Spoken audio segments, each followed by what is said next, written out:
Imagine going from a powerhouse CEO, a woman who ruled the boardroom with an iron fist, to a world where you're treated like a pathetic joke. Our protagonist stares at the handsome, mocking faces around her, realizing her status as a legendary chairman is gone, replaced by the body of a weak, scorned lady in a world that honors only the strong. The humiliation is unbearable as she catches her reflection, looking more like a lost child than a noble woman, while the people around her snicker at her short-ass stature. "Don't stop me," she groans, clutching her head in utter despair as her pride shatters.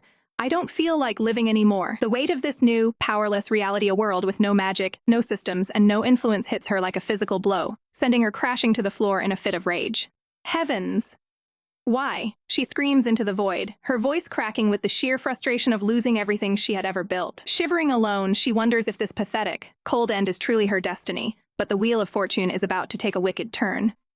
Soon, the woman who was once vomited on by men will find herself at the center of a palace of cuties, with the most beautiful men in the kingdom fighting for even a single glance from their awesome princess. Her life becomes a whirlwind of silk and obsession, as the most powerful men in the land fall helplessly under her spell. From a devoted husband who begs to stay by her side until their hair turns white, to a prideful guard who swears his life to her, the air is thick with the scent of flowers and forbidden desire. The whispers of her harem grow more desperate by the day, with one man even trembling as he pleads, "Princess, can you touch me again?" marking her meteoric rise from a horrid beginning to the undisputed throne of an empress. But the path to the crown is paved with blood and the screams of those she stepped over to reach the top. As her enemies howl that she is a heartless monster who abandoned her own family, she only lets out a chilling, dark laugh, her eyes flashing with a murderous glint as she utters the final command. "Kill." Her slender, elegant hand adorned with gold finally reaches out to grasp the ultimate symbol of absolute authority, the golden seal of the empire. With her fingers curling around the cold metal, she realizes that the weak lady they all mocked is now the one who holds the world in her palm. As the gold dust settles around her, and the kingdom falls to its knees, a final, defiant question echoes through the halls of her palace. Whoever said that a woman had to choose between her kingdom and her beauties, when she could simply have it all? The sky was heavy with the weight of judgment, the clouds churning as if the heavens themselves were mourning a fallen soul. The official's voice cut through the air like a jagged blade, declaring the Empress's final, bloodthirsty command for the execution of the dethroned princess. Bound and broken, Lian knelt in the dirt, her royal dignity stripped away by the very person she once called sister. "Does it burn, sister?" The woman sneered, her lips curling into a cruel smirk as she relished the taste of betrayal and the sight of her siblings' ruin. Tears of pure agony blurred Yan An's vision as she looked up, unable to believe that her own flesh and blood would choose this day to end her life. The rich, silver embroidery of the new Empress's robes brushed against the ground, a cold reminder that some are born to rule while others are born to be discarded. A thunderous roar of "Long live the Empress" shook the palace walls, sealing Anne's fate in the cold shadows of the past. With her back turned to the world that had abandoned her, she felt the icy breath of death on her neck, her heart heavy with the weight of her mistakes. In that final, agonizing moment, a silent vow took root in her soul. If she were ever given another life, she would never give her heart away to anyone again. Her silent sobs were drowned out by the harsh reality of the executioner's block as she bowed her head for the final time. The sun glinted off the cold, sharp steel of the massive blade as the command to execute tore through the silence of the courtyard. As the world faded into a crimson haze, her last thought was a scream for vengeance, promising that they would one day pay for her life in blood. The scene shifts abruptly to the cold, towering glass of a modern skyscraper, where a different kind of power and betrayal resides. Clad in a sharp suit that commanded absolute respect, the modern Lian An sat with an air of icy authority that made everyone in the room tremble. Her employee could do nothing but weep in terror as she delivered a ruthless dismissal, her heart as hardened as the steel of the ancient blade. In the break room, the air was thick with venomous whispers about how a woman like her could climb to the top so quickly. Yan An stood by the window, her grip tightening on her coffee cup, as she felt the weight of their judgmental stares burning into her back. They spoke of secretive rules and powerful neighbors, convinced that her success was bought with anything but her own brilliance. "Do you all truly have nothing better to do than gossip?" she asked, her voice dropping like an anchor as she stepped into their circle of malice. With a slow, deliberate tilt of her hand, she watched the dark liquid spill onto the pristine floor, a silent challenge to their audacity. The two women gasped in horror as the puddle spread, a testament to her lack of mercy for those who crossed her. "Clean it up," she commanded, her blue eyes flashing with a cold fire that brooked no argument from her subordinates. Later that night, the city lights blurred as she walked alone, trying to reassure her mother over the phone that she was fine. She looked down at the simple band on her finger, promising that her wedding to Jiang Cheng was still the plan for the end of the year. But as she spoke of work and the future, a flicker of exhaustion crossed her face, her eyes searching for a warmth she couldn't find in her lonely life. Her heart stopped when she spotted a familiar figure standing outside a dimly lit hotel, shattering her fragile peace. It was Jiang Cheng, and he wasn't alone. His arm was wrapped tightly around a delicate young woman who wasn't his fiancée. The shock hit her like a physical blow as he turned, his face turning pale with the cowardice of a man caught red-handed. "So this is the truth. You're going to a hotel with her while I'm working myself to the bone?"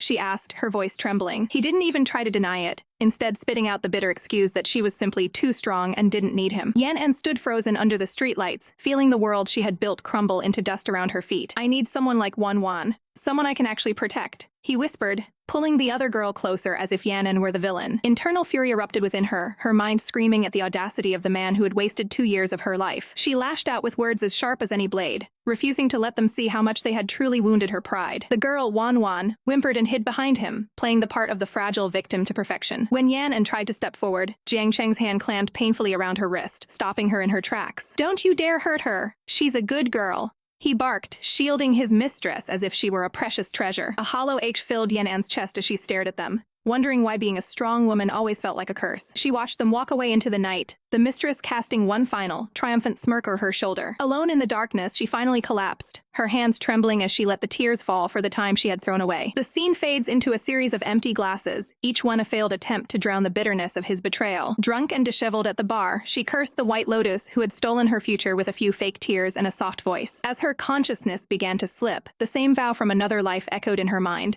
She would never disperse her heart again. Her head hit the table with a dull thud as the world finally went black, her spirit exhausted by the weight of her grief. "I will be the most powerful woman this world has ever seen," she whispered into the void before losing consciousness. The darkness began to swirl and distort, a strange, celestial mist pulling her away from the modern world. She found herself floating in a vast expanse, looking up at a giant version of her own face that seemed to be watching over her. Suddenly, a girl in ancient, flowing yellow robes appeared, her eyes filled with a desperate, haunting plea for help. A pale hand reached out through the mist, grasping for a connection that defied the boundaries of time and space. "Save me!" the voice cried out, a final piercing scream that shattered the dreamscape and pulled Yan forward. Yan bolted upright, her breath coming in ragged gasps as she stared into the unknown, her heart hammering against her ribs. She clutched the silken sheets to her chest, her eyes wide with terror as she realized she wasn't in her apartment anymore. Confused and disoriented, she slowly turned her head, sensing a warm, heavy presence beside her in the dim light. Her jaw dropped as she saw a man with long, jade-green hair sleeping soundly, his bare, muscular chest exposed to the air. She froze, her mind racing to comprehend how a literal god-tier beauty had ended up in her bed. With trembling fingers, she dared to peek beneath the covers, her face flushing a deep, hot crimson at what she saw. "What the hell is going on?"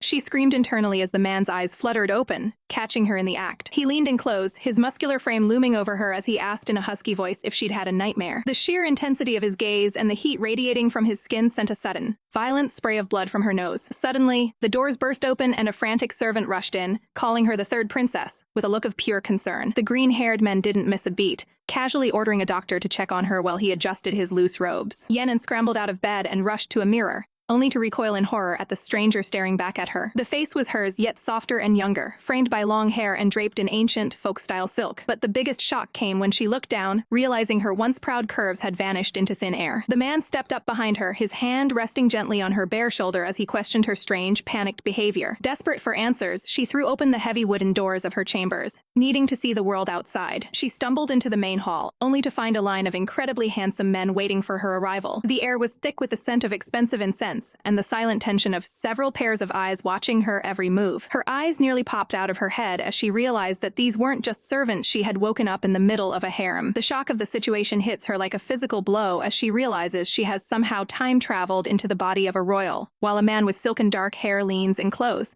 his voice a velvet caress as he whispers about the lonely days he spent while she was ill. The absurdity of her new reality only deepens when she discovers she apparently has 7 husbands, including a cheerful, red-haired youth who eagerly offers her fruit with a blushing, wide-eyed smile. She finds herself trapped in a literal sea of breathtakingly handsome men, each one vying for a single glance from their princess, their eyes filled with a devotion that is both intoxicating and utterly terrifying. Her mind reels as she stares blankly ahead, her brilliant blue eyes wide with a mixture of confusion and growing dread as she tries to make sense of this bizarre new world. The peace is short-lived, however, as a silver-haired beauty begins to peacock, showing off his intricate new robes with a sly smirk while a blonde, bare-chested consort mocks him for his vanity. "Who did you say was annoyingly showing off?" The blonde man roars, his pride wounded as the two men begin to bicker like petulant children over who deserves her attention more. The petty squabble quickly devolves into a literal cloud of dust and flying limbs, prompting a young boy in a red bandana to rush to her side, shouting that her husbands are fighting yet again. Confused by the dynamics, she looks to her left and sees stern, powerful women dressed in authoritative robes and soldier's armor, radiating an aura of absolute command. When she looks to her right, she sees a man with long, flowing lavender hair delicately working on embroidery, his features soft and feminine as he focuses on his needlework. The sheer cognitive dissonance of this gender-flipped reality causes her to grab her head in a moment of pure, meme-worthy frustration, screaming internally at the sheer chaos of it all. A sudden realization washes over her as she touches her chin in thought. In this world, women are the ones honored and powerful, while men occupy the humble, domestic roles she once knew. She learns that she is now the third princess of the kingdom of Liu Yu, a woman who was once known for being weak, shy, and plagued by constant illness. Despite her former reputation, she is still the master of this household, watching as her gaggle of husbands continues to dance and play in a display of colorful, chaotic affection. "All right, scatter away," a calm, commanding voice rings out as a man with long, lime green hair claps his hands, informing the group that the princess has lost her memory and needs her rest. The boy in the red bandana, who calls himself Little White, chirps happily that he is there to answer any of her questions, leading her to point toward the green-haired man and ask who exactly he is. Little White explains the complex hierarchy of her harem, revealing that the green-haired man is Xiao Haofei Yu, her primary consort, and that if she wishes, she has the legal right to bed all 7 of her husbands at the exact same time, a thought that leaves her looking like a pale, hollow-eyed ghost of pure horror. The morning sun spills over the palace courtyard as a servant bows low, his voice a smooth purr, as he asks which the many handsome consorts the princess wishes to grace with her presence today. Behind her calm facade, her mind is racing with a scandalous realization. After 30 years of being a wallflower in her past life, she's finally landed in a paradise of beautiful men, and she has no intention of wasting this golden opportunity. The grand, sweeping eaves of the imperial palace glow under the clear blue sky, a silent witness to the changing heart of the woman who now walks its halls. She practically skips down the corridors, her silk robes fluttering as she hums a playful tune, her heart fluttering at the thought of choosing her very first companion for the night. Peeking around a marble pillar with a mischievous glint in her eye, she searches for a cutie to shower with affection, unaware that her sudden change in personality hasn't gone unnoticed by the palace staff. However, her excitement hits a brick wall when she overhears a hushed, venomous conversation between 2 men, one of whom sneers that the princess is far too manly and untalented to ever be a true lady. The blonde consort sighs with a self-absorbed smirk, lamenting his unlucky fate of having to serve such an idiot when he could have been prospering by the side of a more elegant princess. Clutching the wall as her blood begins to boil, she takes a deep breath to steady her shaking hands, reminding herself that she still has 5 other men in her harem to choose from. Suddenly, a sharp, rhythmic sound echoes from behind a closed door, a low,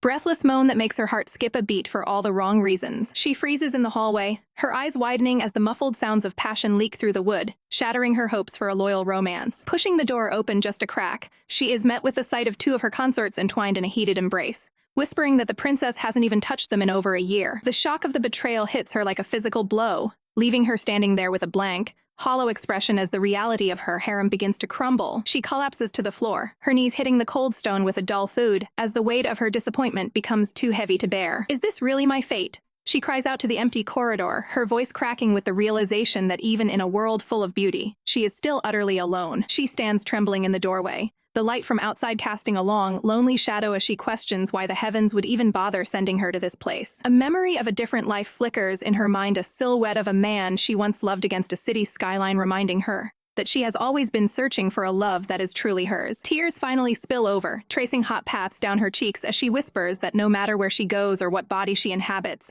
the result is always the same heartbreak. Through the blur of her tears, she catches a glimpse of a familiar face, a name escaping her lips in a soft, broken sob as she looks up. Sitting regally upon a low couch is a man with flowing green hair and a partially bared chest, his piercing gaze looking up from the scroll in his lap. He rises and approaches her with a gentle grace, his hand reaching out to tenderly cup her cheek as he asks in a velvet voice why she is crying. Her heart thumps painfully against her ribs. Even though this isn't her original body, the warmth of his touch sends a jolt of genuine electricity through her soul, making her wonder if he is the only one who truly cared for the original princess. Determined not to let another moment of happiness slip away, she lunges forward, her fingers tangling in his silken robes as she pulls him toward her. He gasps in shock as she exerts her royal strength, pinning him back against the cushions as the air between them grows thick with sudden, intoxicating tension. Her gaze drops to his lips, her voice dropping to a sultry, commanding whisper as she declares that tonight, he is the one she has chosen to satisfy her. With a predatory smirk and a hunger in her eyes that he has never seen before, she leans over him, ready to take control of her destiny and her heart. The weight of her past life's expectations feels like a suffocating shroud, reminding her of the harsh world where a woman's worth was measured only by her utility to men. The biting words of her mother echo in her mind, a constant, ticking clock warning her that if she didn't secure a marriage by 25, she would be discarded by society. Even the man she thought she loved had turned his back on her, claiming she was too strong and didn't need his protection, leaving her heart hardened and cold. She can still see him standing there in the dim starlight, a ghost of a rejection that drove her to become the iron-willed woman she is today. But here, in this candlelit chamber, the air is thick with a different kind of electricity as she gazes into the piercing eyes of the man hovering over her. As her eyes wander over his porcelain skin, she notices a vibrant, delicate floral pattern etched into his flesh. With a slow, deliberate movement, he pulls back his sleeve to reveal the mark fully, whispering that this is the proof of his purity, his virginity mark. The revelation hits her like a physical shock, her mind reeling as she tries to process the impossible truth. Her breath hitches and her pupils dilate as she stares at him, the reality of the situation finally crashing down on her. You're actually a virgin," she stammers, her face erupting in a crimson blush as she points a trembling finger at the man she's supposed to be married to. A shadow of sadness crosses his handsome features as he tells her it's all right if she's forgotten, his voice dripping with a lonely sort of resignation. A cold shiver runs down her spine as she realizes the scandalous truth. Despite his title as prince consort, he and the real Lian have never actually shared a bed. He closes his eyes, his long lashes casting soft shadows against his cheeks as he waits for her next move, looking utterly defenseless. The sheer intensity of his vulnerability is too much to handle, and she finds herself recoiling, unable to bridge the gap between them. "I'm tired, my beloved consort. Let us just sleep," she whispers, turning her back to him and pulling the blankets up to her chin to hide her racing heart. She lies there in the heavy silence, the crushing weight of her secret identity pressing down on her, because she knows deep down that she is an interloper in this bed. Behind her, he sits up in the dim light, his golden eyes filled with a mixture of confusion and hurt as he tries to understand why his wife has suddenly grown cold. His fingers tighten around the fabric of his robe, his heart aching with the silent, desperate question of why she chose to stop when they were finally so close. The weight of her new reality hangs heavy as images of her past and this strange new life flicker like a dying candle. In the cold, infinite silence of a dreamscape, a voice echoes through the stars, calling her name with a haunting, rhythmic persistence. There, standing amidst the swirling cosmos, our modern heroine comes face to face with the original Lian, a girl draped in ancient silks but appearing as a hollow ghost. "What did you do to me?" Yenin cries out, her heart hammering against her ribs as she demands a way back to her own world and the truth about Fei Yu. The ghostly girl remains calm, her lips curling into a mysterious, knowing smile as she points toward a destiny that Yan never asked for. The ultimatum is chilling and absolute. If she ever wants to return to her own time, she must climb the mountain of palace intrigue and become the empress. The vision shatters into 1,000 shards of light, pulling her consciousness back through the veil and into the waking world. Yan bolts upright in her silk-draped bed, the realization dawning on her that the weak princess actually lured her soul here to do the dirty work of seizing the throne. She finds the loyal Fei Yu already at work in the morning light, his eyes weary as he pores over the endless records of the estate. Creeping up behind him, she throws her arms around his neck in a sudden burst of affection, marveling at how a man so beautiful could also be so incredibly capable. Fei Yu sighs, his fingers tracing the ledgers as he explains that their finances are a disaster, and they must live frugally to survive the coming months. She looks at him with newfound respect, thinking he's far more efficient and responsible than any high-priced accountant she ever met in her previous life. Outside, the golden sun beats down on the sweeping, tiered eaves of the palace, a beautiful but deadly cage for a girl with a target on her back. As she wanders the stone courtyards, she can't help but feel a pang of pity for the original princess who lived in such lonely, quiet poverty. Guards bow their heads as she passes, but Yanan's mind is miles away, weighing the heavy cost of the promise she made to the girl in the stars. She stops at a high balcony, looking out over the serene lotus pond and thinking that a world where women hold the power might actually be a paradise. Leaning over the red railing, she stares at her own reflection in the crystal water, wondering if she can truly carve out a better life in this den of vipers. The water shimmers, reflecting the intricate embroidery of her robes as she loses herself in the quiet, rhythmic pulsing of the pond. Suddenly, the silence is shattered by a violent shove, a pair of hidden hands slamming into her back with murderous, calculated intent. Her breath hitches and her eyes widen in pure, unadulterated shock as gravity takes hold, pulling her toward the dark depths below. The icy water swallows her whole, and for a terrifying second, the only thought in her mind is the realization that someone is actively trying to kill her. She sinks deeper into the blue abyss, her long silk swirling around her like a funeral shroud while silver bubbles escape her lips. High above on the balcony, a figure in royal purple robes watches her struggle, a cruel, satisfied smirk playing on their lips as they wait for the end. But Yanan isn't the weak, helpless girl they remember. Her eyes snap open underwater, burning with a fierce, defiant rage. With the explosive grace of a champion athlete, she launches herself upward, breaking the surface and soaring into the air like a vengeful goddess. The attacker stumbles back, their face pale with sheer terror as they stammer out, When did you learn how to swim?" Dripping wet and radiating pure, cold menace, Yanan towers over them, her voice low and dangerous as she warns them never to make her use her next move. The sun beats down on the sprawling palace grounds as a sharp voice cuts through the afternoon heat, demanding a halt to the chaos. Yan doesn't hesitate for a heartbeat, lunging forward to grab the man's robes with a fierce intensity, her eyes burning as she demands to know exactly who sent him to do her harm. Yan trembles in her grasp, his face turning pale as he swears he'll never talk even if she beats him to death. But Yan's expression suddenly shifts from rage to a predatory, playful smirk as she scans his delicate features and realizes just how handsome her captive really is. "No one is coming to save you now," she purrs, leaning in so close their breaths mingle in the small space between them, her voice dropping to a dangerous whisper as she threatened to strip him bare and toss him into the river if he doesn't start talking. Just as the tension reaches a fever pitch, a cold, commanding voice shatters the moment, questioning how anyone would dare to mess with a royal male concubine in broad daylight. Carried aloft on a regal palanquin by her servants, the second princess, Li Hongyang, looks down with a gaze so sharp it could draw blood. Li Yan immediately plays the victim, crying out for help and clinging to his disheveled robes, while the narrator reflects on the palace rumors regarding the youngest sister's supposed weakness and kind heart. But the woman standing before them now is a force of nature.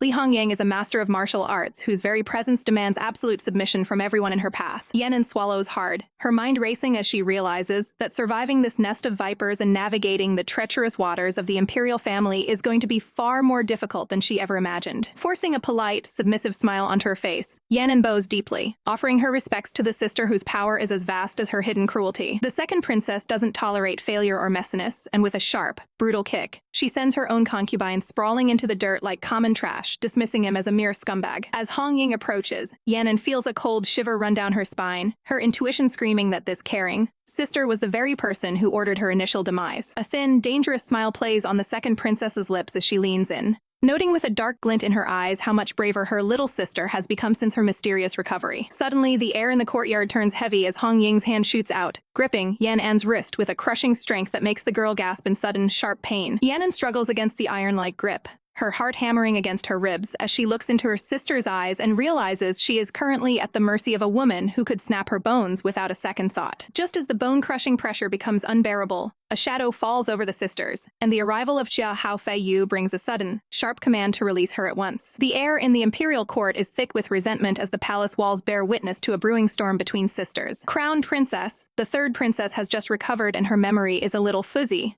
The man pleads, stepping in to shield Yanan from the venomous gaze of her superior. Li Hongyang's lip curls in a sneer, mocking Yanan for hiding behind a man's protection like the pathetic fool she's always been. But Yanan doesn't flinch, meeting that arrogance with a spark of newfound defiance that catches everyone off guard. Unable to stomach the change in her sister's demeanor, the crown princess turns on her heel, her red robes billowing like a warning of the blood yet to be spilled. As she storms away, a dark promise of retribution glimmers in her eyes, while the gentle consort turns back to Yanan with a heart full of worry. His gaze lingers on her, searching for the girl he once knew behind those bright, searching eyes. Meanwhile, in the shadows of the corridor, the crown princess's face contorts into a mask of pure, unadulterated rage. "I'm going to become the empress," she screams internally, the obsession for power drowning out any shred of sisterly love. Suddenly, a parade of handsome faces from her harem crowds the room, their voices overlapping as they fuss over Yanan's well-being. Yanan can only sigh, looking at their worried expressions and wondering how much of this affection is merely a calculated performance for the cameras. Her hand is tenderly bandaged, a physical reminder of the chaos that seems to follow her every footstep in this life. "Xiao Bai, I'm just an unloved princess," she murmurs, her voice small as she tries to understand the depth of the hatred directed at her. Xiao Bai looks at her with a soft, pained expression, revealing the secret she never knew.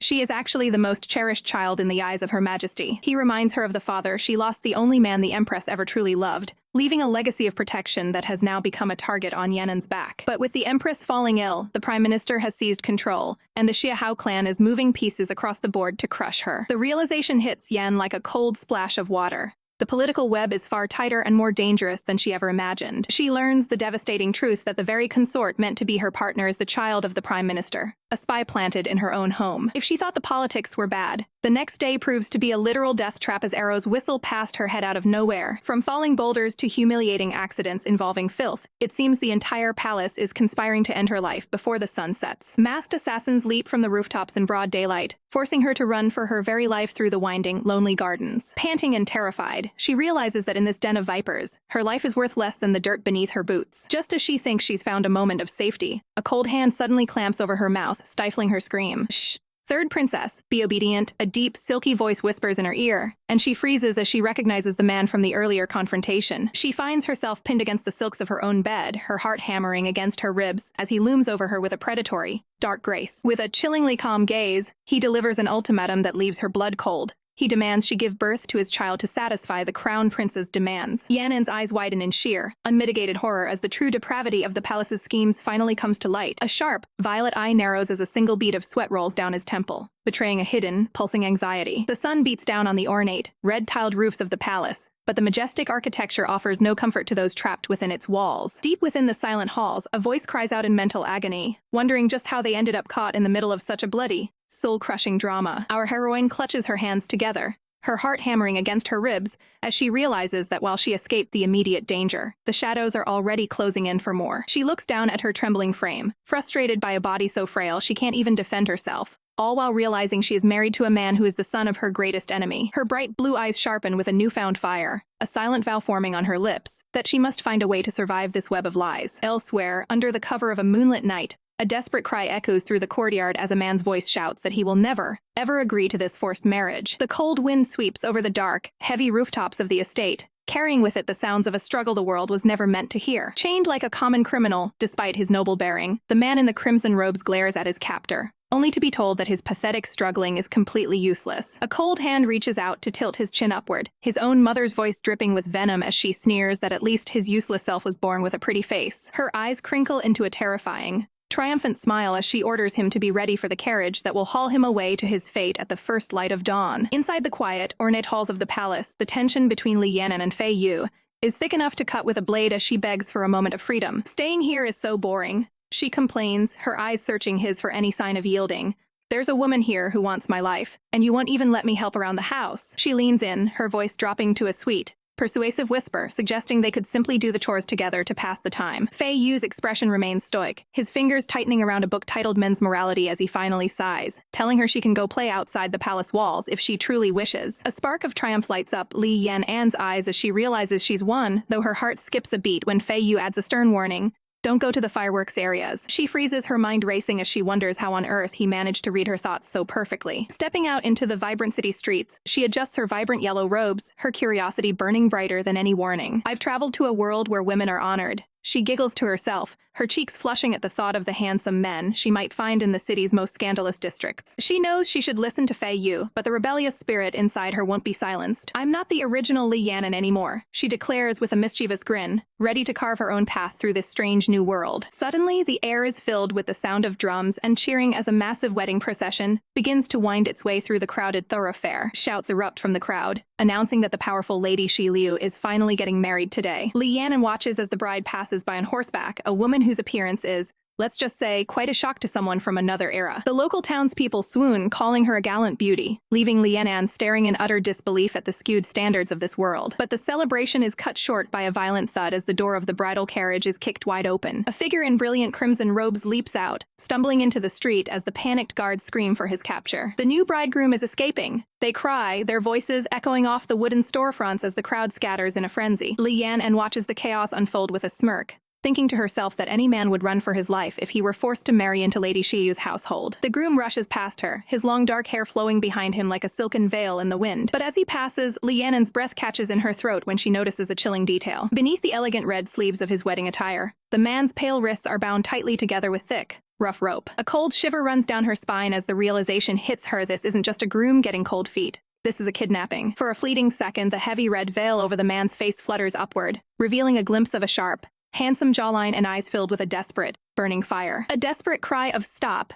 echoes through the market as a guard reaches out for a mysterious figure draped in a heavy, ornate red veil. But the figure has no intention of being caught, delivering a swift, powerful kick that sends the armored woman flying backward in a daze. Watching from the sidelines, our heroine tries to convince herself that saving a beauty is more trouble than it's worth, only to be startled as the figure leaps toward her. Like a scarlet bird taking flight, the mysterious person glides through the air with an elegance that defies gravity, closing the distance in a single heartbeat. The girl gasps, her hands flying to her chest as the stranger lands directly in her path, the air around them suddenly thick with tension. From beneath the golden tassels of the veil, a single, piercing purple eye locks onto hers, burning with a cold and dangerous intensity. With a dramatic flourish, the heavy fabric is tossed aside, fluttering away like the wings of a fallen phoenix. The reveal is breathtaking. Standing before her is a man of peerless beauty, his long dark hair framing a face marked by a singular red seal of nobility. Our heroine stands frozen, her heart skipping a beat as she realizes the bride she was about to ignore is actually a man more stunning than any she has ever seen. Wait! A harsh voice barks out. As a greedy woman steps forward to reclaim the prize she refuses to let slip away. Finding her courage, the girl steps in front of the handsome stranger, arguing that a forced marriage will never bring happiness, even as the mother screams that he was bought and paid for. Sensing the danger, the man leans down, his voice a low, commanding rumble as he tells her to stay safely behind him. He doesn't need a sword to be lethal. His hand reaches out, gripping a simple bamboo pole with the grace of a master warrior. In a blur of red and black, he descends upon the guards, the bamboo staff whistling through the air as he strikes with terrifying precision. The girl can only watch in awe of his raw power, while the cruel mother cowers on the ground, realizing too late that her son is a predator she can no longer cage. "Boy, don't be so impetuous," the girl whispers with a smirk, stepping forward to catch his arm before he can do something he might regret. With a flick of her wrist, she showers the greedy woman in banknotes, declaring that 300 pieces is more than enough to settle his debt. Wrapping her arms around his, she looks the world in the eye and boldly announces that she is the one buying this man now. She doesn't wait for an answer, lacing her fingers through his and pulling him toward a new life as she softly says, "Let's go." Together, they walk away from the chaos, their silhouettes bathed in the golden light of a setting sun that promises a very different future. Her skirts rustle against the pavement, a rhythmic sound that marks the beginning of an unexpected and dangerous journey. Stealing one last glance at his profile, she can't help the blush creeping up her neck, thinking to herself just how incredibly pretty her new companion truly is. The golden jingo leaves shimmer like spilled coins as the pair makes their way through the sun-drenched forest, the girl reassuring her companion that their pursuers are satisfied now that they've been paid. She turns back to him, her eyes dancing with a playful light as she tastes the name Xiaqianhan on her tongue, deciding right then and there that he belongs by her side. The man remains guarded, his voice dropping to a low, suspicious rumble as he demands to know what she truly wants from him. She tilts her head, looking up at him with an expression of pure, baffled innocence, wondering why he's so quick to suspect her of hidden motives. Suddenly, the air between them grows heavy with a suffocating tension as he reaches for the collar of his crimson robes, pulling the silk aside to reveal the hard lines of his chest. A small, delicate mark on his pale skin catches the light, a silent testament to the vulnerability he's now offering as payment for his life. The girl's breath hitches, her gaze locked onto him as she realizes just how far this man is willing to go to pay his debt. But he isn't finished. His hand darts down to the earth, fingers curling around a jagged, sharp stone. With a look of terrifying resolve in his violet eyes, he presses the stone against his own throat, swearing he would rather end his life right here than be forced into the cage of a marriage he didn't choose. She stares at him, half terrified and half impressed by his ferocity, before quickly waving her hands to tell him she has no desire to see him dead or married to her. He freezes, the stone still hovering near his skin, his mind reeling as he tries to understand what this strange woman could possibly want if not his body. She doesn't give him time to think, lunging forward to grab the edges of his open robes, her voice ringing out with a possessive fire as she declares that since she bought him, every single inch of him belongs to her. She pulls him down toward her level, her eyes burning with a sudden, intense authority as she commands him to never be more than 5 feet away from her side. Her palm slides over his skin, resting directly over his thundering heart, as she whispers that she wants his heart to beat for her and her alone. In conclusion, she says, her fingers trailing through his long, dark hair, "I want your life." But just as the weight of her words begins to sink in, she breaks into a bright, melodic laugh, teasing him for being so easy to fluster. Her playful mask slips for a moment, revealing the sharp ambition of a royal as she confesses her true identity. She is Li Yan'an, the third princess, and she will stop at nothing to become the empress of this land. She extends her hand toward him, a silent invitation into her dangerous world, offering him the position of her personal guard. He gazes at her hand, realizing that from this moment on, their lives are woven together in a tapestry of shared destiny, where they must depend on one another to survive the coming storm. She beams at him, a smile so radiant it seems to chase away the shadows of his grim past. He looks deep into her eyes, his own reflecting a swirling mix of confusion and a budding, undeniable loyalty. "Princess," he murmurs, his voice a soft sigh of surrender as he reaches out to accept the bond she's placed upon him. Under the canopy of golden leaves, it feels as though they have just traced the invisible lines of a vow that can never be broken. Yan'an stands beside her expensive new acquisition, a handsome man with eyes like polished amethysts, realizing her impulsive 302 ingot shopping spree might have been a bit much. Her heart hammers against her ribs as cold sweat beads on her brow, the terrifying image of Fei Yu's reaction looming over her like a dark cloud. Meanwhile, deep within the palace, Fei Yu's slender fingers grip the ledger tightly as he stares at the glaring deficit in the treasury, his voice dropping to a dangerous, icy whisper as he asks who dared to steal such a fortune. Sensing the impending storm, Yan tentatively raises her hand, her voice small and trembling as she offers a faint apology to the room. "It was me. I'm the one who spent it," she confesses, her face pale as she braces for the fallout of her financial recklessness. Fei Yu turns his piercing gaze toward her, his expression unreadable but his tone sharp with disbelief as he demands to know what on earth could possibly cost that much. Yan's breath hitches as she looks at him, the words catching in her throat while she desperately searches for a way to explain her impulsive heart. In her mind, she can already see herself kneeling on a painful wooden washboard,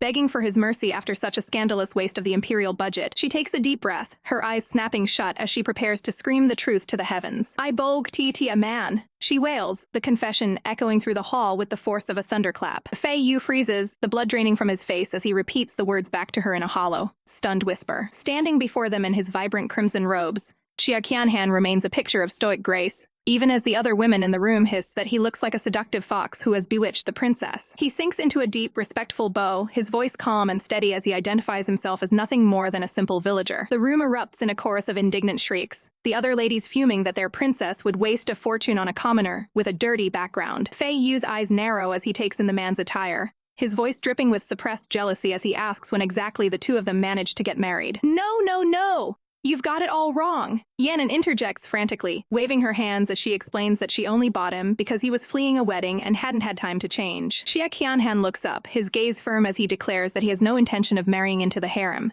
He is here only as a guard to work off his debt. Yan nods along eagerly, claiming she only hired him for his incredible martial arts skills, though the other women scoff that his face is far too pretty for a common soldier. Fei Yu sighs, the tension in his shoulders never truly fading as he officially charges the newcomer with the princess's safety. "I'm a little tired now," Fei Yu murmurs, his voice devoid of its usual warmth as he turns to leave, the weight of his disappointment hanging heavy in the air. Yan watches his retreating back, a pang of guilt sharp in her chest as she realizes she may have pushed him too far this time. As he disappears through the doorway without a backward glance, she bites her lip, wondering if the coldness in his eyes means he's truly angry with her. Under the scorching afternoon sun, the third princess's manor was a hive of activity as she ordered a massive cleanup of the estate, determined to weed out anything useless. Her beautiful companions looked on in utter dismay, their delicate hands trembling at the mere thought of performing actual manual labor. "All genders are equal in this house," she barked, her patience wearing thin as they whined about their expensive silks getting dusty in the courtyard. With a sharp point of her finger, she laid down the law. If they wanted to keep receiving their monthly allowance, they'd have to earn it with sweat and hard work. Even the sweet, white-haired youth couldn't help but wonder why the princess was personally overseeing the relocation of these heavy, mysterious storage boxes. She just offered a playful, cryptic smile in return,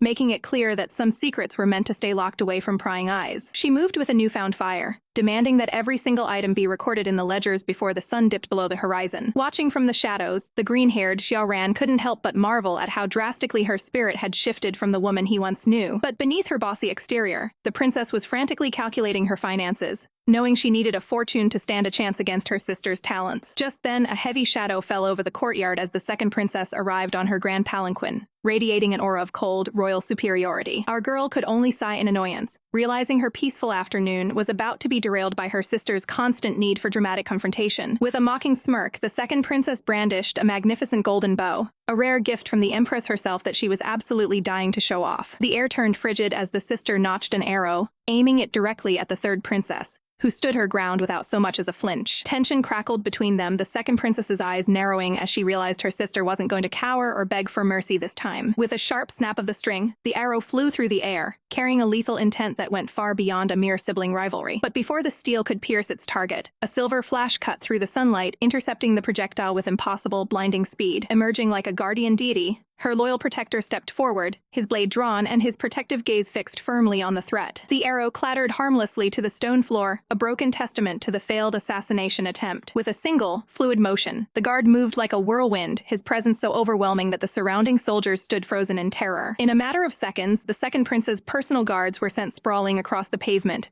completely outmatched by his raw power. Stunned by this display of dominance, the second princess could only stare, her lips curling into a mix of shock and newfound, dangerous interest. She spat out a venomous remark, calling the protector nothing more than an evil dog that her sister had somehow managed to tame. But the third princess didn't care about the insults, leaning into her protector's side and holding him close as if to declare to the world that he was hers and hers alone. The atmosphere in the courtyard is thick enough to choke on as Yan pulls her guard close, her voice dripping with defiance as she asks her sister if the evil dog she's raised isn't better than the useless flower vases standing behind her. Her sister's lip curls in a sneer, mocking Yan for keeping a slave while the surrounding men whisper cruelly that a mere guard could never understand the beauty of the fine arts. Qianhan stands like a statue, but his eyes darken with a hidden pain, his knuckles turning white as he clenches his fist against the weight of their insults. Yan isn't finished, however. She boldly slides her hand over Qianhan's chest, taunting the crowd by asking if any of them can match his firm, powerful physique. Qianhan's breath hitches and his face flushes a deep crimson, his voice trembling as he begs the princess to stop taking advantage of him in front of everyone. For a heartbeat, they stand locked together, the air between them vibrating with a tension that neither of them knows how to break. But the romantic spell is shattered by a sickening crack, and Yan lets out a piercing scream of agony, clutching her wrist as the sound of bone breaking echoes through the air. Her sister watches the unfolding disaster with a look of pure, unadulterated disgust, thinking the entire scene is nothing more than a ridiculous farce. Deep in her heart,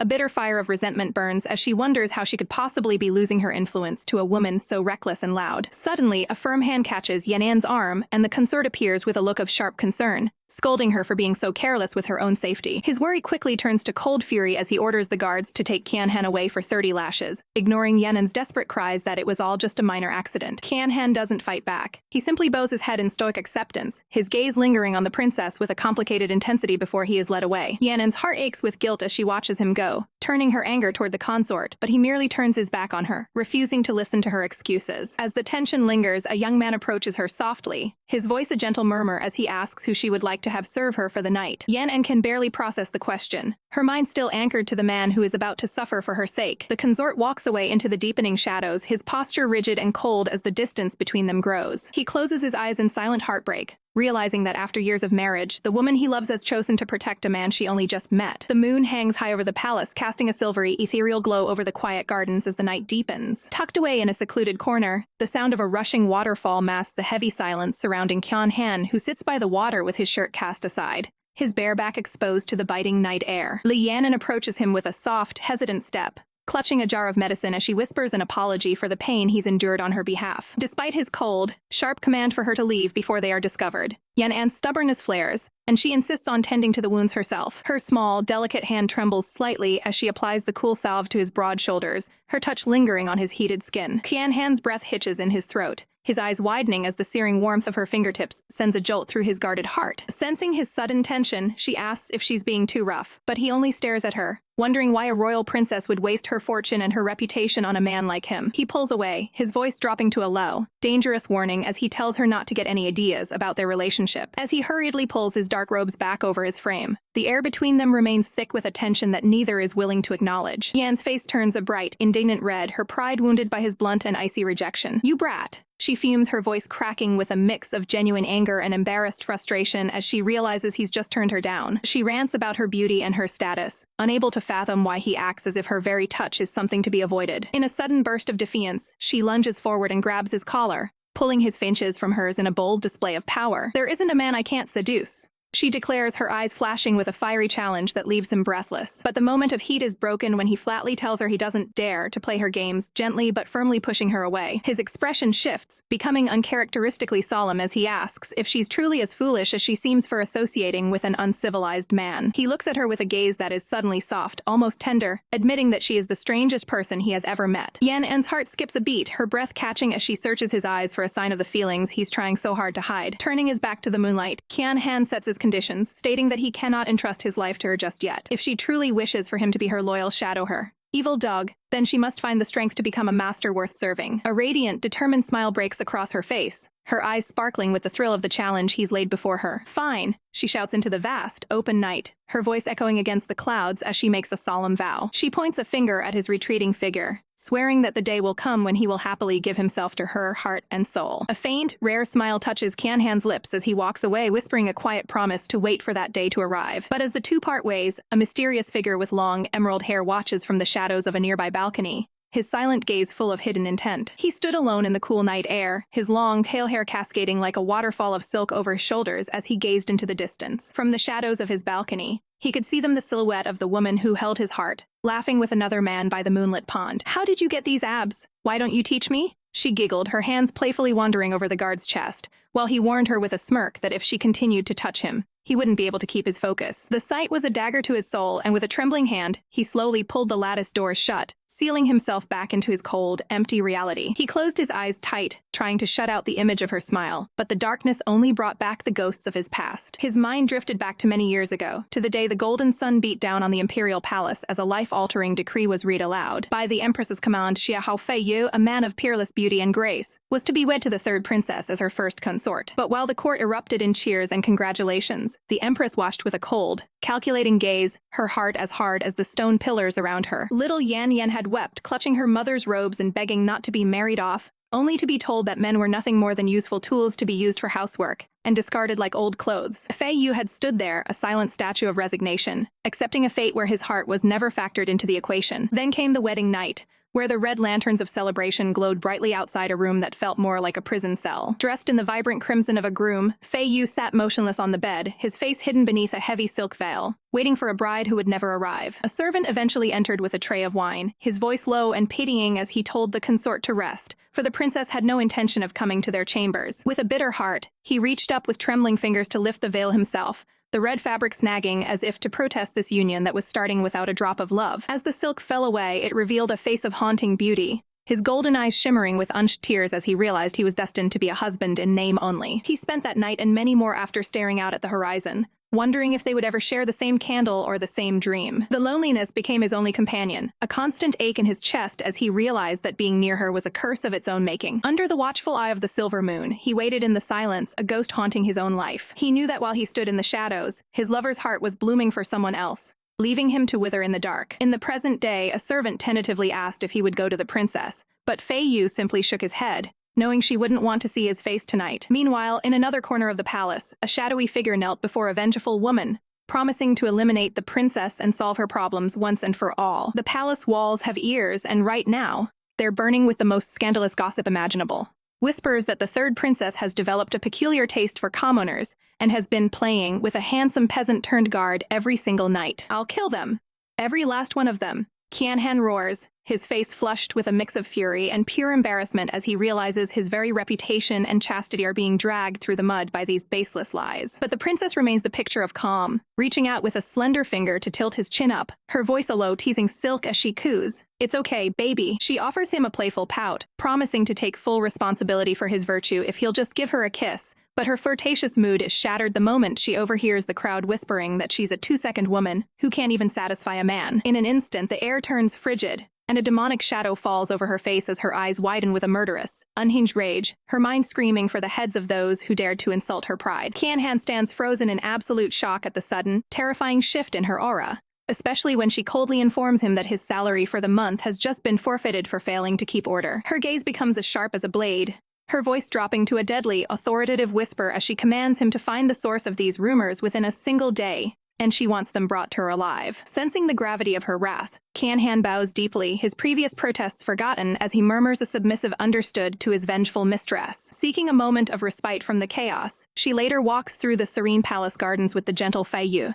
explaining that she's learned the hard way that if she isn't strong enough to protect herself, she'll be bullied and taken advantage of forever. Fei Yu watches her with a gaze filled with a complex mixture of longing and confusion, noting that while she has certainly changed, he can't tell if she's truly a different person, or if he simply never knew the real her at all. A cold sweat beads on her skin as she looks away, the heavy secret weighing on her soul. How could she ever explain to him that the woman he once knew is gone, and she is not the original Lianan? Fei Yu turns his back to the palace, his voice thick with a cold, hollow loneliness as he asks for just a single moment of peace to collect his shattered thoughts. Yan watches him go, her heart sinking as he tells her that now that she has a loyal guard by her side, there is no longer any reason for him to worry about her safety. Xia Qianhan watches the drama unfold from the shadows, his voice sharp with a hint of jealousy as he tells the princess she better go after her husband before his pride drives him away for good. Walking through the silent, sun-drenched palace grounds, Fei Yu's thoughts are a whirlwind of pain, wondering how he could ever express the fear that even if she has lost her memories, She will soon realize the truth of their strained past. He closes his eyes tightly, trying to suppress the flicker of hope rising in his chest, knowing all too well that expecting her to love him now would only lead to a more devastating heartbreak later. The heavy silence of the courtyard is suddenly shattered by the thunderous arrival of a grand procession, the guards shouting for everyone to make way for the arrival of the powerful imperial advisor. Fei Yu stands frozen as the ornate curtains of the carriage are pulled back, revealing a woman whose very presence radiates a chilling, suffocating authority. With a voice like ice, the woman sneers at him, demanding to know why he dared to call her mother when he has brought nothing but shame to their name. She looks down at him with utter contempt, spitting out words that cut deeper than any blade, lamenting that she ever gave birth to such a useless, good-for-nothing son who couldn't even secure the princess's heart. Fei Yu's world seems to crumble around him as he stands there in silence, the words, useless idiot, hanging over him like a death sentence from the one person who should have protected him. The advisor doesn't even grant him a second glance, ordering the carriage to rise and telling her son to get out of her sight before he blocks her path any further. But before the wheels can turn, Yan lunges forward with a sudden burst of speed, pulling Fei Yu into her protective embrace and declaring to the world that he is her precious baby. Her eyes burn with a fierce, protective fire as she stares down the carriage, her voice ringing out with a challenge that stops the entire procession in its tracks, as she asks if this country is ruled by the Li family or the Xia family. She stands her ground, her gaze unyielding and sharp as she questions the advisor's blatant lack of respect for a royal daughter. A guard reaches for their sword to silence the princess, but the advisor raises a hand to stop the violence, sensing a shift in the air that she cannot ignore. Stepping out from the shadows of the carriage, the woman observes Yan with a calculating gaze, noting that the princess seems to have been replaced by someone with a far more formidable and dangerous aura. The advisor reaches out with a predatory grace, her movements a blur as she suddenly seizes Fei Yu's wrist with a grip of iron. She leans in close, her smile mocking and cruel as she tells the princess that despite her new, fiery attitude, her taste in men remains tragically poor. She roughly pulls back his sleeve to reveal a hidden mark on his skin, a silent testament to the secrets and burdens the young man has been forced to carry in the shadows. But Yan isn't finished. She steps between them with a playful, dangerous glint in her eyes, whispering a scandalous suggestion about private methods of playing that leaves the cold advisor speechless and absolutely fuming. Fei Yu's voice was laced with a mixture of fear and frustration as he paced, lecturing Yan about her reckless behavior toward the kingdom's advisor. He couldn't understand how she could be so impertinent over what he considered a minor problem, but Yan wasn't about to let anyone harass him, even if it meant causing a royal scene. A soft, hesitant silence fell between them before Fei Yu reached out, his fingers grazing the fabric of his sleeve as he looked down. "But seeing you protect me makes me really happy," he admitted, his voice barely a whisper that carried the weight of his growing devotion. The air between them suddenly turned electric as Fei Yu stepped closer, his hand reaching out to tenderly cup her cheek.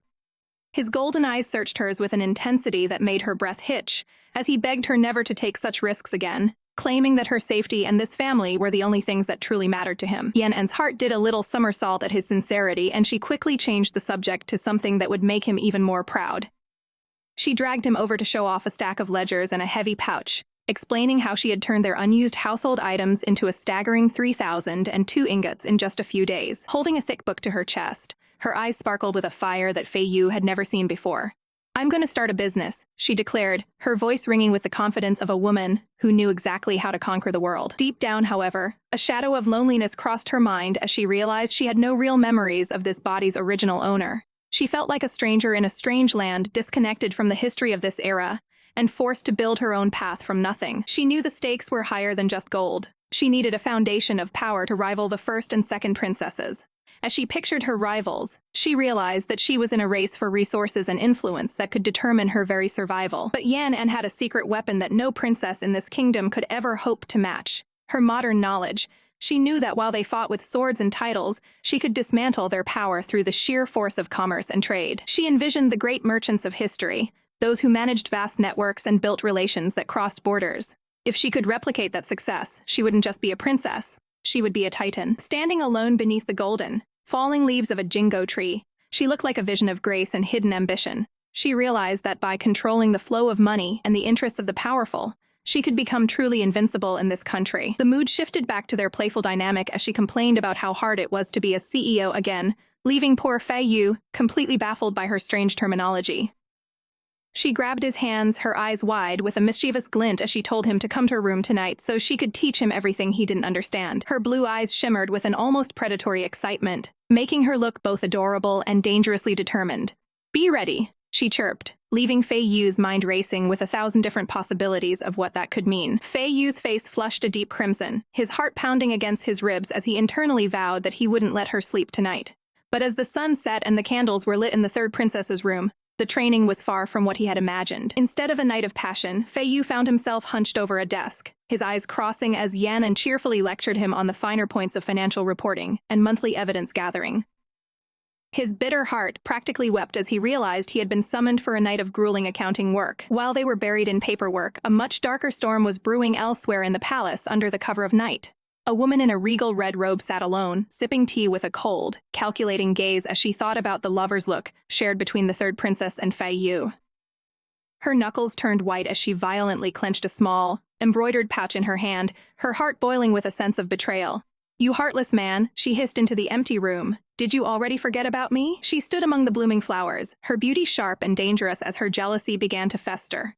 This wasn't just a political rivalry anymore. It was a personal vendetta against the man who had seemingly moved on. Unaware of the vengeful eyes watching from the shadows, Yan remained focused on her goals, her mind already spinning the next web of her grand business empire. 9. The morning sun begins its slow ascent, painting the sky in bruises of orange and purple as a new day of deception begins within the palace walls. The golden light spills over the curved rooftops, highlighting the intricate carvings of a world built on secrets and silent, yearning sighs. Inside the quiet chamber, the morning light filters through the heavy curtains, revealing the princess fast asleep, still clutching her financial records to her chest as if they were the only thing she could truly trust. Her breathing is soft and rhythmic, her lips parting slightly as she mumbles in her sleep about stamps, records, and the endless work that keeps her mind occupied. Yanan sits beside her, his long green hair cascading over his shoulders like liquid silk, his eyes tracing the delicate lines of her face, with a mixture of profound longing and painful restraint. To the outside world, they are the picture of a devoted, beloved pair, sharing a bed and a life. But the truth is a hollow ache in his chest. He has remained pure all these years, a silent sentinel by her side, and the heat rising in his body at her proximity is becoming a sweet torture he can barely endure. A sharp, rhythmic knocking suddenly shatters the morning silence, a guard's voice calling out urgently from behind the ornate doors. Yan's eyes snap wide, the tender, private moment vanishing as he is pulled back into the cold, demanding reality of palace intrigue. The doors slide open to reveal the princess's personal guard, his expression one of stoic duty, though a hint of hesitation flickers in his gaze. Yan stands, his silk robe hanging loosely open to reveal the firm lines of his chest, his voice dripping with icy irritation as he demands to know why such a disgraceful ruckus is being made while the princess still sleeps. The guard's composure falters for a split second, his gaze dropping as a faint flush cuts up his neck at the sight of the consort's disarray. He quickly shifts his eyes away, stammering out an apology and explaining that he has captured the person responsible for spreading the poisonous rumors currently infecting the court. Later in the courtyard, a man dressed in somber, dark robe sits bound and defeated, his face a mask of weary despair as he awaits his judgment. The princess, now awake and draped in her royal finery, looks down at him with a bored, almost cynical expression, asking what new scheme her rival has concocted this time. The prisoner looks up, his voice trembling with a mix of fear and defiance, as he asks if she intends to kill him, but the princess only scoffs at his blind, foolish loyalty. She leans in close, her fingers catching his chin and forcing him to look at her as she whispers a cold, hard truth. In this world, the one who bears their heart is always the loser. To her, this entire existence is nothing more than a high-stakes game where emotions are a liability she simply cannot afford to have. She gazes into the distance, reminding herself of the promise she made to never let her heart be moved. For if the heart is still, no harm can ever truly reach it. The prisoner's eyes fill with a tragic sort of pity, his voice a soft, haunting murmur as he tells her that she only feels this way because she hasn't met the person destined for her yet. Before anyone can react, his hand flashes to his sleeve, drawing a hidden blade with a terrifying, singular resolve. Danger! The guard screams, his heart hammering against his ribs as he lunges forward to shield the princess from the sudden flash of steel. The man lets out a piercing, blood-curdling cry, shouting for help and accusing the princess of murder even as he turns the blade upon his own flesh. Blood spatters the stone floor, a gruesome crimson stain spreading across his robes as he plunges the knife into his chest, a final, desperate act of sabotage meant to ruin her. The sound of the knife clattering onto the cold pavement echoes through the courtyard, a chilling punctuation to his sacrifice. Within seconds, the palace guards swarm the area, their weapons drawn and their faces grim as they respond to the frantic cries of homicide. The princess stands frozen, her breath hitching in her throat as she looks down at the little beauty, who just destroyed his own life just to frame her. The weight of the palace's shadows closing in around her once more. The courtyard is thick with the scent of iron and betrayal as a lifeless body lies sprawled on the cold stone, a silent witness to a scheme already in motion. Yan'an's fingers brush against the cold steel of the blade, her mind racing as she realizes Li Hongying has pushed her into a corner she never intended to visit. Her gaze hardens, the soft princess replaced by a woman willing to do whatever it takes to survive, even if it means drawing her own blood. With a sharp, agonizing gasp, she plunges the dagger into her own side, the sound of tearing silk and flesh echoing through the air as her guard cries out in absolute horror. The heavy thud of boots announces the arrival of the palace guards, their shadows stretching long across the pavement as they surround the bloody scene. At their head stands Left Admiral Lan Qichen, her eyes widening in disbelief as she takes in the sight of the wounded imperial daughter. Clinging to her guard for support, Yan'an's voice is a mere whisper of agony as she weaves a web of lies, claiming her own sister sent assassins to take her life. The guard can only blink in stunned silence, his mind reeling as he tries to reconcile the calculating woman he knows with the fragile victim she's pretending to be. The atmosphere turns frigid as the second sister storms onto the scene, her face contorted with rage as she finds herself walking straight into a perfectly laid trap. Admiral Lan stands frozen, caught between the fiery accusations of the second sister and the pathetic, trembling figure of the third princess. Yan'an plays her part to perfection, her eyes shimmering with unshed tears as she leans into the white rabbit, persona the world expects of her, hiding a sharp mind, a mask of innocence. Deep within, a wicked smile takes root as she unleashes her ultimate weapon, the White Lotus tactic, a masterclass in manipulation that turns her perceived weakness into a lethal blade. Second sister, please forgive me. Yan'an wheezes, a crimson trail escaping her lips as she reaches out a trembling hand before collapsing into the void. Her guard doesn't wait for permission, sweeping her into his arms with a desperate urgency that ignores the second sister's screeching commands to halt. A dark shadow falls over the guard's face, his usual stoicism replaced by chilling, razor-sharp focus that promises violence. His eyes burn with a terrifying, protective fire as he mutters a vow that if she dies, he will ensure every person present accompanies her to the grave. The trap is set, the players have moved, and the White Lotus has finally bloomed in a garden of blood and lies. Princess, you have been too reckless. Qianhan's voice cracks with a rare, raw desperation as he gathers her trembling form into his arms, his heart hammering against his ribs. Her vision begins to blur, the world spinning into a haze of pain as she whispers that it only hurts a little before collapsing completely against his broad chest. His eyes darken with a terrifying intensity as he looks at the crimson staining her delicate dress, growling that a girl as fragile as her could easily die from such a wound. Without a second thought, he grips his own sleeve and tears the fabric with a sharp, violent snap, determined to stop the bleeding at any cost. His breath is shallow, his gaze fixed on her with a mix of duty and something far more dangerous as he prepares to bind her wound. Quickly, it hurts, she whimpers, her voice like a knife to his heart, while he frantically tries to ignore the heat rising to his cheeks as he touches her skin. But in his flustered, panicked state, he accidentally wraps the cloth right over her eyes, leaving her stumbling blindly until she crashes back into the hard planes of his chest. Her lips graze his skin in an accidental, soft press that sends through them both, forcing him to shove her back with a flustered, embarrassed shout. The momentary softness vanishes instantly as she leans in, her voice dropping to a chilling, authoritative whisper, commanding him to lie to everyone and blame the assassination attempt on Li Hongying. Qianhan listens intently, his profile sharp against the fading light as she warns him that a treacherous spy is lurking within their very walls. We can't trust anyone, she declares, her eyes cold and calculating as she includes even the consort in her growing web of suspicion. Later, back safely within the palace walls, Divine Dr. Liu finishes his examination, offering a sigh of relief that the wound is shallow and she only needs a few days of rest. However, our princess isn't looking for a simple recovery. She sits up, her eyes flashing with a new scheme as she gestures for Qianhan to bring forth a special gift. Heavy gold bars are pressed into the doctor's hands, the glittering bribe catching the light as the room falls into a heavy, expectant silence. She fixes the doctor with a piercing, hypnotic stare, her voice sweet yet laced with a hidden threat as she asks him to take another,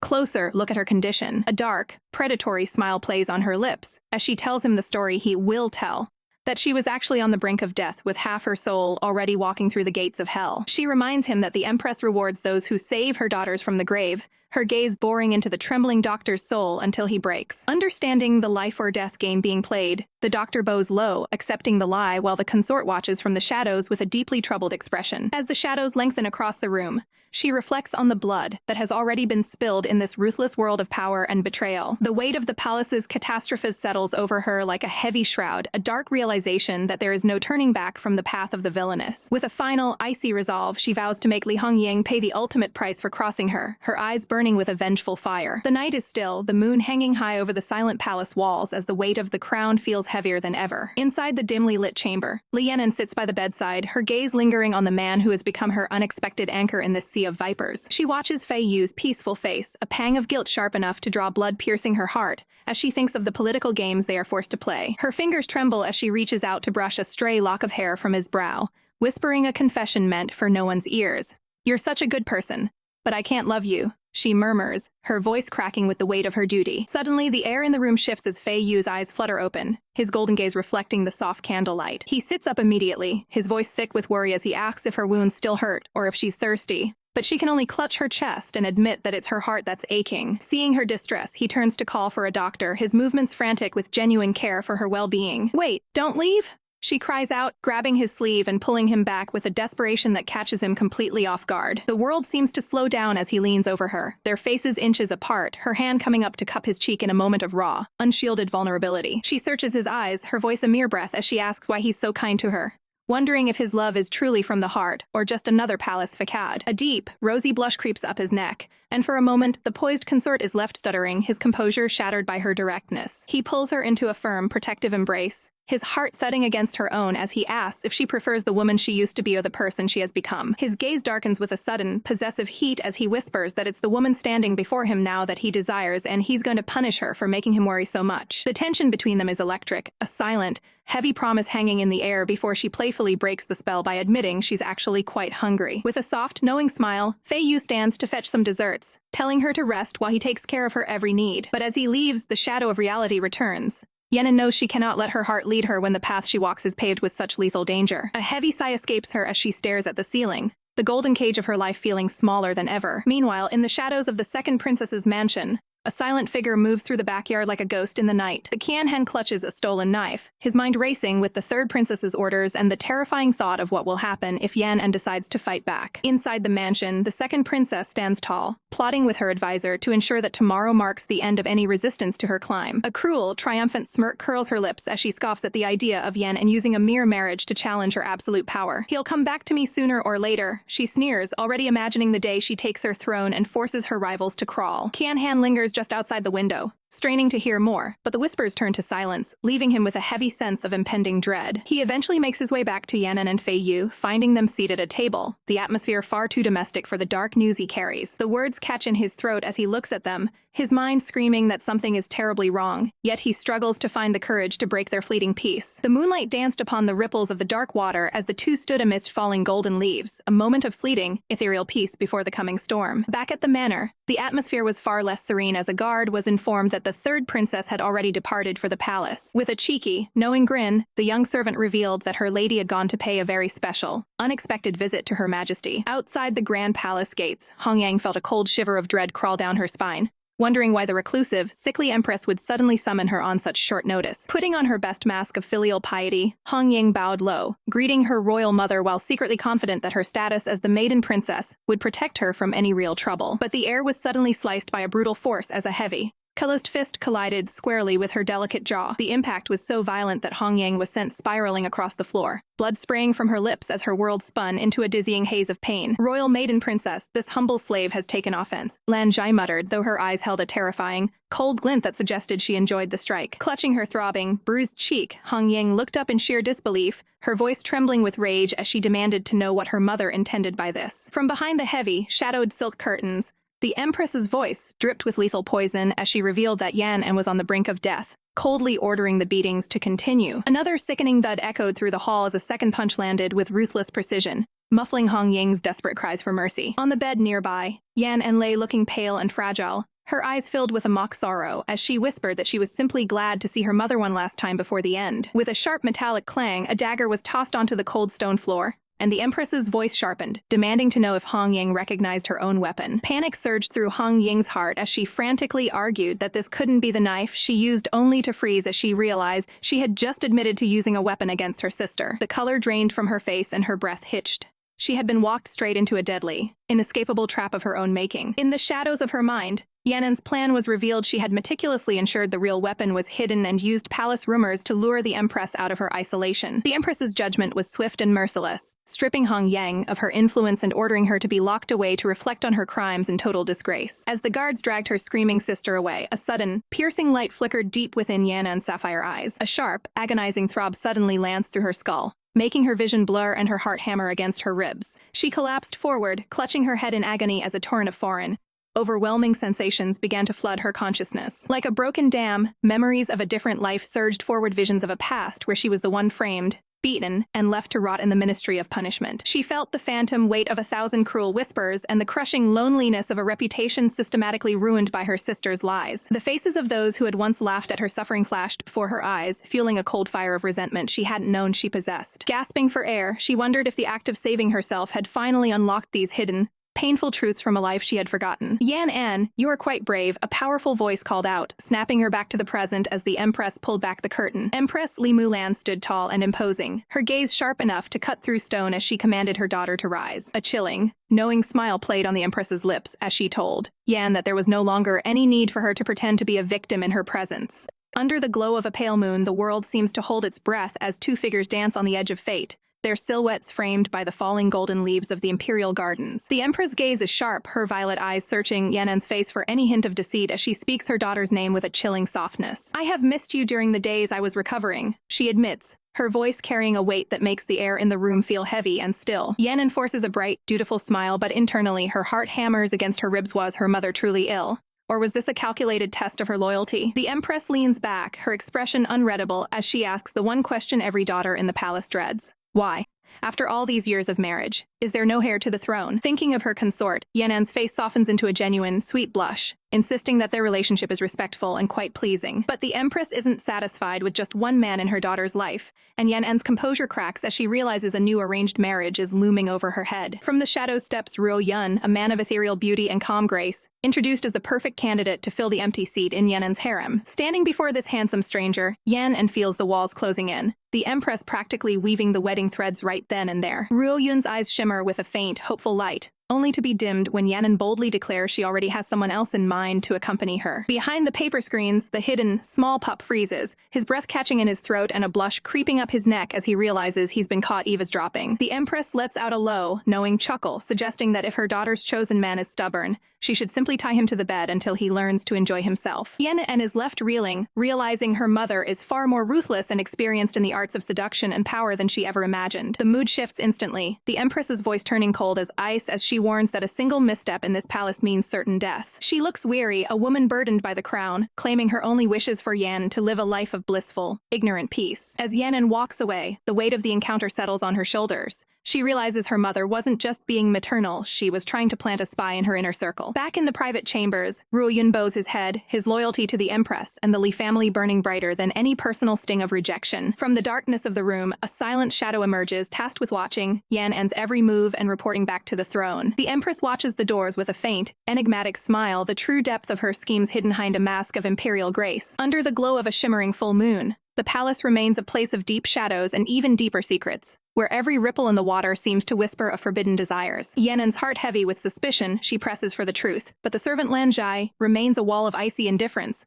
claiming that in the Empress's harem, death is as casual as a falling leaf. Frustration boils beneath Yan's skin as she realizes this woman's mouth is locked tighter than the palace gates, leaving her with no choice but to uncover the mystery of her father's passing on her own. As she gazes out over the sprawling, opulent estate, the weight of her mission presses down on her. The Empress has demanded a second consort, and the pressure to find the perfect candidate is becoming an unbearable headache. She wanders through the massive courtyards, her footsteps echoing against the stone as she marvels at the sheer scale of a harem rumored to house 3,000 men, an extraordinary, almost dizzying number of souls bound to one woman's whim. Lost in the labyrinth of red pillars and golden roofs, she decides she simply must find someone to point her in the right direction before she loses her way entirely. She turns down a secluded, sun-drenched corridor where the air feels thick and still, the silence of the palace suddenly feeling heavy with anticipation. Suddenly, a low, breathy groan drifts through the air, accompanied by the scent of crushed purple flowers, as a voice whimpers playfully about being hurt. Her curiosity getting the better of her, Yanan peeks through the intricate woodwork of a screen,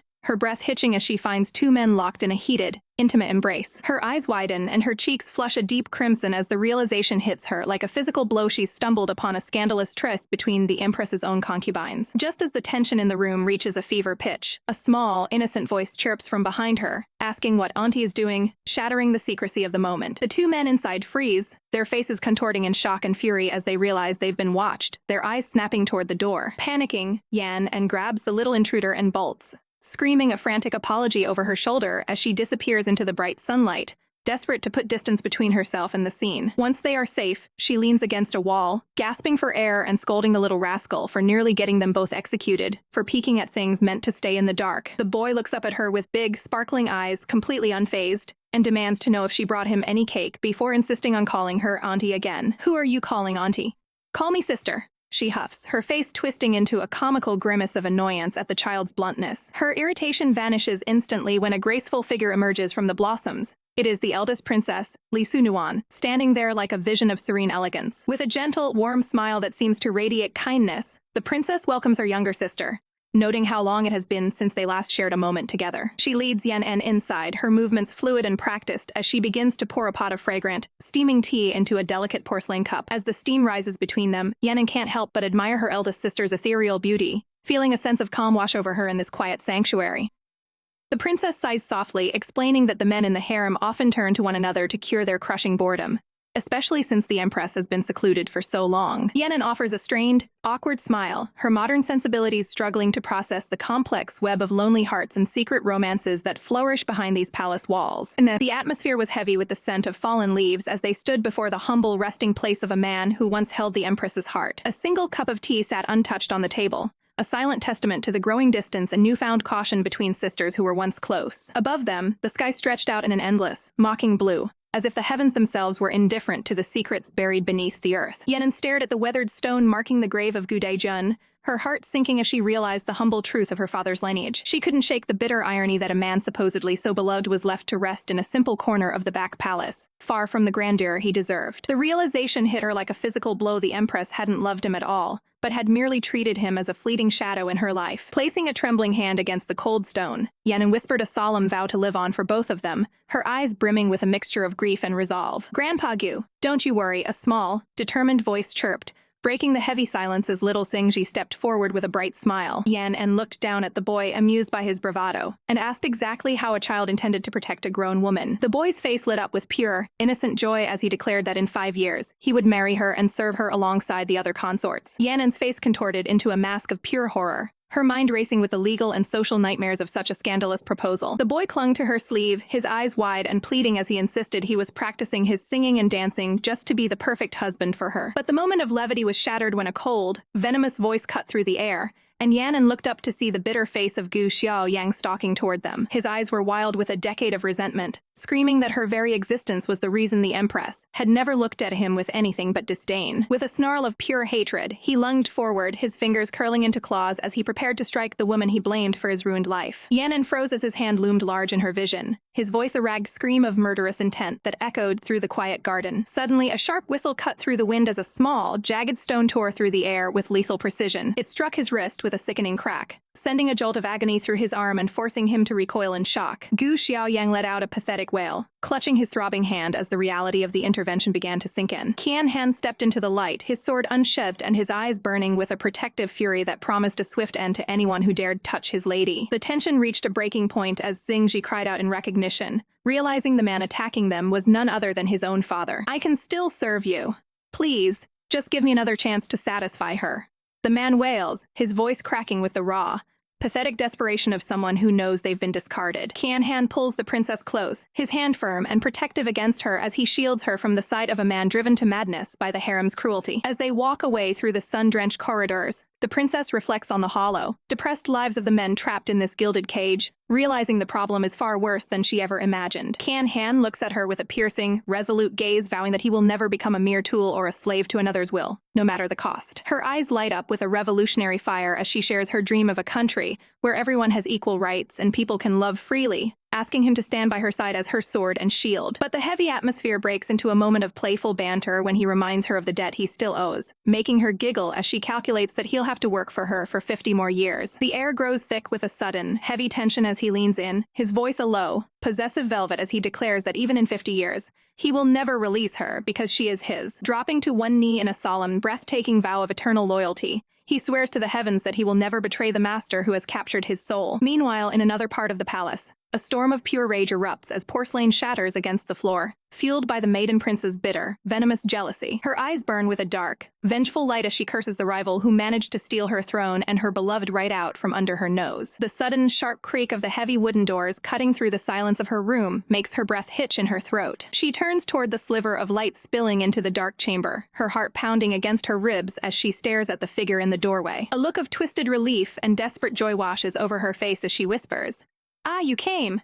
I knew you would come for me." Standing in the shadows like a silent, dangerous specter, Fei Yu watches her, his presence offering a cold comfort in the middle of her breakdown. The tension is thick enough to cut with a blade as a soft, trembling voice breaks the silence, questioning a broken promise that was meant to be sacred. A hand suddenly lashes out, gripping the fabric of a royal robe with a desperation that borders on madness. Fei Yu's eyes are wide with shock and betrayal as he stares at the woman before him, his voice cracking as he demands to know why she would hurt the one he loves. The royal maiden's fury is a cold, sharp thing, and she sneers at his defiance, her fingers tightening around his collar as she accuses him of the ultimate sin, falling in love with the enemy. The weight of her power crushes his spirit, and Fei Yu collapses to his knees, his head bowed in a hollow display of submission as he whispers that he wouldn't dare defy her will. She isn't satisfied with mere words. She roughly pulls back his sleeve to inspect the mark of his purity, her eyes gleaming with a dark, possessive hunger as she promises that if he remains her obedient doll, his family will flourish and his wife might just live to see another day. Later, under the cold glow of the moon, Fei Yu wanders the palace grounds alone, the heavy burden of his choices pressing down on his chest like lead. He is caught between the survival of his kin and the love of his life, a man destined to be a traitor to his own heart. Suddenly, a voice cuts through the stillness of the night,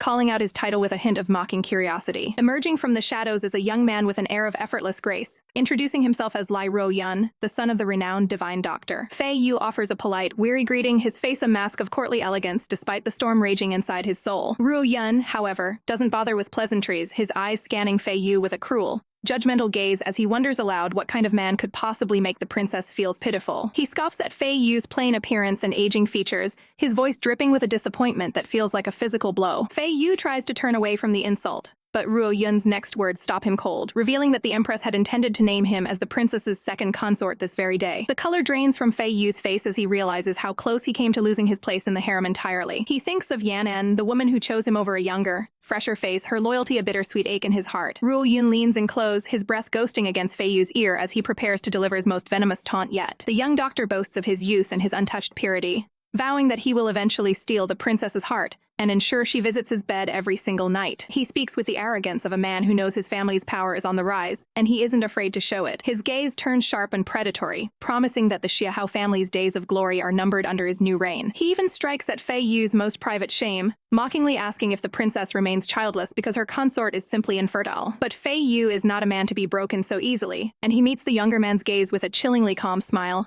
telling him he must be dreaming if he thinks it's that easy to replace him. His eyes burn with a sudden, fierce fire, a reminder that he is still the man the princess chose to stand by her side. With a final icy challenge, he tells the boy that he will be waiting for him in the mansion if he ever actually manages to get through the door. The palace gates creak open to a flurry of whispers, as rumors of the empress's plans to choose a new consort for the third princess spread like wildfire through the courtyard. Before she can even catch her breath, the princess is swarmed by a sea of sparkling eyes and porcelain skin, her very own harem of concubines, all crying out that they've missed her to death. She stands frozen, her mind reeling as she realizes she had completely forgotten about this collection of vases decorating her home. One man steps forward, his gaze heavy with longing as he whispers, "Princess, let this slave serve you tonight," his voice dripping with a desperate need to be noticed. But the air is instantly filled with the sounds of bickering as the others erupt in jealousy, each claiming they thought of her more and promising they are the only ones who can truly satisfy her. The chaos reaches a fever pitch when they suggest, with terrifying enthusiasm, that perhaps they should all serve her together tonight. Horrified, the princess looks to her stoic guard, Xia Qianhan, for a rescue, but he simply stares back with a blank, friendly look, pretending he doesn't hear her silent screams for help. How ungraceful to argue about such things in public.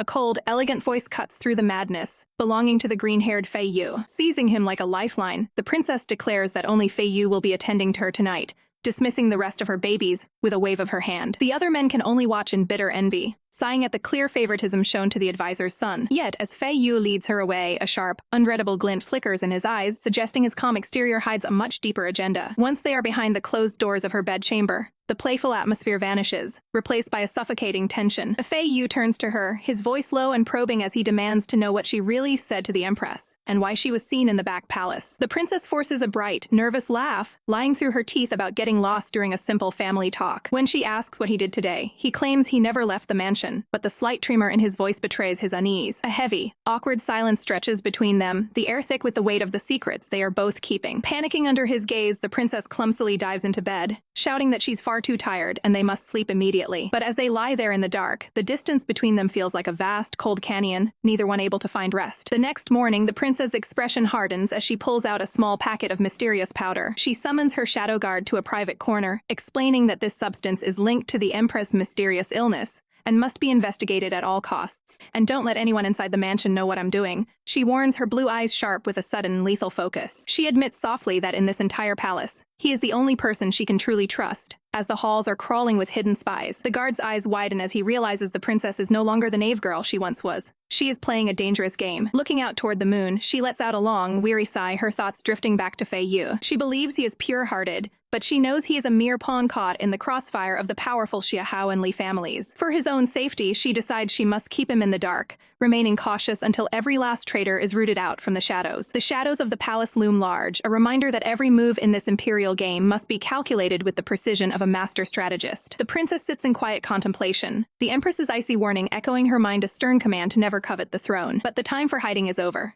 With her rivals temporarily sidelined and her resolve hardened, she prepares to step into the light and begin her own battle for survival. Under the guise of a humble merchant, she opens the Yan'an workshop, charming the crowds with exclusive products and a bright, infectious energy that draws everyone in. From revolutionary feminine hygiene products that catch the ladies by surprise to alluring garments and even a bit of clever fortune-telling, her business flourishes, filling her coffers with the gold she needs to fund her secret ambitions. As the sun begins to set and the bustle of the market fades, a mysterious, veiled figure watches her from the doorway, their eyes burning with an unreadable, intense fascination. From the first time I saw her, I knew she was different, the stranger muses silently, unable to look away from the woman who has upended his world. Watching her work with such focus and effortless grace, the observer feels his heart race, completely entranced by how handsome and capable she appears in the heat of her labor. Just as she and Qian Han prepare to close for the evening, the ethereal stranger steps forward, his presence radiating a shimmering, almost otherworldly beauty that commands the room. Without uttering a single word, a slender, manicured hand slides a delicate, flowered note across the wooden counter, an invitation to meet at the Yanxiang Pavilion. The stranger's eyes soften with a bashful, shimmering light, a deep blush visible even through the fine silk of his lavender veil. Before the princess can even find her voice to ask for a name, the mysterious visitor turns and vanishes into the twilight,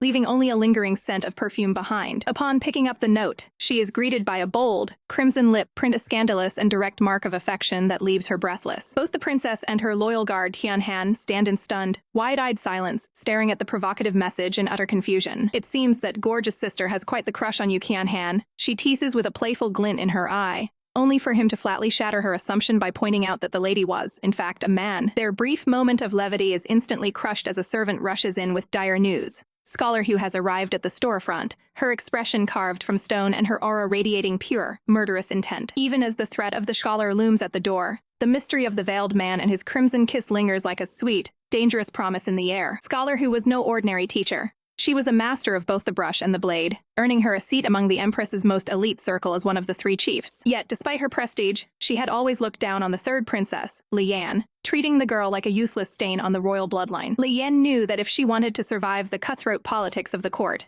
she had to bridge the gap with this formidable woman, even if the scholar currently viewed her as a mere clown playing at business. The afternoon sun beat down on the palace tiles as Li Yan prepared her move, sensing that the air was thick with the scent of an impending power struggle. But as they walked through the market, the scholar's stern, icy facade suddenly crumbled the moment her eyes landed on a handsome face, revealing a hidden, thirsty side that Li Yan never expected. It seemed the great scholar, who had a weakness for beauty that bordered on the scandalous, a secret Li Yan knew she could use to her advantage. Stepping into the scholar's private estate, Li Yan felt the weight of the moment, knowing this visit was her first real step toward swaying the high court to her side. "How does the princess view this courtier's humble mansion?" Hugh asked, her voice trailing off as she led Li Yan deeper into the opulent grounds. The scholar didn't wait for an answer before boasting about her 18 concubines, her eyes flashing with a predatory gleam as she questioned why the princess still seemed so innocent. Li Yan's breath hitched as a memory flickered in her mind. A mysterious man who had once invited her to the very pavilion the scholar was now praising. Hu sighed dramatically, looking down at Li Yan as if she were a sheltered child who had never tasted the true nectar of life's beauty. She began to describe the legendary butterfly courtesan, a man of such devastating grace that no woman in the kingdom could hope to resist his charms. Suddenly, the heavy atmosphere was punctured by the arrival of Qian Han, who stepped forward to announce that the evening meal was prepared. Scholar Hu's eyes immediately locked onto the guard, her gaze traveling up and down his frame with a shameless, hungry intensity that made the air turn cold. The third princess certainly has keen eyes for talent, the scholar whispered, her hand reaching out with a boldness that bordered on an assault. Qian Han's face contorted in a mixture of shock and suppressed rage as he felt the scholar's wandering hand make contact. But before the scholar could go any further, Li Yan's hand clamped down on her wrist like a vice, her voice dropping to a dangerous, icy growl that echoed through the courtyard. "My man, how dare you touch him?" she hissed, her eyes burning with a terrifying protective fire that left the scholar breathless. Yan leaned in with a mischievous glint in her eyes, her hand boldly finding its mark as she teased that she was the only one allowed to touch her consort's backside, leaving the others stunned. The air grew thick with a sudden, sharp tension as Qian Han froze, the back of his neck prickling under her touch while he struggled to maintain his composure. "Stop!" he finally burst out, his face flushed a deep crimson while Yanan just giggled at his flustered, adorable reaction. Seeing them like this, the archate couldn't help but sigh, her mind drifting back to the days when she taught the royal sisters archery and literature, remembering Yan as nothing more than a little girl crying behind her siblings. But those days are long gone. And as they spoke of the brewing storm in the palace, the teacher warned that in this world of victors and history makers, everything now depends on the princess's own strength. Returning to her store, the heavy atmosphere of the palace was momentarily replaced by the excitement of new arrivals' exquisite fabrics sent from foreign lands by the archate's connections. Yanan's eyes sparkled like jewels as she looked at the shimmering, light blue silk resting in the wooden crate, its quality unlike anything she had seen before. She reached out, her fingers dancing over the cool, high-quality material that seemed to glow under the soft light of the shop. "I'm not selling this," she declared with a soft smile, imagining how stunning Fei Yu would look draped in such elegance, and ordered it to be tailored specifically for the prince consort. Suddenly, Qian Han moved closer, his breath ghosting against her ear as he whispered that the medicine from last time had finally been checked. The revelation was chilling. The medicine wasn't a cure at all, but a calculated plot to extend the Empress's life without ever actually treating her symptoms. Yan'an's expression hardened as she looked at her consort, questioning who could possibly benefit from keeping the Empress in a state of perpetual, lingering illness. Her mind immediately went to the eldest princess, Li Sunuan, a woman whose pure appearance masked a ruthless ambition to inherit the throne at any cost. But then, a more unsettling thought crossed her mind. What if the Empress isn't ill at all, but is simply pretending for her own mysterious reasons related to the Xia Hao family? Shaking off the dark thoughts for a moment, Yanan realized she needed someone she could truly trust by her side, her eyes narrowing as she plotted her next move in this dangerous game of hearts and power. The Empress's matchmakers are relentless, presenting the minister's handsome 19-year-old son and the commander's young heir as potential suitors to the disinterested princess. Even the sole son of the prestigious Xiao mansion, a man of 20 with a gentle aura and a bird perched upon his finger,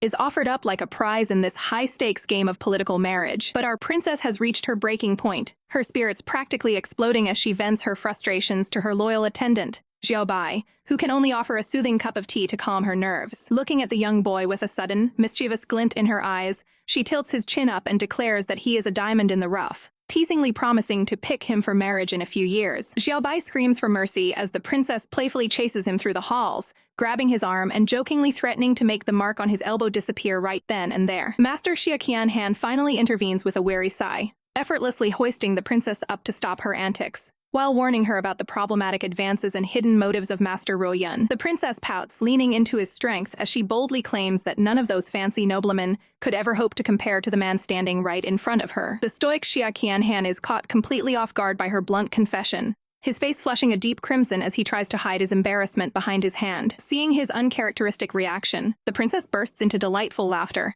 pointing a finger at his red cheeks and teasing him relentlessly for his sudden, adorable shyness. From the shadows, the young Xiao Bai runs to the consort, crying out that the princess has truly lost her mind and is now even harassing children like him. The consort remains silent, his golden eyes narrowing with a cold, unreadable intensity as he watches the intimate display between the princess and her guard from a distance. His voice is like ice as he turns away, instructing Xiao Bai to send Xia Qian Han to meet him in private immediately, the air around him thickening with a dangerous tension. Under the pale light of the courtyard, the consort stands alone by a stone table, his long green hair flowing in the breeze as he waits with predatory patience for the man who has caught the princess's eye. Xie Qianhan arrives shortly after, his posture respectful but his heart likely racing as he asks if the consort was indeed searching for him. The consort's gaze is sharp enough to cut through bone as he turns, hissing that Xie Qianhan is a disgrace for daring to seduce his mistress while serving as a mere guard. The air turns frigid as the consort demands to know if the guard has any shred of respect left for his master's authority. His face is a mask of pure, jealous rage, his eyes flashing with the fire of a man who feels his territory is being threatened by a subordinate he once trusted. Stunned by the raw venom and the sheer weight of the consort's killing intent, Xie Qianhan can only stare back in shock,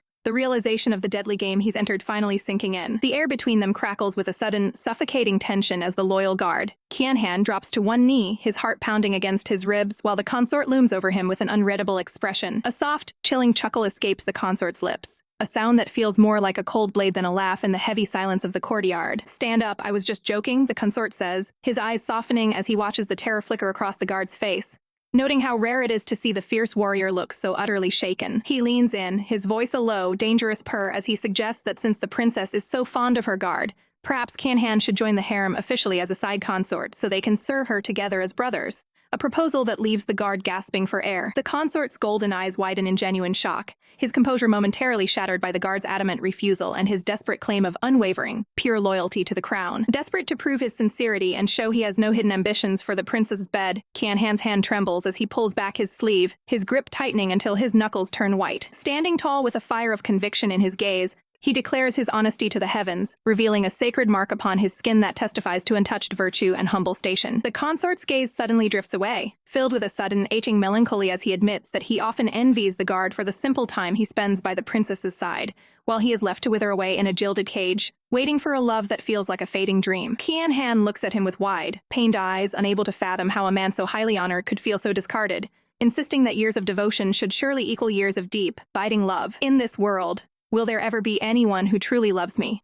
The consort whispers, his voice thick with a loneliness so profound it makes the guard drop to his knees once more, confessing that he has overheard the secret. Dangerous conversations whispered within the palace walls. The atmosphere turns icy in a heartbeat as the consort towers over him, his eyes narrowing into slits of pure silk and steel, as he asks if the guard has a death wish for knowing the secrets of his heart. Despite the threat of death hanging over his neck, Qianhan doesn't flinch, pleading with the consort to understand that he only wishes for him to see the truth and find a way to navigate the treacherous thorns of this harem. He speaks of the princess with a soft, reverent tone, revealing that beneath her cold, imperial exterior, she harbors a hidden warmth for the consort, shielding her heart only because she is terrified of being used. A heavy, regretful sigh escapes the consort as he realizes he has spent years as her husband without ever truly seeing the woman behind the crown, finally telling the guard to rise while his mind drifts to a haunting, distant memory of a figure standing alone in the bitter, falling snow. Within the shadows of the inner court, a mysterious wooden chest is delivered, its contents promising to shift the balance of power. The advisor looks on with a sharp,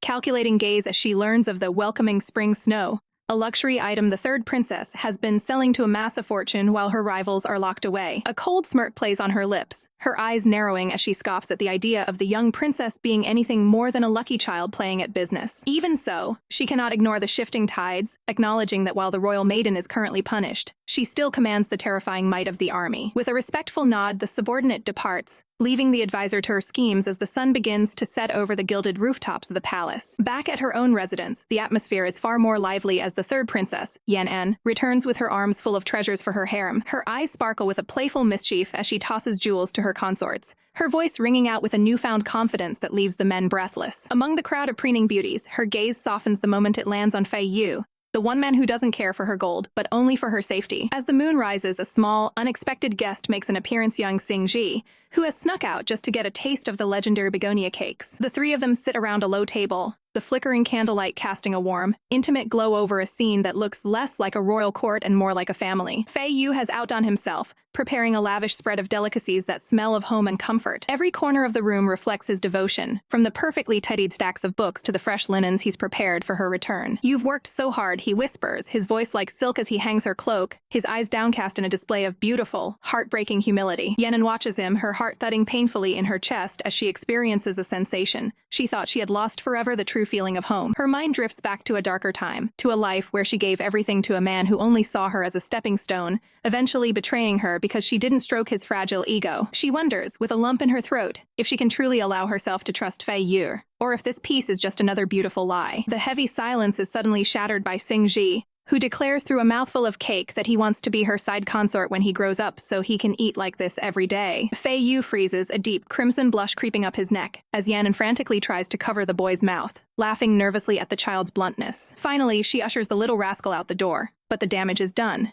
The boy shouts back that he's leaving so they can get down to real business, leaving the princess and her consort standing in a thick, suffocating tension that sets their skin on fire. The princess stands before the chamber doors, her heart hammering against her ribs as she dismisses the servants to be alone with the man waiting inside. She pauses for a heartbeat, pressing her palm against the cold wood of the door, wondering why a woman of her experience is suddenly feeling as fluttery as a schoolgirl. With a soft, nervous cough to clear her throat, she tries to regain her composure before stepping into the lion's den. Fei Yu, I have something to give to you, she announces, her eyes lighting up the moment they land on his elegant, ethereal form. He stands there like a vision, the high-quality silk of the new robes draping over his tall frame perfectly, though he looks down at the expensive fabric with a flicker of deep-seated guilt. To her absolute shock, he begins to pull at the collar, insisting that such finery is wasted on someone as unattractive as him and should be given to the other brothers instead. Her temper flares in an instant, and she lunges forward to grab him, her eyes flashing with a possessive fire as she demands he stay put and obey her. In the heat of her frustration, her hands catch on the delicate silk, the sound of the fabric straining echoing through the sudden silence of the room. He recoils in surprise at her sudden ferocity, his eyes wide as he realizes the princess isn't taking no for an answer tonight. The struggle brings them chest to chest, their breaths mingling in the narrow space between them as the air turns thick with a sudden, heavy tension. Fei Yu looks into her eyes, his voice trembling with insecurity as he asks if this kindness is merely a political ploy to win his family's support. A shadow of genuine hurt crosses her face, her brow furrowing at the realization that he still doubts the sincerity of her heart after everything they've shared. Without a word of explanation, she closes the distance, sealing his doubts behind a kiss that is as desperate as it is hungry. What do you think now, consort? She whispers against his lips, her gaze locked onto his as she claims him as her man, body, and soul. He turns his face away, his voice a broken whisper as he insists he isn't worth this level of devotion, but she gently tilts his chin back to fair truth. Their fingers entwine, gripping tightly as the last of his resistance crumbles under the weight of their shared, suffocating longing. That night, the world outside the bed curtain ceases to exist, leaving only the warmth of their skin and the soft, rhythmic sound of their breathing. Every touch is a sacred promise, and every slow, lingering kiss is a confession they are finally brave enough to make in the dark. They lose themselves in one another, their silhouettes merging in the dim light as the princess finally finds the connection she's been searching for. But as sleep finally takes her, a strange vision flickers through her mind, a silver-haired man standing in a void, a pinky promise made in a life that feels both foreign and hauntingly familiar. She bolts upright in bed, gasping for air as cold sweat beads on her forehead, wondering if that man was a ghost from a dream or a lingering memory of the body's original owner. Her heart thumps wildly against her chest, the intensity of the vision leaving her shaken and questioning the secrets hidden within her own soul. Fei Yu sits quietly in the soft morning light, his nimble fingers working a needle through fine silk to mend a tear from the night before, his face heating up as he remembers why the garment was ruined. Watching him from the doorway, Yanin can't help but giggle into her hand,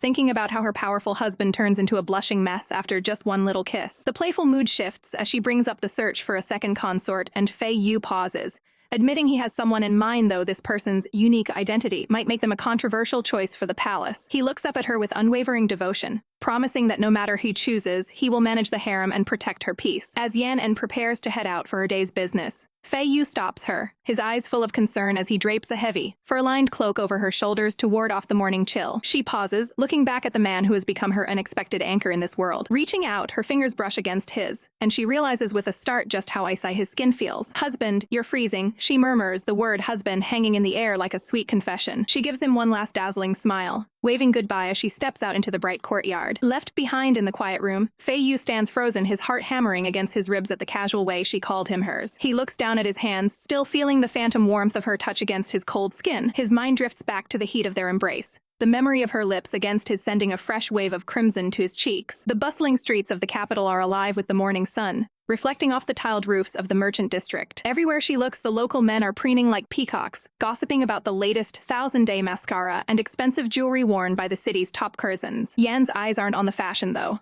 They're glowing with the literal symbol of money as she calculates the profit of her next big contract. Her stoic companion, Kian-han, watches her with a mixture of confusion and dread, wondering exactly what kind of business requires a trip to this part of town. They come to a halt before the towering, ornate gates of the Yangxiang Pavilion, a place where the air is thick with the scent of expensive incense and blooming flowers. Immediately, they are swarmed by a group of breathtakingly beautiful men in flowing robes, each one more charming than the last, promising to satisfy her every whim. Yanin is practically vibrating with excitement at the business potential, while a flustered Kian-han tries to keep her from diving headfirst into the den of temptation. He catches her by the sleeve, calling her out on her sudden lack of modesty as she tries to sneak inside. Suddenly, the crowd parts as a low, melodic voice cuts through the chatter, belonging to a man with a sharp, knowing gaze. It is Bao, the legendary golden courtesan. He leans against the frame with effortless grace, his robe open just enough to be scandalous as he asks the princess exactly what kind of man she's looking for today. The air inside the queen's palace hung heavy with the scent of expensive incense and whispered secrets,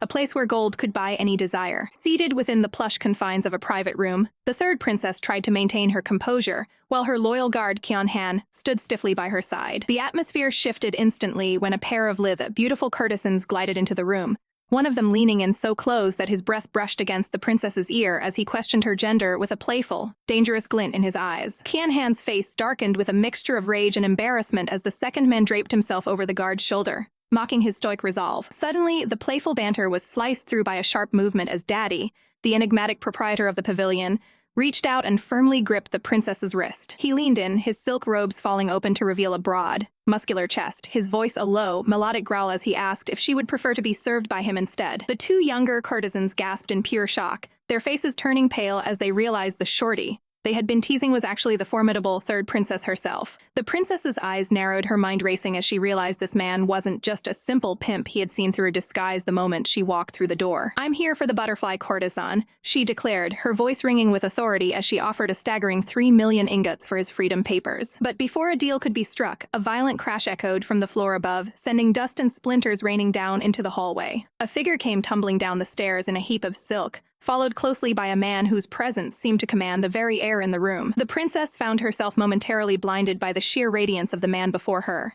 a golden-haired beauty whose fury only seemed to enhance his ethereal looks. His violet eyes snapped toward the princess, widening in a moment of pure, frozen recognition that sent a jolt through her heart. Kian-han instinctively stepped in front of her, his hand on his blade as he warned her to be careful of the falling beauty. The butterfly courtesan's face flushed a deep crimson, his previous arrogance vanishing as he hid his face in his hands, begging for an hour to make himself presentable for her. Daddy watched the exchange with a knowing, cat-like smirk, whispering to the princess that it seemed his butterfly had taken quite a liking to her. As the princess waited, she couldn't help but recall the stories of how these men were trained to enchant and ensnare the hearts of the nobility. Soon, the soft, haunting melody of a pipa began to drift through the room, played by a version of the butterfly courtesan that was even more breathtaking than before. The very walls seemed to thrum with the intensity of the music, a physical manifestation of the tension building between the royal and her prize. The princess leaned back, a satisfied smile playing on her lips, as she realized that this den of vice might just be the most interesting place in the capital. However, the mood soured as the hushed gossip of the other patrons reached her ears, speaking of the maiden princess being punished and the empress's failing health. The shadows of political intrigue were lengthening, and as the whispers turned to the rising power of the Xiahao clan,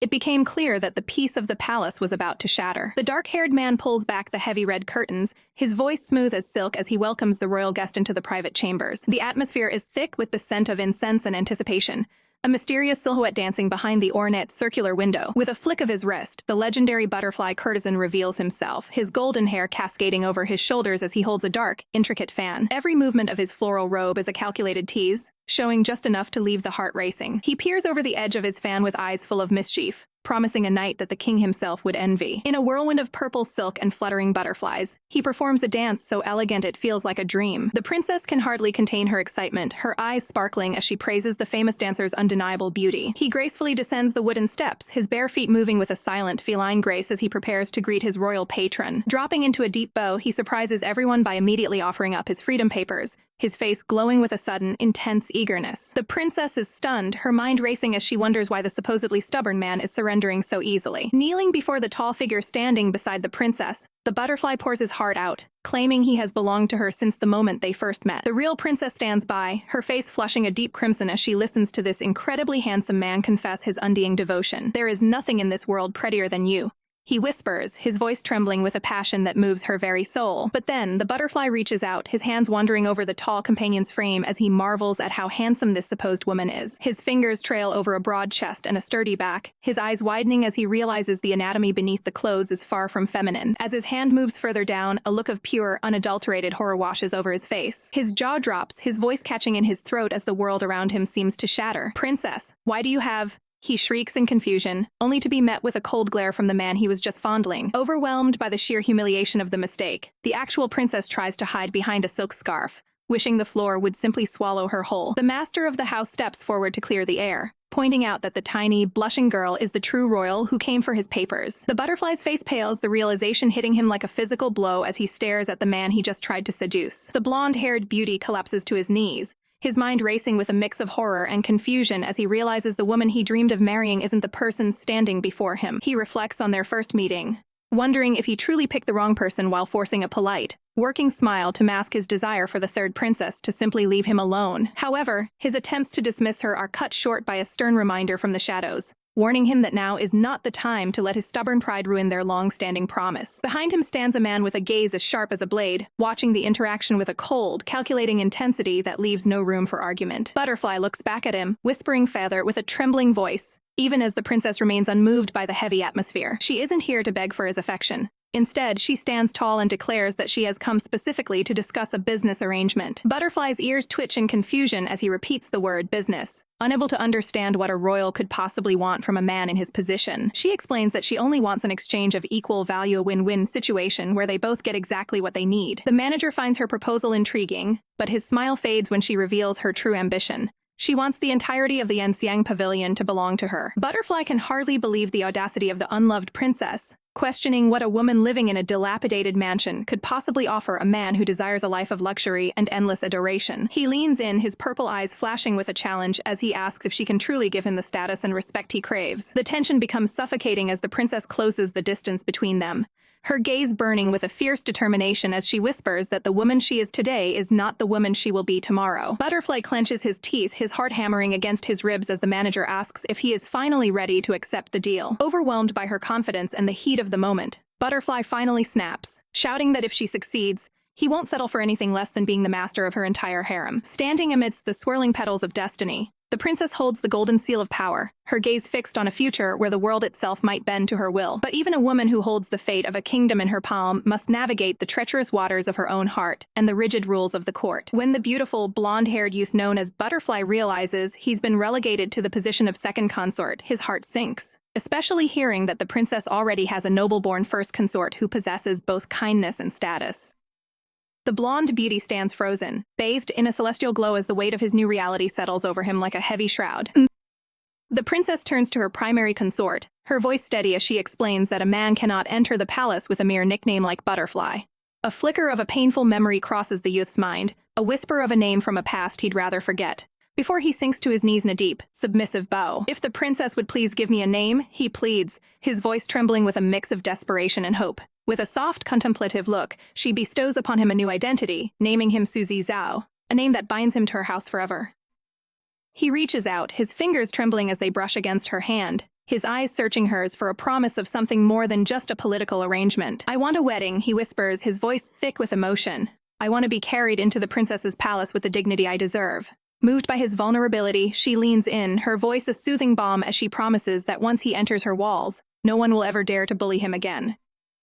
The moment of tenderness is cut short when the princess turns to leave with her stoic bodyguard, Qianhan, trailing behind her. But Zizao isn't ready to let her go, his hand shooting out to catch her sleeve as he cries out that she cannot simply leave after entering his room. "If people see you leave now, what will they think of me?" he demands, his eyes flashing with a desperate, manipulative spark as he insists she must stay the night. The air in the room turns frigid as Qianhan's hand clamps down on Zizao's wrist, a silent, powerful warning from a man who has guarded the princess's life with his own. Zizao only smirks, his voice dripping with venom as he mocks the masculine bodyguard for his obvious jealousy, taunting him for being petty while he, the new consort, claims his prize.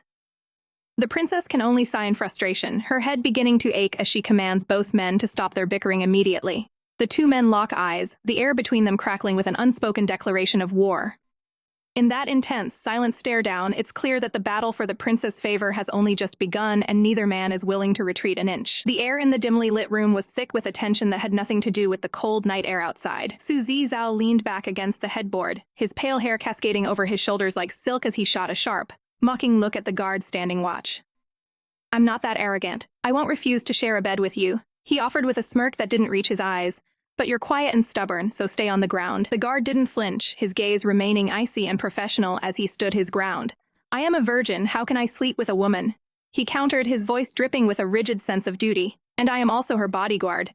My identity doesn't allow me to sleep with the princess." He stepped closer, the moonlight catching the steel in his eyes as he leveled a stern warning at the man who would soon join the imperial harem. "And You have not yet married the princess," he muttered, his posture stiffening with protective instinct. "I warned you, don't do anything out of the ordinary towards her." Su Zizao let out a dry, incredulous laugh, his expression shifting into a mask of disbelief at the guard's overbearing nature. He glanced toward the center of the bed where the princess lay, her mouth wide open as a rhythmic, unladylike snore filled the silence of the room. What kind of woman snores while in a house of ill repute? He wondered aloud, a flicker of pity crossing his face for whoever had to deal with her daily. The first consort must have a really difficult time. The guard's expression softened ever so slightly, his voice dropping to a low, defensive whisper.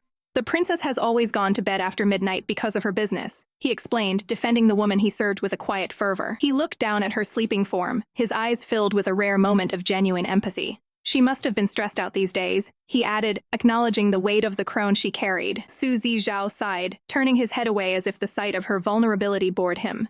"She's not my type, even if she was awake," he claimed, though his eyes betrayed a flicker of something more complex. "I never knew that I would have to marry a chick-like, weak woman." The guard narrowed his eyes, sensing the lie behind the bravado.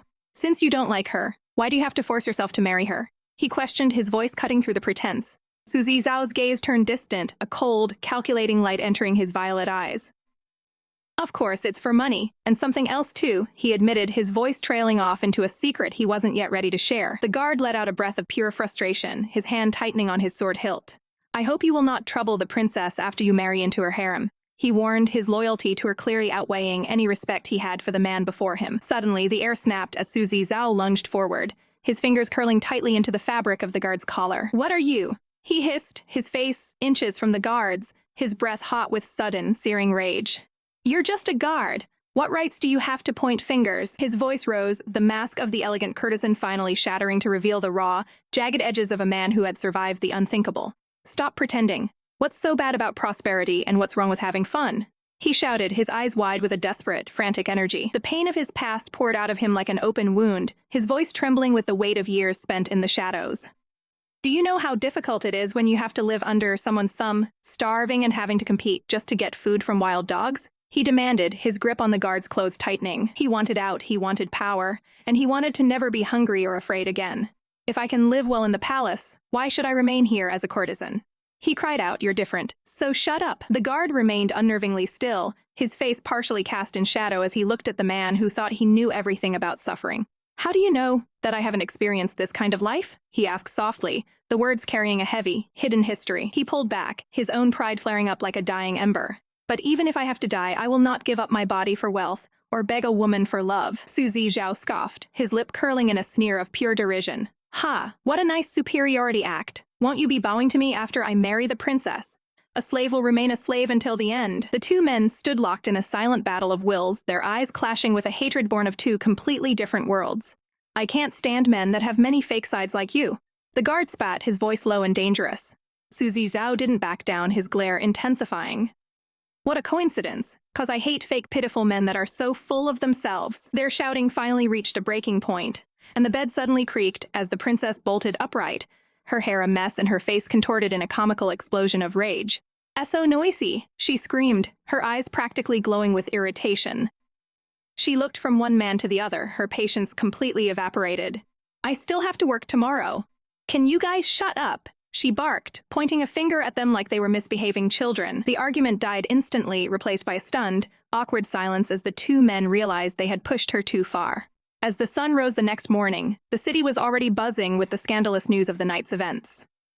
Rumors flew through the streets like wildfire, with commoners whispering about the third princess's bold move. "Hey, did you hear? The third princess is going to marry a second consort." One citizen whispered to another, their eyes wide with excitement. The news hit the noble houses like a thunderclap, leaving many in a state of utter disbelief. "Well, what?" a young woman gasped, her tea nearly spilling as she processed the identity of the new groom. In a quiet corner of the palace, the first consort stood by a window, his long green hair shimmering in the morning light, as he processed the news of butterfly courtesan's ascent. Suzy Zhao, a courtesan. "I never knew," he murmured to himself, a strange, complicated emotion swirling in his golden eyes. He had expected someone else, someone like the prestigious young Master Bai, to take the spot. But why am I so happy? He wondered, realizing that as long as it wasn't his rival, he could breathe a sigh of relief. He reached out, his hand trembling slightly as he pushed open the heavy wooden doors to the veranda. "A second consort, although I knew she would find one sooner or later," he whispered, resigning himself to the ever-growing harem of the woman he loved. He stepped out into the crisp morning air, the cherry blossoms falling around him like pink snow. "The day has finally come," he sighed, his heart heavy with the reality of his shared life. Meanwhile, outside the palace gates, a young man was on his knees, his face a mask of desperation as he begged for an audience. "Brother, let me help you," he cried out, his voice echoing against the red walls as he sought a way to reach the princess through the only family he had left. The weight of the crown is nothing compared to the secrets hidden behind the sliding doors of the queen's palace. Ruo Feng grips his brother's shoulders, his voice trembling with a desperate edge, as he warns that once you enter this gilded cage, there is no escape from the dirty waters of palace politics. "How do you know if I don't understand?" Ruo Yun cries out, his eyes flashing with a stubborn, youthful need to prove his worth to his family. But the heated argument comes to a screeching halt as the fabric of Ruo Feng's sleeve slips, revealing dark, ugly bruises marring his pale skin. Ruo Feng quickly pulls his robe tight, his face a mask of forced calm as he hides the evidence of his suffering, lying through his teeth that he simply fell. His eyes grow distant and hollow as he explains the cruel reality of their world. A man's wife is his heaven, but as a side consort, you are often nothing more than a toy to be stepped on by everyone. Ruo Yun stands frozen, the harsh reality of his brother's perfect life finally beginning to crack the shell of his innocence. A heavy, weary sigh escapes Ruo Feng's lips as he stares toward the light, silently praying that the third princess will show more mercy than the woman he serves. The air in the room suddenly turns ice cold as a familiar, haunting voice drifts through the doorway, cutting through their private moment. Ruo Feng's entire demeanor shifts instantly into one of terrified submission. His head bowing low as his wife, the princess, enters the room with their son. "Husband, I haven't heard you speak so much before." She purrs, her words dripping with a subtle, dangerous venom that makes the heart race. Her gaze is sharp and unyielding, searching for any sign of rebellion or secret keeping in the man she claims to own. Sensing the suffocating tension, Ruo Yun quickly interjects to save his brother, distracting her with the scandalous gossip about the third princess taking a lowly courtesan as her second consort. The news hits like a splash of cold tea,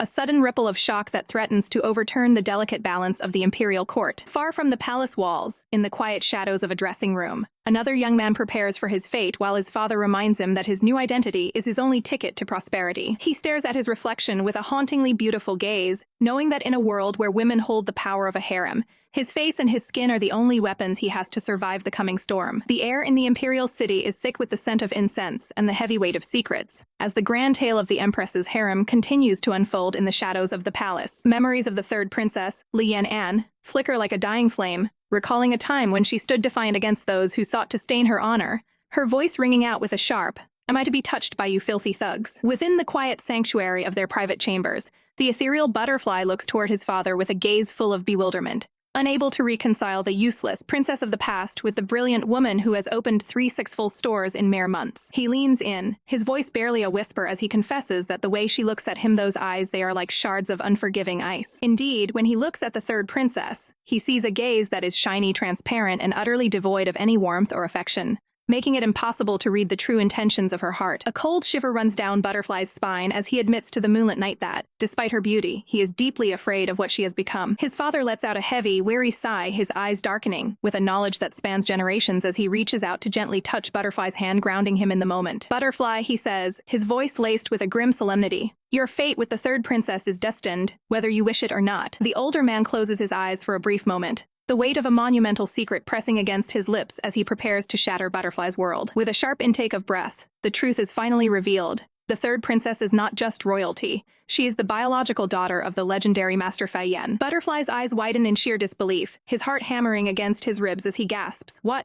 She's Fei Yan's daughter." It seems impossible that the stoic Master Fei Yan could have fathered a child with the Empress, but in the treacherous halls of the palace. Affection is a currency rarely spent and often forged. His father stands tall, a looming figure of caution, warning Butterfly that his wife is a princess of the realm, a woman who belongs to the state and to other men before she ever belongs to him. Never desire for love in the royal family. He warns, his words cutting through the air like a blade, for the people in this palace are all cold-blooded. He explains that to fall in love is to become weak and humble, a death sentence in a place where men who seek romance never meet a happy end. In the eyes of the powerful, land and authority will always outweigh the value of any man's heart. A lesson the third princess seems to have learned all too well as she begins her public campaign. Down in the dusty streets, a crowd gathers. The third princess orchestrates a grand display of charity, her image shifting from a distant royal to a benevolent savior of the poor. She watches the peasants with a calculated gaze, knowing that by changing their minds and feeding their hunger, she is securing a reputation that no enemy can easily tear down. Her thoughts are a dark, swirling vortex of ambition.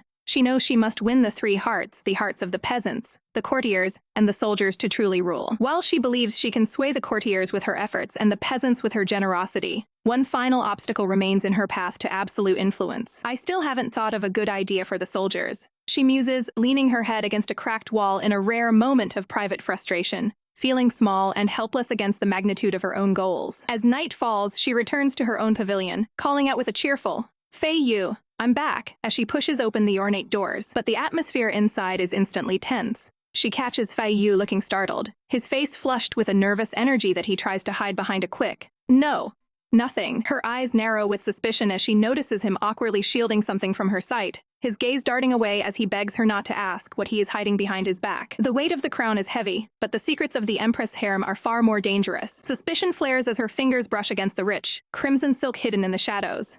What is this? She breathes, her eyes widening as she unfurls the heavy fabric. Fei Yu stands before her, his gaze soft yet filled with a quiet, aching devotion as he reveals his secret labor of love. He explains that he spent years stitching this wedding dress, fearing she would one day belong to another man. "Don't say another word," she cries out, her hand clenching his robes in a desperate grip as the truth hits her like a physical blow. She collapses against his chest, her heart thumping against his as she struggles to understand the man who would give her away so easily. "Are you truly all right with me marrying another?"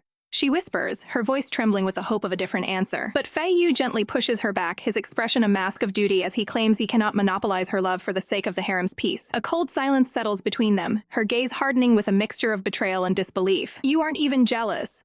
What a stupid, foolish man," she snaps, turning her back on the one person who should have fought for her. Fei Yu is left alone in the dim light, his eyes reflecting a sadness he refuses to voice. Later that night, the air turns chilly as she meets Qian Han in the shadows of the palace gardens to discuss a different kind of betrayal. They watch from the darkness as a hooded figure moves with suspicious haste away from the royal maiden's quarters.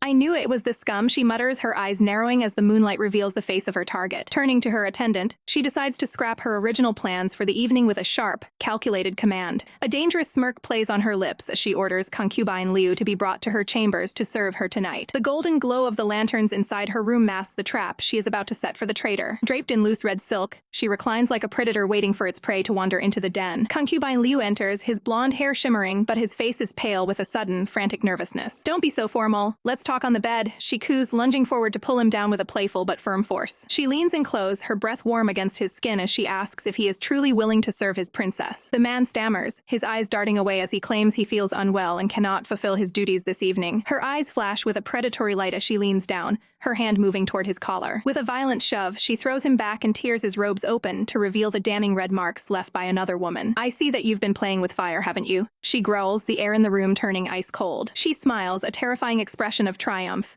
knowing that his game is finally over and his betrayal has been laid bare. The atmosphere in the room is suffocating as the princess stands tall, her gaze piercing through the pathetic man trembling at her feet. Concubine Liu, once a favorite, now looks like a broken doll, his eyes welling with tears as he begs for mercy he hasn't earned. Lian's voice is like ice, warning him that every lie will be met with pain, and this time she isn't just using her hands to teach him a lesson. The glint of steel reflects in Liu's wide, terrified eyes as the tip of blade draws dangerously close to his throat, making his breath hitch in pure horror. "I will just kill you," she declares, her face a mask of cold fury that leaves no room for doubt about her deadly intent. The man's resolve shatters instantly, his cries for life echoing through the chambers as he promises to spill every secret just to breathe another minute. Li Yan leans in, her eyes narrowing as she demands to know why the royal maiden was so desperate for him to stay by her side. A dark, amused smile plays on her lips when she realizes Li Hongying was bold enough to plant such a clumsy spy right under her nose. Her mind races, wondering if this obsession with her relationship with the first consort is about the Xiahao family or something even more sinister. Outside, the tension is just as thick as the first consort. Fei Yu demands entry, his heart racing at the sound of a man's voice coming from the princess's private quarters. With a sharp command, Li Yan allows him in, her expression unchanging even as the heavy doors swing wide to reveal the chaos within. Liu immediately scrambles to Fei Yeet,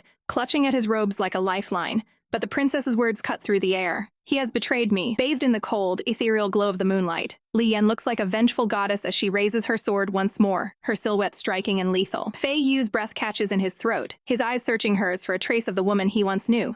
But she coldly reminds him that the old Li Yan is gone forever. Sensing the political catastrophe of a dead courtier right before a royal wedding, Fei Yu drops to his knees, pleading for the princess to show mercy for the sake of the crown. The silence that follows is heavy, broken only by the sharp metallic ring of the sword sliding back into its scabbard, as she grants a temporary reprieve. But this mercy is merely a stay of execution. Li Yan turns to her guard with a look of absolute authority, her voice booming through the hall. Tonight, the games end and the princess sits regally upon her throne, prepared to sweep her harem clean of every snake hiding in the grass. Li Yan stood in the moonlight, her heart a fortress of cold calculation as she realized that forcing these men out would only invite the wrath of their powerful families. Standing before her harem of husbands, her voice was steady but sharp as she reminded them that while she hadn't shown them affection, she had never once brought them harm. With a flick of her wrist, she sent a flurry of divorce contracts scattering across the ornate rug, the sound of the paper hitting the floor feeling like a death knell to the men gathered there. "Bring him here," she commanded, her eyes narrowing as she prepared to make an example of the one who had dared to cross her. Two guards threw a blonde man onto the floor, his robes disheveled and his chest marred by the unmistakable marks of a secret lover. The other concubines gasped in horror, their faces pale as they realized that concubine Liu Yu had committed the ultimate betrayal. Liu Yu trembled, his eyes wide with a mix of terror and shame as he looked up at the woman he had underestimated. "According to the rules," Yanin announced, her voice echoing through the silent hall, "he will be punished with 80 lashes and served a divorce contract before being cast out forever." She looked down at him with a gaze as cold as ice, showing no hint of the mercy he was silently begging for. The guards showed no hesitation as they grabbed his arms and began to drag his screaming form toward the courtyard. The first strike of the rod landed with a sickening thud, the sound of wood meeting flesh cutting through the night air. Yanin watched the scene with a bored expression, eventually sighing as she complained that the guards weren't swinging with enough conviction. She turned her gaze to her loyal shadow, Qian Han, and summoned him forward with a flick of her finger. "Please stop. I beg you, princess, have mercy." The other husbands cried out, their voices cracking with desperation as they watched the brutal display. One of the men looked on with a face twisted in a mixture of hatred and fear, his knuckles white as he gripped his own robes. Once the whipping was finished, the remaining concubines huddled together like frightened children, their spirits completely broken. Yanin stepped toward them, her shadow looming large over their trembling forms as she spoke of a newfound mercy. She gestured to the divorce papers still littering the floor, her voice dropping to a dangerous, silky whisper. A dark, predatory smile played on her lips as she warned them that if they chose to stay and betrayed her again, it wouldn't just be them who suffered, she would destroy their entire families. In the heavy silence that followed, a single hand reached out, trembling violently as it hovered over the documents. The red-haired concubine suddenly lunged forward, grabbing his freedom with a desperate, frantic energy. Qian Han moved to intercept the man, his hand resting on his sword, but Yanin raised her hand and told him to let the coward run. "Who else?" she asked, her blue eyes scanning the room, searching for the next person to break under the pressure. The purple-haired concubine fell to his knees, tears streaming down his face as he confessed to taking bribes and begged for the chance to leave with his life. He didn't look back as he clutched the paper to his chest and fled into the darkness of the palace gardens. The white-haired husband looked at the empty spaces beside him in shock, unable to believe how quickly their ranks were thinning. Yanin's gaze shifted to the green-haired man who stood frozen, the sweat beading on his forehead as he felt the weight of her scrutiny. "I will ask one more time," she repeated, her voice like a velvet-covered blade. "Who else wants to leave?" Her eyes were twin pools of sapphire fire, daring anyone left to test the limits of her patience. The green-haired concubine bit his lip so hard it bled, his internal struggle visible in the way his eyes darted toward the exit. Finally, his resolve shattered, and his hand shook uncontrollably as he reached down to claim the contract that would end his life as a royal husband. The atmosphere in the palace is thick with unspoken desires and the weight of a crown that demands both power and a heart of stone. A heavy silence falls over the room as eyes meet, searching for a spark of defiance, or perhaps a plea for mercy that remains unspoken. Trembling fingers slowly withdraw from the divorce contract, the paper a cold reminder of the bonds that could be severed in an instant. The princess looks over the remaining men of her harem, her voice calm as she questions who among them truly wishes to stay by her side. Wu Langxin steps forward, his expression pained as he confesses how a man of his standing is often humiliated and overlooked in these gilded halls. This slave cannot get a little love and comfort from his wife. He asks, his voice cracking with a raw, desperate honesty. He kneels before her, swearing that his family and their vast resources in Lu County will be entirely at her service, if she only keeps him. Sensing the exhaustion in the air, the princess waves a hand, dismissing the group so that everyone might find some semblance of peace and sleep. But a young servant stops her, his face bright with curiosity as he asks the question on everyone's mind. Princess, who will serve you tonight? She pauses, casting a long, searching look back at the man with the flowing green hair, waiting for him to say anything to stop her. Her heart bristles with a sudden spike of annoyance when he remains as still as a statue, his silence feeling like a deliberate slap to her pride. He keeps his gaze lowered, his face an unreadable mask that hides whatever jealousy or pained longing might be churning beneath the surface. Tonight, Wu Langson will serve me, she announces firmly, her voice echoing through the chamber as she commands him to be cleaned and sent to her quarters immediately. A flicker of genuine shock finally crosses the green-haired man's face, a moment of realization that his stoicism may have cost him dearly. Even the other consorts can't hide their astonishment, the tension in the room reaching a breaking point as the princess makes her sudden choice. He stands there in the shadows, a solitary figure of regret as he watches the woman he serves turn her back on him to favor another. Outside, the plum blossoms sway under a vast, starlit sky, the night air cool and indifferent to the burning hearts within the palace walls. Safely tucked away in her room, the princess fumes internally, wondering how that ancient man could be so frustratingly indifferent to her provocations. She collapses onto her bed, the silken sheets doing little to soothe her mind as she wonders if she's pushed her consorts just a bit too far this time. However, the day's exhaustion soon wins out, and she finds herself drifting off not to thoughts of romance, but to the rhythmic, comforting counting of her growing fortune. When Wu Langson finally arrives, dressed in his finest robes and ready to serve his wife with all his heart, he finds her already fast asleep. Meanwhile, far from the palace drama, a carriage rumbles along a sun-drenched path, its wheels kicking up dust as it nears the heart of the kingdom. Inside, the travelers note how much the capital has changed over the years, the air thick with the scent of nostalgia and impending change. A slender hand reaches out to pull back the curtain, revealing the bustling world outside to a pair of eyes that have seen far too much. Master Bai gazes out at the horizon with a soft, enigmatic smile, wondering if his old friend is still waiting for his long-overdue return. The atmosphere in the Su mansion is thick with anticipation as the wedding preparations reach their peak, the air shimmering with the promise of a new alliance. Su Manming watches with a calculating smile, bidding a polite farewell to the third princess, Yan'an, as she prepares to return to the palace for the ceremony. As she walks away, Yan'an pauses, casting a sharp, knowing glance back that suggests she is far more aware of the shifting loyalties than she lets on. Master Su narrows his eyes, convinced that sticking close to this little master will be the key to his family's future prosperity. Meanwhile, at the palace gates, a mysterious carriage arrives carrying a traveler disguised as a humble musician seeking an audience with the empress. His young attendant, Ru Yi, chirps excitedly about the commotion in the palace, revealing that the third princess is taking a side consort today. The white-haired master remains silent, his expression unreadable behind a veil of calm as Ru Yi continues to gossip about the wedding. The banquet hall is a sea of vibrant red and gold, filled with the elite of the court who have gathered to witness this unconventional union. Yan'an steps into the light, draped in breathtaking crimson robes that flow like silk fire, her presence commanding the attention of every soul in the room. She leans in close to her loyal guard, Xiao Bai, whispering a cold instruction to document every single guest and their behavior today. In the corners of the room, the whispers turn poisonous as a purple-haired courtier sneers, mocking the princess for marrying a mere courtesan. Yan'an doesn't miss a single word. She turns her head slightly, her voice like cracking ice as she calls for Qian Han. Without a moment's hesitation, Qian Han lunges forward, his hand snapping around the courtier's throat and lifting him off the ground with terrifying ease. The man gasps for air, his eyes bulging in shock as his insults are choked back into his throat. "You are just a recorder meant for documenting." Yan'an's voice rings out with a lethal edge. "How dare you speak such filth about my marriage?" She stands tall, the delicate beauty of her wedding attire contrasting with the absolute coldness in her sapphire eyes. With a slight tilt of her head and a gaze that could wither a stone, she utters two simple, devastating words. "Beat him." Qian Han obeys instantly, slamming the arrogant official into the floor with a bone-jarring thud that echoes through the silent hall. The other guests freeze, their hushed whispers turning into a terrified silence, as they realize the princess is no longer the pushover they once knew. The courtier lies broken and humiliated against the cold stone, a warning to anyone else who might dare to disrespect the crown. Qian Han steps back to Yan'an's side, his chest heaving slightly as he questions if she made such a scene out of love for her new consort, his eyes searching hers for a hint of jealousy. Yan'an merely looks at her own delicate, pale hand, her expression remaining a mask of regal indifference. She clarifies that this wasn't about love,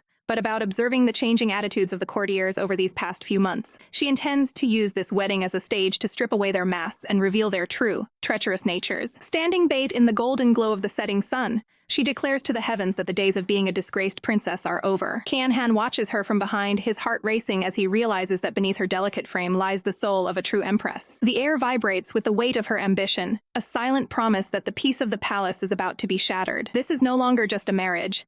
It is the first step on a blood-stained path toward the ultimate throne. The golden rays of the setting sun wash over the majestic palace gates as the wedding procession finally arrives at its destination. Inside the ornate red sedan, a figure sits shrouded in a heavy crimson veil, the air thick with the scent of incense and the suffocating weight of tradition. Outside, the commoners can't stop whispering, their voices a mix of envy and shock as they realize the groom is none other than the legendary butterfly courtesan from the Yanxiang Pavilion. A man like that isn't practical for a husband. One woman scoffs, her eyes narrowing as she compares the beautiful groom to the virtuous and ideal Xiaohu. Behind the silk veil, the groom's lips curl into a faint, knowing smile as he listens to the world judge his worth. His fingers tighten against the rich fabric of his robes, a silent testament to the nerves fluttering beneath his calm, composed exterior. Stop the sedan. The command rings out as they reach the heart of the royal palace, the very place that is destined to become his gilded cage. He stares out at the towering walls through the gap in the curtains, knowing that once he steps through those doors, there is no turning back to the life he once knew. A flicker of dread crosses his mind, the terrifying realization that he may never breathe the air of freedom beyond these walls again. But as he prepares to descend and face his fate, he settles his heart and prepares to play his part in this grand drama. I am a butterfly, he reminds himself, his resolve hardening like steel. He will never allow himself to give up or lose this dangerous game. Through the sheer red fabric, his eyes burn with a hidden, icy fire, daring the palace and its inhabitants to try and break him. Meanwhile, deep within the quiet halls of the inner palace, a soft knock echoes against a wooden door as a voice calls out for Fei Yu. The third princess pushes the door open, her brow furrowed in concern as she finds her consort sitting in the dim light all by himself on her big night. Fei Yu looks up, his long green hair cascading over his shoulders, and explains with a tinge of sadness that tradition forbids the existing husbands from appearing when the wife takes a new spouse. The princess can't help but feel a wave of awkwardness wash over her, realizing how stifling and lonely these royal rules truly are for the men she keeps. Seeing that the hem of his robe has come loose, she gently offers to mend it, her mind drifting back to the blurred mysteries of their own past. Tell me, Fei Yu, what exactly happened on our wedding night? She asks, her voice dropping to a whisper as she wonders if they ever truly shared a bed. A playful, almost melancholic glint enters Fei Yu's eyes as he reminds her that she was barely more than a naughty child of 11 or 12 back then. He describes a night of pure innocence, where they sat by the lake while he told her stories until she drifted off to sleep in his arms. The princess blushes furiously, embarrassed by the memory of her younger, naive self falling asleep like a tired toddler on her own wedding night. She looks at him with soft, apologetic eyes, feeling the heavy weight of guilt for leaving him alone in his chambers while she celebrates a new marriage. Please, don't be angry with me for marrying more people, she stammers, her face heating up as she tries to navigate the complexities of his feelings. But Fei Yu simply offers a serene, heartbreaking smile, wishing her and her new husband a life of perfect harmony. He drops to his knees in a formal, submissive bow, his loyalty appearing as unwavering as it is distant. The princess bites her lip, frustrated that he is pushing her away with such cold, perfect etiquette instead of showing his true heart. Thank you for your blessing, consort, she says softly, the words feeling heavy and inadequate in the quiet room. As she turns to leave, she promises him that no newcomer will ever be allowed to threaten his position or his place by her side. Yet, as she walks away, she can't shake the feeling that Fei Yu is a man of 1,000 secrets, hiding a depth of emotion she has yet to uncover. Stepping out into the vibrant, lantern-lit atmosphere of the wedding banquet, the princess asks her attendant how many of the invited guests actually showed up to witness the union. She scans the crowded room, noting the calculated absence of the powerful prime minister, though the turnout is still larger than she anticipated. Among the sea of faces, the prominent Lan family makes their grand appearance, their presence adding a layer of political tension to the evening's festivities. Leading the group is the venerable Captain Lan Weiguo, leaning heavily on his cane, a reminder that every guest in this room carries their own hidden agenda. Princess Yan An's face lit up with a radiant smile as she welcomed Captain Lan to the festivities, her voice bubbling with genuine excitement. The captain gestured toward the youth beside him, introducing his grandson, Lan Qingyi, whom he had brought along to enjoy the rare moment of leisure. As the young man offered a formal greeting, Yenin couldn't help but notice his striking features, wondering why such a handsome man so intimidated by her presence. She quickly ushered him inside with a playful air, privately musing about the growing collection of men who had come to rely on her grace. Turning her attention to the corner, she found Scholar Hu sulking over the wedding, forcing the princess to gently coax her out of her melancholy. I swear to heaven, Autumn Moon only thinks of me as a little one, she cried out in a panic, trying to dispel any lingering jealousy. To smooth things over, she whispered a promise of a future outing to the pavilion, sealing the deal with a mischievous grin. Suddenly, The crowd erupted into cheers as the long-awaited announcement echoed through the halls. The bridegroom is here, the air filled with the rhythmic beat of gongs and drums as the ornate wedding carriage arrived at the palace gates. A delicate hand reached out from the shadows of the sedan, and a foot clad in a ceremonial slipper stepped firmly onto the ground. The groom stood tall in his vibrant red robes, his figure so striking that the guests couldn't help but gasp, even though his face was obscured by a heavy veil. With careful steps, he was guided across the flaming brazier, a traditional rite to ensure a prosperous and bright future for the couple. Beneath the crimson fabric, Zizhao's breath hitched as he wondered if the princess would truly treat him with the kindness he craved. Zizhao! Yan's voice rang out clear and steady as she stood waiting for him at the end of the path. She extended her hand toward him with a warm, inviting smile, causing his heart to skip a beat in anticipation. His chest tightened and his pulse raced, the sound of his own heart thumping like a drum against his ribs. Looking at her now, she didn't seem like the small, playful girl he knew. She looked every bit the powerful, regal princess. Their fingers laced together, a silent vow passing between them as they felt the warmth of each other's touch. Through the thin veil, he watched her with eyes full of devotion, feeling truly blessed to be the one she chose to favor. The guests watched in awe as the pair walked side by side, whispering about what a perfectly matched and beautiful couple they made. Yan chuckled to herself, thinking that her mother could finally stop worrying now that she had secured such a handsome husband in this life. They finally came to a halt before the grand red banner, prepared to finalize their union before the eyes of the gods. An attendant leaned in to guide the princess, explaining that only the wife could worship in this specific manner. Together, they held the incense sticks high, offering their prayers to heaven and earth for a long and happy life together. On the signal, they both leaned forward in a deep, respectful bow, sealing their commitment in front of the assembled witnesses. With the formal rites concluded, the master of ceremonies announced the final step.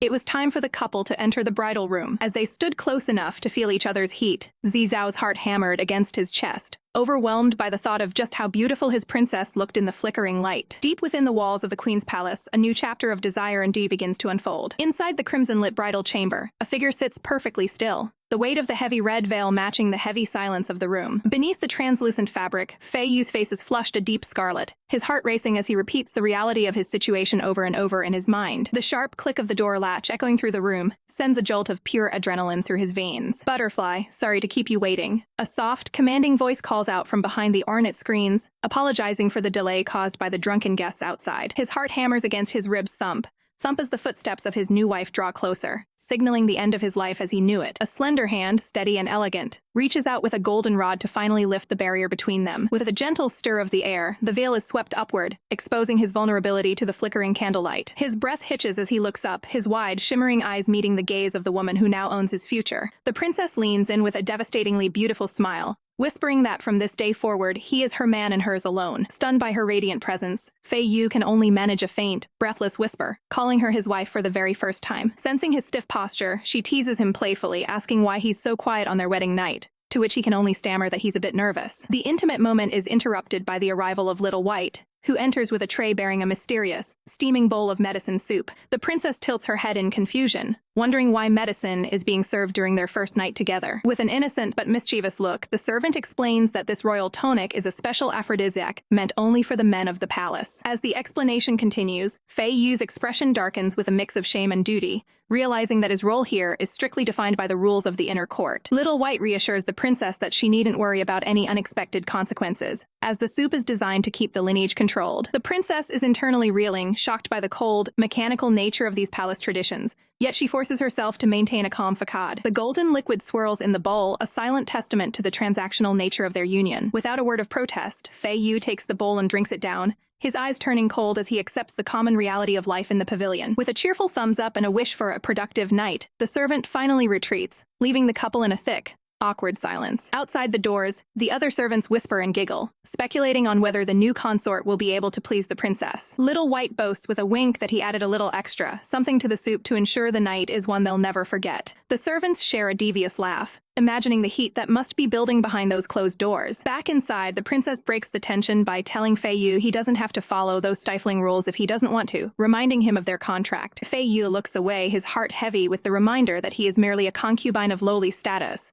while the princess casually turns her attention to a stack of books. He watches in disbelief as she begins to read, his frustration boiling over as he realizes she has no intention of treating this like a real wedding night. She looks at him with those cool, detached eyes, telling him she won't force him into anything, which only ignites a fire of wounded pride in his chest. Driven by the heat of the tonic and a desperate need to be seen, Fei Yu sheds his robes and pulls her close, his voice low and dangerous as he asks, Today's our wedding night. Shall we do it? The princess sat frozen, her eyes glued to the account books, while Butterfly lounged on the bed behind her, his robes falling open to reveal his bare chest, as he questioned if this service was part of their contract. He tilted his head, his golden locks shimmering in the candlelight as he asked with feigned innocence if there was a problem. A smirk played on his lips as he boasted about his own devastating beauty, wondering aloud how she could possibly ignore a gorgeous man lying half-naked right in front of her. He let out a dramatic huff, pouting like a spoiled child as he asked if those boring numbers were truly more interesting than his own body. The princess finally snapped, slamming her book down and rising to her feet with a face flushed red from both anger and embarrassment. But Butterfly's playful demeanor suddenly vanished,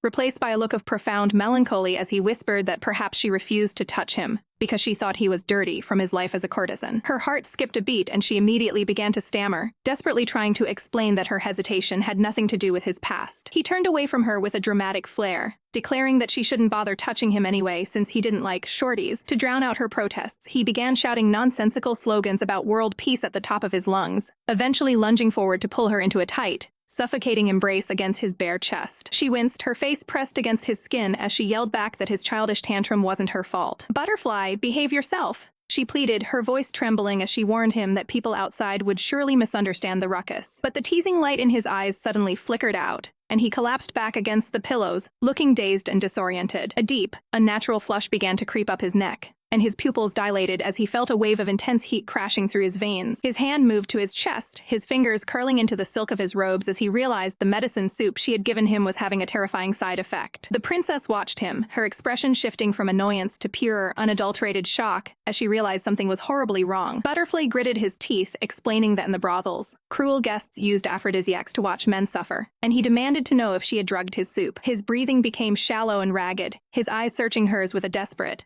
burning intensity as he asked if she truly wanted to see him in this state. The implication hit her like a physical blow, leaving her mind reeling in a state of absolute panic. Thinking only of a cure, she turned to flee, telling him to wait while she fetched a doctor to treat his fever. But before she could take a single step, his hand shot out like a viper, his fingers locking around her wrist in a grip that was both desperate and commanding. She gasped, her eyes wide with surprise as she looked back at him. As her sleeve fell back, Butterfly's gaze landed on the vivid red mark on her arm, the proof of her purity, and his voice broke as he asked why she had kept her virginity a secret from him. Seeing the genuine torment in his eyes, her resolve crumbled, and she softly promised that she wouldn't leave him alone in his pain. He leaned his weight against her, his forehead resting on her shoulder as he whimpered for her help, the heat from his body radiating through her clothes. The world outside the heavy bed curtains seemed to fade away, leaving only the sound of their synchronized heartbeats in the dim light. They looked at each other for a long, silent moment, the air between them thick with a tension so heavy it was nearly impossible to breathe. The princess looked at his flushed face, thinking to herself how surprisingly cute and intimidatingly well-built he was.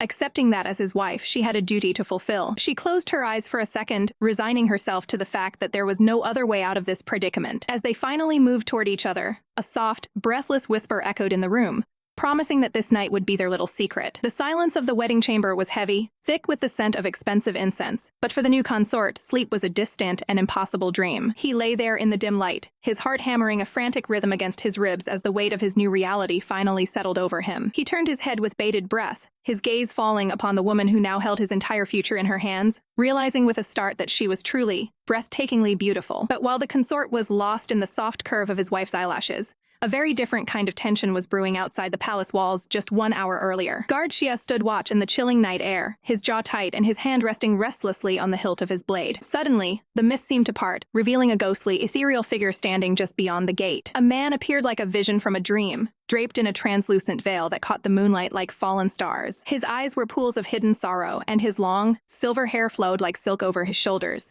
making him look more like a spirit than a man of flesh and blood. "Who goes there?"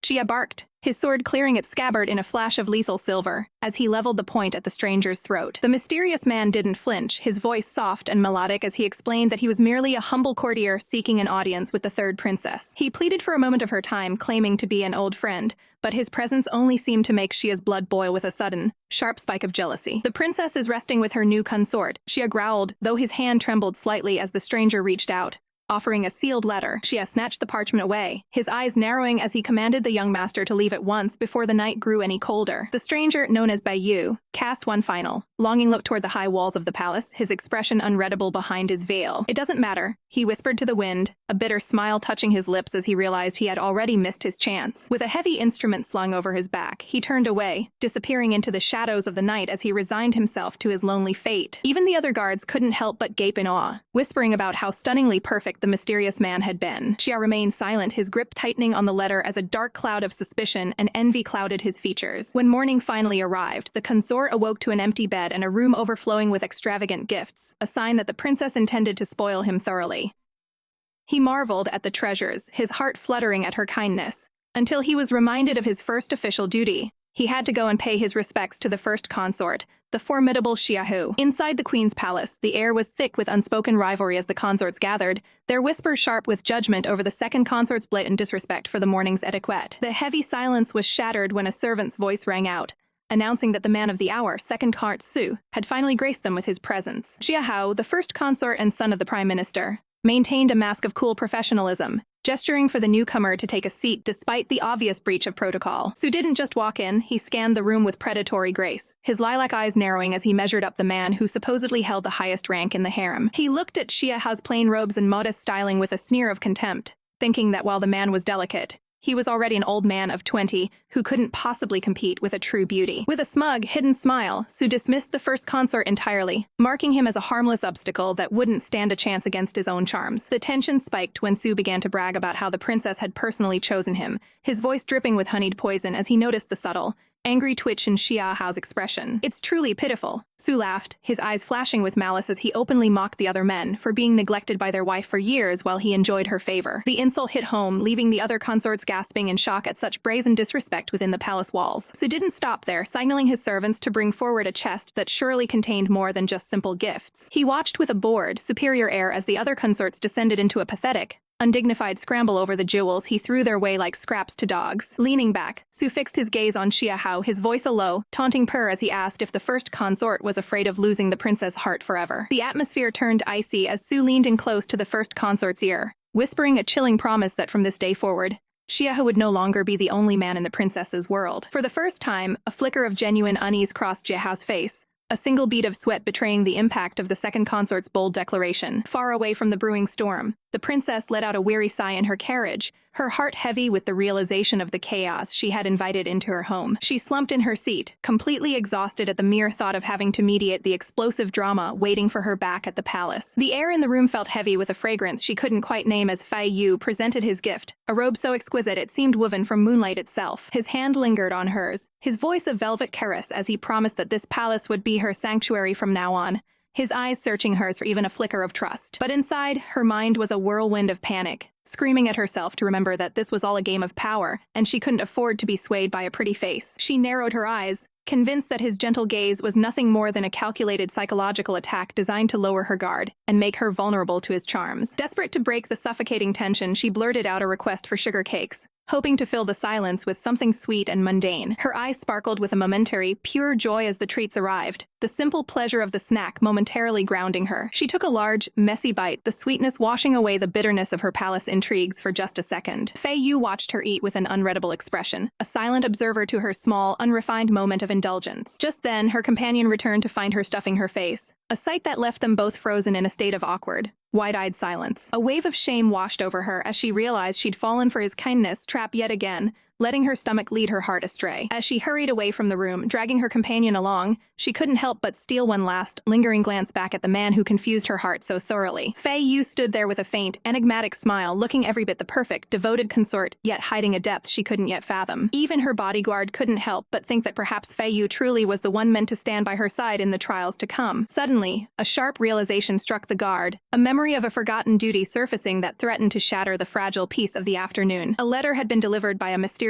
musician in white the night before, a message meant for the princess's eyes and hers alone. But the moment Fei Yu heard the name Bai Yu, the warmth in his eyes vanished instantly, replaced by a cold, sharp intensity that made the air turn frigid. He demanded the letter with a chilling calm, his voice dropping to a dangerous whisper as he commanded the guard to keep this secret buried from the princess. The guard hesitated, caught between her duty to her lady and the sheer, terrifying weight of Fei Yu's authority. Alone in the shadows of the doorway, The mask of the gentle consort finally slipped, revealing a man who would do anything to keep what he had claimed. He looked down at the parchment, his heart hardening as he remembered the long, painful road he had traveled just to reach her side. A single whispered "why" escaped his lips, dripping with a mixture of sorrow and resentment as he held the paper over the flickering flame of a candle. The question hung in the air, a bitter reminder of a past he was desperate to incinerate before it could touch her. He watched with cold, unwavering satisfaction as the letter turned to ash, the secrets of Bai Yu dissolving into nothingness in the dark. The air in the imperial chamber is thick with a suffocating tension as Yan En and Zizao prepare to face the lion in his den, their every step echoing against the cold stone floors. Seated with a terrifyingly calm grace, Emperor Li Yuanqing idly toys with a delicate teacup,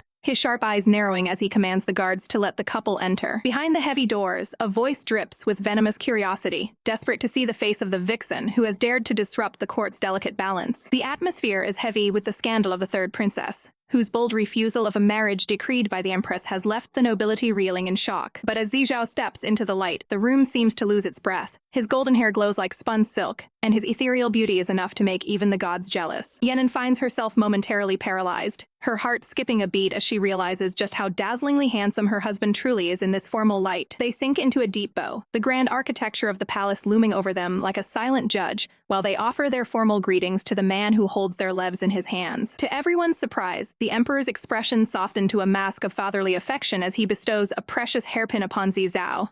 But his words carry a hidden sting when he commands them to work hard on producing an heir. The weight of his blessing hits Yan En like a physical blow, and as a sharp pain lances through her temple, the memories of this body begin to resurface with a violent clarity. She sees the truth now. Li Yuanqing is no kind father, but a ruthless strategist who used the Li family as a stepping stone to seize the throne for himself. She remembers the real Yan, a lonely child who once looked up to this man with hope, only to be met with a gaze as cold as ice when she begged for his help. A shiver of realization runs down her spine. She isn't just a princess, she is a survivor in a game where she must learn to use the emperor just as he has used everyone else. Her dark reflections are suddenly interrupted by the comical, tearful wailing of a young boy nearby, who looks at her as if she's the greatest villain in history for her supposed betrayal. While Yenin deals with the dramatic child, the emperor's advisors whisper in the shadows, questioning why a man of his status would ever show such favor to a mere courtesan like Zizao. The emperor's eyes darken with a sinister, calculating light as he reveals his true gambit.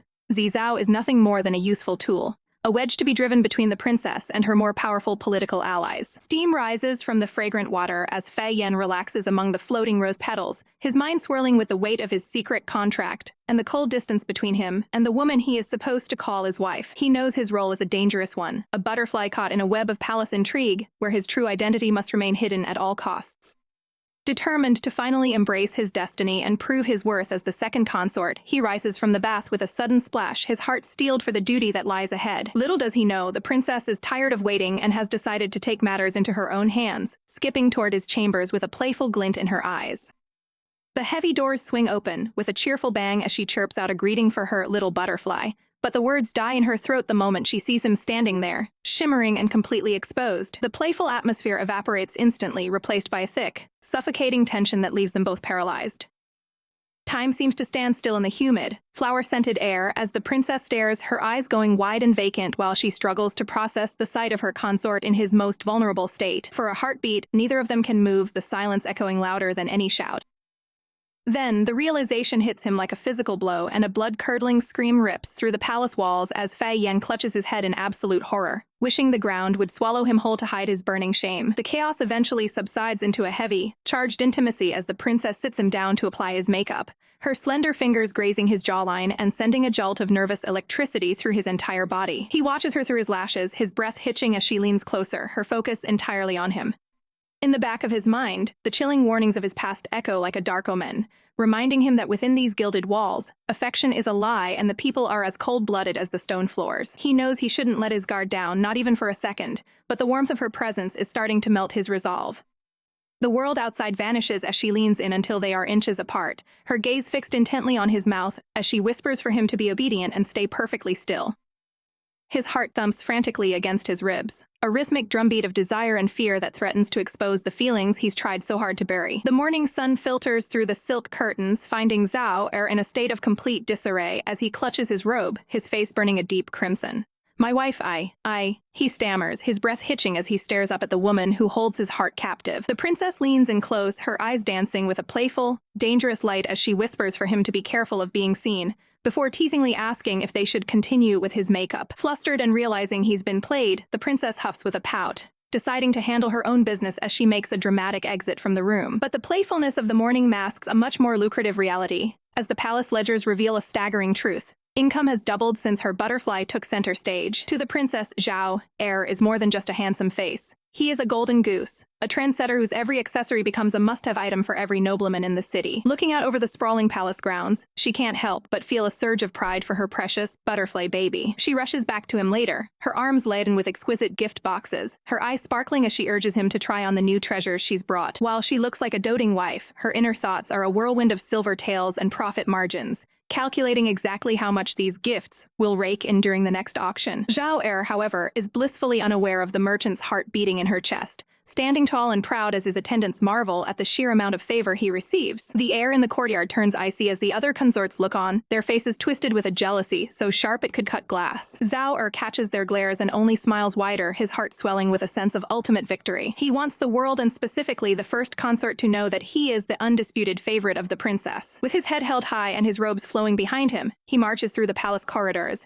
eager to flaunt his new status. But the triumph in his chest turns to lead when he spots a familiar silhouette through a doorway, finding the princess leaning intimately toward the first consort, Fei Yu. Zhao ducks behind a wall, his breath catching in his throat as he tries to downplay the simple, plain hairpin she is offering the other man. The sting becomes a burn when he hears her voice, soft and filled with genuine warmth, explaining that she visited the factory and crafted this simple pin with her own 2 hands. A wave of profound sadness washes over Zhao as he watches them.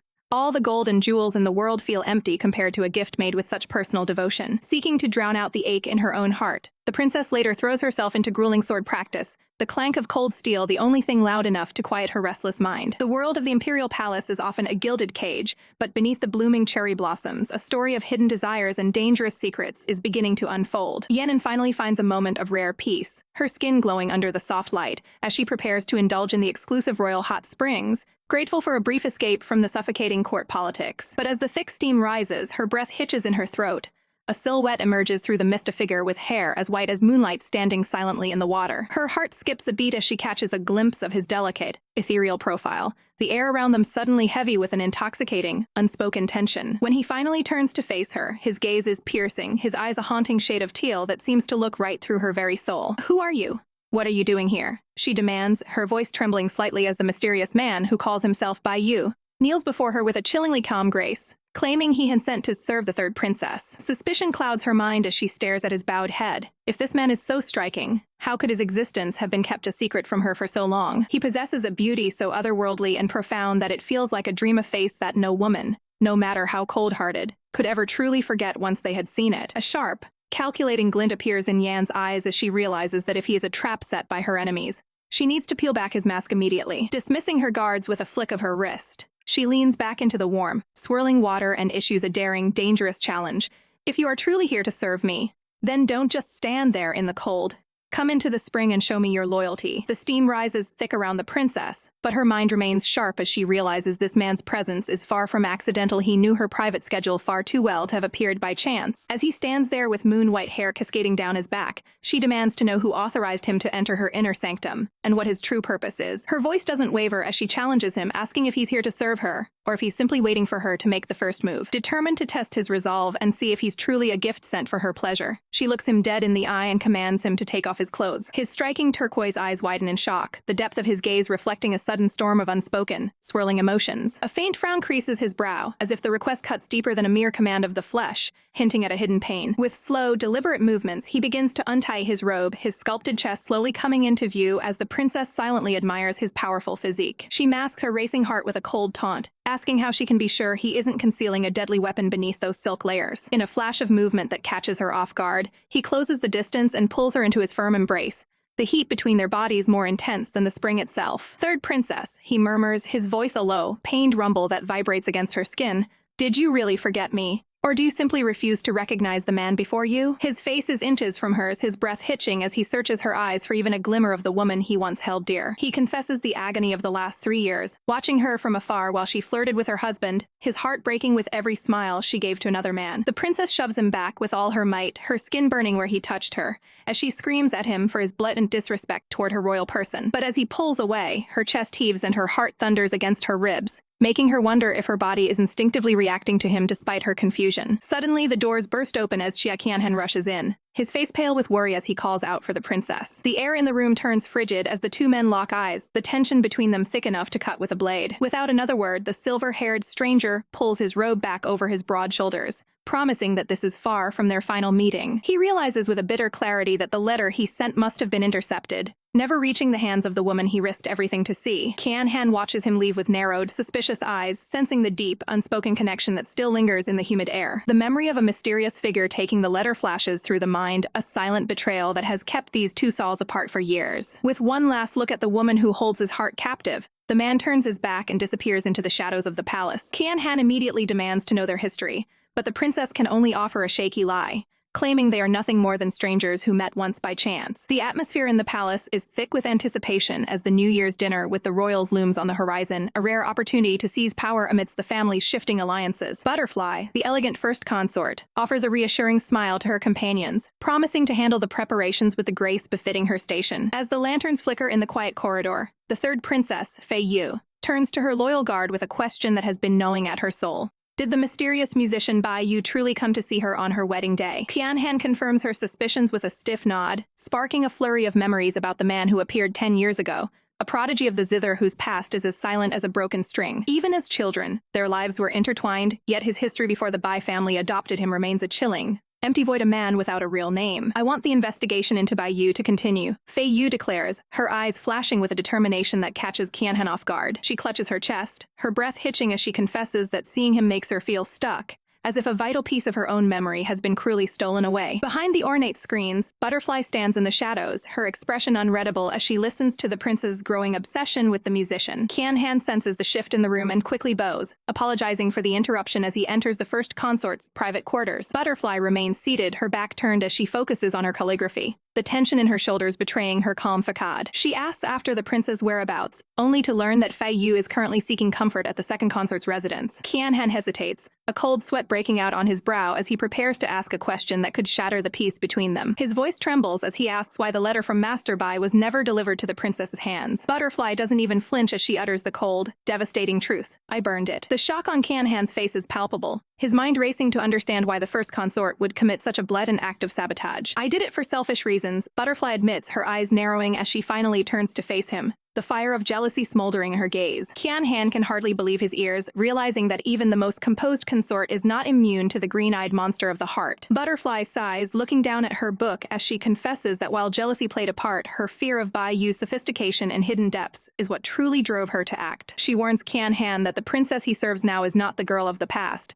and she has too much at stake to be distracted by a man like Bai Yu. Do not let him hurt her, she commands, her voice dropping to a low, protective growl that leaves no room for argument. Meanwhile, at the princess mansion, the air is thick with the scent of tea and treachery as news arrives that the second princess, Li Hongying, has finally been released from her grounding. A game of Go is in progress, the click of the stones echoing like the ticking of a doomsday clock while the players discuss the empress's lingering support for the rival Xiao family. Imperial Doctor Li Yuning watches the board with a sharp, calculating eye, advising that the empress' heart is like a mirror, seeing all even from her seclusion. She places a stone with finality, whispering that the day the Xiao family is uprooted will be the day her allies finally enter the East Palace. The second princess looks toward her mother-in-law, her face a mask of regal beauty and hidden malice as she asks for continued guidance in the coming storm. Holding a black stone between her delicate fingers, she smiles a predator's smile, claiming that she already has the third princess firmly within her grasp. The conversation turns toward her own consort Ruo Feng, as the imperial doctor inquires how well her son is serving his royal wife. Ruo Feng stands nearby, his eyes filled with a desperate, begging plea for affection that goes entirely unnoticed by the woman he loves. The princess simply clicks another stone onto the board, her heart remaining cold and distant toward the man who would give her everything. The day of the great banquet finally arrives, blanketing the imperial rooftops in a pristine, deceptive layer of white snow. Inside the hall, the second princess sits in her place of honor, her eyes scanning the room for the sister she so deeply despises. A hush falls over the gathered nobles as the herald's voice rings out,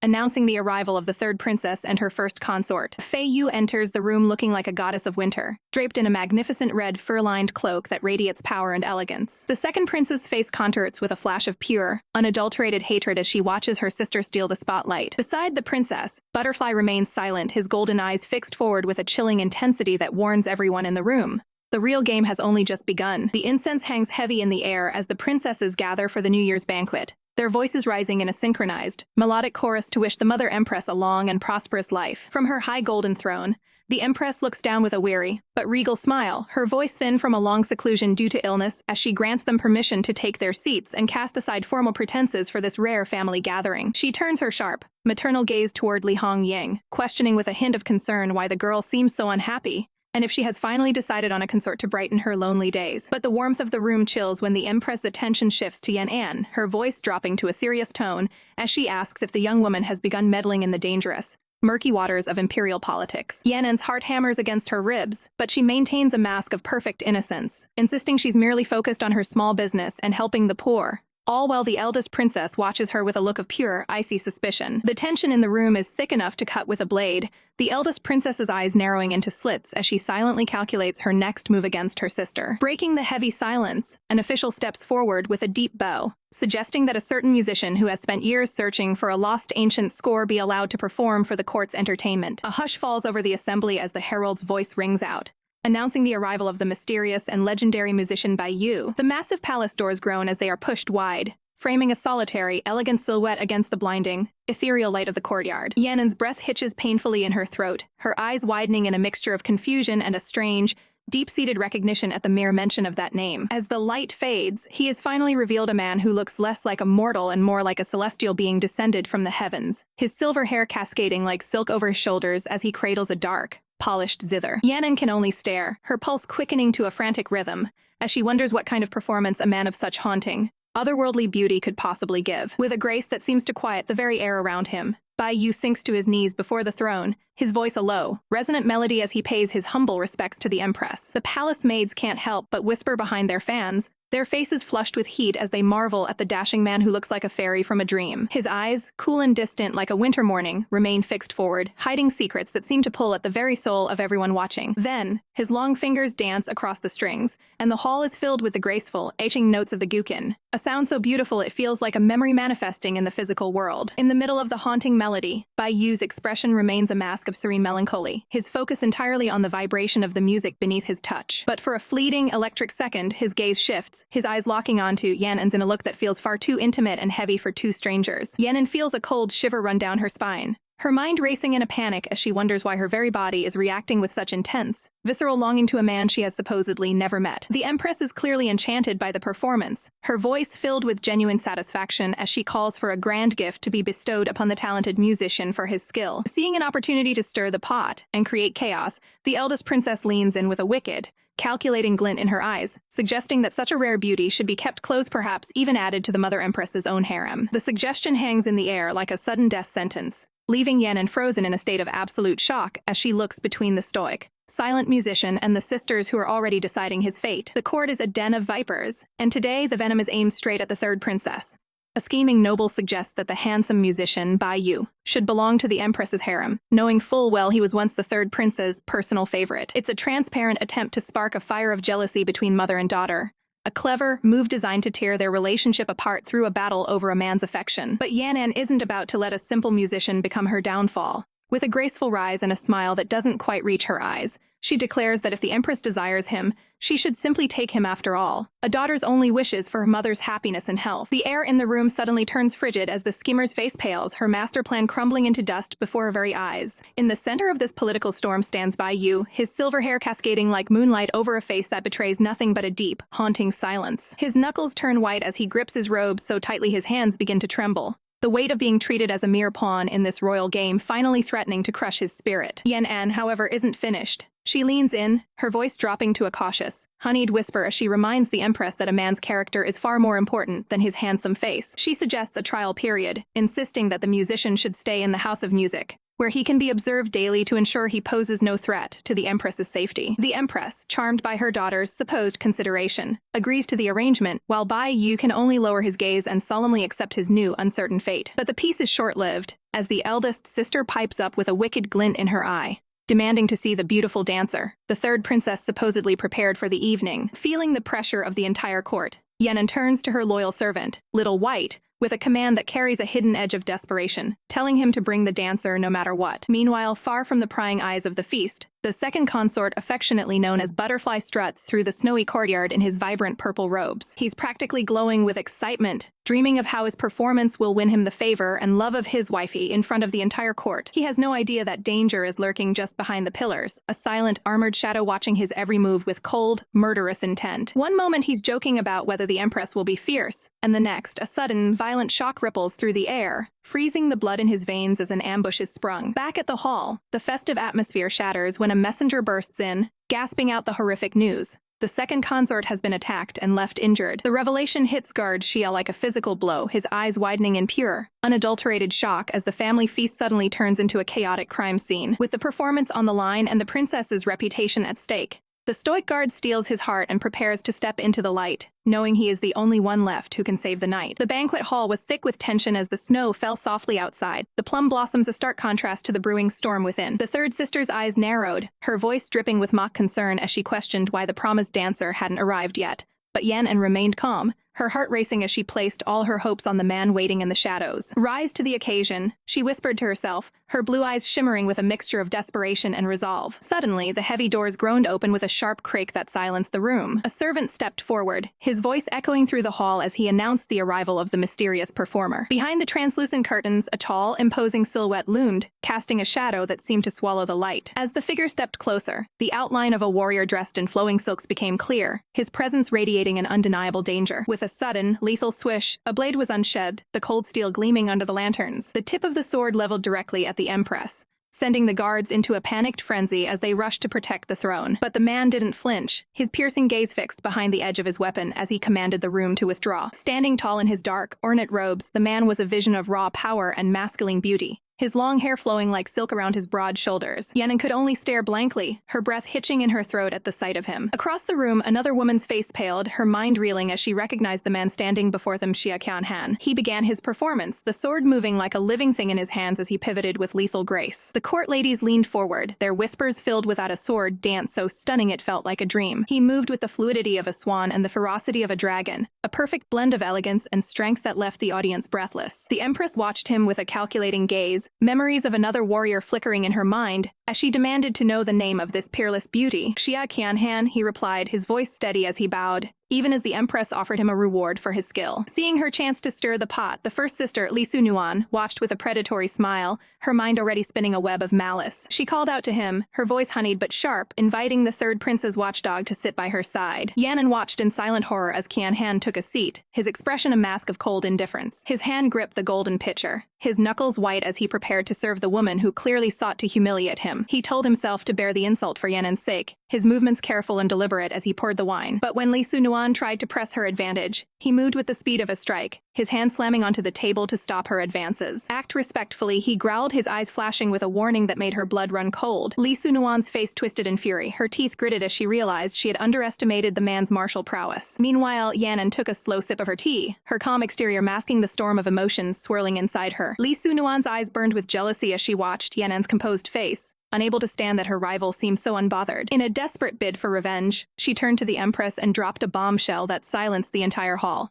She wanted Xia Qianhan for herself, and she wouldn't stop until he was her husband. Fei Yu's breath catches as he reaches out, his fingers trembling with a desperate, clenching grip on Yanan's sleeve. Yan looks at him with a mix of surprise and concern, wondering why her protector seems even more anxious than she is in the face of this royal storm. Across the room, the air turns frigid as the second princess, Hong Yang, stands her ground, her eyes flashing with a predatory greed for the man by Yanan's side. The Empress's voice rings out like a whip, sharp and unforgiving, as she scolds Hong Yang for making a complete fool of herself in front of the court. Hong Yang's face contorts with a stubborn, manic energy as she declares that if she can't have him as a consort, she'll demand a princess edict to force the matter. Yanan's expression shifts into something cold and dangerous as she raises a hand, telling her sister that it would be best if she didn't say another word. With a voice like silk wrapped around a blade, Yan laments that her poor sister seems to have lost every shred of her honor. She brings a finger to her lips in a mocking gesture of silence, her eyes gleaming with the satisfaction of a trap perfectly laid. The weight of the silence in the room is suffocating as the realization of the scandal begins to sink in for the observers. Hong Ying's teeth grind together, a bead of sweat rolling down her temple as she realizes she's been outplayed. The Empress slams her hand down, her fury boiling over as she screams at her unfilial daughter for bringing such indecency into the royal palace. Broken and humiliated, Hong Ying finally falls silent, and the Empress dismisses them, telling Yan to take her man and look after him properly. Walking through the quiet palace grounds,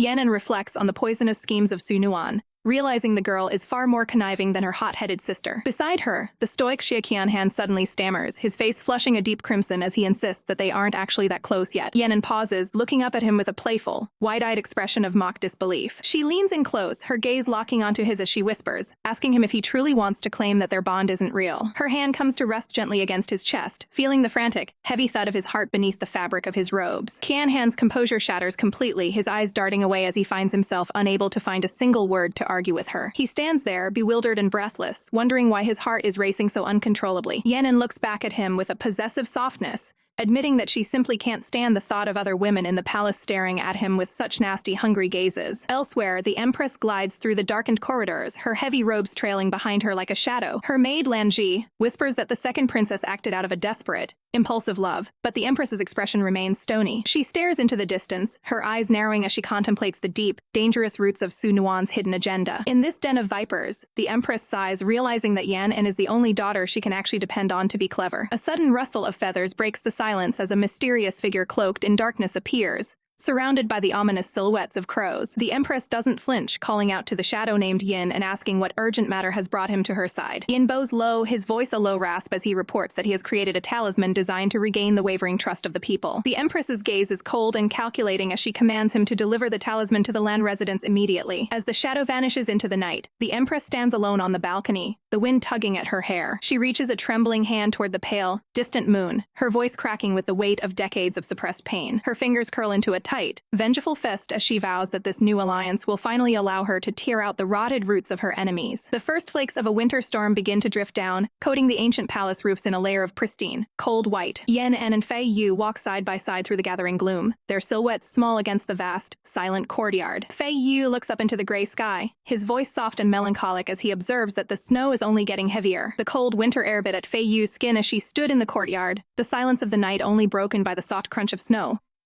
Xiahao leaned in close, his voice a steady anchor as he explained that Qianhan had already left to change, suggesting they should make their way back to their quarters first. But as they prepared to depart, a chilling gaze pinned Fei Yu to the spot, coming from her own flesh and blood. Yanan stood there, her eyes narrowed with a venomous smirk as she whispered a silent, bitter promise that she would never let Fei Yu win. The resentment rolling off the second princess was palpable, her face twisting into a mask of pure, unadulterated fury that seemed to darken the very air around her. Fei Yu, ever the picture of royal grace, simply offered a polite bow, wishing her sister well with a calm that only seemed to agitate the other woman further. Just as they turned to leave, a clear, melodic voice cut through the frost, calling out for the third royal princess to wait. Fei Yu turned, her breath hitching as she saw the ethereal figure of Master Bai Yu standing there, his long white hair flowing like silk against the dark sky. Beside her, Xiaoho's expression shifted, a flicker of unease crossing his handsome features as he watched the musician approach. Bai Yu stepped forward with a humble grace, his eyes fixed on Fei Yu as he thanked her for her honesty and help during the earlier banquet. He tilted his head, his gaze intensifying as he looked up at her, those striking green eyes searching hers for a spark of recognition that wasn't there. The air grew heavy with unspoken history as Bai Yu turned his attention to Xiaohu, greeting him as the first consort with a tone that suggested they were far from strangers. Fei Yu watched them, her confusion mounting as she realized there was a deep,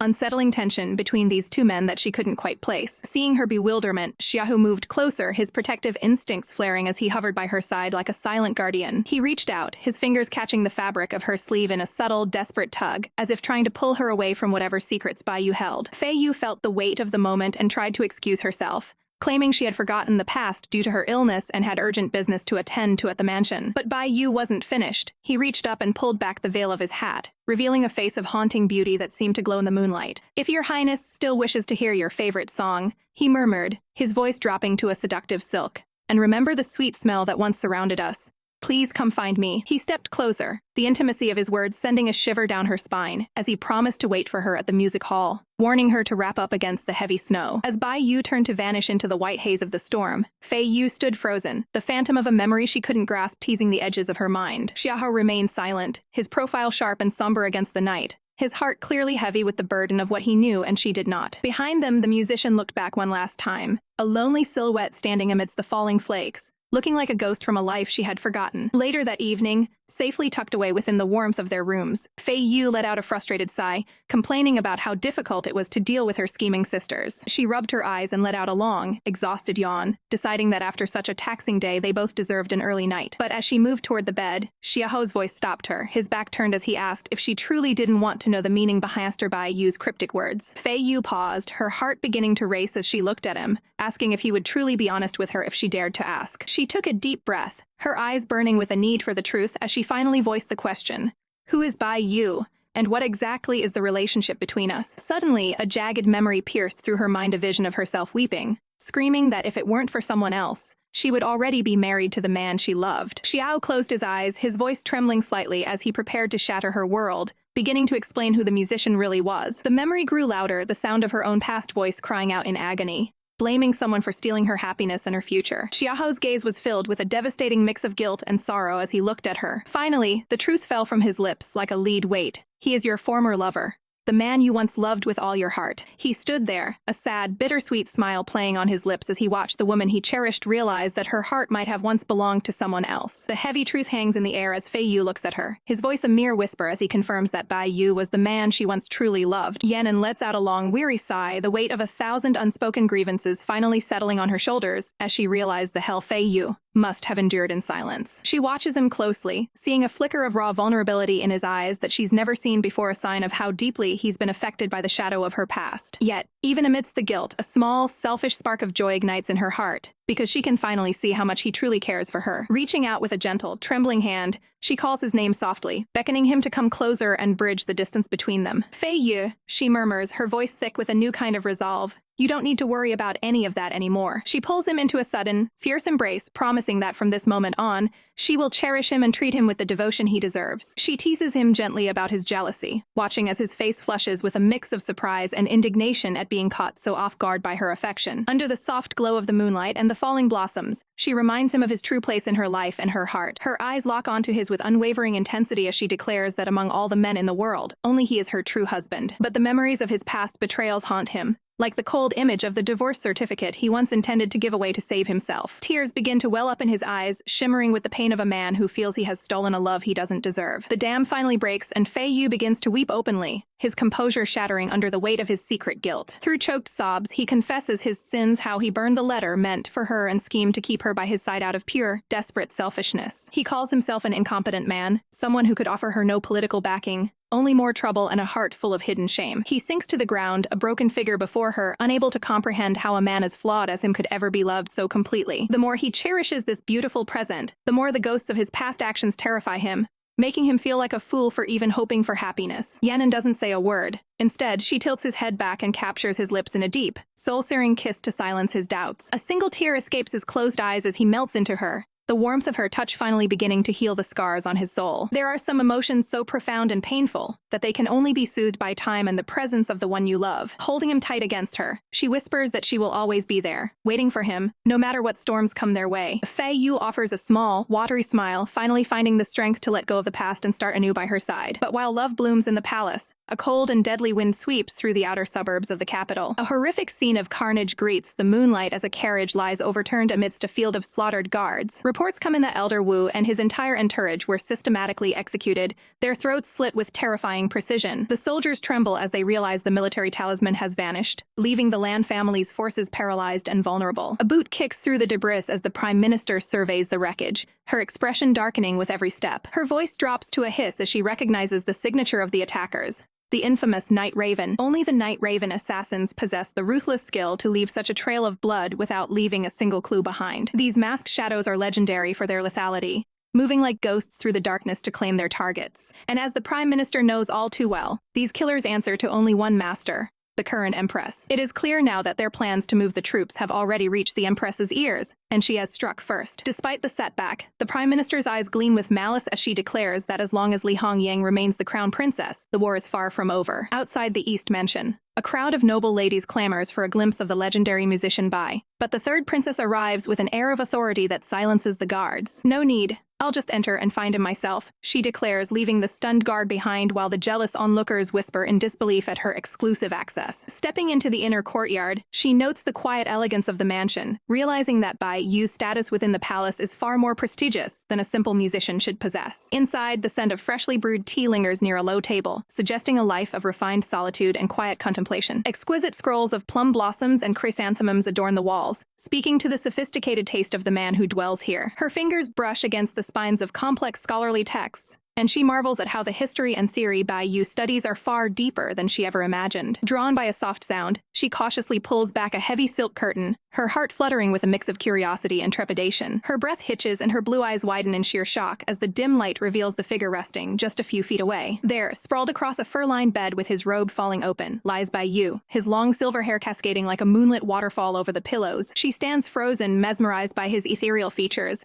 thinking to herself that no one in the entire country could ever hope to match this man's devastating beauty. To her, he seems less like a mortal man and more like a piece of fine jade, polished perfection that feels almost untouchable. As she gazes at his defenseless, sleeping form, she can't help but wonder how a man this perfect could have ever shared a secret, private history with the weak and incompetent version of herself that lived in the past. Suddenly, a heavy boot accidentally pins the hem of her flowing dress to the floor, catching her completely off guard. With a sharp gasp of surprise, she loses her balance, her body tilting forward as gravity pulls her toward the floor. Her companion can only watch in wide-eyed horror, letting out a muffled cry of alarm as the princess begins her undignified descent. The commotion stirs the sleeping beauty, and Bai Yu rises with a graceful lethargy, his voice low and smooth as he asks what urgent private matters have brought the third princess to his bedside. "It's me who has failed you," she says softly, her voice tinged with a complex regret as she looks him in the eye and delivers the crushing blow. She cannot marry him because she simply doesn't trust him. Her expression hardens with a newfound resolve as she adds, "You should understand, at least not now," making it clear that the girl he once knew is gone. Bai Yu stares at her, a faint, melancholic smile touching his lips as he remarks on how much she has changed from the pure,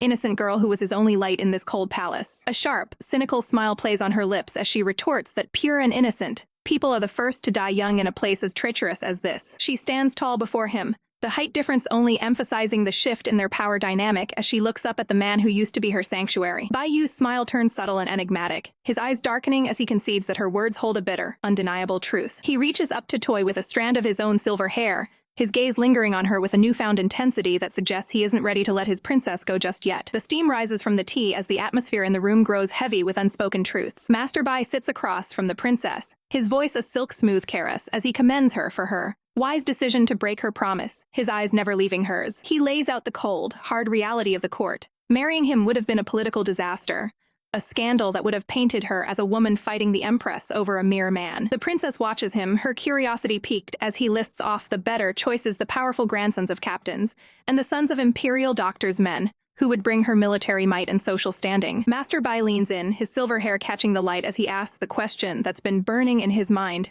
Why, out of all those powerful families, did she choose the son of Lord Su instead? She doesn't flinch, explaining with a chillingly calm logic that those spoiled sons would have turned her mansion into a battlefield, whereas her current choice is raw, unsullied, and far easier to guide. Hidden in the shadows, a silent observer's heart skips a beat, shocked to realize that the princess's seemingly random choices were actually part of a deeply calculated master plan. Master Bai's fingers tighten around his teacup, his expression unreadable as he wonders if Consort Xiahou has any idea how much she sacrificed for his sake. The princess gazes off into the distance, her voice softening as she admits she's kept the truth from Xiahou to protect him from the suffocating pressure of his own family name. She knows he is already suffering, and she refuses to let him become a pawn in these dangerous palace games. Her eyes shimmer with a rare vulnerability as she speaks, a sight that causes Master Bai to slowly set down his tea, the clink of porcelain echoing in the quiet room. He feels a sharp, sudden pang in his chest, admitting that he once thought her heart had turned to stone after she lost her memories. But seeing her like this, so protective, so selfless, makes him realize that the woman standing before him is entirely different from the one he knew. A sudden, violent thump echoes in the princess's chest, a jolt of recognition that feels like a bolt of lightning striking her soul. Visions of the past flood her mind.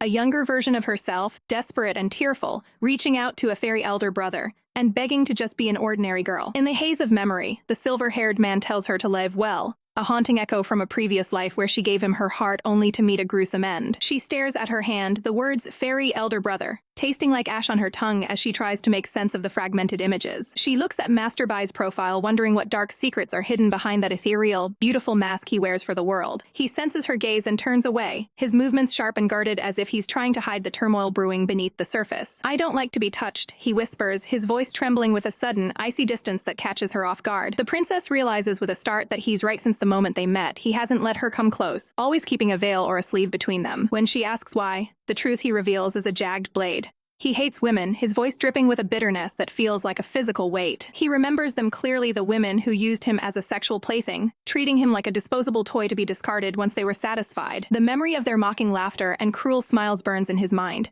making his skin crawl with a deep-seated revulsion. His eyes darken with a flash of raw, unfiltered pain as he stares at the floor, the trauma of his past laid bare in the flickering candlelight. "But you're the only one who's different," he murmurs, his voice breaking as he confesses that he isn't afraid of her, but afraid that he will stain her with his own brokenness. Before she can say a word, he pulls her into a desperate, crushing embrace, hiding his face against her as if she is the only anchor in his storm-tossed world. The air in the room is thick with a suffocating mix of longing and suspicion as the princess stares into Bai Yu's eyes, searching for even a hint of the deception she expects from him. He speaks with such a hauntingly soft conviction that she finds herself wavering, unable to find a single lie in his gaze, though he warns her that uninvited guests are already lurking in the shadows outside. The heavy silence of the night is broken only by his final, chilling command for her to return home before the danger draws any closer. As she prepares to leave with her ever-vigilant guard, Xia Qianhan, Bai Yu's voice reaches out one last time, desperate and vulnerable, asking if she will ever deign to see him again. She offers him nothing but a strained, forced smile, her heart a tangled mess of emotions as she tells him she'll have to think about it. Outside, the moonlight spills over the cold stone tiles of the palace, where two figures draped in black watch their every move from the rooftops. Xia Qianhan's hand instantly flies to his sword, his instincts screaming that they are being hunted, but the princess remains calm, whispering for him to stay alert and keep moving. High above, the masked spies scoff at the guard's sharp senses, labeling him a mere dog with fierce fangs that they intend to avoid while completing their dark mission. Suddenly, a playful yet sinister chuckle echoes through the courtyard, freezing the blood in the spy's veins. A new figure emerges from the darkness, wearing a grotesque theatrical mask that seems to mock their very existence. Before they can even draw a weapon, a long, crimson ribbon dances through the air like a serpent, cutting off their escape. Perched precariously on the edge of the roof, the masked boy reveals that he has no name, only the chilling moniker Yin. The spies gasp in horror,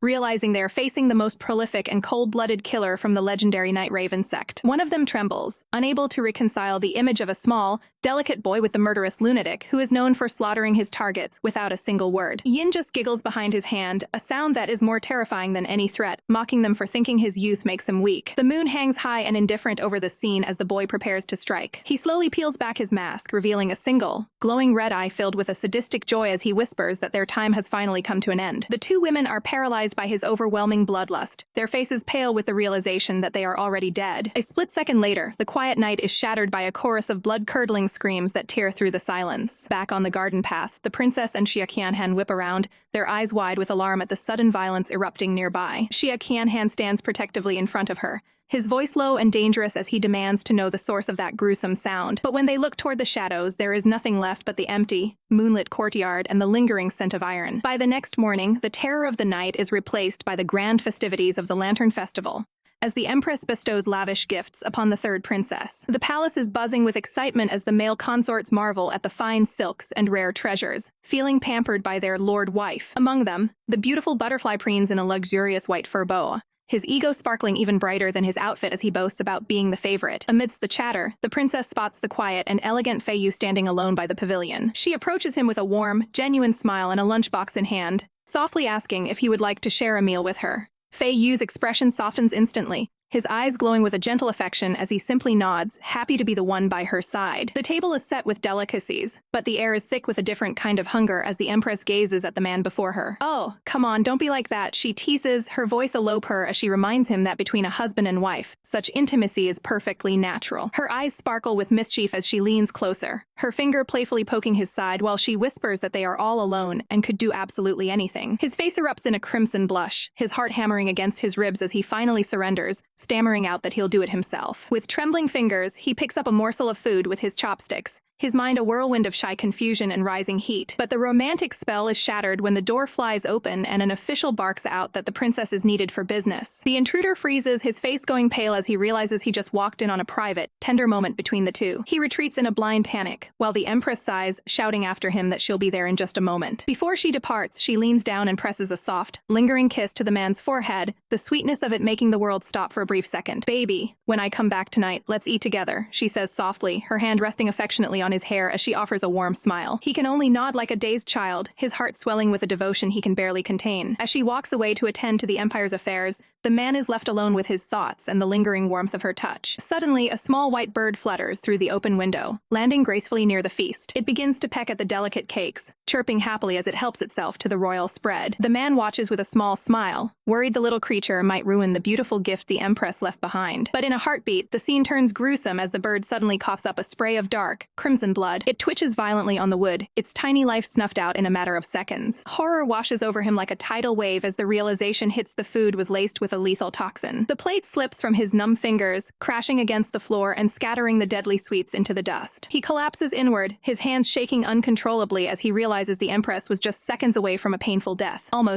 It was almost just, he whispers, his voice breaking as the weight of the near tragedy crushes his chest. A dark, hollow void opens up in his soul as the simple, agonizing question of why begins to echo through the silence. He buries his face in his hands, the first bitters of terror and helplessness spilling over his cheeks. The agonizing thought screams in his mind. Why does everyone in this world want her dead? He stands alone in the darkening room, a broken figure haunted by the shadow of the assassin who almost stole his entire world away. Li Yan'an stands amidst the falling blossoms, a heavy sense of dread pooling in her stomach as she realizes the person she seeks is nowhere to be found. The sun beats down on the ornate palace roofs, but the air feels chillingly empty without his presence. "I was only gone for less than an hour," she says, her voice trembling with a mixture of confusion and rising fear as she looks for any sign of him. The attendant bows low, his voice a mere whisper as he reveals that Consort Xiahao rushed toward the east, the one place he should never go, and explicitly lead anyone from following him. Her gaze falls upon the table where the meal is still warm, but the missing royal cakes tell a story of a secret meeting she wasn't supposed to know about. Her knuckles turn white as she grips her sleeve, her heart hammering against her ribs with the terrifying realization of where Fei Yu has gone and who he is meeting. In a desolate, shadow-drenched corner outside the East Palace, a lone figure waits in the heavy silence, his long green hair catching the dim, filtered light. Princess Li Hongying steps out from the shadows, a cruel, mocking smile playing on her lips as she questions what the third princess's precious consort is doing in her remote domain. Fei Yu drops to his knees, his voice thick with desperation as he pleads for the life of the woman he loves, reminding the princess of the agonizing promise he kept to stay pure for her sake in exchange for Yan'an's safety. The air crackles with tension as he accuses her of 5 separate murder attempts, his eyes burning with a rare, defiant fire that challenges her authority. "After all, Your Highness, she is still your sister," he whispers, his voice cracking with the weight of the betrayal he's witnessing. Hong Ying's face contorts with a sudden, violent jealousy as she lunges forward, grabbing him and demanding to know how he can claim to have no feelings for her after more than 10 years of their twisted history. Hidden behind the cold stone pillar, Li Yan'an stands frozen, every word of their secret past cutting through her like a serrated blade. Hong Ying pulls out a delicate, embroidered purse, her eyes softening with a haunting obsession as she confesses she can't bring herself to throw away the remnants of their shared youth. Fei Yu looks away, his expression a mask of cold stone as he tells her it's time to let go of the old things and the ghosts that haunt them both. Driven by a frantic, possessive rage, Hong Ying suddenly closes the distance and forces a kiss upon him,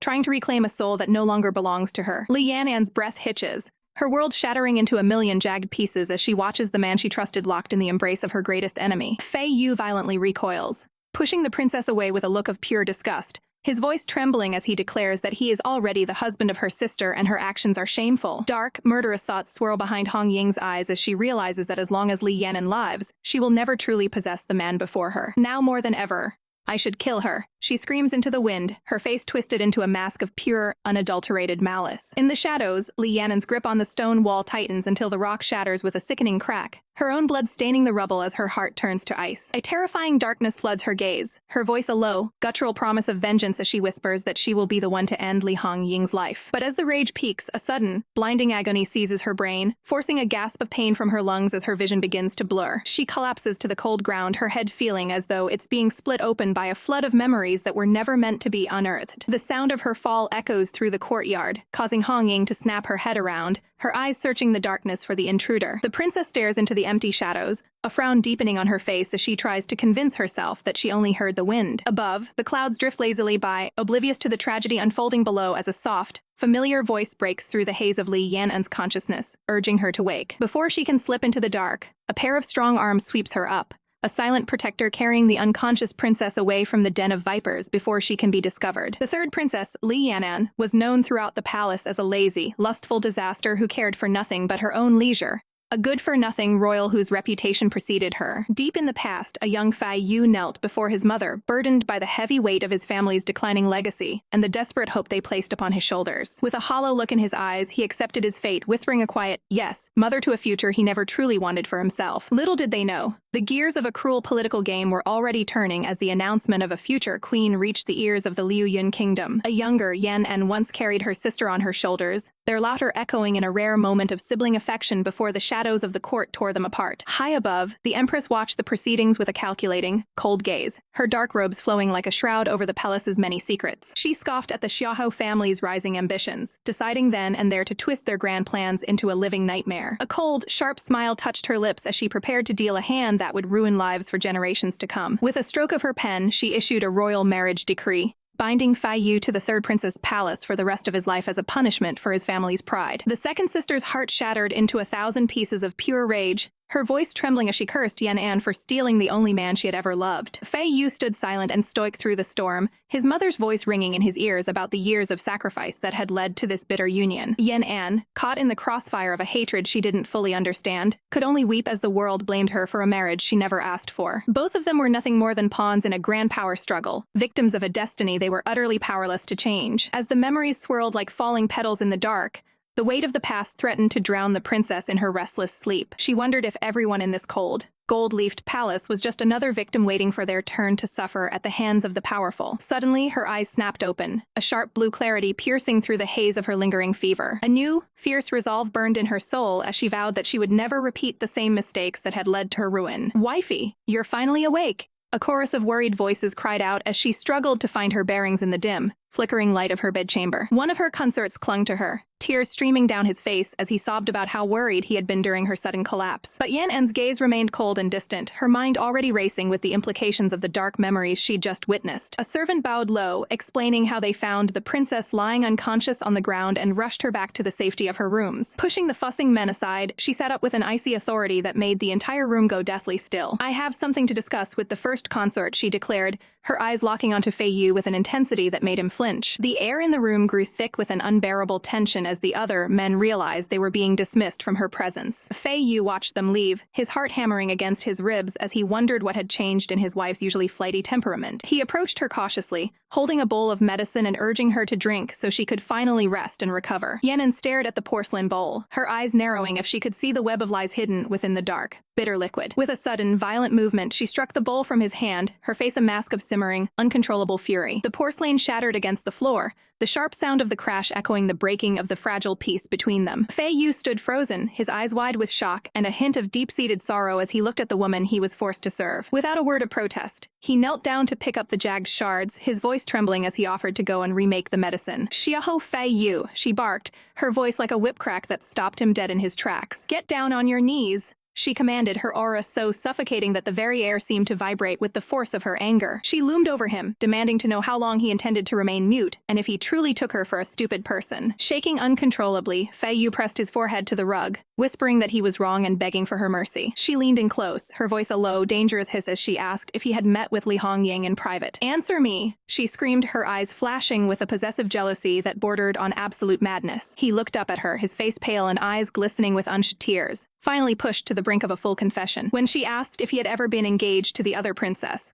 he could no longer find the strength to lie and whispered a broken yes. The final blow came when she asked if he had let that woman kiss him, her heart thudding painfully against her ribs. She stood there, her red robes a stark contrast to the coldness radiating from her soul as she waited for the truth to destroy them. Fei Yu's eyes filled with a desperate, agonizing sadness as the weight of his perceived betrayal finally came to light. "Yes," he sobbed, the tears finally spilling over his cheeks as he admitted to the intimacy that had occurred behind her back. Yan'an's lip curled in a mixture of disgust and heartbreak, the betrayal stinging worse than any physical wound he could have inflicted. "You!" she roared, her hand flying up in the air as if she were about to strike him down for his infidelity. Fei Yu squeezed his eyes shut, bracing himself for the blow, his body trembling with the terrifying expectation of her wrath. She hesitated, her hand trembling in the air as she looked down at the man who was her husband, yet felt like a total stranger. "Why are you treating me like this?" she whispered, her voice cracking as her anger dissolved into raw, bleeding pain. He tried to explain that what happened with the maiden princess was a last resort, a desperate move in a game of survival he was losing. He admitted his mistake with a hollow voice, promising to clean up the mess he had made of their lives by himself. Looking up at her with eyes full of pure misery, he begged her for a letter of divorce, willing to leave forever if she found him too unclean to remain. The golden leaves of the courtyard seemed to mock the heavy atmosphere as Yan stares down, her heart turning cold at the mere thought of him ever walking away. But Fei Yu isn't going anywhere.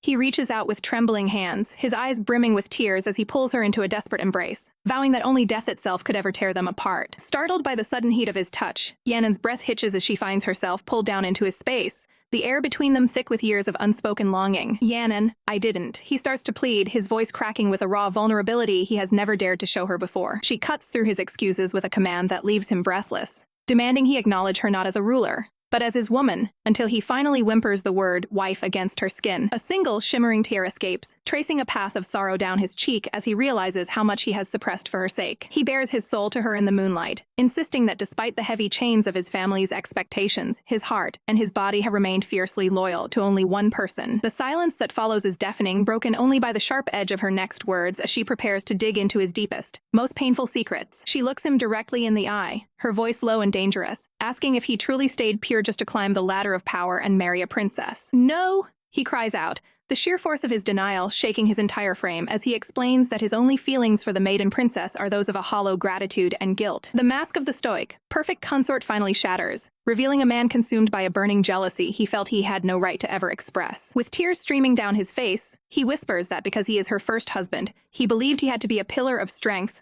never allowed to show his sadness or his envy. He thinks of the other men in her life, of how easily they can act spoiled or stay by her side while he has been trapped in the prison of his own nobility. Yan'an's eyes soften with a fierce, protective fire as she tells him to stop listening to the voices of the past, promising that she will be the one to shield him and his family from the world. She leans in even closer, her voice becoming a gentle caress that demands the truth of his heart, asking him what he truly wants to be for himself. His gaze falters, his vision blurring as he struggles to process the terrifying freedom she is offering him. His teeth grind together in a moment of agonizing hesitation, his lips trembling as he finally prepares to speak the truth he's hidden for a lifetime. A heavy, suffocating darkness hangs in the air as a haunting question echoes through the void, asking how anyone could have endured such agonizing years of silence and restraint. In the cold shadows of the past, Fei Yu stands before his mother, the Prime Minister, who looms over him with a chilling, clinical gaze as she demands to know if his body remains pure and untouched. Her voice is like ice, reminding him that his only purpose is to be a perfect, pristine vessel for the maiden princess, destined to become the queen the moment she ascends the throne. But then, the air turns sharp as she leans in, her eyes narrowing with a terrifying suspicion, demanding he answer whether he has ever dared to seek his own pleasure. Fei Yu's breath hitches, his face flushing with a deep, humiliating heat as he stammers out a confession, admitting that there have been a few moments where he succumbed to his own desires. The reaction is instantaneous and violent, the words, "Shame on you," exploding like a thunderclap in the silent room. A brutal slap rings out, sending Fei Yu reeling as his mother snarls that he is no better than a lowly courtesan in a brothel, a disgrace to his noble bloodline. She towers over him, her words dripping with venom as she laments that despite all her teachings of high-class refinement, he has learned such dirty things from the common folk. Fei Yu collapses to the ornate carpet, trembling and broken, desperately pleading for her to calm down and promising that he will never, ever dare to do it again. The memory begins to blur and dissolve into a haze of warmth, the cold touch of his mother replaced by a sensation so tender it makes his heart ache. Even as the phantom of his mother's voice lingers, wishing she had given birth to a daughter instead of a good-for-nothing son, the darkness of the past is finally being pushed away. In the present, the princess gazes down at him with an intensity that makes his blood sing, her voice a soft, breathless warning that she might be a little rough with him tonight. Fei Yu looks up at her, his eyes filled with a devotion so raw it's almost painful, whispering for his wife to simply go on and take what is hers. His fingers wrap tightly around the silken sheets, knuckles turning white as he braces himself against the overwhelming tide of sensation. Sensing his tension, the princess pauses, her eyes searching his as she asks with genuine concern if she has hurt him. Tears well up in Fei Yu's eyes, shimmering with a mixture of relief and love, as he softly assures her that she hasn't hurt him at all. It's quite the opposite. For his entire life, he was a tool, a pawn trained from childhood to do nothing but please the maiden princess and secure his family's power. power. He was groomed to be a queen, a figurehead standing in the shadows of giants, his own identity suppressed under the weight of expectations. Even his marriage felt like another cage, a cycle of waiting and remarrying, moving from one master to the next without a moment of peace. He felt like a puppet, the invisible strings of duty and manipulation pulling at his limbs, dictating every breath and every smile. In the quietest parts of his soul, a desperate cry went unanswered. Who am I? What am I beyond these strings? But now, standing in the light of the princess's affection, those strings are finally beginning to fray and snap. The princess reaches out, her hand gently cupping his face as she calls him her first consort, her voice grounding him in the reality of this moment. She leans down, her breath warm against his skin, declaring with a triumphant smile that his virginity mark was taken by her and her alone. Her smile is radiant, filled with a possessive warmth that tells him he is finally safe, finally cherished for who he is. Fei Yu's eyes flutter shut, a soft moan escaping his lips as the princess whispers that the night is still long and they have only just begun. As their hands intertwine on the bed, petals of passion falling around them, Fei Yu finally lets go of the past, realizing that in her arms he is finally truly himself. The golden leaves of the palace garden shimmer as a long, eventful night finally draws to a close. As the sun rises over the ornate rooftops, the morning air is thick with the scent of fresh scandal. Low whispers echo through the corridors, with servants and consorts alike buzzing about the princess's explosive quarrel with the first consort just the night before. The gossiping men wonder if he's finally lost her favor,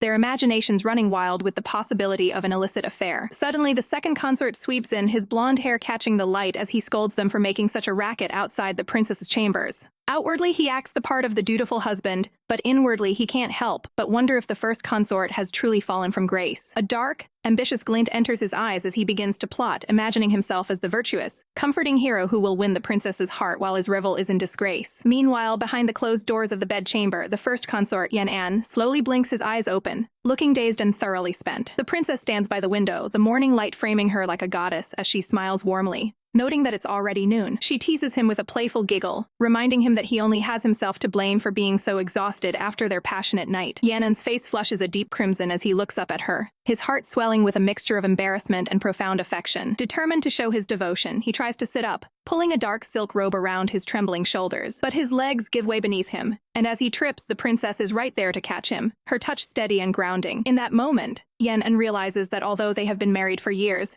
this was their true wedding night, and he vows in his heart to serve her with everything he has.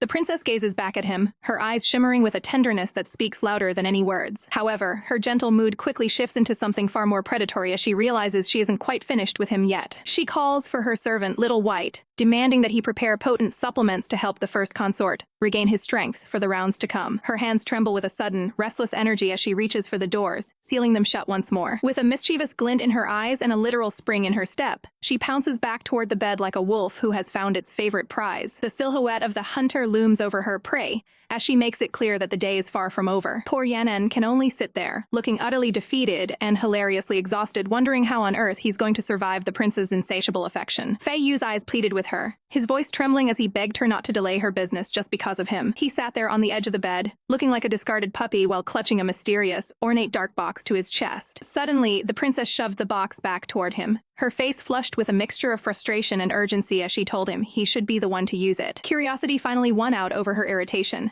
and the lid was slowly lifted to reveal the hidden contents within. Her jaw dropped in absolute, speechless horror as Fei Yu softly explained that this was his dowry, a collection of items custom-made specifically for his future wife to use on him. The prince's eyes nearly popped out of her head, her mind reeling as she realized she was looking at a legendary, highly scandalous set of tools intended for their private nights. Meanwhile, outside the heavy palace chambers, the stoic guard Xiaqian Han stood watch, his heart heavy with a growing sense of dread because the princess hadn't emerged all day. He paced back and forth, his brow furrowed as he decided he simply had to find a way to persuade her to calm down and come out. Leaning in close to the ornate wooden doors, he held his breath and tried to catch even a single whisper of what was happening in that silent room. His pulse quickened as he focused all his senses on the muffled, strange sounds vibrating through the wood. Terror gripped him when he heard a sharp, high-pitched cry, and he began to panic, wondering if the first consort was actually being subjected to physical pain. Inside, the scene was pure chaos as the princess seemed to be losing her temper entirely, while poor Fei Yu whimpered and begged for mercy during their frantic scuffle. Xiaqian Han's face went deathly pale, his imagination running wild with the most scandalous and violent possibilities of what his lady was doing. He couldn't take it for another second and burst through the doors like a whirlwind, his voice booming as he demanded to know how she could dare to lay a hand on a man. The princess's shriek of pure, unadulterated rage echoed through the entire palace wing as she promptly kicked the intrusive guard back out into the hallway. As a fellow attendant tried to wipe the literal tears from the shell-shocked guard's face,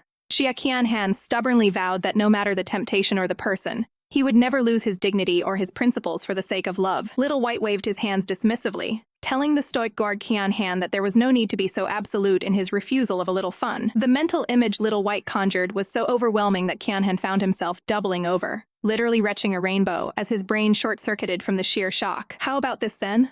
Little White chirped, clinging to the guard's arm and asking how it felt. Before telling him to imagine the princess herself touching him in such a way, Qianhan stood frozen, his face burning, as Little White pulled out a stack of rare books, offering to let him borrow the scandalous materials to broaden his horizons. Little watched him with a playful, mischievous glint in his eyes, thinking to himself just how foolishly cute the serious guard could be when he was flustered. As the sun dipped below the horizon, the golden hues of the afternoon faded into the deep, silent blues of a restless night. Back in his quarters, Qianhan finally let his guard down, slipping into a deep sleep that he hoped would bring him some peace from his racing thoughts. But the silence of the night was suddenly shattered by the faint, unmistakable click of his door being unlocked from the outside. In an instant, Qianhan's eyes snapped open, his pupils dilating as his survival instincts screamed that he was no longer alone in the dark. "Who is there?" he roared, leaping from his bed and unsheathing his blade in one fluid, lethal motion toward the intruder. Standing in the moonlight was the princess herself, her long hair flowing over a crimson robe that left her shoulders bare and her gaze fixed intently on him. Before he could even process her presence, she lunged forward, pinning the stunned guard against the bed with a strength he didn't know she possessed. "Pure princess, what are you doing?" he stammered, his face erupting in a deep, burning crimson as her scent overwhelmed his senses and his heart raced. She leaned in close, her breath hot against his ear as she whispered a scandalous question, asking if they were going to sleep together. Qianhan tried to push her away, his heart hammering against his ribs like a trapped bird, but every touch only made his resolve crumble further as she grew more persistent. In his mind, he screamed that a soldier could be killed, but he would not be humiliated like this, not by his own traitorous desires. Sweat beaded on his forehead as he let out a desperate cry, struggling against the intoxicating pull of the woman hovering over him. Suddenly, the world blurred and Qianhan found himself sitting upright in his bed as a chibi-sized version of himself, gasping for air in the silence. A dream. It was just a dream? He whispered, clutching his chest while cursing that dirty bastard, Little White, for putting such filthy thoughts in his head. His face remained flushed with heat, the vivid memory of the prince's touch feeling far too real to be a mere trick of his imagination. However, a cold realization washed over him as he looked down at his sheets, realizing with absolute horror that his body had physically reacted to the fantasy. Just as he was drowning in his own shame, a sharp knock echoed through the door, threatening to expose his most private and embarrassing secret to the world. The night air is thick with secrets as the princess's voice cuts through the silence, calling out for her most trusted shadow, Qianhan. Her eyes are wide with a sudden, sharp urgency as she scans the dimly lit room, desperate to find the one person who can help her with a request that could change everything. Wah! "No, don't come over here!" A voice shrieks from beneath the covers, as Qianhan hides his face, his cheeks burning a deep, embarrassed crimson. Yenin can't help but let a playful smirk dance on her lips as she leans in, teasingly asking if he was caught doing something shameful so late at night. But the playfulness evaporates in an instant as they stand face to face, the gravity of the situation settling between them like a heavy shroud. Her voice drops to a whisper, her profile sharp and determined as she makes a request that leaves him breathless. She needs him to find her the medicine soup, the kind that ensures no life can take root within her. Qianhan's heart stutters as he looks at her, his voice trembling with confusion as he asks why she would seek such a thing after years of marriage. "I can't have Xiao's child," she declares, the words tasting like ash in her mouth as she stares into the void of her own uncertain future. In her mind's eye, she sees the green-haired Fei Yu holding a child, a vision of a future where that innocent babe is nothing more than a bargaining chip in a bloody game of thrones. The political storm is brewing, with the Empress and the Prime Minister at each other's throats, and Yan knows that a single mistake could lead to their total ruin. She stands there, the weight of a kingdom on her shoulders, her blue eyes shimmering with a cold, hard resolve. She weighs her options: either trick Fei Yu into taking a preventative measure or bear the burden herself,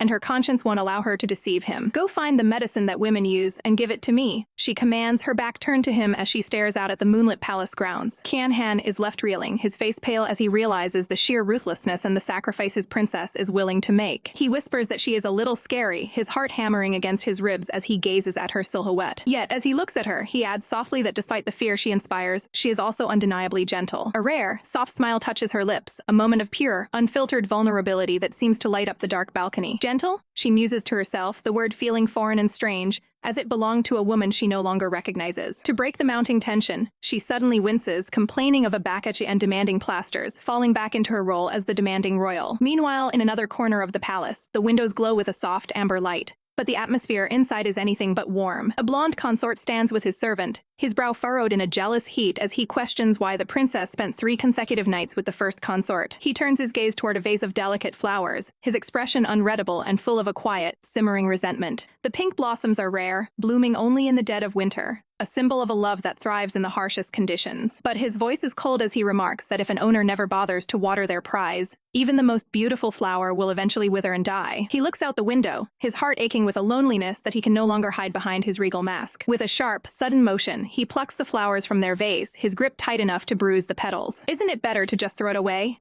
he mutters, his eyes filled with a dark, vengeful sorrow as he prepares to discard the beauty he can no longer possess. The scene shifts violently as we find Yanan sitting with Fei Yu, who offers her a pastry with a look of pure, adoring affection. She takes a bite, smiling at him, her heart full of the warmth he always provides. But the sweetness turns to copper in a heartbeat as she suddenly gasps, a spray of blood erupting from her lips as her world begins to tilt. "I hate you," she chokes out, tears streaming down her face as she looks at the man she trusted, her heart shattering as the darkness closes in. Fei Yu screams in agony, clutching her limp body to his chest, his voice raw as he begs her to wake up, to tell him this is all a nightmare. Blood stains her beautiful robes, a gruesome contrast to the white lilies embroidered on his sleeves. His voice reaches a crescendo of pure, unadulterated grief, a cry that seems to shake the very foundations of the palace. Suddenly, Fei Yu bolts upright in bed, his chest heaving and his face drenched in a cold sweat as the horrific vision fades into the shadows of the room. The air in the room is heavy with the scent of fear as the princess rushes to the side of a trembling Fei Yu, who looks as though he's seen a ghost while he gasps for breath. Tears well up in his eyes as he recounts the horrific vision of her consuming a poisoned pastry, his voice cracking with the agonizing memory of watching her life fade away in his arms. Seeking to soothe his shattered nerves and quiet the frantic beating of his heart, she pulls him into a tender, warm embrace, promising to only ever eat the food he prepares for her from this moment on. As they sit together amidst the tangled silk sheets, the princess's eyes lose their softness, turning sharp as she calmly dissects the assassination attempt, realizing the eunuch who delivered the meal was merely a pawn in a much deadlier game. She holds a delicate pink cake between her fingers, her gaze turning cold as she explains that the true culprit didn't care who died, so long as the blame fell on Li Hongying to incite a bloody rebellion. The stakes are far higher than a simple murder. A single bite of that sweetness could have turned the great families against one another, tearing the empire apart at its very seams. In the shadows of the palace, a mysterious figure in crimson robes stands silently, the embodiment of the hidden malice and calculated greed lurking within the court. "Shh," the princess whispers, pressing a finger to her lips as she realizes the specific choice of Osmantha's cake was a trap designed to pit the royal daughters against each other in a fight to the death. Her suspicion falls upon the inner circle, her eyes scanning the faces of those closest to the throne, wondering which of the Empress's trusted attendants has been replaced by a venomous viper. A chilling thought crosses her mind, her brow furrowing as she realizes the Empress herself might be completely unaware of the traitors standing right beside her, whispering lies into her ear. Despite the lingering danger and the shadows of the night, she takes a defiant, slow bite of the snack, her expression unreadable as she tastes the sweetness that was meant to be her end. Fei Yu's expression softens into one of deep, painful insecurity, as he questions if their bond is truly right given the weight of his family name and the blood on his lineage. Under the silver glow of the moon, the princess's playful yet commanding voice echoes through the palace gardens, her tone light, but firm as she demands he be obedient for just once more. The scene shifts abruptly to the outskirts of the capital, where General Lan sits tall upon her powerful steed, her silver hair catching the morning wind, as she prepares to lead her ironclad troops against the rising bandits. From a distance, a handsome observer watches the general with a look of quiet intensity, his long dark hair framing a face filled with secrets and unspoken thoughts. Li Yanan huffed, her cheeks puffing out in a pout as she lamented her current predicament. In her mind, she could still see the woman she used to be, a tall, breathtaking flower of the country, who could command any room, and being stuck in this petite, shorty frame was a serious blow to her ego. She glanced back at her loyal guard, Xia Qianhan, who was practically walking in the next zip code just to maintain a respectful distance, making her wonder if he thought she was actually going to eat him alive. Meanwhile, Xia Qianhan was dealing with his own set of headaches, staring down at the expensive medicine he'd been forced to fetch for a princess whose reputation for being lustful preceded her. His quiet walk was abruptly cut short when a royal carriage groaned to a halt, and the second princess leaned out, a predatory smirk dancing on her lips as she set her sights on the handsome guard. She didn't care for pleasantries, her voice sharp and entitled as she demanded to know why a mere male servant wasn't trembling on his knees in her presence. With a dull thump that echoed against the stone, Xia Qianhan dropped to the ground, though his voice remained steady and defiant as he explained he only knelt for his parents, his master, and the divine. The soldiers surrounding the princess erupted into cruel, mocking laughter, jeering at him and questioning if he even knew whether he was a man or a woman. That was the final straw.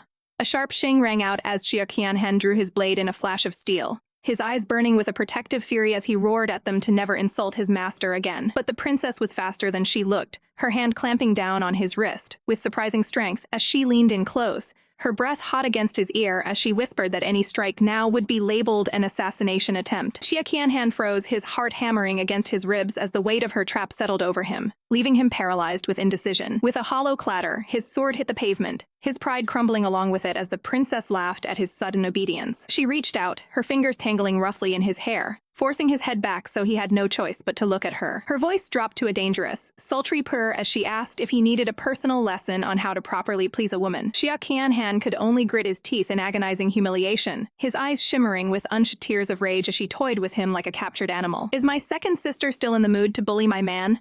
A cold, crystalline voice sliced through the tension, freezing the princess in her tracks. Li Yan'an stood there, her silhouette framed by the light, her eyes narrowed with a lethal intensity that promised consequences. Xia Qianhan looked up, his breath hitching in his throat as he realized his master had come to reclaim him. Li Yan'an didn't hesitate for a second.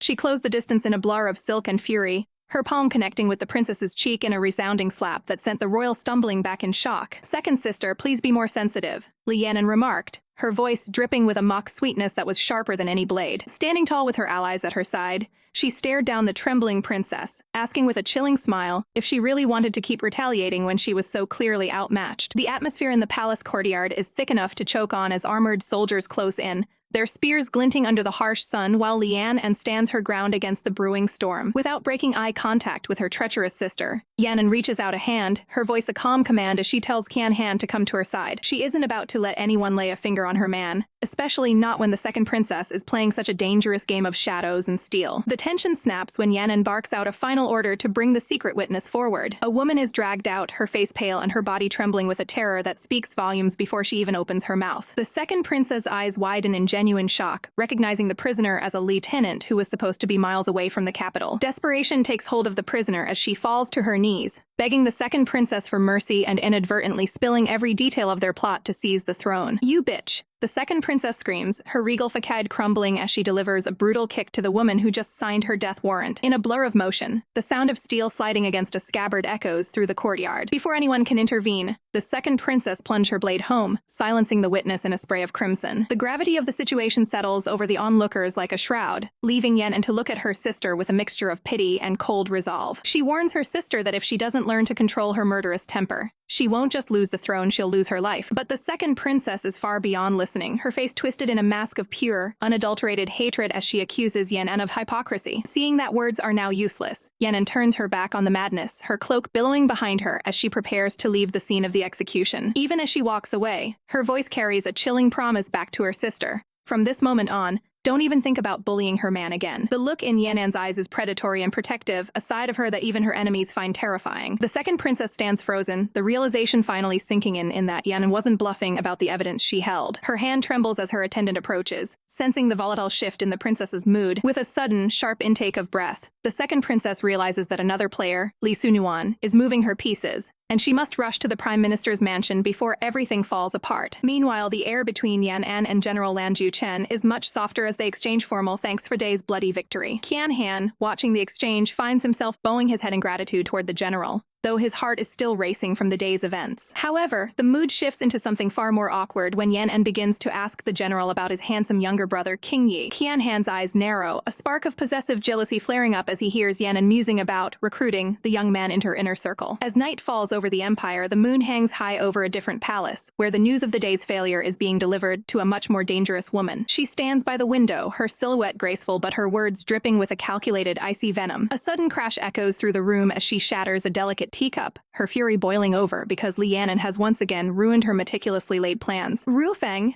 she calls out, her voice dropping to a low, dangerous purr that signals a coming storm. A handsome man enters the room, his eyes downcast and his posture submissive as he approaches his volatile wife. She doesn't offer him comfort. Instead, she lashes out, demanding to know why he's just standing there while she's this agitated. The poor man drops to his knees with a heavy thud, his voice shaking as he begs for her forgiveness. taking the blame for things he couldn't possibly control. She looks down at him with eyes that hold no love, only a cold desire for dominance as she commands him to get down. The final, chilling command leaves her lips as she tells him to undress, using his body as nothing more than a tool to vent her frustrations. The moonlight spills over the balcony, catching the soft, silken threads of a memory as we gaze upon the back of a figure whose very presence commands the room. The whispers of the past are never far away, echoing with the name of a lost family member, Ruo Yun, the younger brother whose shadow still lingers in the heart. Under the vast, twinkling canopy of the night sky, the princess stands with her loyal guard, Qian Han, as she casually mentions how the young master and King Yi is quite the handsome catch for his age. She claps her hands with a playful sparkle in her eyes, teasing that the young master certainly knows how to get her attention, and that a visit to the land mansion is definitely in order. But the air between them chills instantly when Qian Han bluntly refuses to accompany her, telling her to go on her own. The princess blinks in surprise, leaning in to study his stoic face under the crescent moon, asking if he's feeling a bit uncomfortable with the idea. Qian Han can't hide the bitterness in his voice any longer as he asks if she's already fallen for Lan King, after just one meeting. The princess just laughs it off, throwing her hands up and admitting that while she loves beautiful men, it doesn't mean she's lost her heart to him. His composure finally snaps, his voice rising with a desperate edge as he demands to know why she keeps bringing all these men into her home one by one if she doesn't truly care for them. He steps closer, the tension thick enough to cut, asking if the men she already has aren't enough to satisfy her whims. The princess freezes for a moment, her expression turning into a mask of cold pragmatism, as she explains that she's never used marriage for anything but business. She looks toward the horizon, thinking of the 3 beautiful men currently residing in her mansion, all of them aware that they can never truly have her love. She turns her gaze back to Qian Han, her voice dropping to a whisper as she admits that it's a mutual exchange.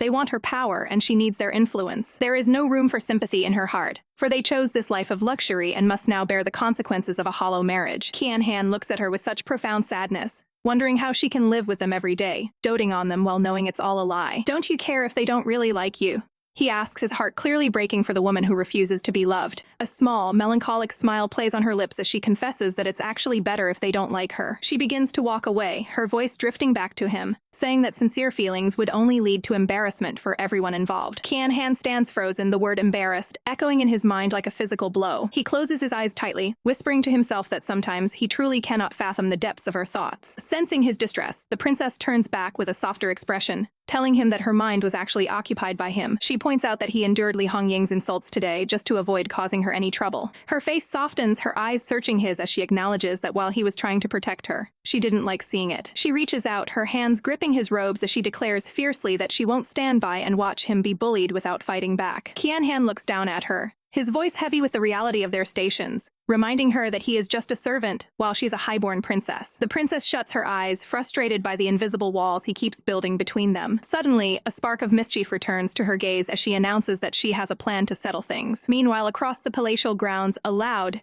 jealous shout erupts from the second consort's quarters, demanding to know if his wifey has gone to see the first consort again. The blonde-haired second consort, Zi Zhao, is absolutely fuming, pacing his room and cursing the first consort for stealing her away. He points a dramatic finger at his servant, shouting that they must go immediately to rescue the princess from the clutches of his rival. In the first consort's peaceful room, the princess is actually relaxing with Fei Yu, who is calmly working on a beautiful piece of embroidery. Their quiet moment is shattered when a servant bursts in, panting that the second consort is throwing a massive tantrum and destroying the mansion. The princess sighs, calling Zi Zhao a bothersome little goblin and deciding she has no choice but to go and calm him down. As she turns to leave, the light fades from Fei Yu's eyes, a look of quiet desolation washing over his face. Fei Yu looks like a kicked puppy, his bottom lip trembling as he watches her walk toward the door. Just as she's about to exit, a sudden, sharp sound of distress makes her spin around in alarm. Her heart leaps into her throat as she rushes back toward the bed, crying out to ask what on earth has happened to her first consort. "It's nothing. I accidentally pricked my hand," Xiao says softly, his voice trembling slightly as he tries to hide the small wound from her sight. But the princess isn't about to let him suffer in silence, her eyes widening with genuine panic as she gasps,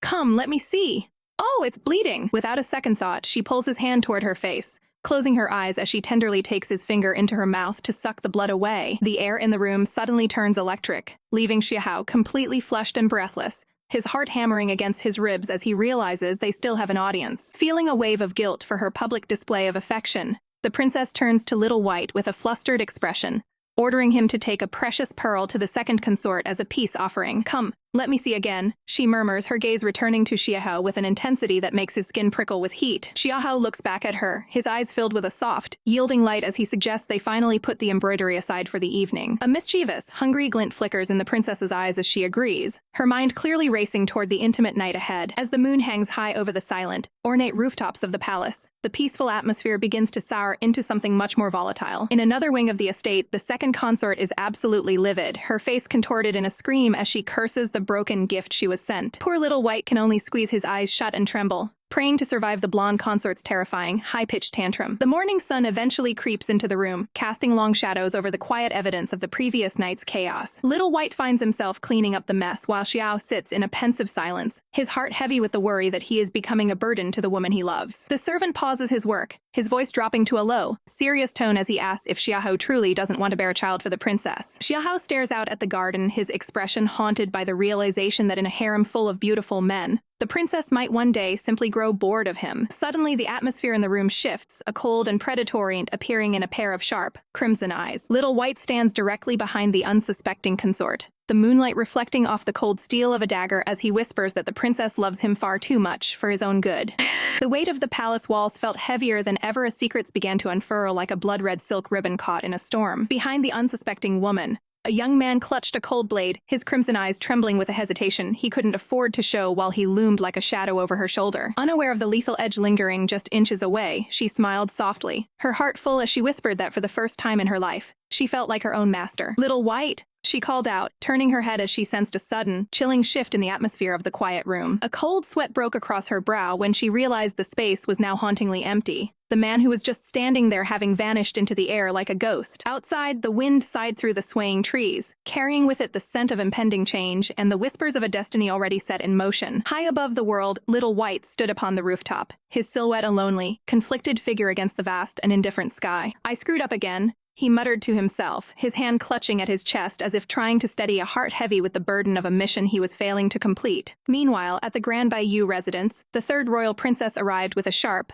delicate cuff, her eyes fixed on the serious business she had to settle within these walls. Her loyal guard, Qian Han, leaned in close, his voice thick with a desperate worry as he warned her that the man she sought was far more dangerous than any rumor could describe. Ignoring the warnings, a pale hand reached out and pushed open the heavy wooden door, the princess stepping into the lion's den with a steady heart and a sharp mind. She wondered for a fleeting moment if the man waiting inside truly was the vicious monster the stories painted him to be, or if there was something far more tragic beneath the surface. "Qian Han, wait here for me," she commanded, her gaze meeting the ethereal, white-haired figure of Bai Yu, who stood waiting in the shadows like a beautiful, silent specter. The air between them grew thick with unspoken words as she refused his offer of tea, her mind focused entirely on the truth she had traveled so far to find. Bai Yu offered a small, mocking smile, his eyes glinting with a dangerous playfulness as he challenged her, asking how she would even know if he chose to lie to her face. His expression then softened into something unreadable, a mask of porcelain beauty that hid 1,000 sharp edges and even more buried secrets. The princess didn't flinch, leaning in until their breaths mingled in the narrow space between them, her voice a low, dangerous velvet as she promised to kill him if he dared to deceive her. "I promise you," he whispered back, his gaze locking onto hers with a terrifying intensity as he offered his very life as collateral for the words he was about to speak. Taking a seat and smoothing her robes, she cut straight to the heart of the matter, demanding to know the true nature of his relationship with her elder sister. Bai Yu remained silent for a long moment, his pale features like a carved marble statue beautiful, hauntingly cold, and utterly mysterious. To explain the depth of her suspicion, the princess began to recount the ancient legend of Diao Chan, the legendary beauty whose face was used as a weapon to tear empires apart. She spoke of how a single woman was used to turn father against son, a pawn in a game of blood and betrayal that ended in nothing but total ruin for everyone involved. Bai Yu listened intently, his voice a soft, melancholic murmur as he noted how truly pitiful such a beauty was, caught forever in the gears of men's cruel ambitions. The princess looked down, her heart heavy with the realization that in this imperial court, everyone was merely a piece on a board, waiting to be sacrificed for a higher cause. Suddenly, she reached out and gripped his robes, pulling him toward her with a desperate, sudden fire in her eyes as she declared, "Bai Yu, I want you." The air in the room is thick with unspoken tension as the princess stands before the silver-haired Master Bai Yu, her eyes sparkling with a hidden agenda as she admits she didn't just come here to listen to the sweet melody of his zither. Suddenly, the atmosphere shifts as a firm hand suddenly grips her sleeve, the physical contact sending a jolt of electricity through the quiet space. Master Bai Yu leans in, his silver hair cascading like a silk waterfall as he whispers a daring question, his breath ghosting over her skin as he asks if Her Highness truly wants to know what he feels like. Brushing off the heavy tension with a playful smirk, she takes a seat and tells him not to bother with her elder sister, declaring with newfound confidence that she's here to make her own allies. Master Bai Yu gazes at her with a knowing, almost predatory look, wondering aloud if she isn't afraid he'll betray her secrets to the very sister she's plotting against. She leans her head on her hand, a dangerous and beautiful glint in her blue eyes as she tells him he'd better be an honest man if he wants to survive the coming storm. A faint, enigmatic smile plays on Master Bai Yu's lips, his expression softening as he realizes the princess is far more cunning and captivating than the world gives her credit for. Turning his attention to the scrolls on his desk, he begins to advise her on the precarious state of the imperial court and the desperate lack of financial support for her cause. He explains the history of the maiden princess, a woman born into the palace of the former imperial consort, whose influence is as vast as the sea. A vision of the maiden princess appears in her battle armor, a fierce god of war,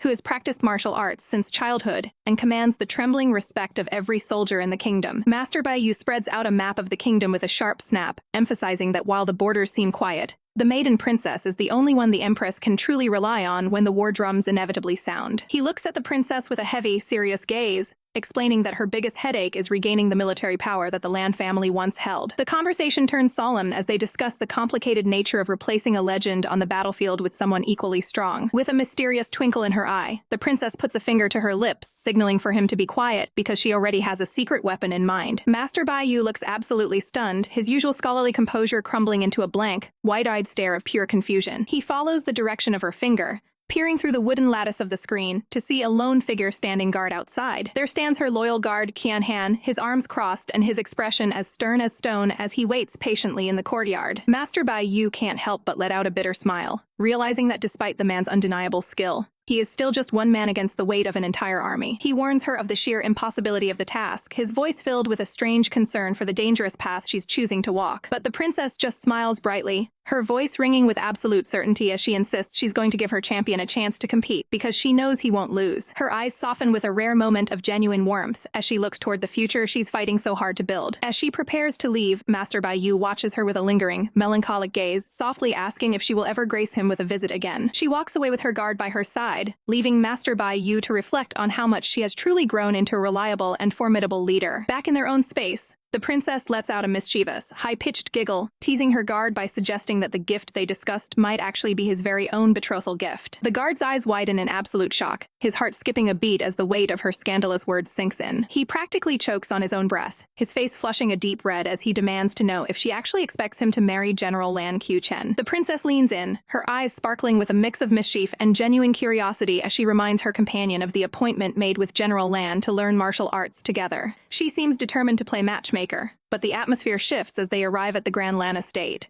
where the traditional tiled roofs stretch out under a somber sky. Inside the main hall, the air is thick with the scent of aged wood and expensive tea. The family matriarch greets Captain Lan Weiguo with a polite, knowing smile that doesn't quite reach her eyes. "King Yi, come in," the grandmother calls out, her voice echoing through the quiet room as a slender shadow looms behind the paper screen. The door slides open to reveal a young man of such ethereal beauty that the room seems to brighten instantly.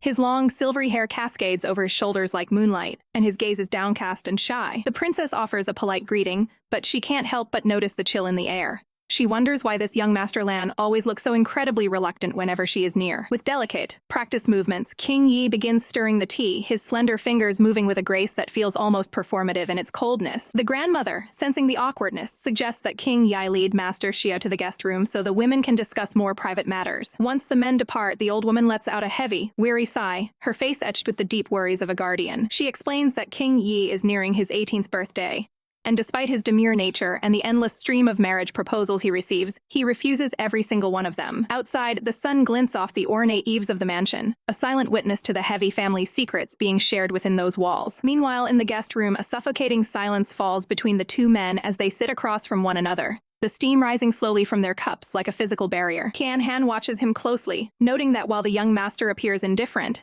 there is a flicker of deep-seated embarrassment hidden behind that icy, perfect exterior. "Is there something on your mind, young master? Is something wrong?" Kian-han asks, his voice soft but probing as he tries to break through the tension. King Yai looks up, his eyes searching Kian-han's face before he asks a sudden, unexpected question about his zodiac sign, trying to find some common ground. He sighs deeply, his shoulders slumping as he laments that while other men his age are desperate to find a bride, he feels trapped by the expectations of his station. A soft, pained exhale escapes his lips, his gaze falling to the table as if the weight of his thoughts has become too much to bear in silence. He finally confesses the truth that has been eating at him. His grandmother and sister have been plotting to arrange a marriage between him and the third princess herself. Kian-han's breath hitches as he asks what the young man truly thinks of such a royal match, only for King Yi to snap back with a firm, icy glare. His eyes darken with a sudden, sharp disdain as he begins to list the princess's many flaws, calling her lustful, incompetent, and completely lacking in any true feminine grace. "I will never marry such a cunning and erotic woman," he declares, slamming his hands onto the table with a violent burst of passion that rattles the teacups. The tension between their worlds reaches a fever pitch, a silent clash of wills that leaves the air between them electric and charged with an unspoken, dangerous conflict. The weight of the palace's secrets seemed to press down on the room, heavy and suffocating. Xia Qianhan lay there, his eyes reflecting a turbulent sea of unspoken devotion and lingering pain as he stared into the void. He couldn't stay silent a moment longer, his voice cracking as he defended the woman everyone loved to hate, insisting that the treacherous rumors were nothing but filth. He spoke of her tireless nights, how she labored over ledgers until her eyes grew dim, all to ensure the people were fed and the borders were secure. How can anyone understand the weight she carries? He whispered, his heart aching for the woman who barely slept 2 hours a night just to keep the world from crumbling. In his mind, he could see the silhouette of her long, flowing hair, a symbol of the grace she maintained even while drowning in responsibility. His fist slammed against the table, the wood groaning under his sudden outburst of protective rage against those who dared to spread such hateful lies. To his surprise, a soft, knowing chuckle escaped the lips of the man across from him, cutting through the tension like a blade. Xia Qianhan's brow furrowed in confusion, his annoyance flaring as he demanded to know what could possibly be so amusing. Master Lan took a slow, deliberate sip of his tea, his gaze sharpening as he finally voiced the truth that had been hanging in the air. "Master Xia," he began, a playful yet piercing glint in his eyes. "You truly love the third princess, don't you?" The words hit Xia like a physical blow, leaving him momentarily paralyzed as his carefully guarded secret was dragged into the light. Suddenly, a familiar, melodic giggle drifted from the shadows, and a pair of lips curved into a mischievous, beautiful smile. The air in the room shifted instantly, charged with a new electric energy that made Xia's breath hitch in his throat. Leaning gracefully against the balcony, Princess Yan'an appeared like a vision, her eyes sparkling with pure delight at the confession she had just overheard. Xia's face exploded in a brilliant crimson as he realized she had been listening the entire time, his heart hammering against his ribs like a trapped bird. I was just stating the facts," he stammered, desperately trying to regain his composure, while her teasing gaze burned through him. But she didn't let him retreat, stepping into his personal space and reaching out to gently cup his face, her touch sending a jolt of electricity through his skin. "The fact that you love me so much," she whispered, her voice a sultry caress that made the world around them disappear. Turning her attention to the elders, the prince's expression shifted to one of ironclad resolve, announcing that her mind was firmly made up. Xia's heart plummeted into his stomach as he saw the chests of lavish gifts being presented, a cold dread washing over him. He watched her bow with such profound respect that it felt like a finality, a sealing of a fate he wasn't ready to face. "No! You can't do this!" he suddenly roared, his voice thick with desperation as he assumed she was selling him off into a marriage he never asked for. The princess took a deep, steadying breath, her eyes softening as she prepared to reveal the true depth of her plan. Looking Captain Lan directly in the eye, she made her real request. She wasn't giving Xie away as a husband, but asking for him to be accepted as a righteous descendant to be trained in the art of war. Xie stood frozen, the words sinking in as he realized she wasn't casting him aside, but giving him the future and the strength he had always dreamed of. The weight of the crown and the secrets of the harem hung heavy in the air as the third princess moved her pawns into place. Qianhan's voice trembled with a mixture of fear and devotion as he gripped the princess's sleeve, pleading that this plan simply wouldn't work. He knew the harsh reality of the world. A man of his lowly birth had no right to even step foot within the prestigious Lan family. "Who will protect you when I'm gone?" he whispered, his eyes searching hers for any sign of the vulnerability she so expertly hid. But the old matriarch of the Lan family was already looking at him with a glimmer of expectation, her mind filled with the hope of future grandchildren. Qianhan fell into a deep, brooding silence, the gears of fate turning behind his intense, violet eyes. With a resolute heart, he knelt before the elder, vowing to become a righteous descendant and fight on the blood-soaked battlefields for his country. He asked for no riches or titles, only the chance to master the art of war while clinging to the surname his parents had given him. The grandmother nodded in approval, yet Qianhan hesitated, his most important request still burning on his tongue. He demanded to stay by the princess's side during his every moment of leisure, leaving the young royal stunned by his unwavering loyalty. A burst of warm laughter filled the courtyard as the grandmother welcomed him into the fold, the path to his new life finally clear. Later that night, the cold moonlight bathed the palace walls in a silver glow, setting a stage for words that could no longer be left unsaid. "Why did you bring me here?" Qianhan asked, his breath hitching as the princess offered him a jar of wine in the biting night air. Her eyes sparkled with a dangerous brilliance as she declared that his talents would no longer be buried in the shadows of her palace. As the clear liquid splashed into the cup, she promised him that with the Lan family's name, no one would ever dare to bully him again. Qianhan's gaze darkened with suspicion, wondering exactly what kind of dark deal she had struck to secure his future. The world seemed to stand still when she casually admitted to trading away an entire mine just to pave his way. "It's too expensive," he cried out, his heart aching at the thought of her sacrificing so much wealth for a man like him. But the princess leaned in, her voice dropping to a low, intimate silk as she prepared to tell him the cold, hard truth. This wasn't charity, she claimed, but a bet on his potential and equivalent exchange that he would have to spend his life repaying. A bead of sweat rolled down his temple as he looked at her, trembling as he asked what would happen if he failed to satisfy her demands. Her answer was a velvet trap, promising that if he failed, she would simply have to keep him locked away in her palace forever. With a mischievous glint in her eyes, she let her finger slide slowly down his chest, the tension between them reaching a breaking point. Qianhan recoiled in a flustered panic,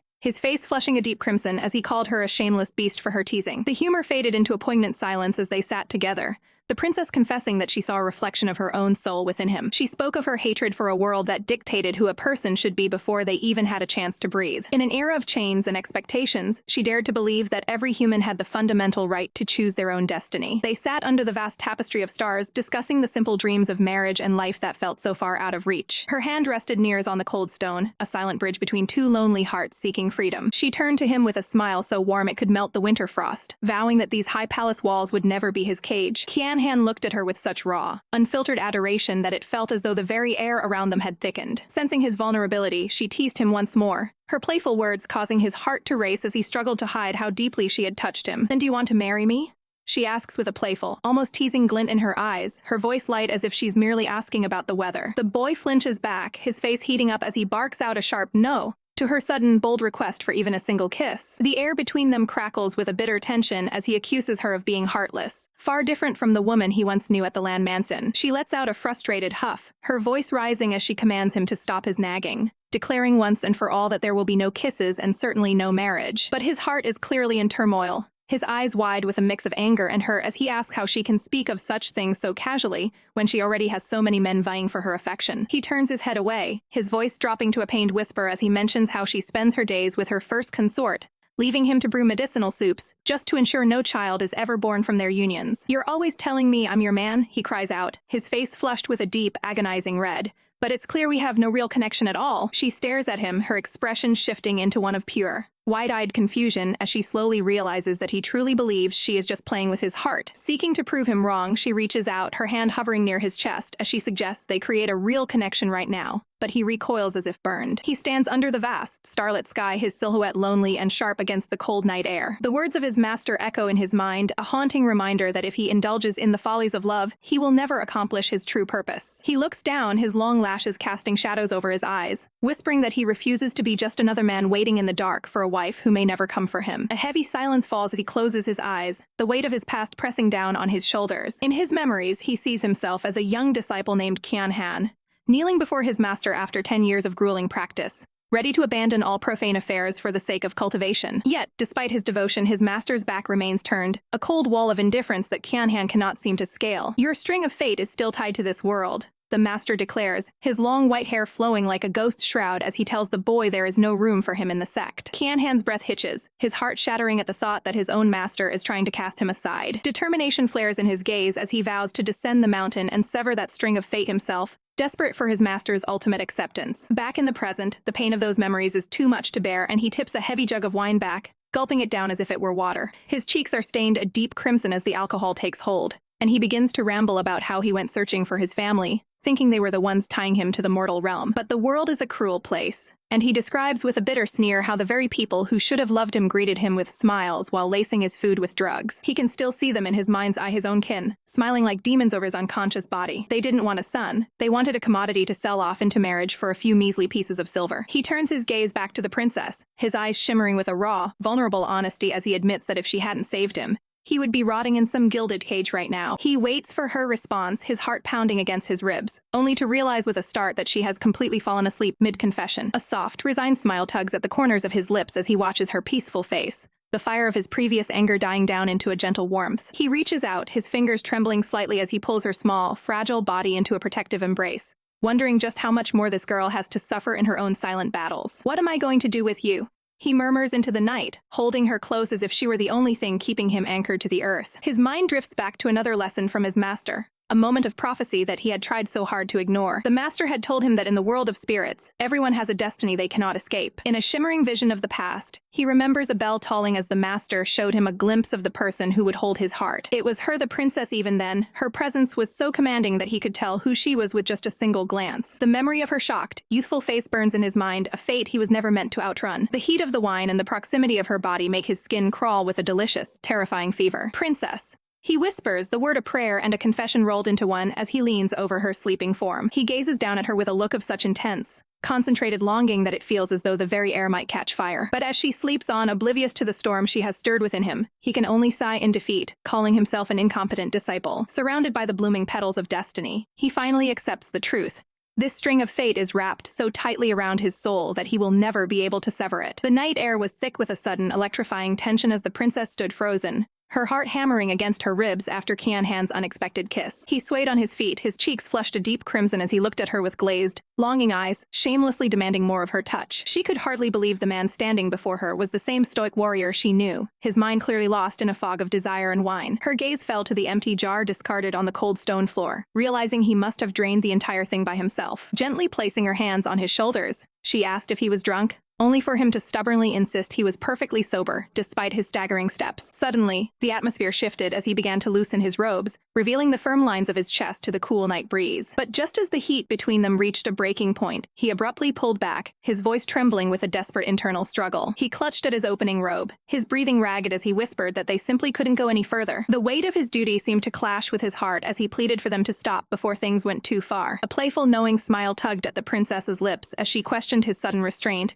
seeing right through his flimsy defenses. She teased him about his earlier boldness, reminding him that he was the one who couldn't keep his hands off her just moments ago. His resolve began to crumble as he admitted, with a pained expression, that he lacked the strength to push her away if she persisted. Watching him struggle so helplessly, she couldn't help but let out a mischievous little giggle at how adorable he was in this state. She wondered if this was the true Qianhan, the one who only let his guard down and spoke his honest heart when the wine took hold. But when she playfully asked if he liked her, he shocked her by shouting a resounding no, with a hilarious, exaggerated pout. The two began to bicker like children, with the princess fuming over his refusal to follow the romantic script she had in her head. He cried out in frustration, claiming it wasn't fair because her touch made him feel far too uncomfortable and overwhelmed. His gaze darkened with a raw, primal intensity as he muttered something about her softness that sent a shiver down her spine. She blinked in confusion, her wide eyes searching his face for the meaning behind his cryptic, heated words. Then, with a sudden burst of honesty that felt like a lightning strike, he confessed that he wanted her just as much as she wanted him. Flustered and completely caught off guard by his bluntness,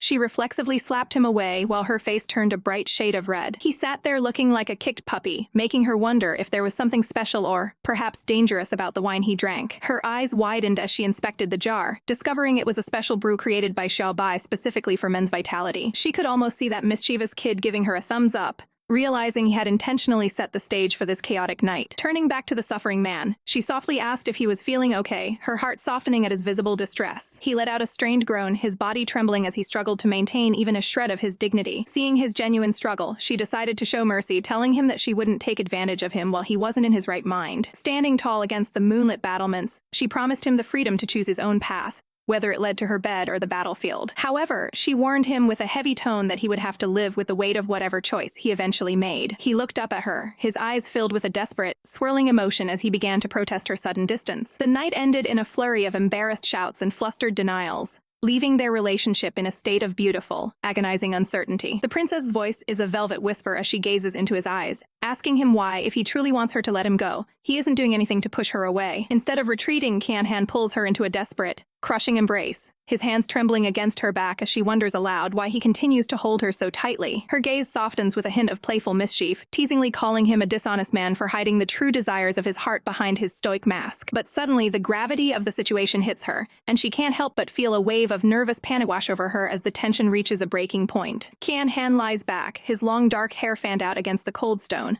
looking utterly breathless and vulnerable under the shimmering moonlight. With a voice laced with a sudden, sharp edge of jealousy, he asks if she shares these same intimate moments with her other husbands. The mere thought of her in the arms of another man sends a surge of possessive rage through him, his face flushing with a mix of irritation and longing. He covers his eyes with a trembling hand, overwhelmed by the weight of his feelings and the impossible world she lives in, confessing that he is just an ordinary man caught in her web. A gentle, bittersweet smile touches his lips as he admits he wants to be one who makes things difficult for her, the one she can never truly cast aside. The princess looks down at him with a gaze full of unexpected warmth, calling him a silly man while secretly hoping he remembers these words when the sun rises. In the quiet of the night, their final barriers crumble, and she pulls him into a kiss that feels like it's burning with the white-hot intensity of 1,000 stars. The next day arrives with a cruel, mocking brightness, the sun shining over the elegant red rooftops of the palace and the blooming white flowers. A sharp, pulsing ache throbs behind his eyes as the first light of dawn begins to creep into the room. Kian-han winces, his memory a hazy, fragmented fog of wine and shadows as he tries to piece together the scandalous events of the previous night. He blinks slowly, realizing the silk sheets beneath him are far too luxurious to be his own,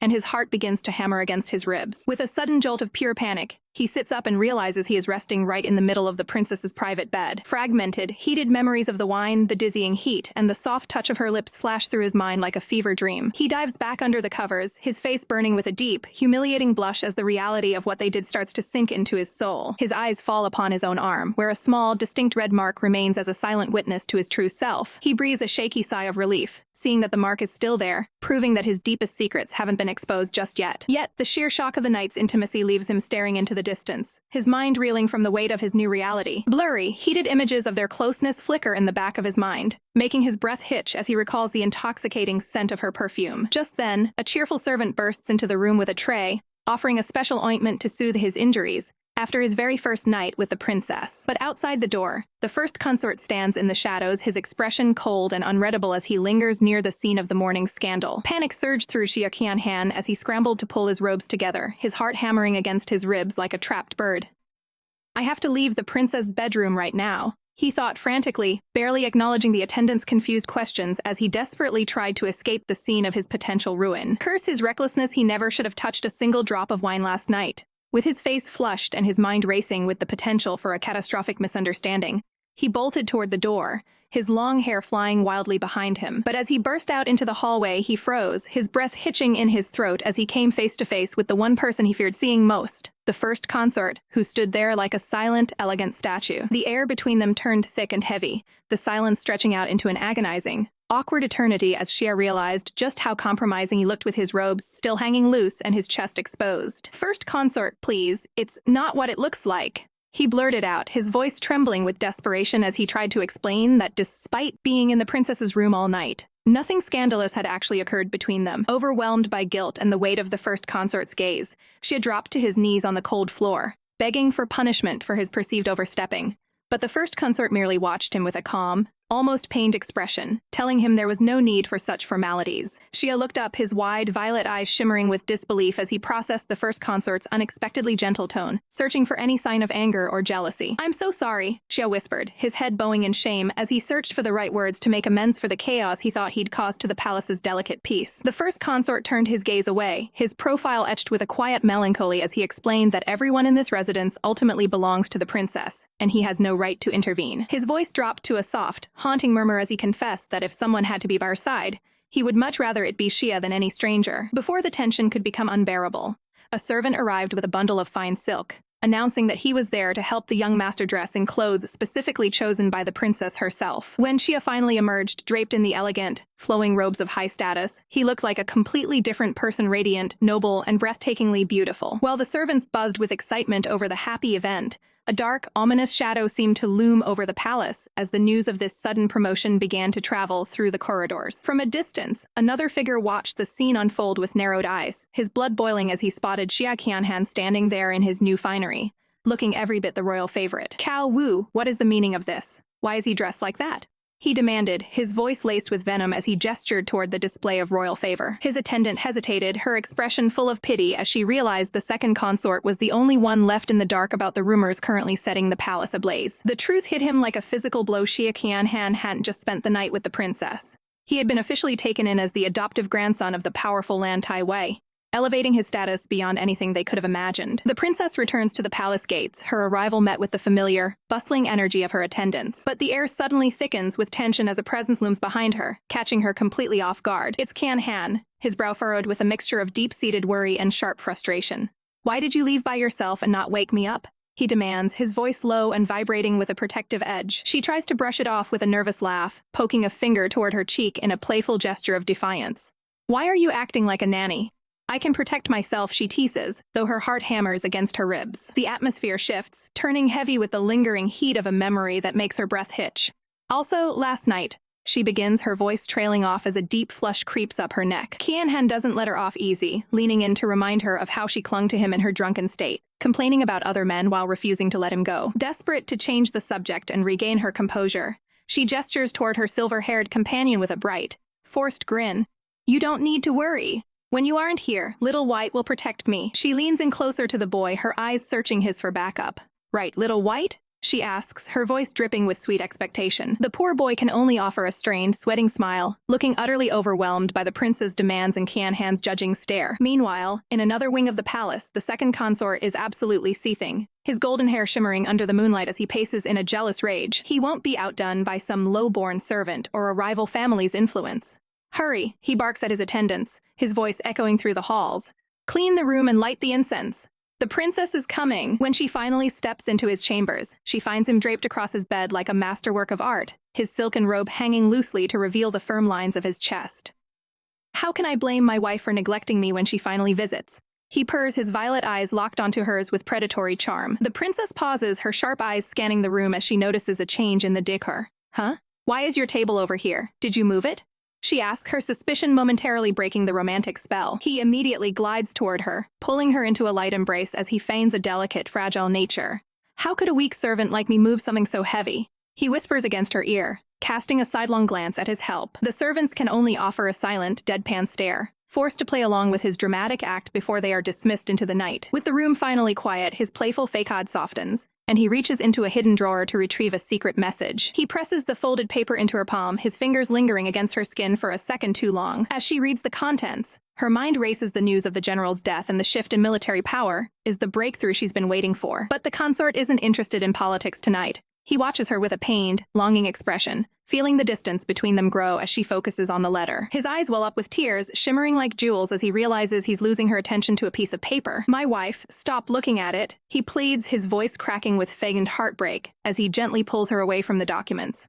"These little pieces of paper don't look nearly as good as I do." He leads her toward the plush, inviting cushions of the bed, his voice dropping to a sultry, desperate murmur.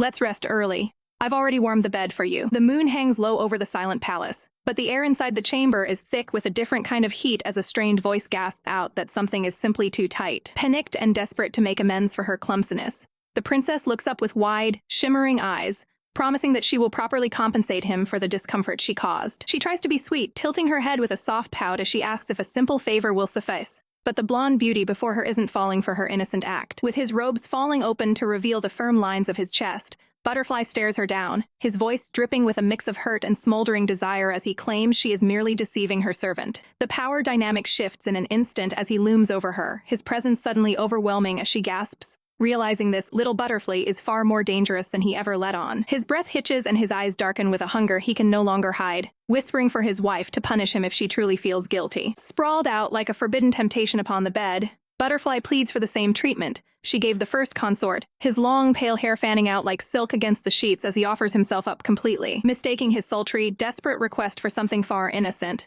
the princess beams with pride, promising to arrange the very best for him right away. But by the next morning, the romantic mood has completely soured, leaving Butterfly slumped over in a puddle of his own jealousy, as he bitterly compares his own beauty to the high-born first consort. A sudden, horrifying realization strikes him like a bolt of lightning, his eyes widening as his face contorts in pure, unadulterated shock. His pride takes a devastating, ego-shattering blow as a single, crushing thought echoes in his mind. Could it be that his rival is actually bigger than him. While his attendant looks on with pure judgment at his master's ridiculous competitive streak, the scene shifts to the quiet, sun-drenched courtyard where the first consort, Xia Hao, stands in stoic silence. Desperate to prove his worth and perhaps measure up to the competition, Butterfly approaches the green-haired man with a shy, yet incredibly bold invitation to share a bath. The first consort sits amidst the rising steam, his long pale green hair clinging to his damp skin as he confesses how incredibly nervous he is to be bathing with another man for the very first time. Nearby, the second consort initially revels in his own reflection, certain that his perfect body will leave everyone breathless with envy. However, his confidence shatters into 1,000 pieces the moment he remembers the virginity mark, still etched upon his skin, a glaring sign that he has yet to spend a night with his wife. The tension in the room spikes to a breaking point when the door suddenly creaks open, revealing the dark-haired Xia Qianhan standing in the doorway,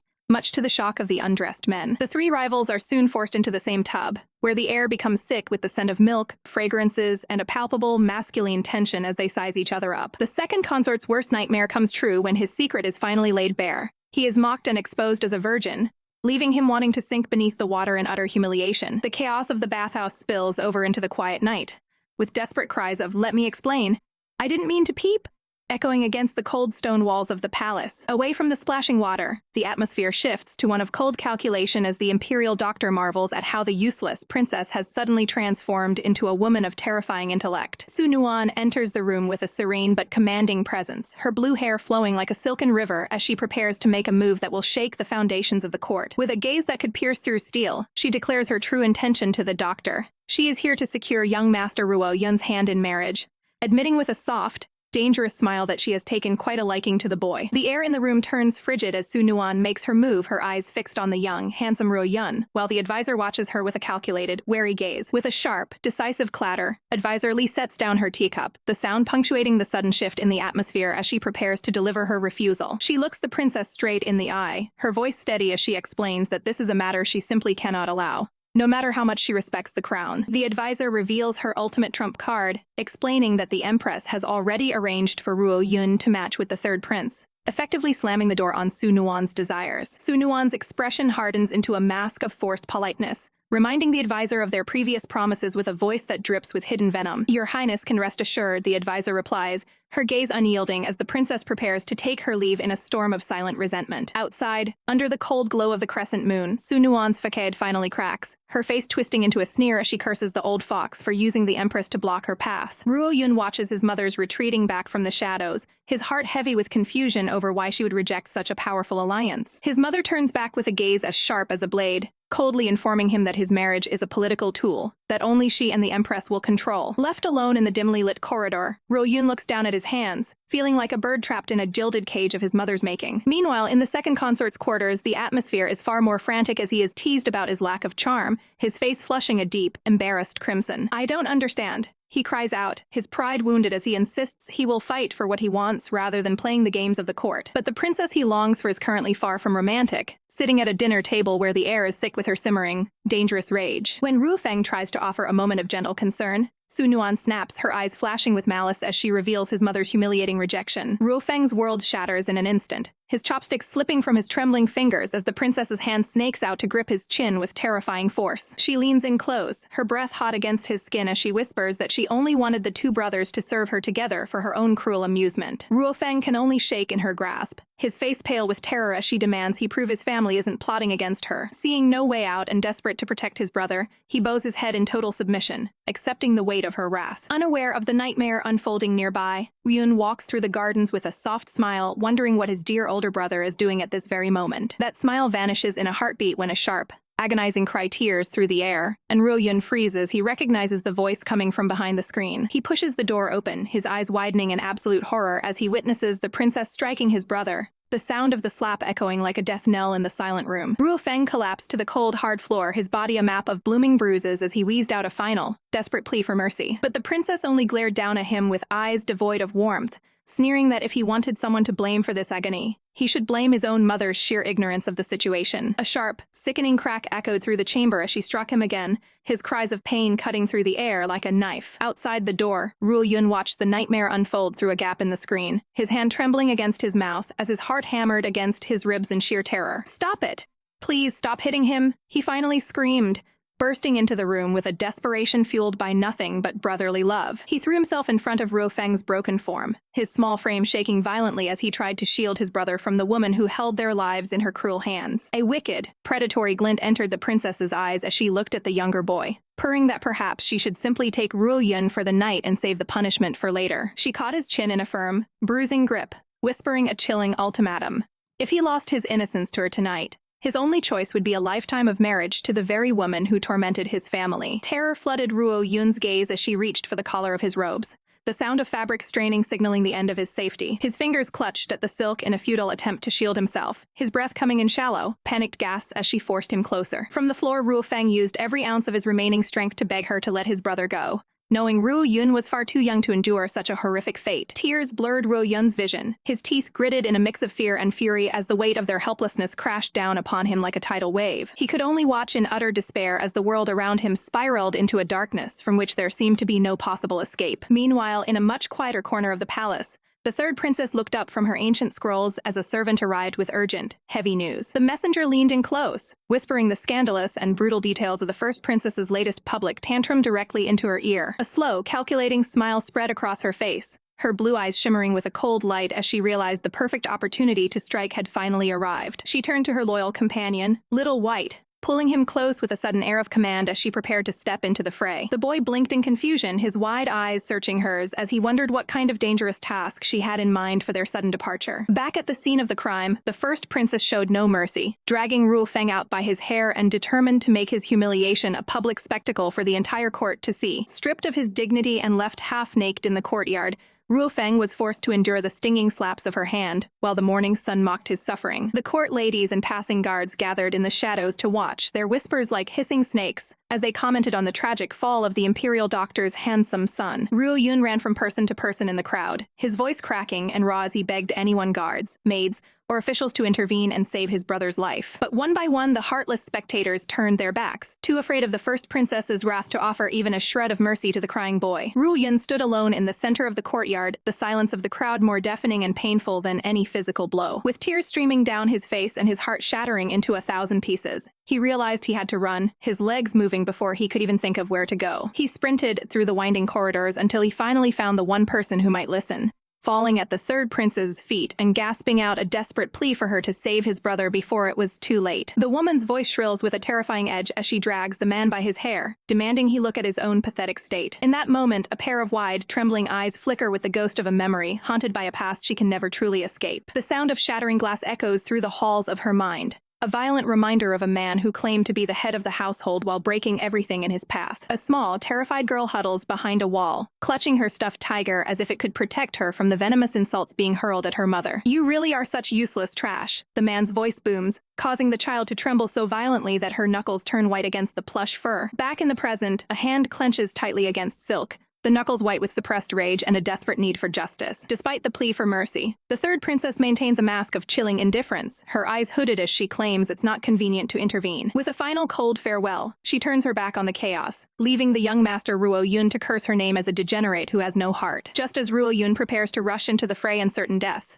a slender hand catches his wrist with surprising strength. A sharp whisper cuts through his panic, warning him that rushing in now would be like adding oil to a wildfire that's already out of control. Yanan looks him dead in the eye, explaining that if he angers the abuser further, his brother's life will only become a living hell once they return home. Tears of pure frustration spill down Ruo Yun's face as he demands to know if she truly expects him to just stand there and watch his flesh and blood suffer. Suddenly, a servant's frantic cry pierces the air, announcing that the study room is engulfed in flames and the precious manuscripts are turning to ash. Seizing the distraction, Ruo Yun sprints toward the courtyard, his heart hammering against his ribs as he screams for his brother. He finds him collapsed and coughing, pulling the battered man into his arms, as if he could shield him from the entire world. From the shadows, Yanan watches the reunion, her expression unreadable until a small, knowing smile from her servant reveals the truth behind the accidental fire. When the brothers try to thank her, she simply waves it off, claiming she was merely a passerby and that not all women in this world are monsters. Ruo Feng, his voice weak but filled with a sudden, desperate hope, begs the third princess to take his brother under her protection permanently. Meanwhile, the study room is a blackened husk, the smell of smoke and charred wood hanging heavy in the air. A sigh of relief escapes the darkness as someone notes that, By some miracle, the most important manuscripts were spared by the heat. Princess Li Sunuan stands amidst the wreckage, her face twisted in a mask of fury as she demands to know how a fire could have started in her sanctuary. Her maid Amber offers a shaky explanation about a bird knocking over a lamp, unaware that every move has been carefully orchestrated. Seeking to wash away the stench of smoke and failure, the princess retreats to her private bath, her long hair cascading down her back. As she steps into the steaming water, her mind is already racing, plotting how to crush those who dare to collude against her. Her profile is sharp and dangerous in the dim light, a woman who has spent years perfecting the art of the long game. But as the steam rises, the water reveals the horrific truth. Her back is a roadmap of jagged, angry scars, fuel for a vengeance that will burn the entire empire to the ground. The night is thick with secrets as the moon hangs over the silent, sweeping eaves of the imperial palace. Behind the heavy, gilded curtains of the inner chambers, the air is heavy with the scent of expensive incense and the weight of unspoken ambition. Yuan King, the empress's favored consort, lies amidst the silk sheets with his long hair spilling over his shoulders, his eyes shimmering with a calculated vulnerability as he laments that Her Majesty hasn't shown him love in far too long. His hand trembles slightly as it grazes the dark, intricate fabric of her robes, a silent, tactile plea for more than just a passing glance. He begins to whisper of the shifting tides of power, mentioning how the Xiahao clan has been stripped of their military might and sent into exile. Emboldened by the heat of the moment, he leans in closer, his voice like poisonous honey as he mentions the past queen's brother, trying to gauge her reaction to the fallen nobility. But he has overstepped the bounds of his station, and the Empress's eyes narrow with a cold, terrifying fire that freezes the very blood in his veins. With a sudden, violent movement, she shoves him away, her voice booming with a command that echoes like a thunderclap. "How dare you?" She stands tall, her silhouette imposing and lethal against the dim light, as she demands to know who gave a mere consort the right to meddle in matters of military power, and the former queen. Terrified and trembling, Yuan King drops to his knees on the cold floor, his face pale as the Empress warns him that if he ever dares to speak of such things again, he will never be permitted to serve her again. Storming out into the chilly night air, Yuan King's face twists into a mask of pure resentment as he curses the ruthless old woman he has been forced to endure for so many years. His eyes glint with a dark, murderous ambition, imagining the day she finally draws her last breath so he can rise as the powerful Empress widower under the new regime. His dark fantasies are interrupted by a piercing scream that shatters the palace's quiet, prompting him to snap at the guards to shut the intruder up. In the courtyard, two guards are struggling to restrain a disheveled, broken man who looks like a ghost of his former self. Yuan King marches toward the commotion, his temple throbbing with a headache as he demands to know what kind of ruckus is being made at this hour. The guards explain that it is Muge-jun, the father of the first princess, who has returned like a persistent nightmare to beg for an audience with the Empress. Seeing his little brother, the desperate man lunges forward, his voice cracking with emotion as he begs Yuan King to help him see the woman who once held his heart. He reaches out with trembling fingers, grabbing at Yuan King's pristine robes in a frantic, pathetic display of hope. Repulsed, Yuan King recoils as if touched by a leper, shouting at the man to let go of him because his hands are far too dirty. He reaches down and pinches the older man's chin with cruel force, his lips curling into a sneer as he mocks the idea of a lunatic, like him ever serving the Empress again. With a sudden, stinging slap, he sends the man reeling, mocking his age and his terrible mouth, before complaining that the encounter has actually hurt his own hand. "Why are you just standing there?" He barks at the guards. "Drag this piece of trash away before I lose my temper entirely." The guards immediately obey, hauling the sobbing man away into the darkness of the palace grounds. Left alone, Muge-jun can only grit his teeth in silent, agonizing fury, his eyes burning with a hatred that matches the scars on his soul. The next morning, the palace is bathed in a deceptive, golden light as the court prepares for a new day of political intrigue. Yuan King's sister arrives with a grave expression, asking if he has seen the massive caravan of treasures currently being unloaded outside. "These are dowry gifts," she explains, sent by none other than Lian, who has surprisingly come to propose a marriage to Ruo Yun. Yuan King sips his tea slowly, his mind racing as he wonders why a woman who once refused the Empress's match has suddenly changed her mind so drastically. They discuss the shifting balance of power, noting that Lian is becoming more formidable by the day, especially now that the Lan family's military secrets are at play. His sister warns him that while Lian has no family left in the harem to rely on, she is still a dangerous player in this Game of Thrones. As the sun begins to set over the ornate palace roofs, they both know that the time to eliminate their rivals, starting with the old woman Mulan, is drawing near. Meanwhile, in another part of the palace, the second consort sighs with boredom, leaning over balcony as she wonders why her wife is taking so long to return to her side. The atmosphere in the third princess's residence was thick with the scent of blooming flowers, and the bitter sting of jealousy as the young masters gathered to whisper their cruel intentions. One of them couldn't contain his spite, his face twisting as he screamed that the third princess was nothing more than a sugar mommy to the men she kept. Yan An's face flushed with a mixture of rage and humiliation, but before the situation could boil over, a calm, ethereal voice cut through the noise, silencing the vulgar crowd. loud. Yan and looked up, his breath catching as he locked eyes with a man whose beauty seemed almost otherworldly, a white-haired stranger who had stepped in to defend him without a second thought. The man introduced himself as Bai Yu, a humble musician, though his regal bearing and piercing gaze suggested he was anything but ordinary. As Bai Yu turned to leave, Yanin could only stare after him, his mind racing with questions about this mysterious savior, who had appeared out of nowhere to shield him from the venomous words of the court. As night fell over the palace, the lanterns glowed with a soft, deceptive light, and Yanin's heart leaped when he heard the familiar call of his wife finally returning home. However, the warmth of her return was short-lived. She barely looked at him before turning to her companion, Little Butterfly, explaining that she had urgent matters to discuss with the main consort, Fei Yu. Little Butterfly stood there in a daze, her mind swirling with confusion as she wondered why the princess was being so unusually generous and distant all at once. A cold shiver ran down Yan En's spine as he watched them walk away, his heart sinking at the thought of her seeking out the main consort instead of coming to his arms. What could be so important that she needs to find him and not me?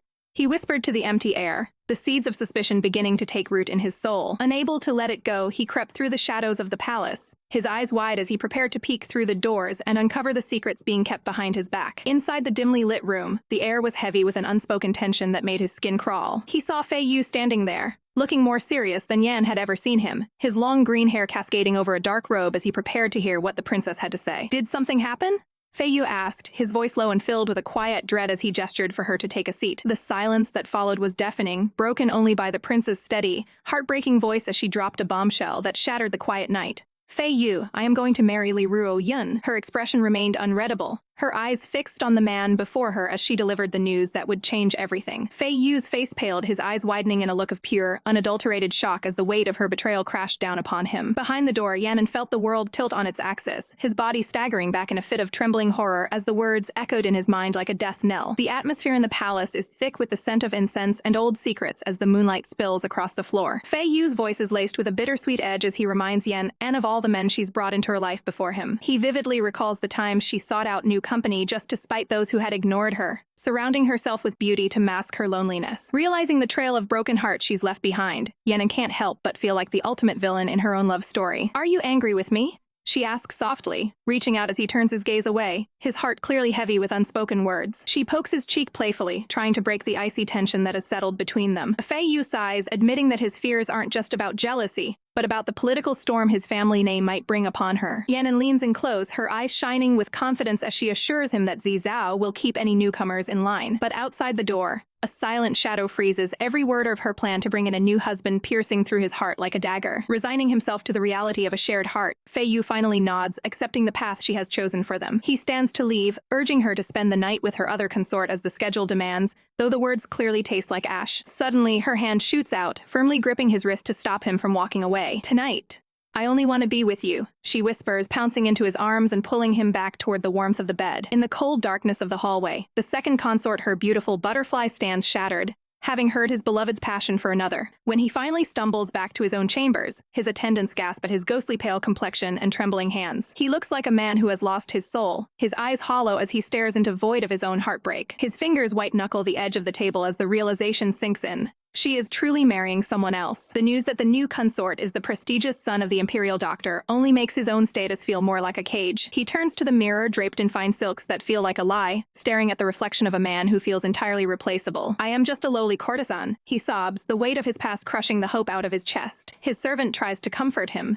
reminding him that he is the most beautiful flower in the palace. But beauty feels like a curse in this moment. Tears stream down his face as he wonders if his body and his face are the only things keeping her by his side. He collapses onto his bed, his mind drifting to his father, a man who lived and died in the same cycle of beautiful tragedy. Clutching his pillow as if it were the woman he loves, he cries out to the memory of his father, claiming her as his wife in the dark. He curls into a small, trembling ball, vowing that, in this lifetime, she is the only one who will ever hold his heart. His mind slips back 15 years to a dusty street where the world was cold and the guards were always hunting. A small, starving boy with eyes full of starlight huddled in the shadows, his stomach growling with a hunger that felt like death. He was so desperate that he even tried to wrestle a scrap of food away from a stray dog in the alleyway. But he was too weak, his small body hitting the hard ground with a dull thud as his strength finally failed him. As he lay there waiting for the end, a shadow fell over him, blocking out the harsh sun. He looked up to see a man with a smile as warm as a summer breeze, reaching out a hand to save him from the abyss. That fateful day, the air was thick with the scent of destiny when I first laid eyes on the enigmatic Master Fei Yan. He was a vision of unexpected kindness, leaning down to offer a cup of water to a sobbing, golden-haired child whose world had just crumbled into pieces. Terrified and trembling, the little one clung to Fei Yan's robes with a desperate grip, screaming for protection as dark, threatening figures closed in on them. Fei Yan let out a heavy, weary sigh, his gentle eyes hardening with a sudden resolve that sent a cold shiver down my spine. With a flash of steel and a roar of "I am a man,"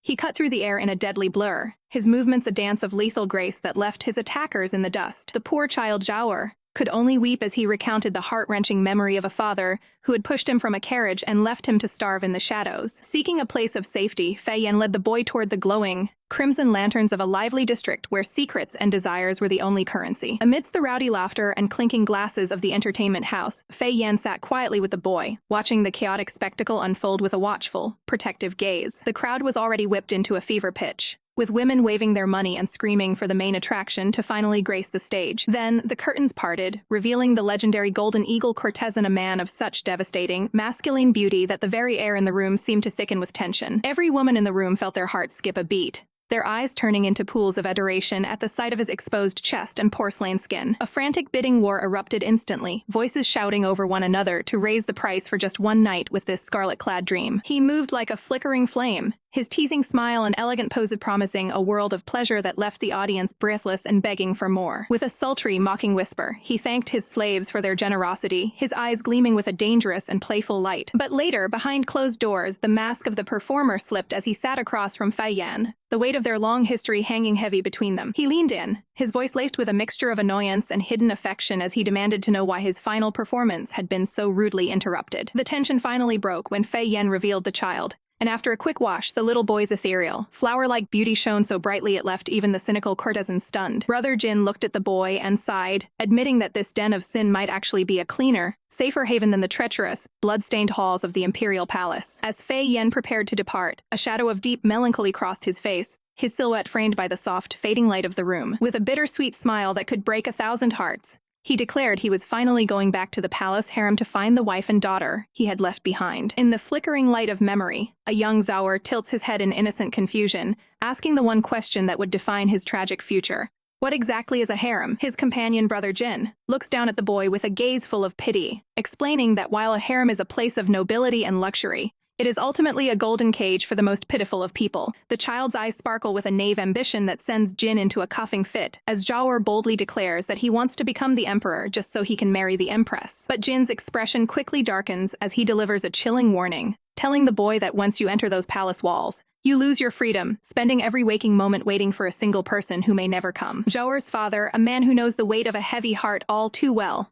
pulls the boy close and whispers that the most important thing is to find a wife who loves him with her whole soul, not just for his status. He gazes out at the horizon, haunted by his own past, telling his son that until the day he marries, the Yangsang Pavilion will be his only sanctuary. The memory bleeds into a haunting image of a heart dripping with blood, a symbol of the warning Zhaoer's father once gave, that a heart given too easily is a heart destined to be crushed. Now grown and breathtakingly beautiful, Zhaoer performs a dazzling fan dance in the moonlight, yet his eyes are hollow as he feels a sharp, stabbing pain in his chest, wondering if he is asking for too much. The silence of the night is broken as the princess swings open the doors to the pavilion, a bright, playful smile on her face as she calls out for her little butterfly. She excitedly presents him with a gift, a stunning golden flower hairpin, insisting that it will look perfect on him, far better than the plain silver one he had requested. Zhaoer's breath hitches as a wave of bitter disappointment washes over him, his voice trembling as he wonders why the woman he loves refuses to understand his heart. In a sudden flash of movement, his hand darts out, snatching the expensive ornament from her grasp with a violent desperation. His voice cracks with the weight of years of suppressed longing, screaming that a golden bauble is not what he wants from her. With a defiant cry, he flings the hairpin across the room, his eyes burning with a mixture of rage and unshed tears. The princess watches in stunned silence as the gold shatters against the floor,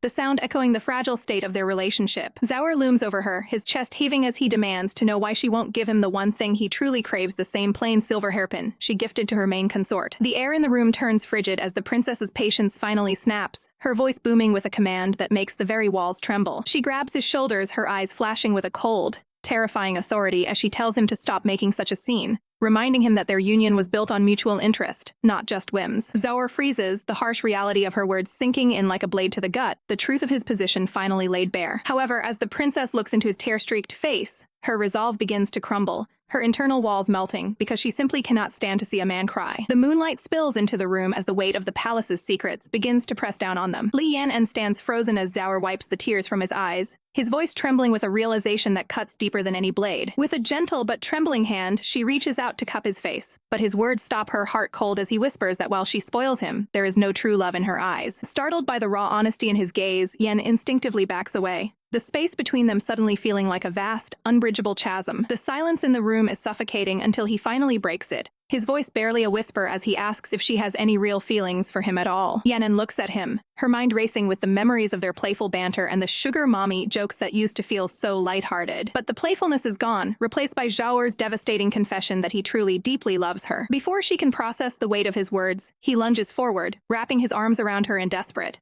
pleading embrace. Yanan looks down at him, her heart aching as she explains the cruel reality of her life.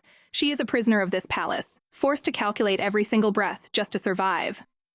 She looks into the distance, thinking of others who are trapped like caged birds, and tells him that he is different, he has a future, a world of possibilities that she can never have. She gazes at his innocent face, her voice softening with a painful resolve as she tells him that being by her side is simply too dangerous. With a sudden, sharp movement, she pushes him away, her voice cracking as she commands him to leave her and find a life of safety. Zhao recoils as if struck, his eyes flashing with a mix of hurt and sudden, fierce indignation. "Why do you look down on me like this?" He screams, his pride wounded as he reminds her that he is her lawfully wedded consort. Yet she treats him like a stranger. His face contorts with passion and fury, declaring that even though he was born into a lowly status, he understands the meaning of loyalty and honor far better than she thinks. He challenges her, his voice rising in a crescendo of desperation, telling her that if she intends to cast him aside, she might as well send him the white silk to end his life right now. Yan'en's eyes widen in horror at the mention of death. But Zhao isn't finished, grabbing his own robes and shouting that he is her husband, not some commoner begging for a moment of her time. Yanan stares at him, realizing for the first time that beneath his playful exterior lies a soul that has remained pure and steadfast despite the filth of the palace. Tears well up in his eyes, a silent testament to the pain of being rejected by the one person he chose to serve. Unable to meet his gaze any longer, Zhao turns his back to her, his shoulders shaking as he tells her to leave, because he can no longer face her tonight. Yanan's gaze falls to the floor, where she spots a delicate ornament that had fallen during their struggle. She picks up the beautiful butterfly hairpin,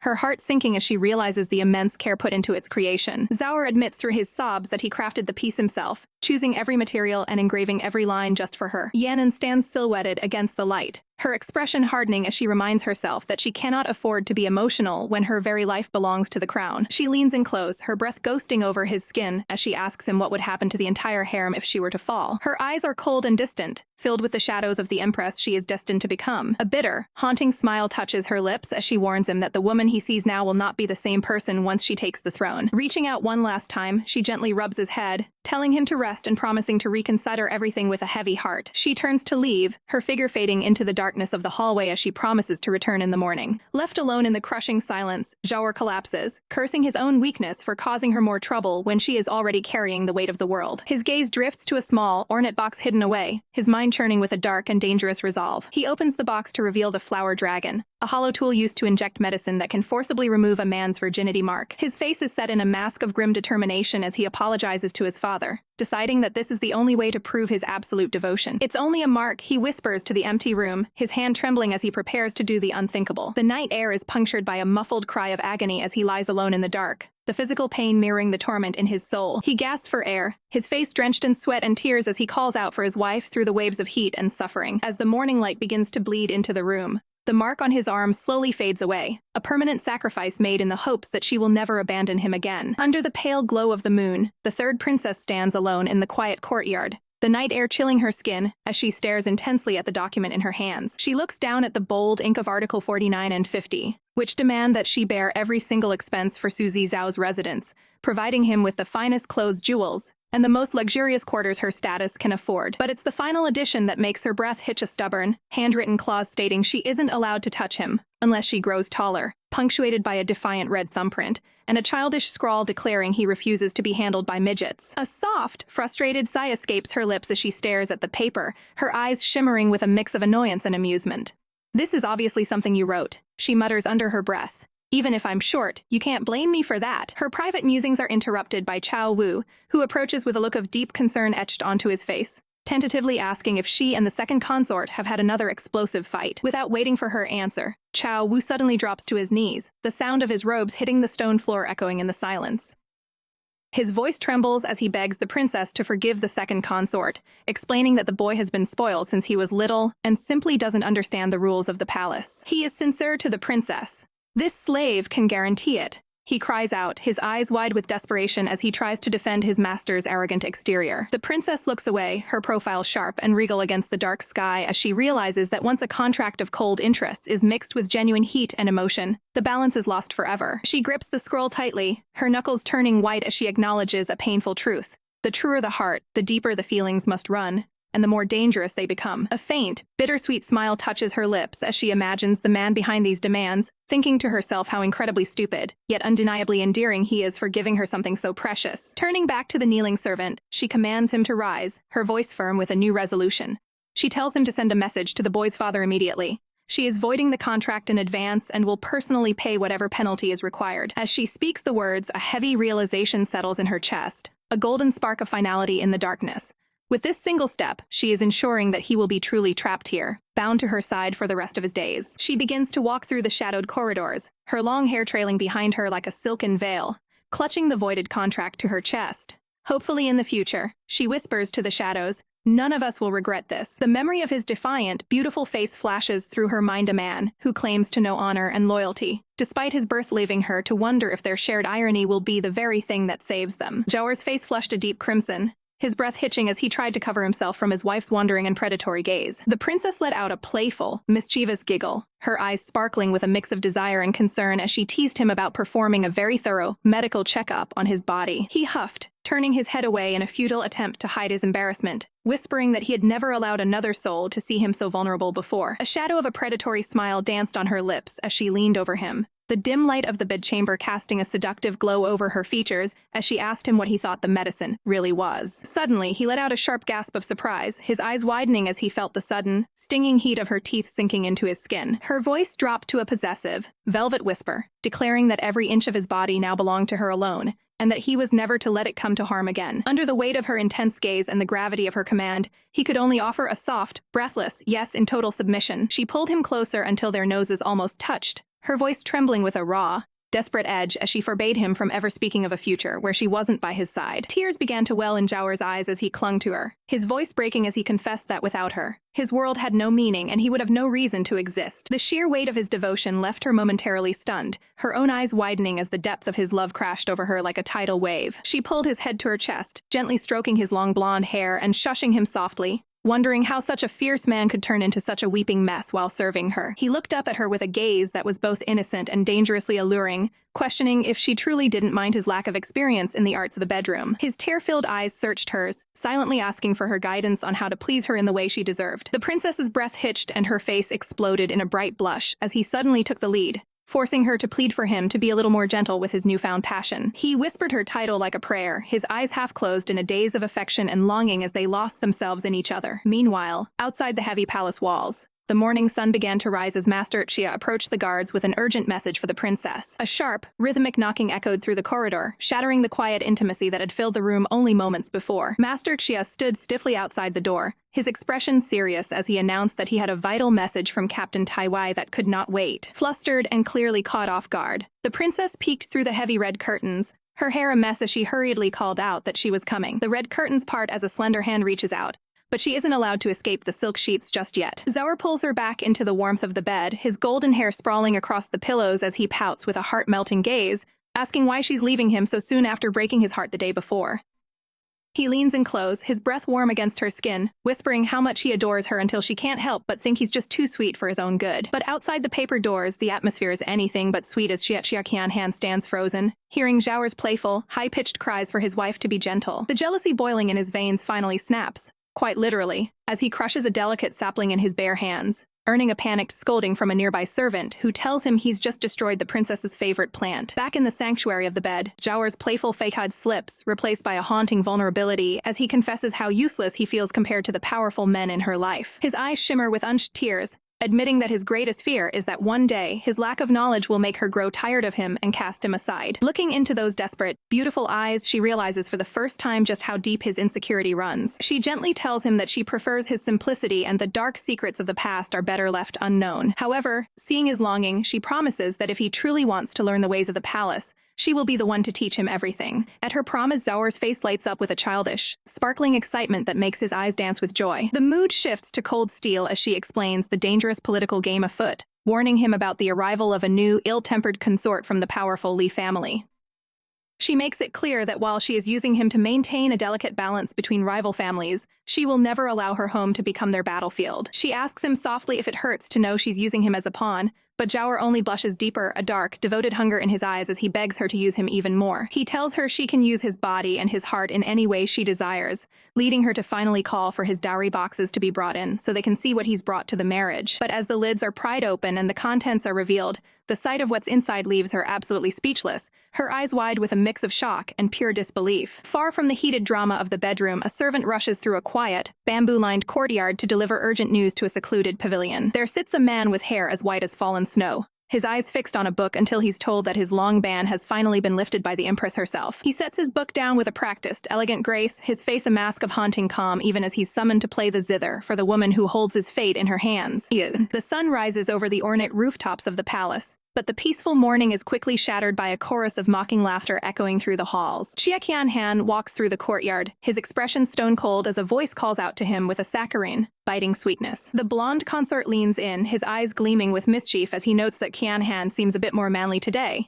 though he still considers him nothing more than a pitiful boy. The air is thick with the sound of his cackling, leaving the surrounding attendants to watch the awkward exchange in stunned silence. Even the lower-ranking servants can't help but join in the ridicule, pointing and laughing as the tension between the palace rivals continues to simmer. The blonde consort then turns his attention to the green-haired main consort, grabbing his hands and boasting that he is the one the princess loves to use the most. While the others bicker and boast, the main consort remains eerily calm, his gaze distant as if he is already plotting his next move in this dangerous game of hearts. Across the palace grounds, a blonde man waits with bated breath until he sees his beloved wife finally return to his side. Ah, he sighs softly, leaning in close to feed her, his eyes filled with a desperate, burning adoration that borders on obsession. Ever since they shared that fateful night together, the man known as Little Butterfly has transformed, his desire for her growing into a clingy, unyielding hunger. "My wife, give a hug," he whines, draping himself over her shoulders and refusing to let her go for even a single moment. Even deep into the night, as they lay tangled beneath the silk covers, he whispers that a restless fire is burning within his body, preventing him ever finding peace without her touch. But the princess has more than just romance on her mind.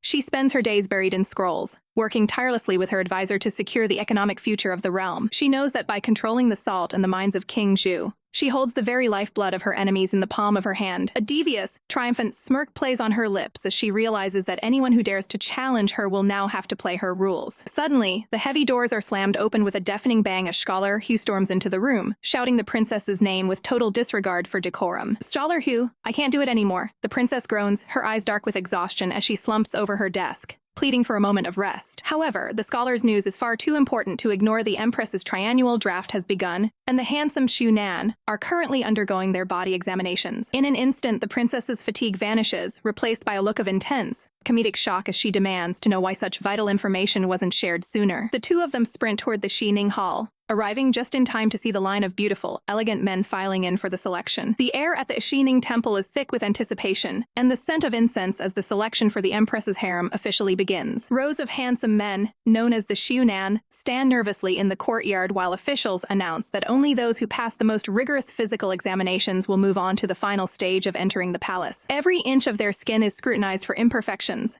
and the official's voice rings out with clinical precision, shouting "clean," as a red mark is stamped upon a trembling wrist to signify their purity. The atmosphere turns even more intense and heavy with unspoken tension as the lead official narrows her eyes and commands the candidates to disrobe for the final, most invasive inspection. Behind a nearby screen, the third princess and scholar who are peeking with wide, sparkling eyes, their faces flushed as they witness the treasures being unveiled before them.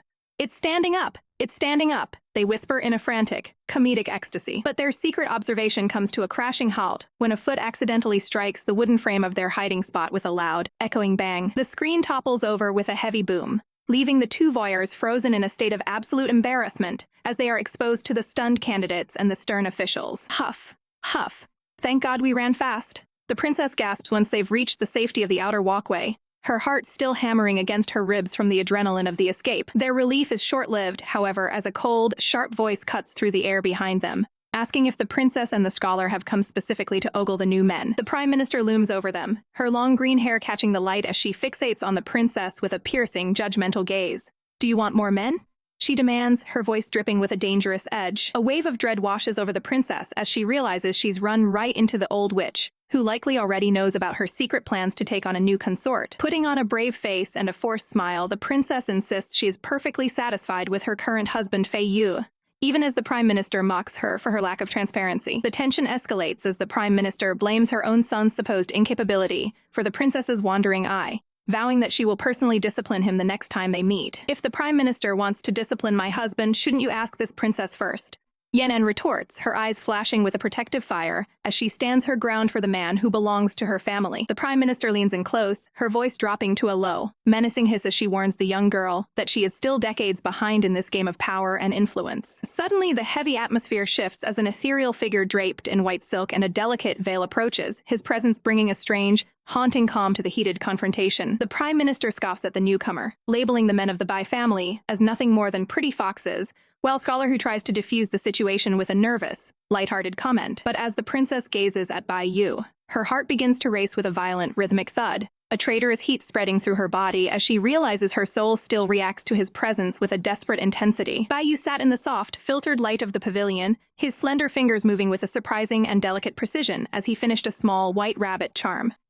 His servant watched in quiet awe, noting that while their young master was a genius of the zither and chess, he rarely deigned to touch something as humble as needlework. He looked up, his silver hair cascading like a frozen waterfall over his shoulders, a faint, unreadable smile playing on his lips as he sensed a familiar, fiery presence approaching. The third princess didn't come for pleasantries. She stood before him with a heavy heart and eyes full of suspicion, demanding to know exactly what had transpired when her mother, the Empress, had summoned him to her private chambers. Bai Yu didn't flinch at her interrogation, his hand remaining perfectly steady as he slowly lowered his teacup, the porcelain clicking softly against the wooden table. "What did I do?" he echoed, leaning in until she could see the flecks of gold in his pale eyes, his voice dropping to a dangerous, playful silk. "Did you expect me to be waiting for her in her bed?" The princess' breath hitched at his audacity, her face flushing a deep crimson, but she pressed on, her voice trembling slightly as she asked the question that was truly rotting her soul. Did he blame her for choosing to marry another man instead of him? He looked at her with a chillingly logical gaze, his expression of the heartbreak she expected to see. He explained with brutal honesty that her choice was the only one that secured her political power, preventing the Li family from falling into the hands of her rival, the first princess. "What do you mean by that?" she snapped, her heart racing with a mixture of fury and a strange, physical ache that made her body want to reach out to him, even as her mind screamed to run. Bai Yu stood, closing the distance between them until they were inches apart, his presence overwhelming her as he told her to stop being led around by her emotions. He urged her to cut ties with anything or anyone that didn't directly lead her to the throne. His voice was a low, haunting whisper, claiming with a terrifying lack of self-worth that he was just a man, a mere pawn, and certainly not the risk of offending the Empress. "Did you just call your own life a trivial matter?" she cried out, her eyes stinging with unshed tears of frustration, just as the servant awkwardly interrupted to present the finished trinket. She stared down at the small, handmade rabbit, its simple, clumsy stitches carrying a sentinel weight that felt far heavier than the fine silk it was crafted from. Their eyes locked in a moment of suffocating tension, the air between them thick with the ghosts of their childhood, and a future that seemed to be slipping through their fingers. Her heart hammered against her ribs, a violent, thundering rhythm that she couldn't ignore, a ba-dump, so loud she feared he could hear it through the silence. In that instant, a memory from a decade ago flooded her mind.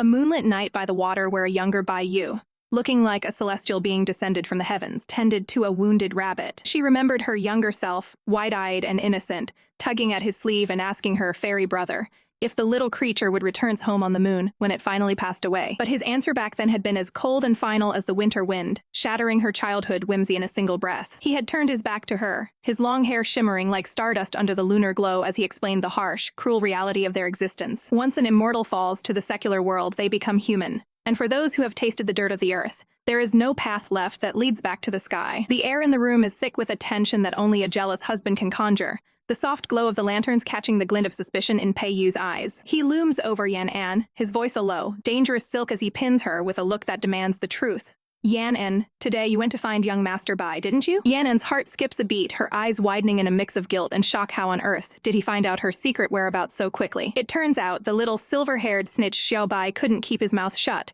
leaving Yan-en to fume in a hilarious chibi-style rage while the boy trembles, begging for his life before fleeing the scene. Trying to smooth over the ruffled feathers of her beloved, Yan-en presents Pei-yu with a small, handmade gift she acquired, but as he holds the tiny white rabbit, his critical eye doesn't miss a single flaw. The stitches are uneven, and the sides aren't even symmetrical, he remarks with a dry, teasing smirk, though he can't hide the way his heart softens at her clumsy attempt to please him. The night deepens, casting long, velvet shadows across the bedchambers as Pei-yu finds himself unable to sleep, his mind racing with the day's revelations. He reaches out, his fingers brushing against the rough, amateur embroidery of the little rabbit gift that Yan-en gave him. Bathed in the ethereal glow of the moonlight, he holds the small token close to his chest, a faint, genuine smile touching his lips as he realizes that despite its imperfections, it's a treasure, because it came from her. The following day, the scene shifts to the vibrant and bustling Yanxiang Pavilion, where the scent of expensive incense and the sound of distant music fill the air. Yan-en sits across from Father Sang, the seasoned manager of the house, who wears a wary but kind expression as they discuss the future of the boys under his care. He pours her a cup of tea, his voice heavy with the history of a man who has seen too much, explaining how he raised Zhaoer as his own son despite the hardships of their profession. There is a sudden, haunting shift in his gaze, a flicker of a memory that seems to pain him as he looks toward the distance. The child that Fei Yan left behind still returned to the palace in the end, he murmurs, dropping a name that carries the weight of a forgotten era. Yan freezes her cup halfway to her lips as she echoes the name with a frown of deep confusion. Fei Yan?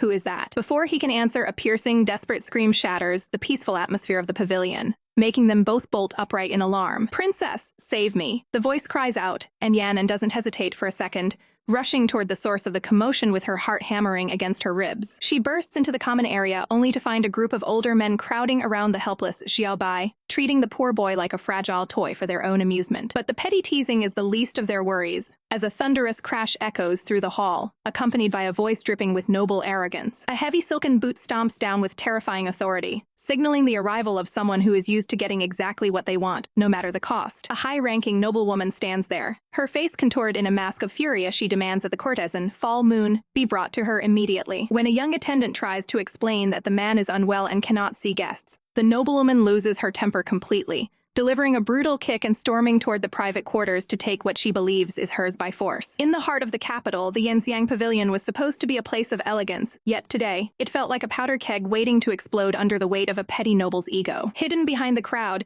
the princess watched with narrowed eyes as a spoiled woman named Zhao Shen wreaked havoc, her arrogance filling the room like a foul stench as she tormented the staff. Zhao Shen's eyes suddenly darted across the room, locking onto a new target with a predatory hunger that made the air turn cold. Her gaze landed on a breathtakingly beautiful boy with hair as white as fresh snow, his delicate features trembling with visible fear as she reached out to claim him as her own. The woman's grip tightened on the boy's slender arm, her voice dripping with malice as she demanded to know who this new stock belonged to, ignoring his desperate pleas to be left alone. Suddenly, a heavy gold ingot flew through the air with lethal precision, striking Zhao Shen squarely on the forehead and cutting her laughter short. Stepping out from the shadows, the princess stood tall in her flowing crimson robes, her presence radiating a cold, regal authority that silenced the entire room in an instant. A mocking smile played on her lips as she challenged the bully, baiting the greedy woman into a reckless, bidding war for the terrified boy's freedom. The tension reached a fever pitch as Zhao Shen, blinded by rage and wounded pride, screamed out a bit of 100,000 tales, falling perfectly into Princess's trap. With a triumphant glint in her sapphire eyes,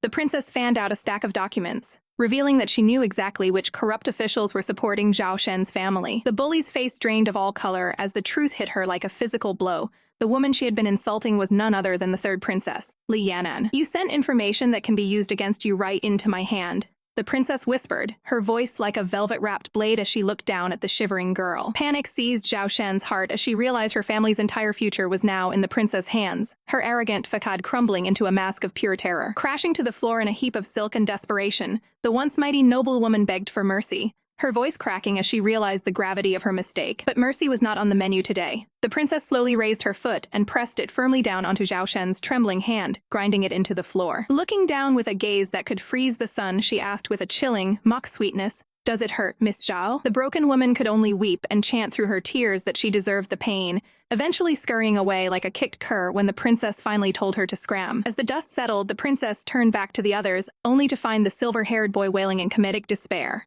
convinced his savior was actually an evil person who had tried to sell him off. The princess knows that to find the truth behind the missing military provisions, she must dig deeper into the shadows of the imperial court, suspecting a rat within the ranks. Under the cover of darkness, the stars bear witness to a chilling mystery unfolding within the walls of the Huailin Zhao household. A heavy, suffocating silence hangs over the grand estate, as if the very architecture is trying to hide a dark secret. Whispers fill the air as servants huddle together, terrified by the fact that the second young miss has vanished into thin air without leaving so much as a shadow behind. A sleek black crow descends from the gloom, its talons clicking against a pale hand as a voice calls out with a sinister edge. Come, it's dinner time. The Empress invited that musician again?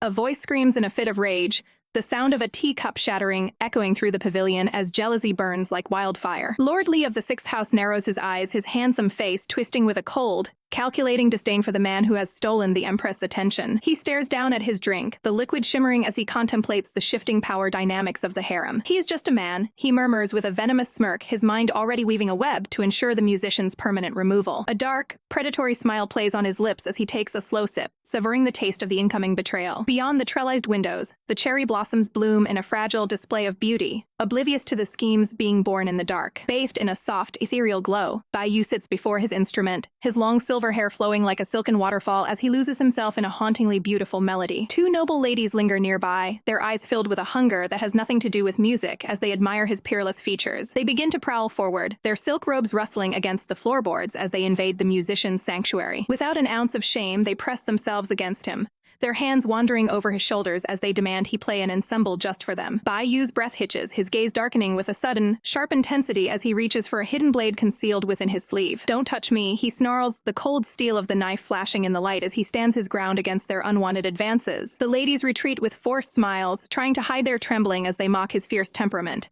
Yet the air remains thick with the scent of his silent fury. His young attendant rushes to his side, his face pale with worry as he asks what those predatory women wanted with his master. Bai Yu can barely hear him. He stumbles back, his hand flying to his mouth as a wave of physical revulsion washes over his entire body. He collapses against the wall, retching with a violent intensity as his skin crawls from the memory of their touch. His breath comes in ragged, shallow hitches as he realizes that locking his door to keep the world out means he would also be locking out the only woman who makes his heart truly beat. Slumped on the floor in a heap of white silk, he looks utterly broken, a fragile soul drowning in a sea of trauma and forbidden longing. The weight of the empire pressed heavily upon the princess's shoulders, as she sat across from her confidant, the air thick with the scent of tea and brewing schemes. Her mind was a chessboard and every player had their place, but one name kept echoing in the silence of her thoughts.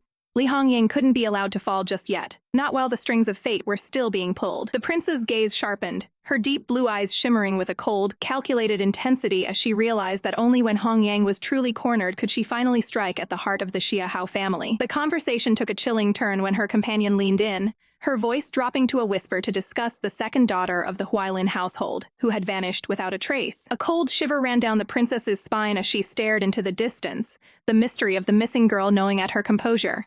What exactly is happening in this court? She murmured to herself, the shadows of the room seeming to lengthen with every unanswered question. Suddenly, the heavy atmosphere was broken by the arrival of the ethereal, blonde-haired Zhao Er, who glided into the room with a tray of tea and a smile that could melt the coldest heart. But beneath that sweet exterior laid a possessive streak a mile wide. He clung to her, his voice trembling with a mix of adoration and sharp jealousy as he begged her not to seek out other men. When the princess mentioned her respect for his father's legendary beauty, Xiaoer's face twisted into a hilarious pout, his eyes wide with disbelief as he shouted, "Are you seriously crushing on my dad?" Outside the ornate pavilion, the sun beat down on the red pillars as a group of musicians arrived, their presence requested for a private performance. Back inside, Zhao Er wasn't finished with his dramatic display of affection, his fingers brushing against the table as he whispered that he wasn't convinced of her loyalty just yet. In a fit of playful submission, the beautiful man dropped to his knees before her, his eyes shining with a mischievous light as he thanked his wifey for helping his father secure a new position. The romantic tension was at its peak when the door creaked open,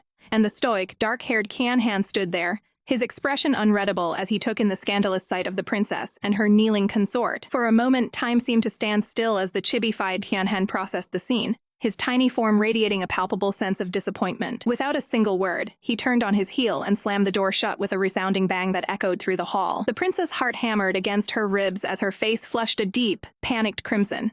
"Wait, Qian Han, let me explain." She cried out, her eyes wide with the frantic energy of someone caught in a total misunderstanding. Despite the chaos, the musicians began to play their soothing melodies, the soft notes of the pipa and flute providing a surreal backdrop to domestic drama. Kian-han eventually re-entered, though his brow was furrowed with irritation and a dark aura hovered over his head, leaving the princess to wonder if she had been cursed to always be caught in the worst possible moments. She tried to regain her composure, her eyes narrowing as she watched the musicians prepare to leave. "Wait," she commanded, her voice cutting through the room with newfound authority as she stepped closer to the women. Her eyes locked onto a small, familiar object dangling from one of their waists, a delicate, white bunny charm that looked far too much like her own. A surge of suspicion and hidden anger clouded her beautiful features as she realized this gift from another musician might be the key to a much deeper betrayal. The air was thick with a sudden, sharp tension as Li Yanan's heart hammered against her ribs, her mind racing with a million unanswered questions. "I need to go out for a bit to you, phew," she cried, her voice trembling with an urgency she couldn't quite hide from those around her. The thunderous rhythm of galloping hooves echoed her frantic pulse as she spurred the horse forward, racing against a clock only she could hear. "Come, I will take you," her companion urged, his hand outstretched with a gaze that promised protection amidst the swirling chaos of her emotions. They arrived at the grand, silent gates of the residence, where secrets seemed to linger in the very shadows of the towering eaves. Inside the opulent, sun-drenched halls, the empress rested her head in a moment of weary peace, only to be disturbed by the sharp, insistent rap of a knock. Her dark, silk robes shifted as she stirred, the intricate gold embroidery catching the light like a coiled serpent ready to strike. Before her, the ethereal musician Bai Yu sat motionless, his slender fingers dancing over the strings as a haunting, ethereal melody hovered in the air. "Okay, just stop here today," the empress murmured, her eyes tracing the handsome, pale contours of his face with a cold and calculating interest. As he bowed low to receive his reward, his silver hair cascaded like a frozen waterfall over his shoulders, hiding the expression in his eyes. A small, dangerous smile played on her lips as she whispered that she only had eyes for men who were truly obedient, before dismissing him for the following day. Bai Yu retreated through the silent, wooden corridors, his instrument clutched to his chest like a shield against the weight of the world. A sudden, sharp pain flared in his chest, forcing a choked gasp from his lips as he leaned against the wall, his face pale with exhaustion. Finally reaching the gates of Yufu, he hoped for a moment of solace, but the air felt heavy with the scent of an impending storm. He stepped inside the familiar room, his breath catching in his throat as he realized his sanctuary had already been breached. There, standing beneath the blooming cherry blossoms, was Li Yanan, her eyes burning with a fire that seemed to scorch the very air between them. "Bai Yu, who am I to you?" she demanded, her knuckles white as she gripped a small, plush rabbit as if it were the source of all her misery. With a cry of betrayal, she threw the toy to the floor, the white fabric tumbling into the dust as she accused him of using cheap tricks to seduce her. Her voice cracked with the weight of her hurt, screaming that she wouldn't be fooled by his empty, affectionate gestures any longer. Bai Yu's hand trembled slightly as he reached down, his fingers brushing the dirt as he retrieved the discarded gift from the floor. He looked up at her with a gaze so hollow and pained it felt like a physical blow to her heart, yet he said nothing to defend himself. Suddenly, the glint of cold steel caught the light as he reached into his sleeve and revealed a sharp, hidden blade. Her companion's eyes widened in a flash of pure, instinctual terror as he realized the musician was armed. "Be careful!" he roared, lunging forward with desperate speed to shield the princess from what he thought was a deadly strike. The cold steel of a sword was leveled at Bai Yu's throat, the guard demanding to know why a simple musician would conceal such a weapon on his person. Bai Yu didn't flinch. Instead, he drove his own knife deep into the soft belly of the plush rabbit, his eyes fixed on Yanan with a haunting intensity. Yanan stood frozen, her breath hitching in her throat as she watched the silent, violent destruction of the small token she had just cursed. "This was the only one handmade by our master," his servant cried out, desperate to explain the hours of labor and love that had just been sacrificed. As the red beans, the ultimate symbol of deep, unyielding love scattered from the wound in the toy, Bai Yu asked softly if she would have ever believed the truth without seeing his heart laid bare like this. The cold night air is suddenly broken by a sharp sneeze that echoes through the silent palace courtyard. Inside the warm, dimly lit chambers, Fei Yu looks at the princess with eyes full of gentle concern, his long green hair shimmering in the candlelight. "It is chilly today," he murmurs, his voice like velvet as he presses a warm hand warmer into her palms to ward off the frost. His gaze drifts to her attire, and a flicker of confusion crosses his handsome face as he realizes something is missing. "Are you not wearing that rabbit anymore?" he asks softly, his eyes searching hers for an answer. The princess quickly turns her head away, her cheeks flushing a deep, embarrassed crimson as she thinks back to her impulsive behavior. "It broke.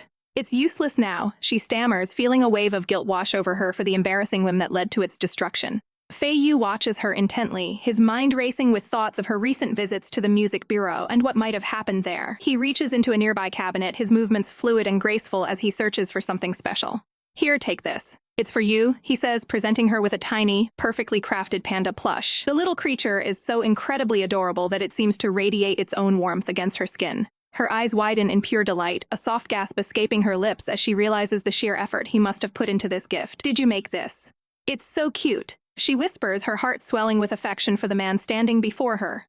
He admits with a shy look that he was a bit rushed when he made it, but she doesn't care, leaning in to press a playful, lingering kiss against his cheek. I'm saying Yuri the one who's cute, she giggles, leaving him stunned and breathless as the first flakes of an unusual spring snow begin to drift outside.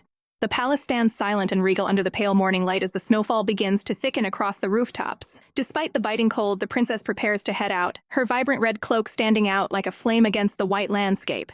She clutches the panda charm tightly, a small symbol of the bond she shares with Fei Yu as she prepares for the day's duties. But as she steps away, Fei Yu watches her departure from the doorway, a look of deep worry clouding his golden eyes. What started as a light, beautiful dusting of snow soon begins to transform into something much more ominous. Within a matter of hours, the palace is being buried under a thick, heavy blanket of white that threatens to trap everyone where they stand. The wind begins to howl like a wounded beast, turning the sky into a chaotic, freezing blur of gray and white. From the window of her carriage, the princess stares out in pure, wide-eyed shock, unable to believe the sheer intensity of the blizzard. Princess, the blizzard is too big, the carriage can't go any further. Her attendant calls out, her voice barely audible over the roar of the storm. Fate, it seems, has a wicked sense of humor, as they find themselves stranded directly in front of the gates of Yufu. The dark silhouette of the music bureau loomed through the swirling snow, a place she had desperately hoped to avoid after her last awkward encounter. Forget it. Why should I be afraid? She tells herself, steeled by the freezing cold as she gives the order to head inside for shelter. The interior of the bureau is a stark, quiet contrast to the freezing chaos outside, filled with the scent of incense and old wood. As she pushes open the doors to find Bai Yu, her breath catches in her throat and her heart skips a beat. There he stands, caught completely off guard in the middle of changing, his silken robes hanging loosely off his broad, pale shoulders. The sight is so overwhelming that the princess feels the heat rush to her face, a frantic sneeze escaping her as she tries to process the great show before her. Bai Yu quickly pulls his robes together to cover his chest, his expression one of startled surprise at her sudden, unannounced appearance. Princess, why did you come? He asks, his voice low and steady as the attendant explains the severity of the storm outside. Seeing her shivering from the trek, his gaze softens, and he immediately orders his servant to fetch a hot bowl of ginger soup. Did you catch a cold? He asks, his eyes searching hers with a mixture of concern and hidden intensity. The princess tries to explain the previous misunderstanding regarding the white rabbit, her voice trembling slightly from the lingering chill. But Bai Yu cuts her off, his tone turning firm yet strangely intimate as he tells her to take off her wet clothes. Her heart hammers against her ribs as her mind races to a scandalous conclusion, her face burning with shame. She feels like an absolute fool when she realizes he was merely offering her fresh, dry garments to keep her from falling ill. Yeah, just what am I thinking? The dirty person is me, she scolds herself inwardly, clutching her chest in embarrassment. Thank you. I will wash the clothes before I return them, she whispers, her voice barely audible as she accepts his kindness. Bai Yu's eyes fall upon the intricate needlework of the robes she is currently wearing, a look of recognition crossing his face. Was this made by the main consort? He inquires, his voice tinged with a hint of curiosity. She nods, praising Fei Yu's incredible skill in needlework as she begins to unfasten her heavy, damp outer layers. A mischievous, daring glint enters her eyes as she looks up at the stoic, white-haired man standing before her.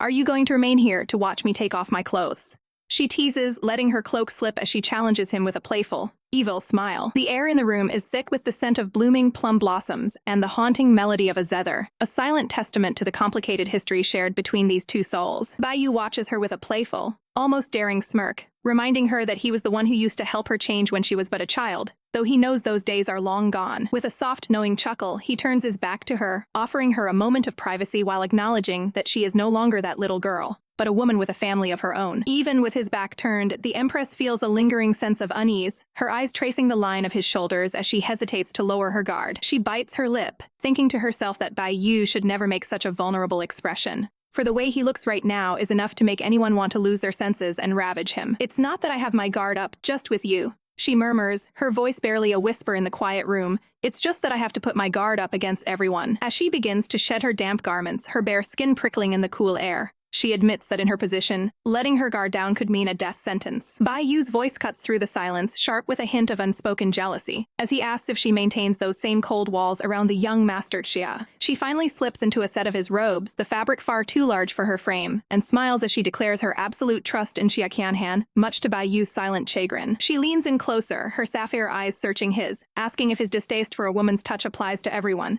or if she is the sole exception to his rule. Bai Yu remains bound, his gaze intense and unwavering, as he confesses that while her touch is never an issue, there are other complications he fears. Sensing his hesitation, she decides to tease him, her finger playfully poking at his chest to see just how much he can endure. "Wait, Your Highness. Don't touch me," he gasps, his face flushing a brilliant crimson as he struggles against his own rising heat. His breath comes in ragged hitches, his eyes fluttering shut as he warns her. If she continues, his body will no longer be able to listen to reason. The heavy tension is suddenly shattered by the sound of the door sliding open as a servant arrives, carrying a tray of hot ginger tea to ward off the chill. From Ruyi's perspective, the scene looks like nothing more than a chaotic bout of playfulness, with the Empress seemingly tickling her master into submission. "Your Highness, please be gentle," Ruyi cries out, dropping the tea in his haste to protect his master's supposedly fragile body. He quickly sets down a bowl of medicine soup as well, scurrying out of the room to leave the two of them to their business. With the servant gone, Bai Yu finally manages to untee the ropes binding him, his movements fluid and graceful once more. He ignores the ginger tea and instead downs the medicinal soup in one large gulp, a bitter precaution against any animalistic urges that might arise tonight. A sudden, sharp sneeze breaks the silence, and Bai Yu's eyes soften with immediate concern as he realizes the Empress might be falling ill. He reaches out, his large hand moving with surprising gentleness as he places it against her forehead to check her temperature. Her heart skips a beat at the contact, a soft blush creeping onto her cheeks as she realizes that, despite everything he said, he can touch her. Bai Yu begins to pull away, claiming he doesn't want to risk passing his own sickness to her.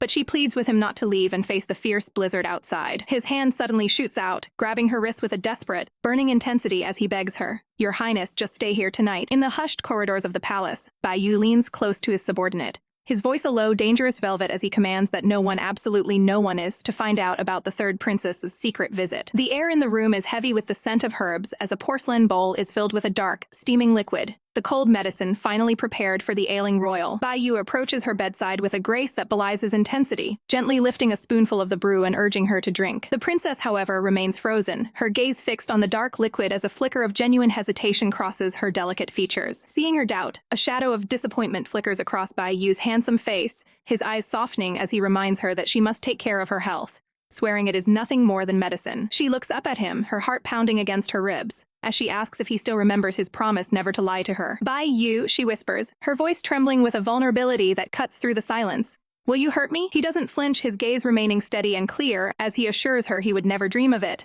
pointing out that if he truly wished her harm, he wouldn't have waited this long. Exhaling a breath she didn't know she was holding, she finally leans forward, taking a slow, cautious sip of the bitter concoction.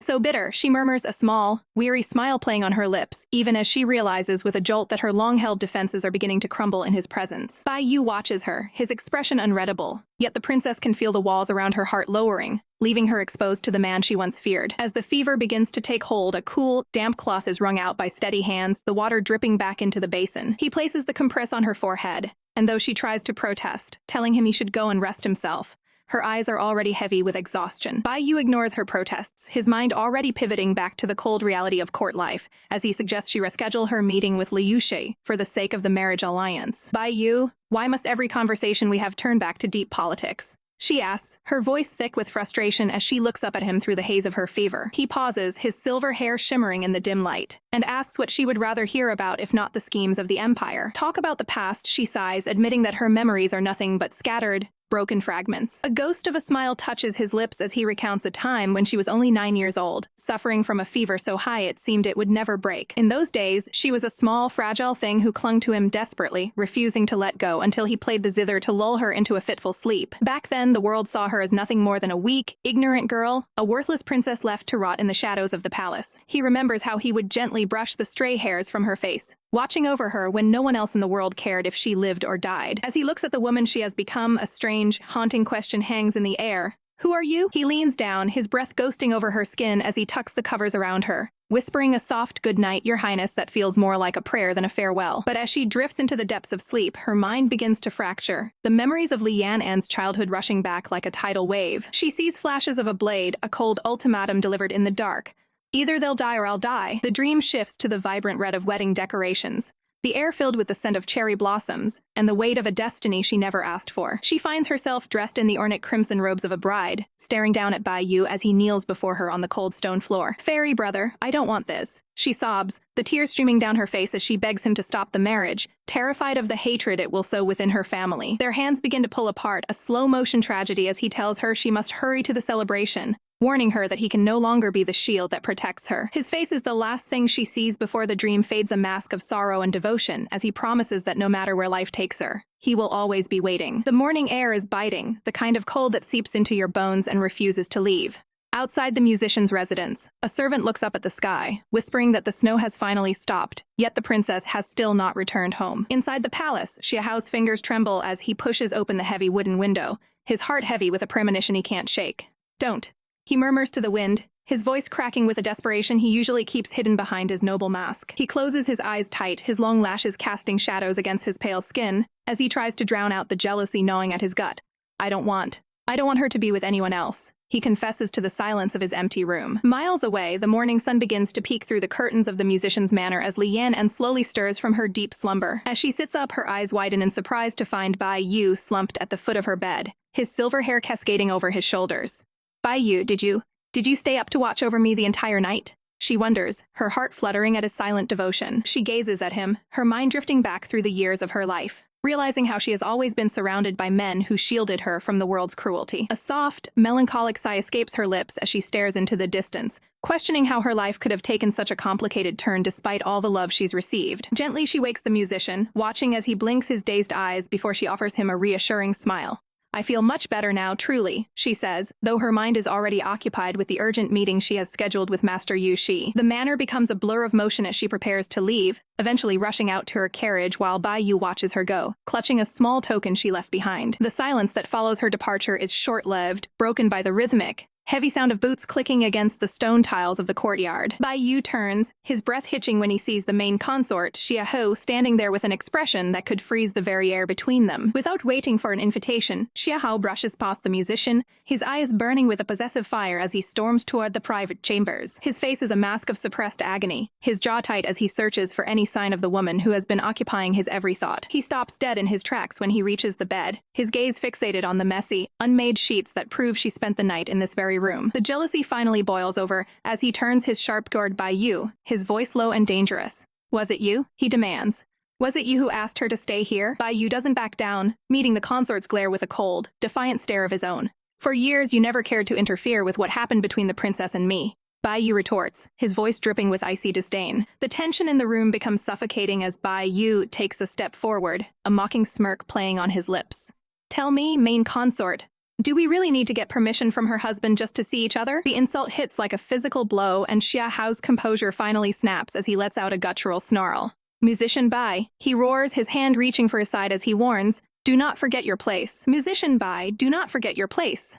The air between the two men crackled with a lethal coldness as the main consort looked down upon his rival with eyes like frozen glass. "The present is different from the past," Xiaohao cried out, his voice trembling with a desperate, frantic hope that the woman they both loved had truly changed for the better and would finally choose him. The main consort turned away, his voice dropping to a haunting, melodic whisper as he reminded Xiaohao that regardless of the past, he was the only one who held the title of her real husband. Xiaohao's breath hitched painfully, his hand flying to his chest as if trying to physically hold his shattering heart together while the words cut through him. With a sudden, sharp movement fueled by a need to prove his worth, he gripped his sleeve, ready to reveal a secret hidden away from prying eyes. "Li Yan and I love each other," he declared, his eyes shining with a defiant, tearful pride as he claimed they were a couple bound by a love that transcended mere titles. A chilling, heavy silence followed his confession before the main consort's hand tightened into a white-knuckled fist, his expression turning mockingly pitying as he called the other man knave. "Am I not also connected then?" He countered with a smirk that didn't reach his eyes, baring his own arm to reveal a matching mark of intimacy that sent a jolt of pure ice through the room. The shock was so physical it felt like a blow to the gut, leaving Xiaohao gasping for air as the reality of their shared history began to crumble around him. The suffocating tension was interrupted by a servant bearing the princess's discarded robes, a cruel, visual reminder of the private moments the main consort shared with her. Shadows fell deeply over Xiaohao's face, his eyes hollowing out as the weight of his perceived betrayal crushed the very last of his spirit. Suddenly, the sound of a sharp slap echoed through the courtyard, a desperate and violent lashing out born of pure, unadulterated agony. The main consort's head snapped to the side from the force, a blooming crimson mark staining his pale skin, while the servant watched the unfolding scandal in absolute horror. He didn't strike back. Instead, he asked with a terrifying, low-simmering calmness who it was that had truly conspired to send him away and caused the princess to nearly lose her life. Xiaohao's face went deathly pale, the cold sweat of terror beating on his brow as he stammered out a weak, trembling denial that it wasn't his doing. The main consort leaned in, his gaze piercing through Xia Hao's defenses like a jagged blade as he demanded to know who the real culprit, if not the man standing before him. Unable to face the crushing weight of the truth, Xia Hao could only watch in silence as his rival turned his back and walked away, leaving him alone with his mounting fears. Left to his own dark thoughts, the main consort sat in the fading light, the sting on his cheek far less painful than the hollow, aching loneliness in his chest. In another shadowed corner of the palace, Xia Hao leaned heavily against a red pillar, his voice a broken, rag sob as he whispered the princess's name into the uncaring wind. It wasn't me, he wept, the tears finally spilling over his cheeks as he realized how far he had truly fallen from her grace and her memory. Meanwhile, far from the heartbreak and the brewing storm, the princess let out a sudden sneeze, completely oblivious to the war being waged over her heart, as she casually discussed her upcoming wedding plans. The air in the palace is thick with unspoken threats and ancient rivalries as the game of power continues to unfold within the inner court. The prime minister offers a chilling smile, her words dripping with a warning that playing both sides of a political conflict is a dangerous game that rarely ends well for the player. Yan maintains her graceful facade, but internally she bristles with disdain, calling the woman old witch for daring to lecture her on how to manage her own harem. Just then, the young and handsome Ruo Yun approaches with a tray, his presence like a soft breeze in the middle of a storm as he offers tea to the princess. Yan offers him a polite, radiant smile, thanking the young master for his attentiveness while his mother watches them with a hawk-like intensity. The tension reaches a fever pitch when the prime minister pushes Ruo Yun to call Yan and his wife, prompting the princess to tilt his chin up with a flirtatious, yet calculating gaze that leaves the young man blushing. As Yan takes her leave, the mask falls away from the prime minister, who immediately begins coaching her son on how to secure his place by earning the princess's affection and bearing a child to secure their lineage. Her eyes narrow, her mind already spinning a web of deceit to ensure the Li family's dominance over all other rivals. As for the Xia Hao family consort, she whispers with a face twisted by cold ambition, "We will simply replace him." Walking away, Yan feels a cold shiver of intuition, sensing the predatory gaze of the woman she just left behind and the trap being set for her heart. Night falls over the serene courtyard, the moonlight casting long, lonely shadows across the stone paths and the silent walls of the estate. Seeking comfort, Yan knocks on Fei Yu's door, her voice soft and weary as she pleads for him to let her in. But the response from behind the wood is cold and dismissive, as Fei Yu tells her through the door that it isn't convenient, and she should visit another consort instead. Inside the darkened room, Fei Yu sits alone on the edge of his bed, his silhouette a picture of heartbreak and simmering resentment as he tries to push her away. Yan stands frozen in the hallway, her heart sinking as she wonders what she could have possibly done to ignite such sudden, icy anger in him. The cold night air finally takes its toll on her weakened body, and she lets out a sharp, pathetic sneeze that echoes through the quiet hall. Hearing her distress, Fei Yu's eyes snap open in the dark, his defensive walls crumbling instantly at the sound of her suffering. He flings the door open with desperate haste, his face pale with worry as he catches her before she can turn away, asking if she has fallen ill. Realizing she had been suffering from a fever since the night before, he frantically calls for his attendant to bring medicine, his guilt weighing heavier than his pride. He ushers her inside, his voice now a tender murmur as he commands her to wrap herself in blankets while he prepares to care for her throughout the night. The atmosphere shifts from icy distance to intimate warmth as he helps her change, the silence between them now filled with the heat of unspoken apologies. Yan looks up at him with wide, watery eyes, softly asking if his anger has finally faded away now that she's at his mercy. As she sips her medicine, the two of them share a moment of quiet domesticity, the chaos of the palace feeling like a distant memory. But the peace is fragile, and Fei Yu's voice trembles as he asks if the other consort, Bai Yu, had come to tell her of their confrontation. Yan tilts her head in confusion, her lack of knowledge only making Fei Yu feel more like a villain for his hidden jealousy. He looks at her beautiful, pale face, realizing that while he was consumed by petty envy, another man was the one actually protecting her in the shadows. A single tear splatters against the fabric of his robes as he loathes himself for his own insecurity and the indecency of his recent actions. Panic flares in Yanan's chest when she sees the man she loves breaking down in front of her, and she reaches out, begging him to tell her what has caused this grief. Sobbing like a broken child, Fei Yu finally confesses his sin, wailing that he actually lost control and slapped Bai Yu in a fit of rage. Yan's jaw practically hits the floor as she tries to process the image of her usually refined and calm consort getting into a physical brawl. Overcome with shame, Fei Yu drops to his knees, bowing his head to the floor and pleading for his wife to punish him for his unseemly behavior. Yan quickly reaches out to pull him up, her heart softening as she tells him that what's done is done, and they must find a way to resolve the issue together. He looks up at her, his face streaked with tears and his eyes searching hers for any sign of the rejection he fears most. His breath hitches when he realizes the implication of her words that she is asking him to make peace rather than choose between them. He stares at her in utter shock, his world spinning as he realizes she has truly accepted another man into their delicate circle of love. The air in the room was thick with unspoken truths and the heavy scent of incense as Fei Yu stared at her companion in utter disbelief. Yan's voice was steady, Yet his eyes betrayed a flicker of jealousy as he reminded her that Bai Yu had spent the night in her chambers and deserved a formal title. He looked away, his heart heavy with the duty he felt toward his wife, insisting that she take responsibility for the man who had supposedly given her everything. A cold shiver ran down Fei Yu's spine as a realization hit her like a physical blow. If Bai Yu still possessed his virginity mark, then the night they spent together wasn't what she had been led to believe. Her breath hitched in her throat as she whispered the question, only for Yan and to drop a bombshell that left her world spinning. "It wasn't me," he confessed, his voice laced with a bittersweet honesty. A heavy, suffocating silence filled the space between them, the weight of their secrets pressing down on their shoulders as they sat across from one another. Gently, he reached out to take her trembling hand in his, but Fei Yu's gaze remained sharp and determined as she declared she would not bring Bai Yu into her inner circle. Despite his own feelings of relief, Yan couldn't help but worry about the fate of the man who had been cast aside, his expression softening with a touch of pity. Fei Yu looked toward the distance, her heart aching for the young, broken boy Bai Yu must have been before his life was consumed by the court's cruelty. She finally understood why he flinched at a woman's touch, realizing that what she thought was a joke was actually a deep-seated trauma. Clenching her fists, she swore to herself that she would never let a man dictate her path or control her destiny the way others had before her. Her voice was firm as she recounted how she'd already rejected Bai Yu 3 times, proving her resolve was ironclad. A small, bitter smile played on her lips as she wondered if he would even want to be tied to her after so much public pushback. Yan offered to handle the situation himself, his protective instincts flaring as he watched her struggle with her waning strength. He caught her staring, his cheeks flushing a light pink as he wondered what was going through her mind in that quiet, intimate moment. "Don't get too close to me," Fei Yu warned, coughing softly as she tried to maintain her distance for fear of passing on her illness. But Yan wasn't deterred, his fingers grazing the fabric of her blanket as he tugged her closer, his intentions clear in the sudden heat of his gaze. The space between them vanished, the air crackling with a sudden, electric tension that made her heart race against her ribs.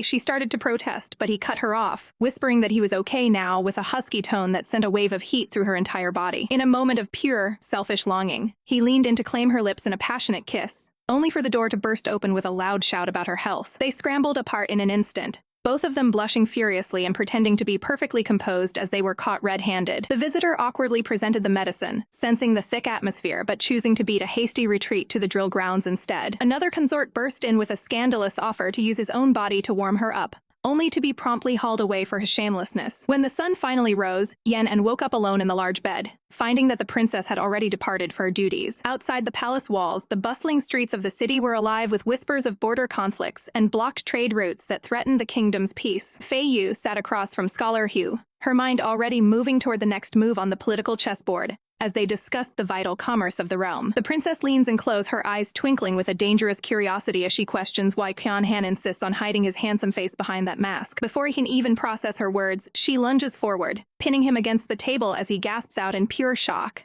"What are you doing?" Even as the delicate cherry blossoms bloom outside, the atmosphere inside the room is thick with a sudden, sharp rejection. Qian Han's instincts flare as he catches her wrist in a firm, desperate grip, pleading for her to stop this madness. "Ah, it hurts." She cries out, her eyes welled with tears as she accuses him of being far too rough with her. Panic floods his features as he immediately releases her, his voice trembling with regret as he begs to see where he caused her pain. But as he leans in with genuine concern, a dark, triumphant smirk plays across her lips, revealing the trap she had so masterfully set. She suddenly produces a blade, her eyes flashing with a playful malice as she reminds him that no matter his new status, he is still just a little boy in her hands. While the guests outside gossip about the energetic sounds coming from the room, she dismisses him like a servant, demanding he fetch her the prettiest snacks he can find. Qian Han watches her leave, his heart racing as he realizes with a sinking dread that he is slowly, surely becoming nothing more than her loyal pet. He clenches his fists against the bright blue sky, swearing to himself that he will never admit defeat to such a beastly woman. Far from the chaos of the main hall, the Li Sunuan study pavilion stands in quiet, snowy majesty. Inside, the princess sits in serene grace, guiding the small hand of young Xingji as they create a masterpiece upon the parchment. The piece is shattered when a servant enters, announcing that a mysterious musician named Bai Yu has arrived, seeking an audience. Her expression turns to ice in an instant, her voice cold and unwavering as she refuses to even look in his direction. "Tell him he knows the price of failure," she whispers, her gaze darkening with a hidden, vengeful history. Yet, as she turns back to the child, the ice melts into a tender smile, masking the ruthless ruler who lies just beneath the surface. The heavy scent of incense hangs low in the Yuanjie temple, where a storm of imperial jealousy is about to break. Musician Bai enters the chamber with his instrument held close, his long white hair flowing like a silken waterfall against his robes. He bows deeply, a picture of serene grace that only seems to further agitate the man sitting on the throne. "You came. It's good that you are obedient." The emperor sneers, his voice dripping with a toxic mix of fascination and disdain as he demands the musician lift his head. As Bai Yu reveals his face, the emperor's breath hitches in his throat. He thinks to himself that the man looks like a seductive fox, a creature destined to mesmerize and lead any woman astray. The air in the room turns frigid as the emperor orders him to play, his eyes tracking every movement of the musician's slender hands. With a sharp, icy glint, the emperor demands a specific melody, the very same song the empress loves to hear. Bai Yu's fingers begin to dance across the strings, coaxing out a melody so peaceful it feels like a dream of spring. Suddenly, the music is shattered as an attendant violently shoves the instrument aside, screaming that such a song is an insult to the emperor's ears. The emperor mocks the musician, claiming the room was filled with nasty energy the moment the music began, his lip curling in a cruel smirk. Bai Yu doesn't flinch, instead offering a faint, knowing smile that doesn't reach his eyes as he reminds the ruler that the empress finds this song beautiful. Infuriated by the mention of his wife's affection for another man's art, the emperor's face contorts into a mask of pure, unadulterated rage. Bai Yu continues to poke at the wound, his voice soft as he pleads for the emperor not to hurt the instrument, lest the empress be deprived of the music she loves. The musician's eyes sparkle with a dangerous, hidden defiance, knowing exactly how to drive the emperor to the point of no return. "How dare you provoke me?" The emperor roars, losing all royal composure as he orders his guards to teach the musician a lesson in etiquette. Two guards seize the delicate man, pinning him to the floor as the shadow of a horrific torture device falls over his hands. The wooden clamps are positioned, ready to crush the very fingers that create such heavenly music. A sharp, pained gasp escapes Bai Yu's lips as the first wave of pressure hits, his face turning a ghostly pale as sweat beads on his forehead. His entire body trembles from the excruciating agony, yet he bites his lip, refusing to give the emperor the satisfaction of a scream. The emperor watches the display with a mix of confusion and mounting frustration, wondering what kind of man could endure such a thing in silence. He stares at Bai Yu's profile, searching for a sign of breaking, but finds only a terrifyingly calm resolve amidst the suffering. It is clear to everyone in the room that the pain is unbearable, yet the musician remains hauntingly quiet, his silence echoing louder than any plea for mercy. "Continue? Don't you dare stop," the emperor screams, ignoring his own attendant's warning that the musician's hands will be ruined forever. The doors burst open as the empress arrives like a whirlwind of fury, her voice thundering through the hall as she reprimands her husband for his barbaric behavior. She ignores the emperor's excuses, stepping toward the fallen musician with a look of genuine concern and hidden grief in her eyes. Bai Yu's hands are a bloody, mangled mess, twitching uncontrollably against the cold floor as the empress reaches out. Despite the gore and the throbbing pain, he looks up at her with a heartbreakingly fragile smile, whispering that he only fears for his instrument. The emperor realizes too late that he has fallen into a trap, his heart sinking as the empress bans him from her sight for an entire month as punishment for his cruelty. Bai Yu watches the emperor's retreat with a cold, calculating gaze, the sapphire depth of his eyes revealing that every moment of this agony was a calculated move. Left alone to seethe in his own failure, the emperor can only stare at the space where the musician once stood, realizing he has let a charming vixen tear his world apart. Inside the quiet room, the air was heavy with the metallic scent of blood and the sound of stifled sobbing.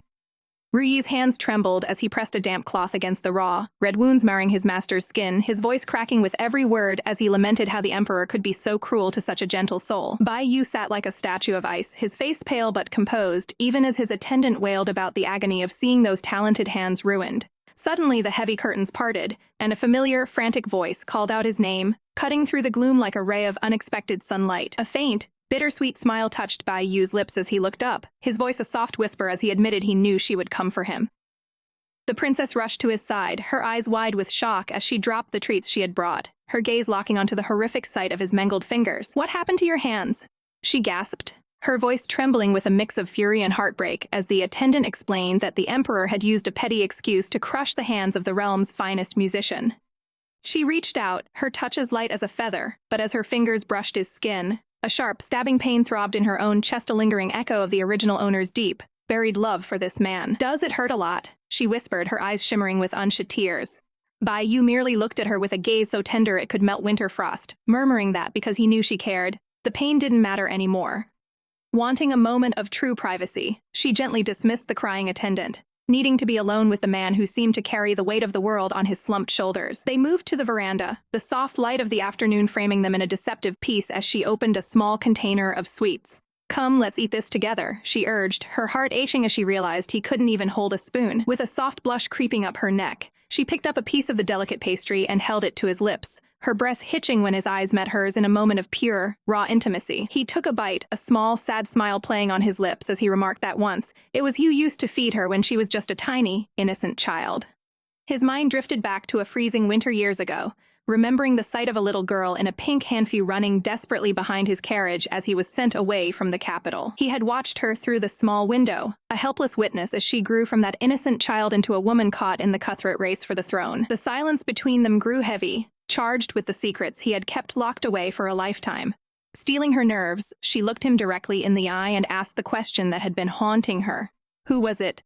Who was the one that took away your innocence? Bai Yu's expression didn't shatter. Instead, it went hauntingly hollow, his eyes clouding over as he admitted with a chilling calmness that he didn't even know the person's identity. The princess felt a cold shiver run down her spine, her breath catching in her throat as she realized the depth of the trauma he had endured. Sensing her distress, he offered to stop, but then his gaze hardened with a resolve to finally lay his ghosts to rest. "Allow me to tell you what happened," he began, his voice sinking into a low, haunting register that made the shadows in the room seem to lengthen. He took her back to when he was only 13 years old, a mere boy who was suddenly ambushed and dragged into the darkness by women he had never seen before. He had screamed for help, begging for someone to save him, but the world had remained deaf to his cries as his life was irrevocably shattered in the dark. In that era, a man who lost his purity was considered a walking stain of filth, and instead of comfort, his own family met him with sneers and accusations of bringing them shame. To hide their disgrace, they treated him like a piece of unwanted property, marrying him off casually to a noble lady who viewed him as nothing more than a pet to fill her house. It was a living nightmare he wished he could erase, a year of enduring the disgusting touch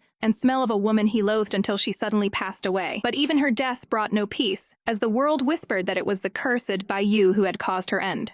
By the age of 14, the final blow fell when his family was charged with a capital crime, leaving him standing alone amidst the ruins of his life. It was only when a powerful noble elder from the palace fell in love with his tragic beauty that a deal was struck. He would exchange his body and his future for the lives of his kin. Underneath this pristine white snow, there is only sludge and rot-old hatred that refuses to melt. He mutters, his voice as cold as the winter air as he sweeps the courtyard. The very thought of the lingering filth from the past is simply revolting, causing a sharp, stinging pain to bloom deep within the chest. Li Yan stands there, her breath hitching as she clutches her heart, unable to tell if the ache belongs to her or if she is simply drowning in the echoes of his agony. He looks toward her with those pale, haunting eyes, his expression a mask of stoic sorrow that hides 1,000 unspoken wounds. As the pink blossoms tremble in the biting wind, he lowers his gaze, his voice barely a whisper as he asks, "Your Highness, am I dirty?" She steps closer, her heart hammering against her ribs, and looks him dead in the eye to tell him to never say such stupid things again. Without another word, she reaches up and pulls him into a soft, desperate kiss, promising him that while the Li Yan of the past may have needed him, the woman standing before him now wants him even more. As she eventually turns to leave, offering a small, sad smile about dessert, his hand shoots out to catch hers, his grip tight and trembling as he begs her not to go. She stops in her tracks, her eyes widening in surprise at the raw, unfiltered desperation in his touch. A haze of uncertainty clouds her vision, making her wonder if these intense feelings are nothing more than beautiful, foolish dreams that will vanish with the morning light. The blossoms sway above them like a silent prayer,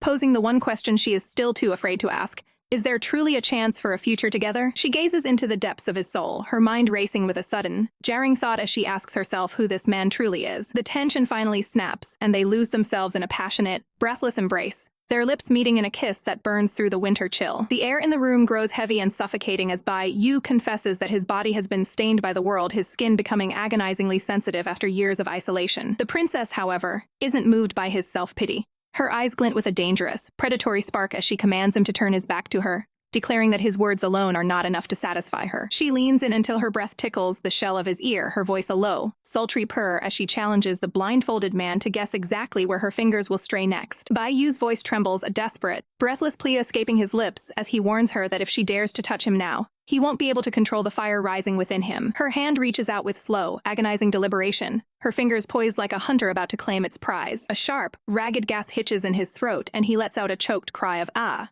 The moment her skin makes contact, his entire frame shuddering under the intensity of her touch. "No, Your Highness! You can't," he gasps, his face flushed with a mix of overwhelming shame and forbidden pleasure as he begs her to release him, but she only tilts her head, coolly demanding to know why he continues to resist. Her gaze is unyielding and fierce, her blue eyes swirling with a cold determination that seems to see right through his pathetic defenses. He whimpers that he is not clean, his voice thick with self-loathing, but she scoffs at his words, retorting that if he considers himself tainted, then she is just as far from innocent as he is. With a steady, purposeful hand, she reaches for the silk binding his eyes, determined to strip away the last of his pretenses. The blindfold falls away, revealing his startled, misty eyes as she commands him to look at her and face the reality of who they have become. She cups his jaw firmly, her touch both a caress and a command, as she reminds him that in this moment, there is no one else in the world but the two of them. Despite the electric tension thrumming between them, she suddenly draws back, the cold weight of their reality crashing down as she realizes they cannot cross this final line tonight. Her gaze softens with a flicker of genuine pain as she looks down at his battered hands, her heart aching at the sight of his bruised and broken fingers. "Tell me, what on earth do you want to do?"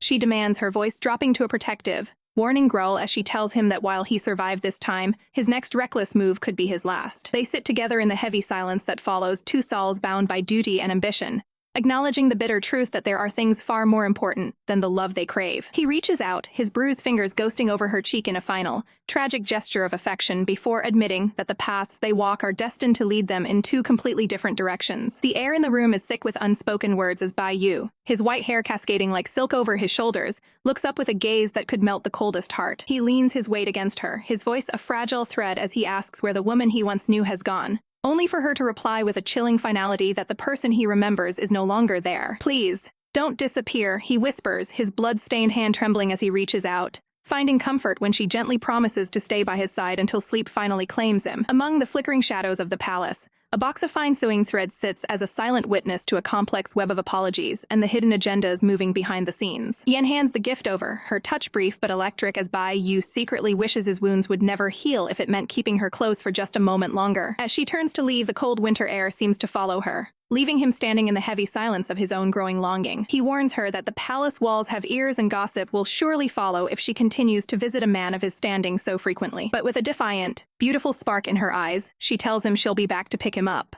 leaving the usually composed musician absolutely stunned and flushed to his ears. A month slips by like a dream, and as the spring blossoms begin to drift through the air, the day of a fateful marriage draws closer, with every falling petal. Success finally tastes sweet as Yen reviews the documents proving she has seized control of the vital trade hubs, salt mines, and lands once held by her enemies. With a triumphant glow in her eyes, she realized the power of the Xiahao family is finally being choked out by her own clever hand. She entrusts a secret letter to her loyal messenger, prepared to gamble everything on her mother's reaction under the cover of the silent night. Deep within the inner palace, the Empress reads the report with a mixture of shock and dawning respect for her daughter's ruthless efficiency. Little Yin stands before the throne, a silent, silver-haired shadow waiting for the ruler of the empire to make her next move. He maintains a perfect mask of calm, reporting to Her Majesty that everything is proceeding exactly as the third princess intended. The Empress smiles, a dangerous and beautiful expression, realizing her daughter is finally playing the Game of Thrones with true mastery. She can't help but feel a surge of maternal pride, noting that Yen is becoming more formidable and demanding with every passing day. However, the mood shifts when she realizes the specific price Yen is asking for. She wants the white-haired musician, the one originally sent by Su Nuan, for herself. In a fit of possessive pique, the Empress rips the request to shreds, admitting to herself that she's grown quite fond of the man's company. But power always comes before pleasure, and with a flick of her wrist, she commands that a formal decree be passed immediately. Outside, the palace maids are already whispering in excitement, convinced that the beautiful Bai Yu is destined to become a new jewel in the Empress's own harem. The decree is read aloud, but the words are a total shock to everyone. Bai Yu is to be sent to the third prince's residence, not as a husband or a lover, but as a lowly retainer. The air in the grand hall is thick with the scent of incense and the weight of a life-altering decree. The official's voice rings out, cold and final, announcing that the ethereal musician is to be handed over to the third princess's residence as nothing more than a retainer. Bai Yu kneels, his long white hair cascading like a waterfall of silk over his shoulders, his heart hammering against his ribs as he whispers his thanks for a fate that feels like both a gift and a sentence. But the palace is a viper's nest, and the whispers start before he can even stand. "I thought Her Majesty favored him," one court lady hisses, her eyes gleaming with malicious delight as they wonder if he's simply being cast away like a broken toy. The young master's loyal attendant trembles, asking if he truly intends to go to such a place, but the decision has already been made. Suddenly, the sound of thundering hooves drowns out the gossip. A carriage tears through the courtyard, kicking up a cloud of dust as a voice calls out Bai Yu's name with desperate urgency. Inside the darkened interior, a slender hand with perfectly manicured nails reaches out, pulling back the heavy silk curtain to reveal a familiar face. It's the princess herself, her eyes sparkling with a mix of triumph and genuine warmth. "I came to get you. Come, get on," she commands, her voice a soothing balm to his frayed nerves as she offers him a seat by her side. As they settle into the plush cushions of the carriage, she leans in, her gaze softening. "You don't need to be so smart sometimes," she whispers, making it clear that from this moment on, he belongs solely to her. She knows exactly what the world will say, that she is a predator snatching a man from her own sister's grasp, but she doesn't care about the scandal or the jealous glares following their trail. She stands tall, the very picture of a defiant noblewoman, declaring that as long as she is strong, the opinions of trashy people mean absolutely nothing to her. Underneath her bravado, there is a flicker of playfulness as she imagines a harem filled with beautiful men, but her focus returns to the man beside her. She asks if he fears the loss of status, but Bai Yu only smiles, his heart swelling at the sight of the private residence. She is prepared for him, tucked away just west of her own quarters. However, peace is a luxury they haven't earned yet.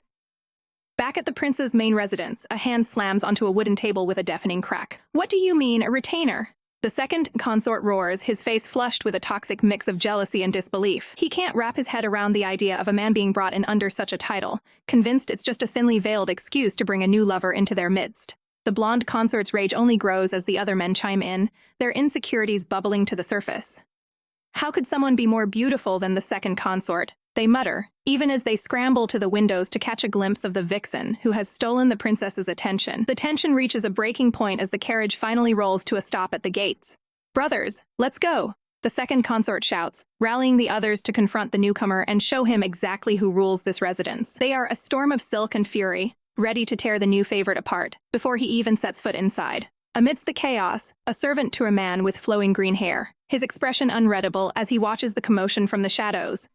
"Main consort, will you not go take a look?" the servant asks, wondering why the highest-ranking man in the harem remains so still. The main consort closes his eyes, a look of profound melancholy washing over his handsome features.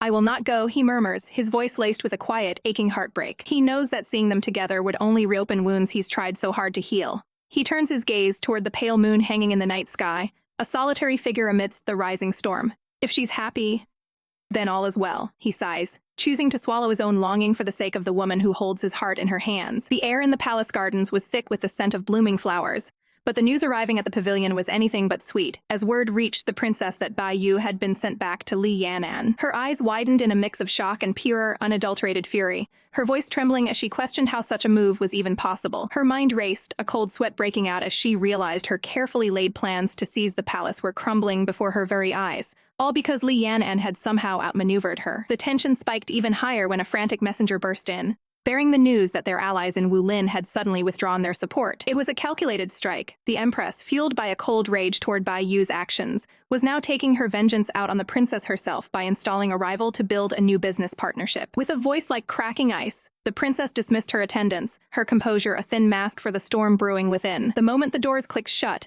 her facade shattered into a million pieces as she screamed in a blind rage, smashing everything within reach and cursing the names of those who dared to oppose her. "Is a simple setback truly worth such a pathetic display of temper?"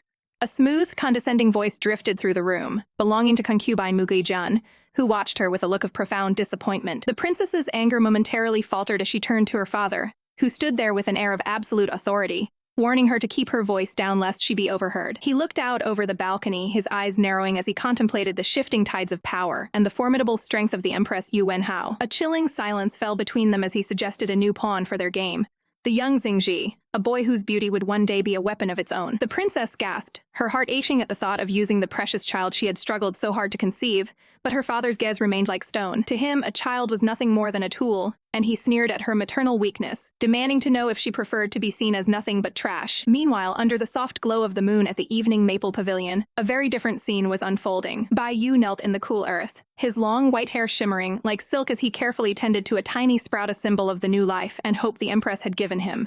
Empress watched him with a tender smile, her heart softening at his devotion before she turned to inspect the beautiful layout of their new sanctuary. As she stepped inside the elegantly decorated rooms, she remained blissfully unaware of the three pairs of jealous eyes watching her every move from the shadows. The other consorts were practically vibrating with indignation, shoving one another as they tried to stay hidden while spying on the newcomer. Finally, the blonde and fiery Suzhouer couldn't take it anymore, bursting from the bushes with a scream of "Vixen!" that shattered the evening's peace. Bai Yu turned slowly, his ethereal face bathed in starlight as he blinked in confusion, asking with a calm grace just who this intruder was. Infuriated by Bai Yu's calm demeanor, Zhao hoisted a massive decorative rock over his head, his face flushed with a comedic yet terrifying rage as he accused the shameless vixen of trying to seduce his wife. The other consorts cheered from the sidelines, but the tension broke instantly when Bai Yu recognized the man as Gentleman Su. The Empress stepped back out, her eyebrows shooting up in surprise as she found her little butterfly in the middle of a jealous meltdown. In an instant, the rock was dropped with a heavy thud, and Zhao transformed from a vengeful warrior into a weeping, pouting mess. clinging to the Empress and asking if she had stopped loving him. She couldn't help but chuckle at his dramatic display, stroking his hair and reassuring him of her affection before deciding it was time to take the jealous man home. As they walked away, the Empress called back a playful goodbye to Bai Yu, while Zhaor stuck his tongue out in a childish victory. Standing alone in the quiet moonlight, Bai Yu watched them go, his expression turning serious as he realized that surviving in this harem would require a much more cunning plan. The air in the room turned frigid as Kan-han slammed the doors open, his face a mask of pure, unadulterated fury as he demanded to know why the mysterious Bai Yu had been appointed as the princess's personal retainer. He didn't wait for an answer, his hands trembling with a mix of jealousy and protective instinct as he lunged forward, grabbing Yan-an's wrists in a desperate grip that demanded the truth. Yan-an, trying to maintain her composure amidst the chaos, quickly explained that keeping a man as dangerous and unpredictable as Bai Yu close was the only way to truly monitor his every move. She led the seething Kan-han to meet the man in question, finding Bai Yu standing like a silent ghost amidst the shadows of the study. Dressed in robes of pure white adorned with soaring cranes, Bai Yu looked more like a celestial being than a prisoner, offering a calm greeting that only served to make Kan-han's blood boil even hotter. Kan-han leaned in close, his voice a low, dangerous growl as he warned Bai Yu that if he dared to lay a single finger on the princess, there would be no corner of the earth where he could hide. Despite the suffocating tension, Yan-an forced a bright smile, announcing that from this day forward, they would both become Bai Yu's students to learn the art of war and politics. Kan-han looked like he wanted to swallow a sword,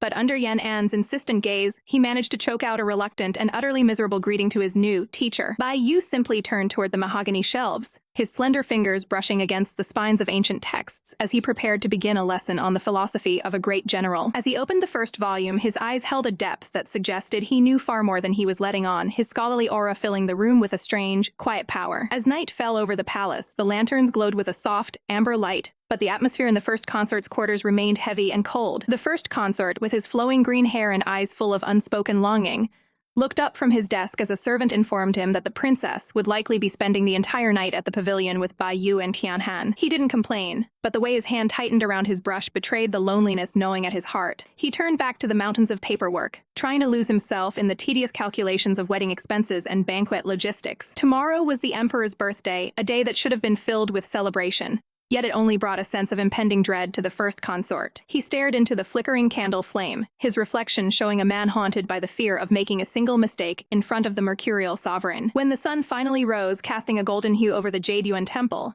the weight of the occasion felt heavy enough to crush the spirit. The palace stood grand and imposing, its red pillars and white marble steps leading toward a throne that held the power of life and death. Yan-an and the first consort knelt before the emperor, their voices joined in a rehearsed prayer for his boundless longevity and fortune. The emperor seemed to be in a rare, jovial mood, even teasing Yan about her new musician retainer and telling her to keep him tucked away so he wouldn't cause trouble elsewhere. Seizing the moment, Yan-an presented her gift, a magnificent, glazed golden Buddha statue that shimmered with an ethereal light. The first consort's servant stepped forward to explain the sacred relic hidden within the statue, but he made the fatal mistake of speaking before being addressed. In an instant, the emperor's smile vanished, replaced by a terrifying, red-eyed rage as he roared for silence, his voice echoing like thunder through the hall. The poor servant collapsed to the floor in a heap of trembling limbs, the terrifying realization of his blunder sinking in as the emperor's fury threatened to turn the celebration into a bloodbath. Kneel down and reflect on your actions. The prince's voice rang out with a cold, absolute authority that left no room for argument. Xiahao lowered his head, his long green hair masking the flicker of pain in his eyes as he whispered his submission to her command. But even as she stood firm, a lingering shadow of doubt flickered within the depths of her gaze, hinting at a conflict she wasn't ready to voice. She remembered the warnings from before their departure, the heavy weight of political alliances, and the emperor's favor pressing down on her shoulders like lead. Trying to balance the scales of power, she forced a smile for Yan-an, though her inner thoughts were a chaotic mess of worry and frustration. Poor Xiahao felt the sting of injustice deep in his soul, his heart trembling with a frustration he could no longer suppress as he remained on the cold floor. I can't let him keep kneeling, she thought, finally finding an excuse to dismiss him so she could speak of family matters in private. With a heavy heart and a stiff gait, Xiahao bid his farewell, his lonely silhouette retreating into the winding corridors of the palace. But peace was a luxury he didn't have, as he was immediately cornered by the cheeky Ruo Yun, who dared to flaunt his youth and his closeness to the princess. Xiahao's eyes narrowed, the silent weight of his jealousy and his duty as the first consort threatening to crush his spirit. As night fell, the air turned biting and cold, casting a somber blue hue over the lonely pavilion where he chose to wait. A servant arrived, urging him to return to the warmth of his rooms, but Xiahao's resolve was as ironclad as his devotion to the woman who had punished him. He couldn't leave not when he knew other men were vying for her attention, threatening to erase his place by her side forever. The servant sighed, realizing there was no moving the stubborn consort, and turned to deliver the message of his silent, freezing vigil. Left alone with his thoughts, Xiahao felt the walls of the palace closing in, the arrival of new consorts turning his sanctuary into a battlefield. He looked down at the intricate patterns of his robes, wondering if he was losing his grip on the very harem he was meant to lead. A bead of cold sweat rolled down his temple as he questioned if he truly had the strength to handle the brewing storm of rivalry. From the shadows, the cruel whispers of palace servants drifted toward him, their words dripping with venomous mockery for the fallen favorite. They laughed at his lack of an ear, their voices sharp enough to cut through the quiet night air and pierce his very heart. One servant's face twisted into a malicious grin, a bowl of cold, dirty water held firmly in his treacherous hands. A sudden, sharp clack echoed through the pavilion, shattering the silence of the night. Xiahao spun around, his eyes wide with shock as he realized the trap had been sprung too late to move. The icy liquid drenched him instantly, soaking into his skin and his pride alike as he gasped for breath in the freezing air. The servants erupted into cruel, high-pitched laughter, taunting him like a common animal while he stood there, broken and shivering. You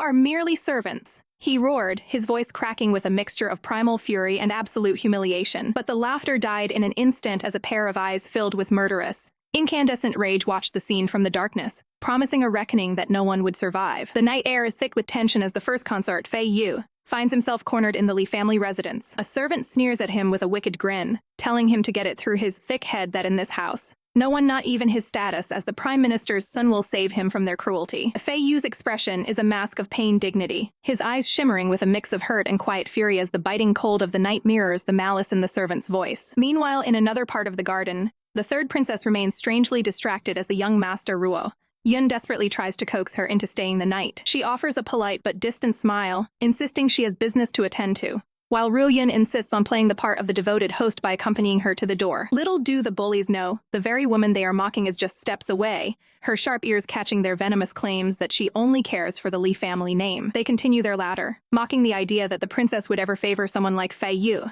claiming it's far too late for him to ever get on her good side. Suddenly, the atmosphere shifts, turning ice cold as the princess steps into the moonlight, her presence commanding, her gaze lethal as she asks if they truly dare to bully her consort. "You truly are brave," she whispers, her voice a sharp blade that cuts through their laughter as she reminds them that touching her people is a crime she is more than willing to kill for. Terrified, the servants instantly drop to their knees, their arrogance replaced by frantic, pathetic pleas for mercy as the prince's eyes burn with a terrifying blue light. She commands them to fetch water immediately, and they scramble to obey, bringing a bucket and a basin as if their very lives depend on their speed. When they return, trembling and breathless, she delivers a chilling, simple command: do it to yourself. Her gaze is unwavering and intense, fixed on them with a coldness that suggests she is savoring every moment of their humiliation. The sound of a heavy splash echoes through the courtyard as they are forced to drench themselves in the freezing water, their chibis-like forms shaking in shock. Fei Yu watches in stunned silence as the bullies are reduced to shivering messes, their pride washed away under her ruthless command. Fei Yu tries to pull her away, sensing the danger in her mounting wrath, but she isn't finished them yet. She points to the ground, where the spilled water has soaked the stone, creating a dark stain in the moonlight. Her voice drops to a dangerous, low register as she notes that in their carelessness,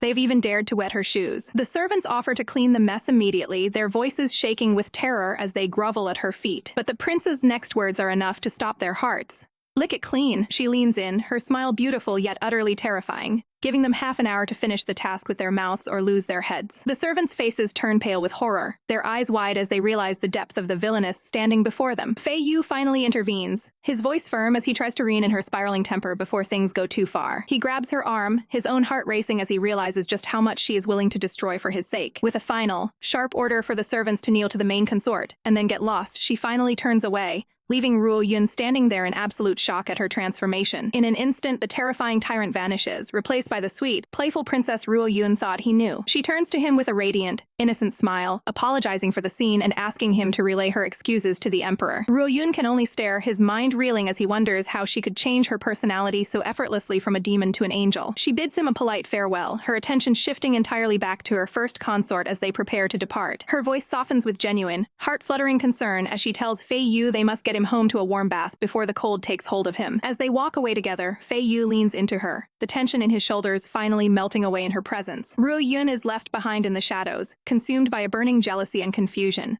wondering why the princess cares so deeply for a man everyone claims she hated. Is it really a crime to want more? To harbor those secret, selfish thoughts that bloom like cherry blossoms in the deepest corners of the heart? Because when you find a love this deep, a love that makes your soul ache, you can't help but become greedy, craving every single piece of them until you're completely insatiable. But in the bustling courtyard of the palace, There's no time for such idle dreaming as servants scramble to prepare for the upcoming festivities, bowing low as they greet the one in charge of it all. The main consort stands with an air of quiet authority and effortless grace, clutching a ledger while directing the placement of every single table and stool with meticulous care. The air is thick with the scent of celebratory red silk as a servant asks if the auspicious character decorations should be placed directly on the heavy wooden doors. With a soft, knowing smile, the consort instructs them to place the charms right next to the lanterns, imagining how beautifully the courtyard will glow once the sun sets and the light flickers to life. But as the words leave their lips, the world begins to tilt unexpectedly, the once clear lanterns dissolving into a hazy, golden smudge that refuses to come back into focus. A cold shiver of dread washes over them as they blink rapidly, heart hammering against their ribs while their vision continues to fail. My head feels so dizzy, they whisper, the dizziness hitting like a physical blow and forcing a pained gasp from their throat as they struggle to keep their footing. But the strength leaves their limbs all at once, and with a sickening heavy thud, the main consort's world goes completely dark. They lie motionless on the cold stone, their long green hair splayed out like silk against the tiles as the frantic, terrified shouts of the servants begin to echo through the palace walls. What do we do? Hurry, call the doctor. The servants scream in a blind panic, but amidst the chaos, a shadow falls over the scene, a stranger watching silently from the periphery. Under the wide brim of a traveler's hat, a pair of sharp, ethereal eyes lock onto the fallen consort. His presence is mysterious as is breathtakingly beautiful. The chaotic scene in the courtyard is interrupted by the sudden appearance of a mysterious man in a wide-brimmed traveler's hat, who drops to one knee with professional grace and claims he can help. Panic still grips the princess' heart as she clutches her robes, her voice trembling as she demands to know if her beloved Fei Yu is going to be all right. The stranger reveals himself as Chu King Zhai, a specialist in a very particular field of medicine known as andrology, the study of male health, and after a moment of stunned silence, the princess's face contorts into a hilarious mask of pure, unadulterated excitement at the prospect of such a specialized doctor. Once the room is cleared of prying eyes, the air inside the bedchamber becomes thick with an awkward, heavy tension as the doctor instructs a very nervous consort, Xia, to lie back and prepare for the examination. Fei Yu's heart hammers against his ribs like a trapped bird, his face flushing a deep crimson as he follows the doctor's instructions to settle onto the silk sheets. But the professional mask of the doctor doesn't slip for a second. Even as he delivers a command so blunt it makes Fei Yu want to evaporate on the spot. Take off your clothes and lift your legs. The silence that follows is deafening, punctuated only by the sound of the doctor calmly washing his hands in a basin once the grueling and invasive checkup is finally complete. Poor Fei Yu looks like he's been through a literal war zone, lying there with his robes disheveled and his eyes glazed over, his spirit seemingly having left his body from the sheer embarrassment of it all. However, the ordeal is far from over, as the doctor turns back with a stone-cold expression to ask the most mortifying questions imaginable regarding exactly how many times the princess and her consort, shared a bed the previous night. Fei Yu stammers, his voice cracking as he tries to recount the frequency of their intimate encounters, admitting that it happens every single day for 10 days straight every month. Just outside the paper-thin walls, the blonde side consort is eavesdropping with her jaw practically hitting the floor, her eyes wide with a mixture of shock and absolute scandal. She is consumed by a fit of jealous rage, biting down on a silk towel to keep from screaming out loud at the realization of just how much attention the princess has been giving Fei Yu. Back inside, the doctor delivers a stern warning, explaining that Fei Yu is suffering from a severe blood deficiency and a lack of internal energy, because body simply cannot keep up with the princess's voracious appetite. The weight of the situation sinks in, and a panicked cry erupts from the bed as the realization hits that this could ruin everything. Fei Yu reaches out, his eyes wide with desperation as he begs the doctor to keep this diagnosis a secret, terrified of what might happen if the princess finds out she's literally wearing him to the bone. Master Chu's brush strokes are steady as he prescribes a potent tonic to soothe the underlying issues, his calm demeanor never wavering as he warns that this medicine is for the patient's eyes only,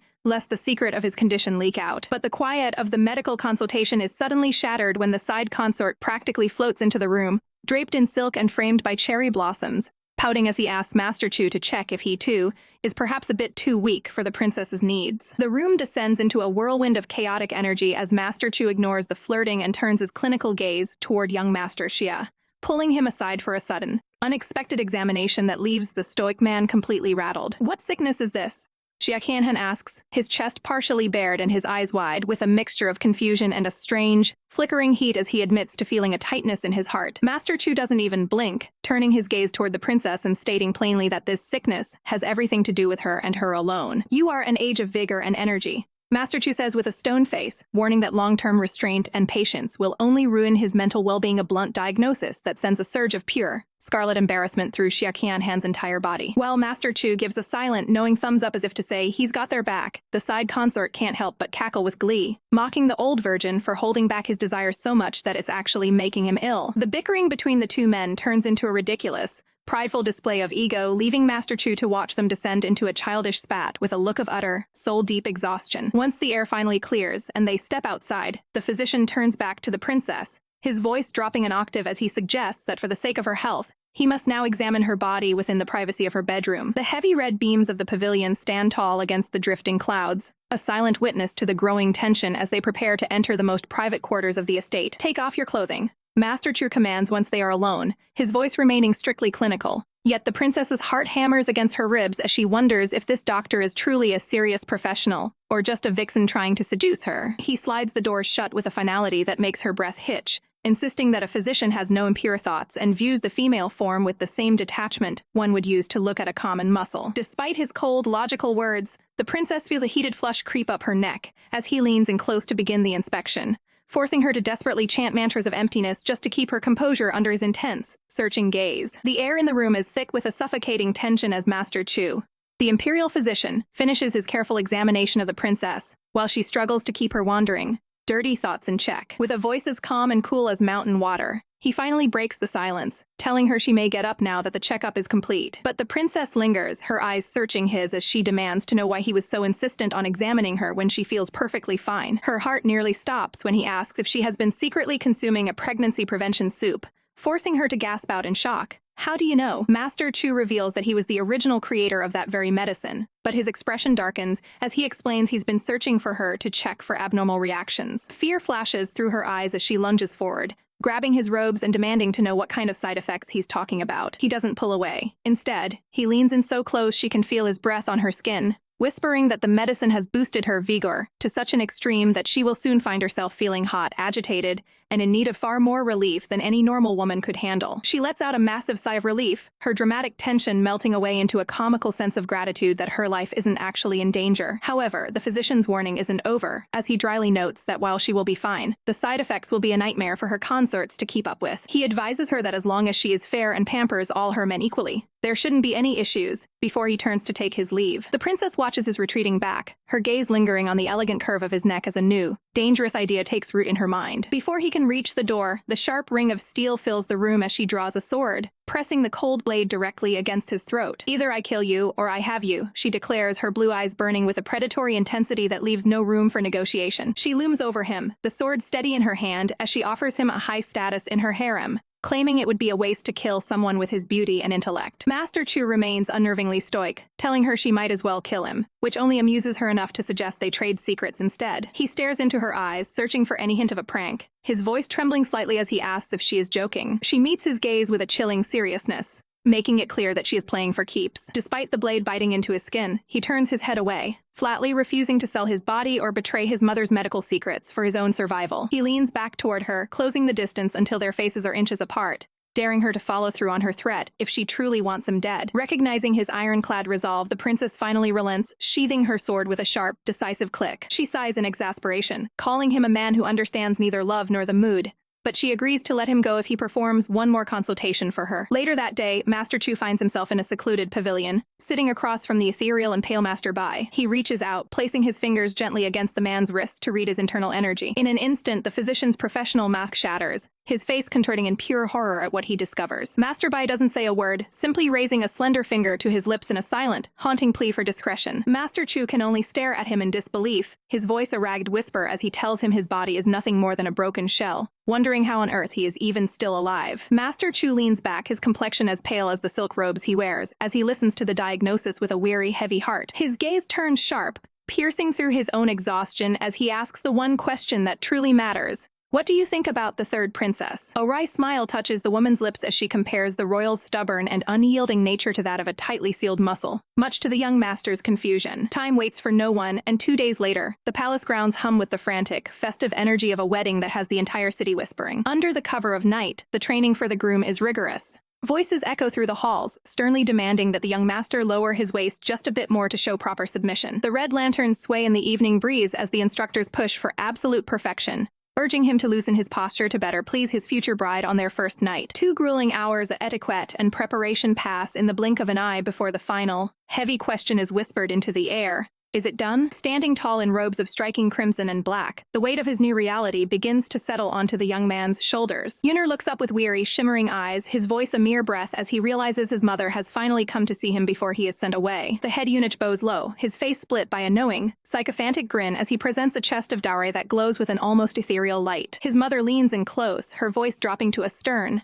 cold whisper as she reminds him to never forget the manipulative lessons he was just forced to learn. She grips his shoulders with a strength that borders on painful, her eyes burning with a desperate intensity as she tells him that the entire family's survival now rests solely on his success in the princess's bed. Mother, don't worry, he promises with a faint, determined smile, vowing to gain the glory and favor they so desperately crave. She pulls him into a tight, suffocating embrace, mourning the fact that her house will soon feel so empty once he is gone to live within the palace walls. But even in this moment of high-stakes triumph, Yunner's heart aches for his brother Ruofeng, as he asks if he will be there to witness the ceremony. His mother's expression hardens into a mask of chilling indifference as she lies through her teeth, claiming that his brother is doing just fine and simply cannot attend. But the truth is far more gruesome as Ruofeng lies broken and bleeding on a cold stone floor, his spirit crushed under the weight of his own family's hidden cruelty. Vicious, biting insults are hurled at him like stones, branding him a useless piece of trash that his own mother has discarded like waste. A woman looms over him with a whip in hand, mocking his misery while pointing out that his brother is being sold off to a life of luxury and power. Dark, angry bruises bloom across his pale skin, a silent, sickening testament to the agony he's been forced to endure in the shadows while the world celebrates. The oppressive darkness of the room swallows his muffled cries, leaving only the cold, biting silence of total despair. A single hot tear tracks through the dirt on his face as he watches the only person who could save him turn their back and walk away without a second glance. Through the narrow bars of his prison, Ruofeng gazes at the distant moon, his heart heavy with the knowledge that tomorrow is the day his brother's life changes forever. I hope your wife will cherish you, he whispers to the empty, freezing air, his heart breaking as he prays for a happiness he knows he will never experience. Outside, the world is a riot of vibrant red flowers and festive silk,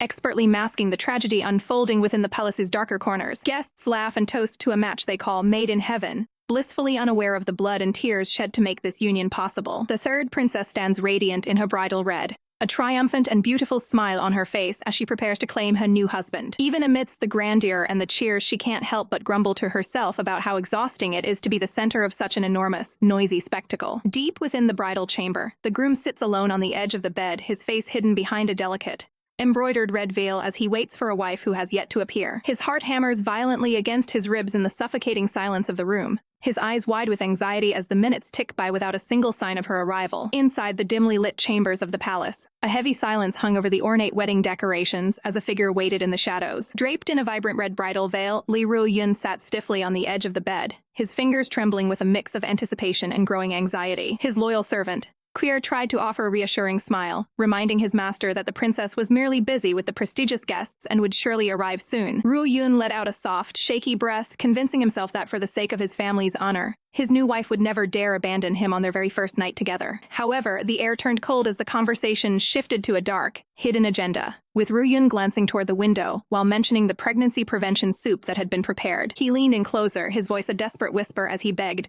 Queer to secretly switch the medicine, driven by a promise to his mother to secure and heir at any cost. Queer looked down, his eyes darting nervously as he confessed that while he couldn't touch the soup, he had already taken a far more dangerous step with the wedding wine. He held up a delicate porcelain teapot, explaining with a chilling smirk that he had added a colorless, odorless substance designed to force the princess into a state of addictive desire. With the moon hanging high in the sky, the servant promised that after tonight, the princess would forget all her other consorts and belong solely to Ruo Yun. But outside the door, hidden in the shadows, Princess Yanan stood frozen, her eyes wide with shock and pure, unadulterated rage as she overheard their vile scheme. Her blood boiled at the thought of being drugged, like a common animal, and she had to clench her fists tightly to keep herself from storming in and ending them both right then and there. Her gaze sharpened into a deadly glare. She realized she needed to eliminate this loyal dog, Queer, and replace him with one of her own men before they could strike again. Suddenly, the sound of a soft footfall behind her made her heart skip a beat. She spun around to find a young servant named Little White watching her with a confused expression,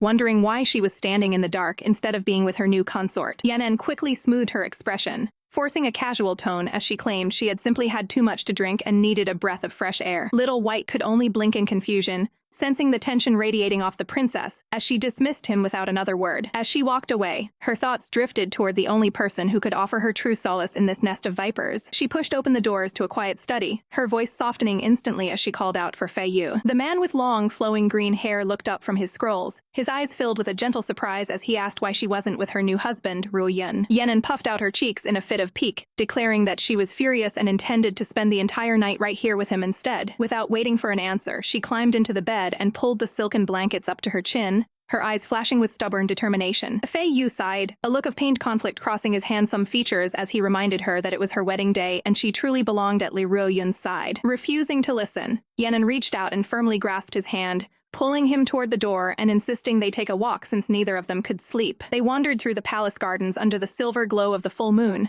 the princess finally letting out a long, weary sigh as she admitted that only he could bring her peace. She began to vent her frustrations, her voice rising with indignation as she complained that Ruo Yun cared for nothing but children and pregnancy. Her silhouette stood tall against the night sky as she declared her hatred for those who tried to force her into a life of domestic duty against her will. Fei Yu watched her, his heart aching for the woman he loved. Yet he remained silent as she confessed that she only wanted to stay by his side tonight. A fleeting memory of their childhood together flickered through her mind. A time when things were simple and their bond was unbroken. She looked at him with stars in her eyes, telling him earnestly that he was the best person in her world. But the moment of warmth was shattered when Fei Yu gently but firmly pulled his hand away, his expression turning cold and distant. Yanin's breath hitched in her throat, her voice trembling as she asked if he was really trying to push her away and back into the arms of another man. Fei Yu turned his back to her, staring out at the horizon as he argued that Ruo Yun was only doing what any man would do for his family. He spoke of the sanctity of marriage, his voice low and heavy with a hidden sorrow as he mentioned that every man deserves a child and a night with his wife. Tears finally began to well in his eyes as he begged her not to abandon her husband on their wedding night,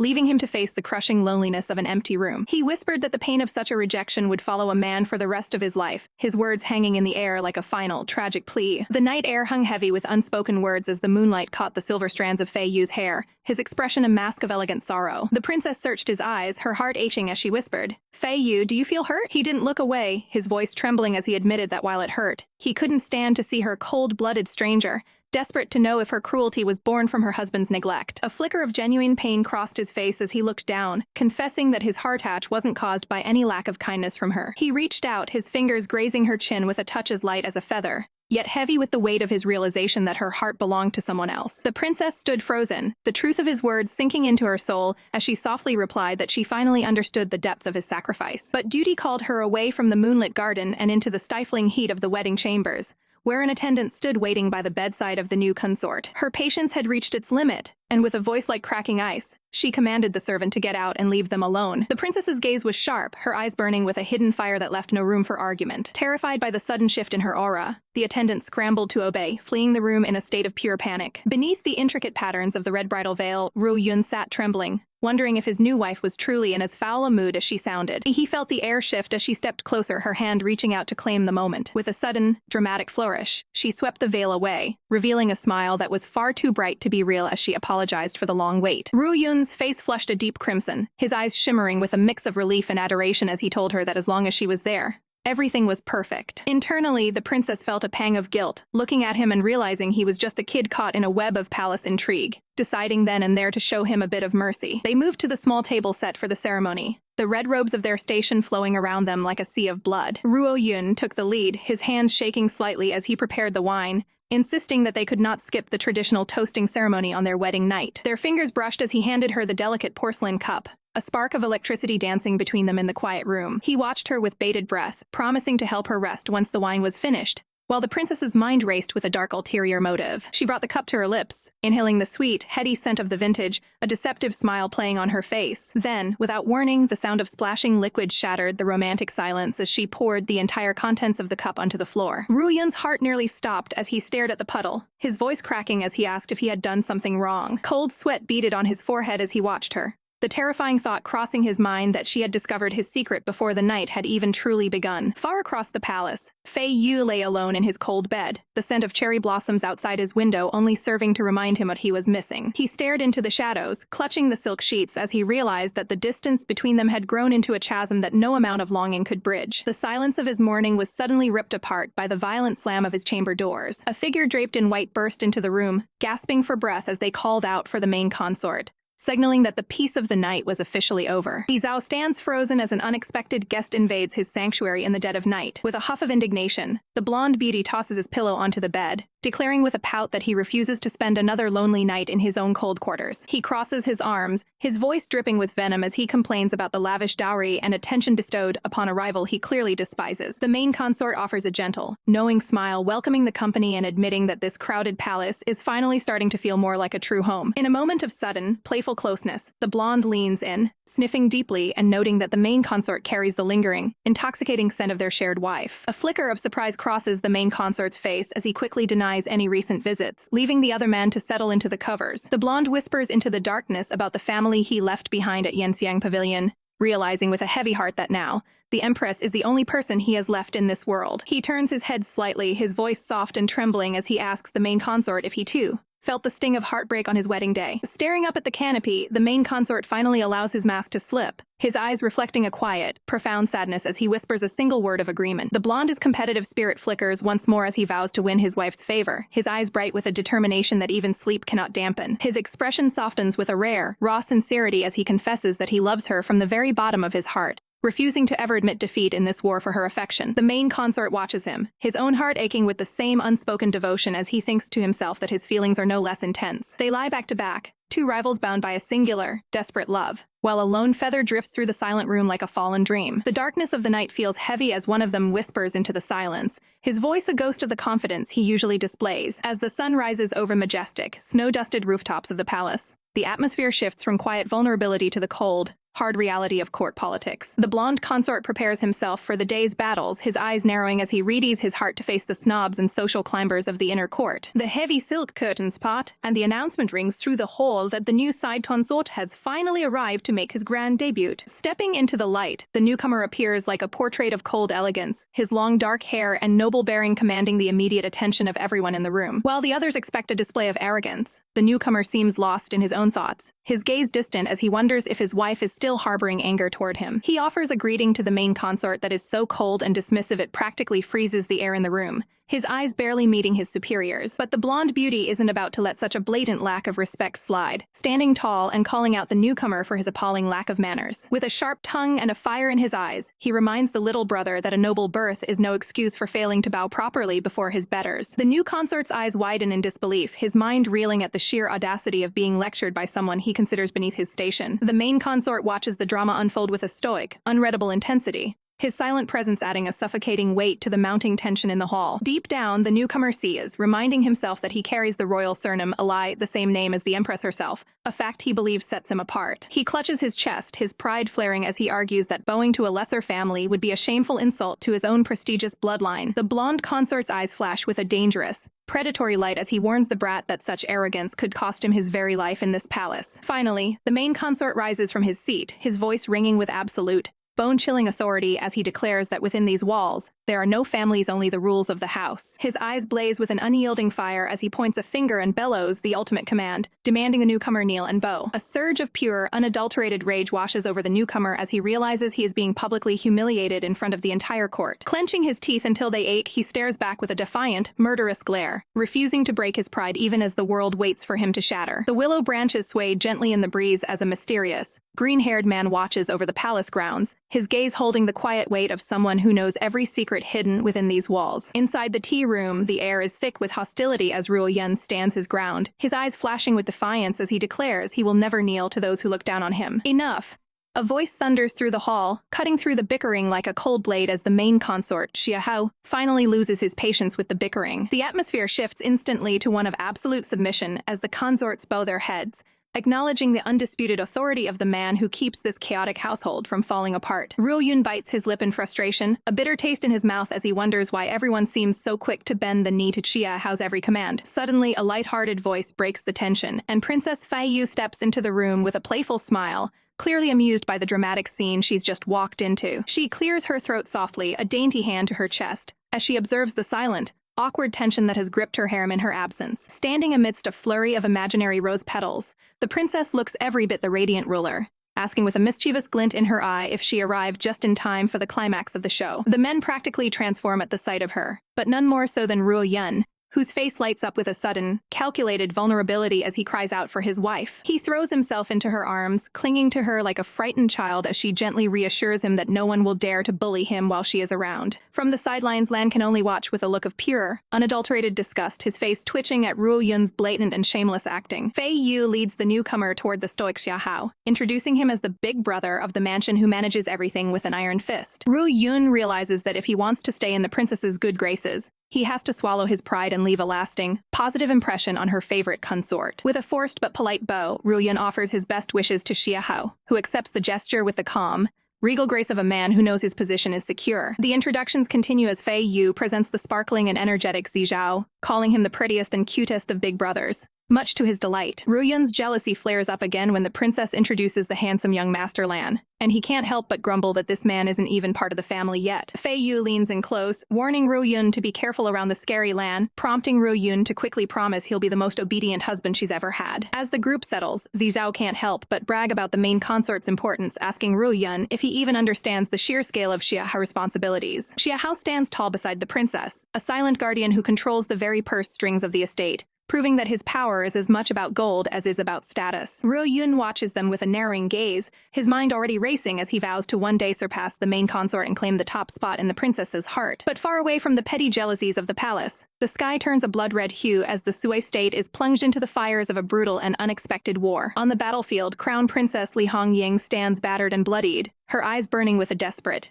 dying fire as she realizes the heavy price her kingdom has paid for this crushing defeat. The air in the room grew thick with a new kind of responsibility as Yan looked over the ledgers, her voice steady as she asked Fei Yu to take charge of the capital's commerce and account books. Fei Yu's breath hitched, his eyes wide with a mixture of humility and fear as he insisted he was merely a man with no such skills, capable only of using money to grease the wheels of a few bribes.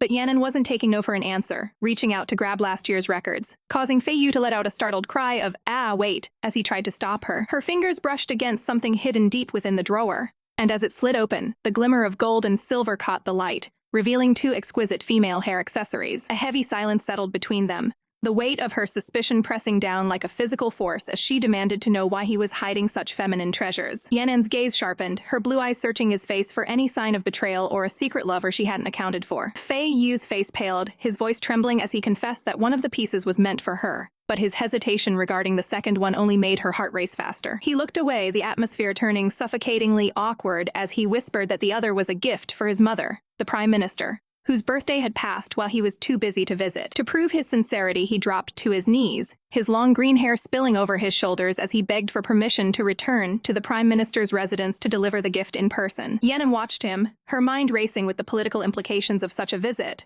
wondering if Fei Yu knew too much and if his mother would use him against her. Ultimately, she relented, her voice softening as she told him not to be so scared and promised to arrange a carriage for his journey. Meanwhile, at the Prime Minister's estate, the doors were nearly kicked off their hinges as the Crown Princess stormed in, her red robes fluttering like a warning flag as she demanded to see the Prime Minister immediately. Her fist slammed against the table, her eyes burning with a vengeful fire as she cursed the traitor who had burned her army's rations and left her for dead in a death trap. "Well, I've returned alive," she hissed, the sheer malice in her voice enough to make the shadows crawl as she vowed to destroy those who tried to steal her position. As a carriage rolled through the serene, flower-lined paths of the estate, a servant informed the princess that the main consort had finally arrived to visit his mother. Back at the palace, Yanan wasn't about to let Fei Yu out of her sight completely, ordering her loyal shadow, Little White, to follow him stealthily. Little White let out a weary sigh, his expression turning sour at the realization that his master still hadn't figured out his true identity, but he prepared to follow regardless. Fei Yu stood before the familiar, imposing gates of his childhood home,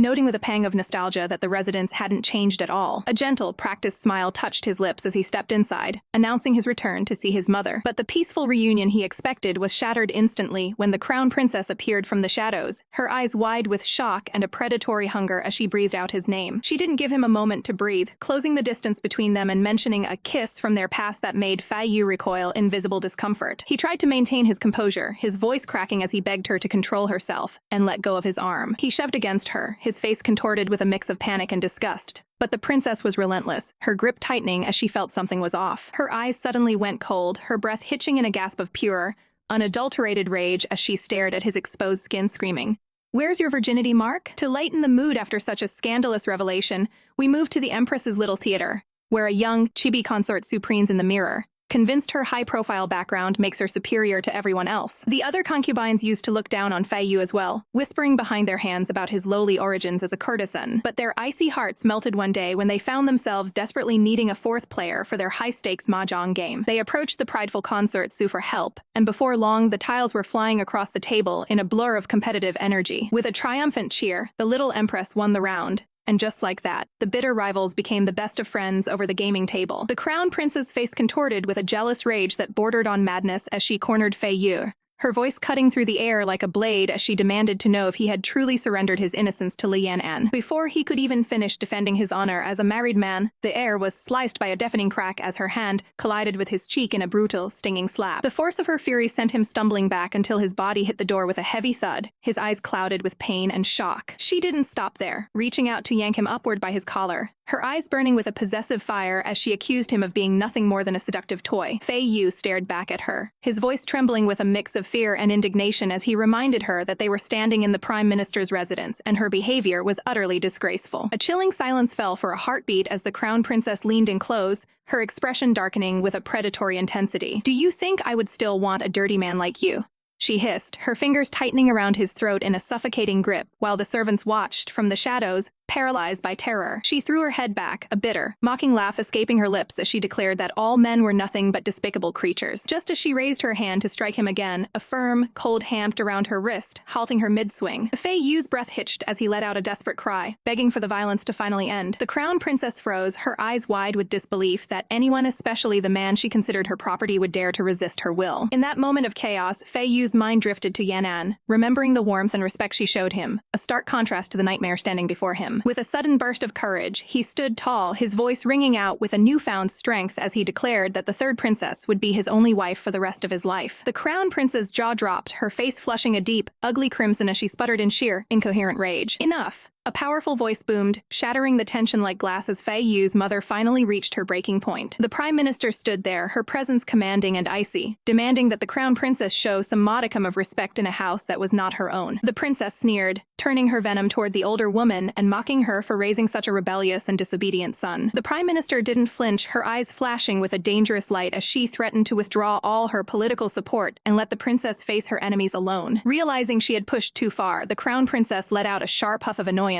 turning on her heel to storm out of the room in a swirl of red silk. But as she reached the threshold, she paused, her profile etched in shadow as she whispered a deadly vow to see Li Yan's corpse before the month was out. Fei Yu stood trembling, the mark on his face burning as he watched his tormentor finally disappear from sight. Exhausted and broken, he sank to his knees before his mother, his head bowed in shame as he apologized for the chaos his presence had caused. The Prime Minister looked down at the hem of her robes, her expression unreadable as she simply commanded him to rise. She turned away, her voice low and steady as she told him to follow her into the inner chambers of the estate. They walked in silence toward the family shrine, where the scent of incense lingered around his father's memorial tablet, a place of quiet reflection amidst the storm. Fei Yu reached into his robes to produce a small, carefully wrapped gift, explaining that he had made this hair accessory for her birthday, but hadn't been able to deliver it until now. His mother didn't look back, her voice softening just a fraction as she gestured for him to place the gift on the side table. As he set the package down with trembling hands, a heavy question hung in the air, thick with unspoken implications. His mother turned to him, her gaze sharp as she asked point-blank if he had truly consummated his marriage with the third princess. Fei Yu's face erupted in a brilliant, bashful crimson as he stammered out that it was his own wish,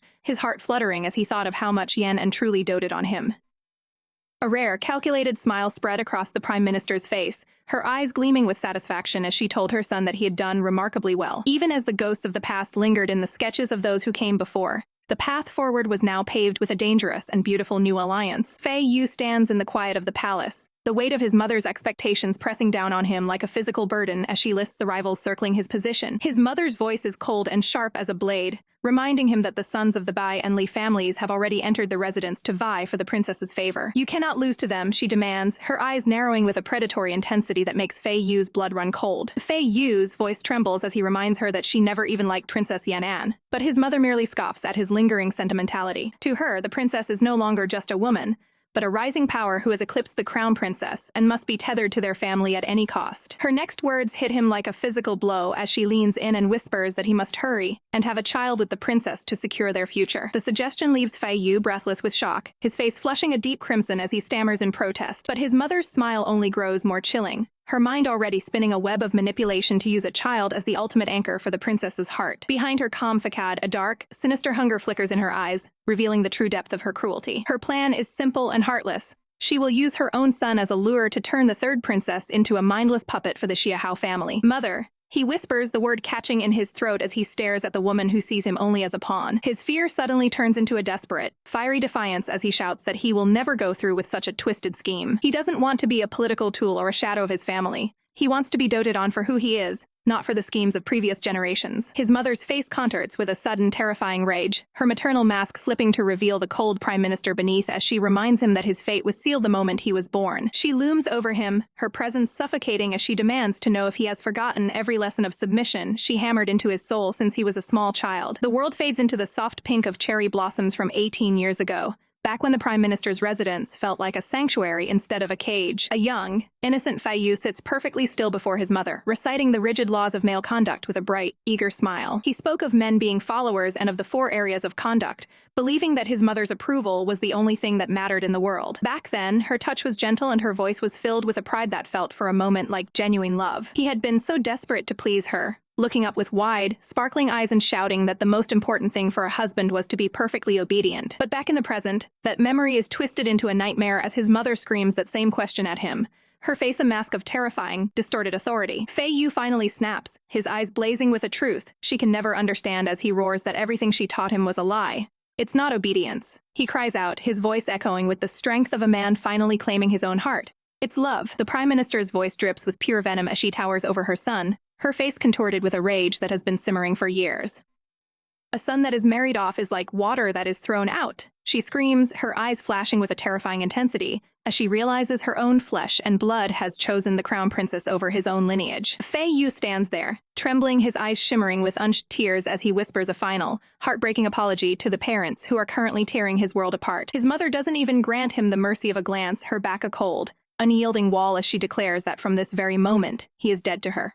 I will no longer have a son like you, she spits, the finality of her words cutting deeper than any blade. The pain in Fei Yu's heart is visible on his face as he closes his eyes, bracing himself for the most painful act of submission he will ever perform. He drops to the floor, his forehead hitting the cold tiles in a final, desperate act of filial piety before the woman who has just erased his existence from her life. As he finally stands, a crimson mark blooms on his forehead, a physical scar to match the one on his soul, while his gaze lingers on his mother's retreating form. Mother, he calls out one last time, his voice small and fragile, yet carrying a weight that makes the air in the room turn stagnant. The silence that follows is heavy, thick with the scent of bitter incense and the suffocating weight of years of unspoken resentment. He gathers his courage and asks if the sudden transfer of musician Bai was her doing, his eyes searching for a truth that he already fears in his heart. It was. She answers without a shred of remorse, her profile sharp and cruel, as she warns him that he will regret abandoning his home for the likes of Li Yan'an. She watches him leave, her heart hardened by the cold legacy of the Xiahao family, convinced that her son is throwing his life away for a woman who will eventually discard him. But the Prime Minister's malice doesn't end with a disowning.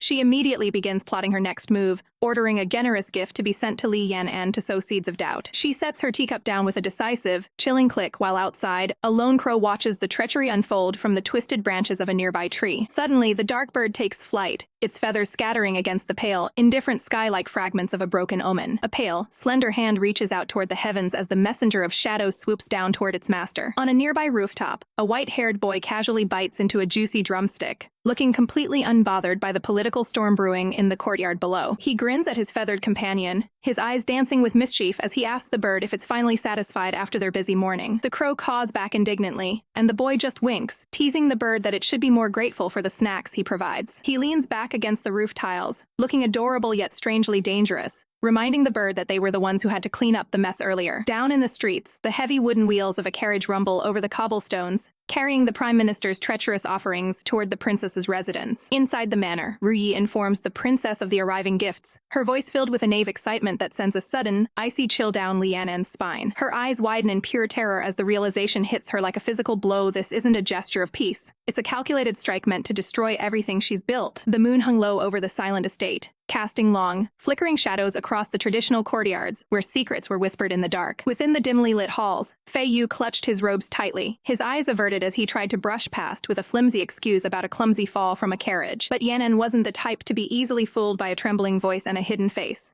and she stepped into his path with a sharp, commanding gaze. With a sudden, firm movement, she pulled back his hair, and her breath hitched at the sight of the ugly, purple bruise blooming across his pale skin. Her blood began to boil as she looked into his pained eyes, her voice dropping to a dangerous, low hiss as she demanded to know if the Prime Minister had dared to lay a hand on him. The silence that followed was heavy with unspoken fear, the air thick with the scent of impending rain and the bitter taste of injustice. "Answer me," she barked, her heart hammering against her ribs as she watched him wither under her intensity. Finally, his resolve broke, and he whispered that it was the crown princess who had struck him, a woman who clearly knew the moves they were making behind the scenes. Yanan's eyes narrowed into slits of pure fury, thinking of how that defeated woman still had the audacity to act so haughtily within her reach. Without a second thought, she turned on her heel, her silk robes snapping like a whip as she prepared to march out and settle the score personally. But Fei Yu threw himself forward, his voice cracking as he begged her to stop, terrified that her righteous anger would only bring a fresh disaster upon them both. "If one is hurt, you hurt them back," she cried out, her protective instincts flaring like a wildfire.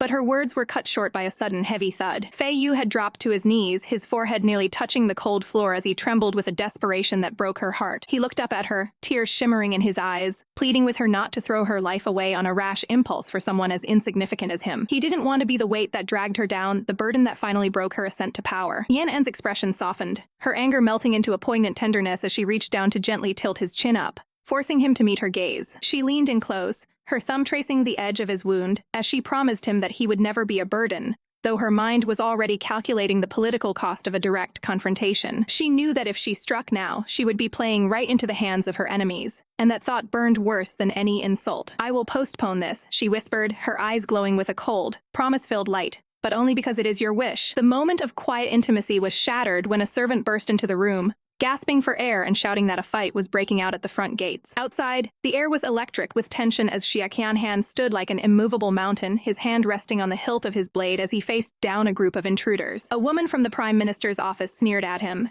demanding to know what right a young master had to interfere with the delivery of official gifts. Qianhan's response was a flash of cold steel as he drew his sword, his voice ringing out with absolute authority.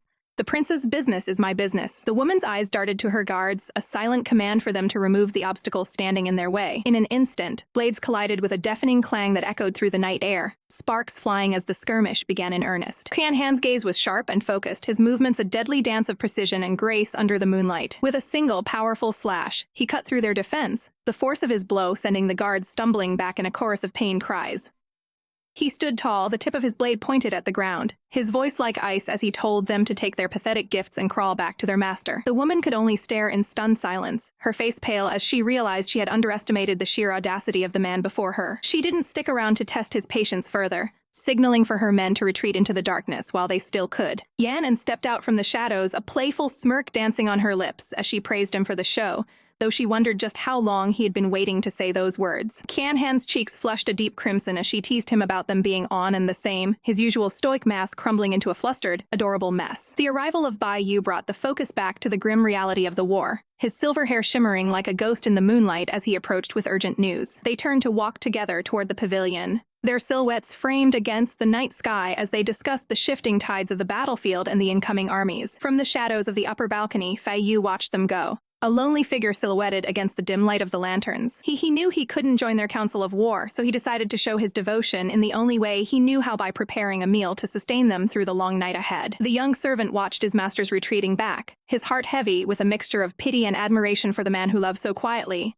and so deeply. The air in the palace gardens is thick with the scent of blooming flowers and the weight of impending war. Inside the dimly lit study, the gravity of the situation settles like a heavy shroud as the group realizes they only have 50,000 soldiers to face the coming storm. Frustration boils over for the princess, her brow furrowing as she realizes her hard-earned fortune might vanish into the coffers of a military campaign. Shadows dance on the walls while they debate if the Lan family can truly be manipulated into intervening in the Wuling conflict. Her eyes sharpen with a cold, calculating brilliance, knowing that when desperation strikes, even her most stubborn enemies will have no choice but to crawl back to her. She commands General Lan to take Qianhan with him, her mind already racing toward the political battlefield of the imperial court. But while empires are being moved like chess pieces, a quiet heart is breaking in the corner of the palace. Consort Lin stands alone, his face flushed with a feverish sadness as he realizes he is being completely shut out from her world. He tries to distract himself with mundane thoughts of the changing seasons and the need for lighter summer silks. Sitting on the edge of his bed, he meticulously works on a floral pattern he hopes will eventually grace her shoulders. Every prick of the needle is a sharp reminder of the distance between them,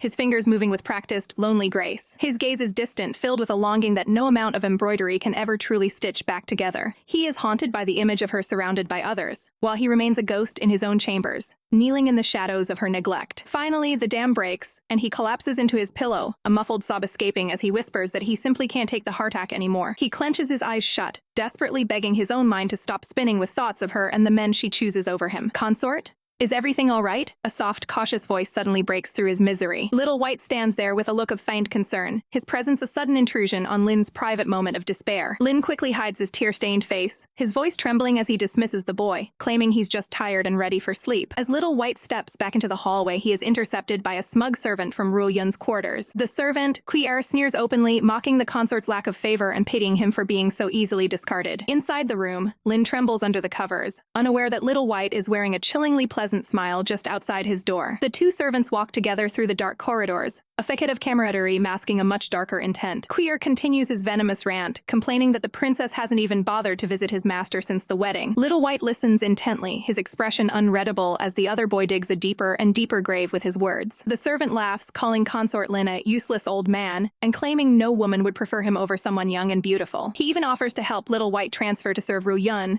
promising him an easier life away from a failing master. A dark, suffocating aura begins to swirl around Little White as his smile turns into something truly predatory. High above, a lone crow cuts through the moonlit sky, a silent witness to the shift in the air. With a terrifyingly swift motion, Little White covers the servant's mouth, his eyes gleaming with a murderous light as he whispers a final, "Thank you." The crow lands nearby, its internal voice cawing in protest that he's supposed to be targeting the Xia Hao family, not these low-level pests. The bird watches with judgmental eyes, calling its master fickle for letting his personal feelings dictate his blade. But Little White doesn't care about the mission. He simply couldn't hold back his rage against someone who dared to insult what belongs to the princess. He stands over the fallen body, blood splattered across his face and clothes, looking more like a demon than a servant. With a chillingly calm command, he tells his feathered companions to go and feast. A flurry of black wings descends upon the scene, the sound of a flock of crows filling the silent night. "Clean it all up," he orders, wanting every trace of the filth that dared to breathe the same air as his lady removed. He wipes a smudge of blood from his cheek, a serene, almost beautiful smile playing on his lips despite the carnage. Suddenly, a sharp voice cuts through the darkness as the princess herself rounds the corner, demanding to know who is there. Little White turns his head slowly, his eyes narrowed in a gaze that is both dangerous and hauntingly devoted. The moon hangs high over the queen's palace, where secrets are whispered behind every silk screen and blooming flower. Our princess froze in her tracks, her heart hammering against her ribs as a murder of crows suddenly took flight into the ink-black sky. A faint, splashing sound echoed from the shadowed pavilion, drawing her deeper into the garden's mysteries. With bated breath, she reached out and gently parted the thick foliage, her eyes widening at what lay hidden beyond the leaves. A sharp, startled cry pierced the silence of the night, shattering the stillness of the garden. There, bathed in the pale moonlight, a silver-haired boy clung to his modesty in the middle of the pond,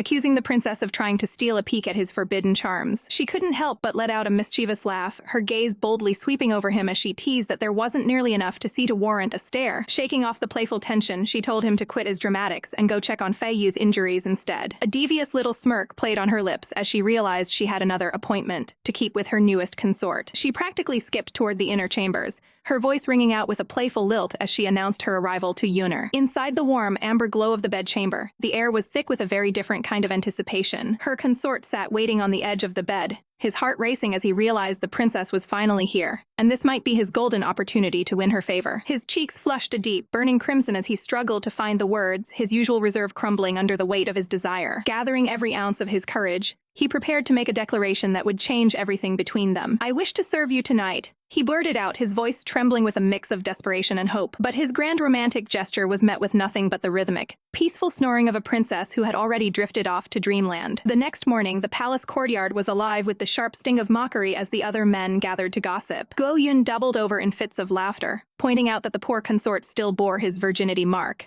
proving that absolutely nothing had happened behind those closed doors. From the sidelines, a green-haired observer watched the chaotic scene with a calm, knowing smile, as if he held secrets of his own. As the sun dipped below the horizon once more, a heavy, oppressive silence settled over the main imperial hall. The Empress Mother, Li Mulan, sat in the shadows, her regal face etched with wariness until a messenger from the night crow appeared like a ghost. The figure known as Mo stood half hidden in the dark, his face concealed behind a terrifying, painted theatrical mask. With a voice like grinding stones, he offered his deepest respects to the woman who truly ruled the empire. He dropped to one knee, the dark feathers on his cloak rustling as he prepared to deliver news that could shake the very foundations of the throne. Leaning in close, the masked spy whispered the dark truths he had uncovered in the shadows of the city. A cold, calculating light flickered in the Empress's eyes as she realized the Xia Hao family's treachery had finally come to light. Her voice turned to ice as she declared that she would no longer tolerate their presence, her patience finally reaching its breaking point. Now, let's take a little break from the drama to look at the unique hierarchy of this matriarchal world, where women hold all the cards. The people have spoken, and the official rankings for the most desirable women in the kingdom have been revealed. Taking the #1 spot is the Empress Mother herself, Li Mulan, the pinnacle of power and the woman every man dreams of serving. Coming in at #2 is the fierce and sassy crown princess Li Hongyang, a literal goddess of war and beauty. The 3rd spot belongs to the gentle and highly educated eldest princess,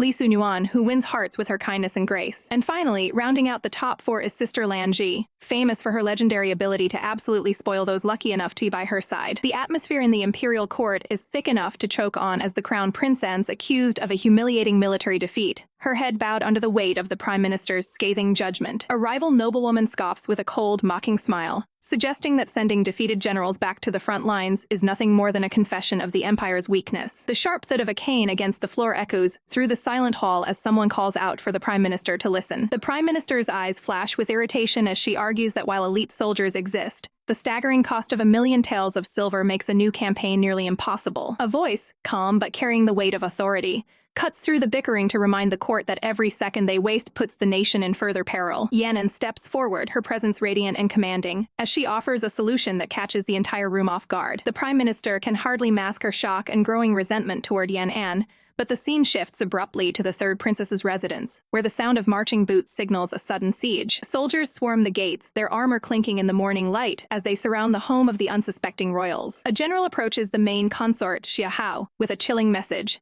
The Empress has emerged from her seclusion and demands to see him alone. Xia Hao's heart skips a beat, a cold shiver running down his spine as he is forced to follow the grim-faced escorts toward the palace. Back at the residence, his loyal servant, Little White, watches them leave with a look of pure terror before desperately releasing a messenger bird to find the princess. As Xia Hao walks through the towering palace gates, he feels as though he is walking into a trap, his mind racing with the realization that a private meeting with the Empress is a death sentence in disguise. His knuckles turn white as he clenches the fabric of his sleeve, his breath coming in shallow, jagged gasps. He enters the grand silent hall, keeping his gaze fixed on the floor in a display of absolute, trembling submission. Her Majesty stands with her back turned, her dragon-embroidered robes shimmering like liquid gold as she coldly dismisses every guard and attendant from the room. Xia Hao drops to his knees, prostrating himself on the cold stone floor as he offers a desperate prayer for a long life he fears is about to end. The Empress turns, her eyes like shards of ice as she asks him a single, devastating question. Xia Hao Fei Yu, are you guilty? Tears prick at his eyes as he pleads his ignorance, his voice shaking with the terror of a man who knows he is being hunted. The Empress begins to pace around him like a predator, reminding him that he was supposed to be a virtuous husband who served Yan with diligence. Suddenly, her composure snaps, her face contorting with a terrifying rage as she screams that her own daughters are ready to kill each other because of him. Xia Hao's entire world tilts, his eyes wide and filled with a paralyzing fear as he realizes the depth of the royal scandal he's been dragged into. She leans in, demanding to know what shameful techniques he used to enchant the royal sisters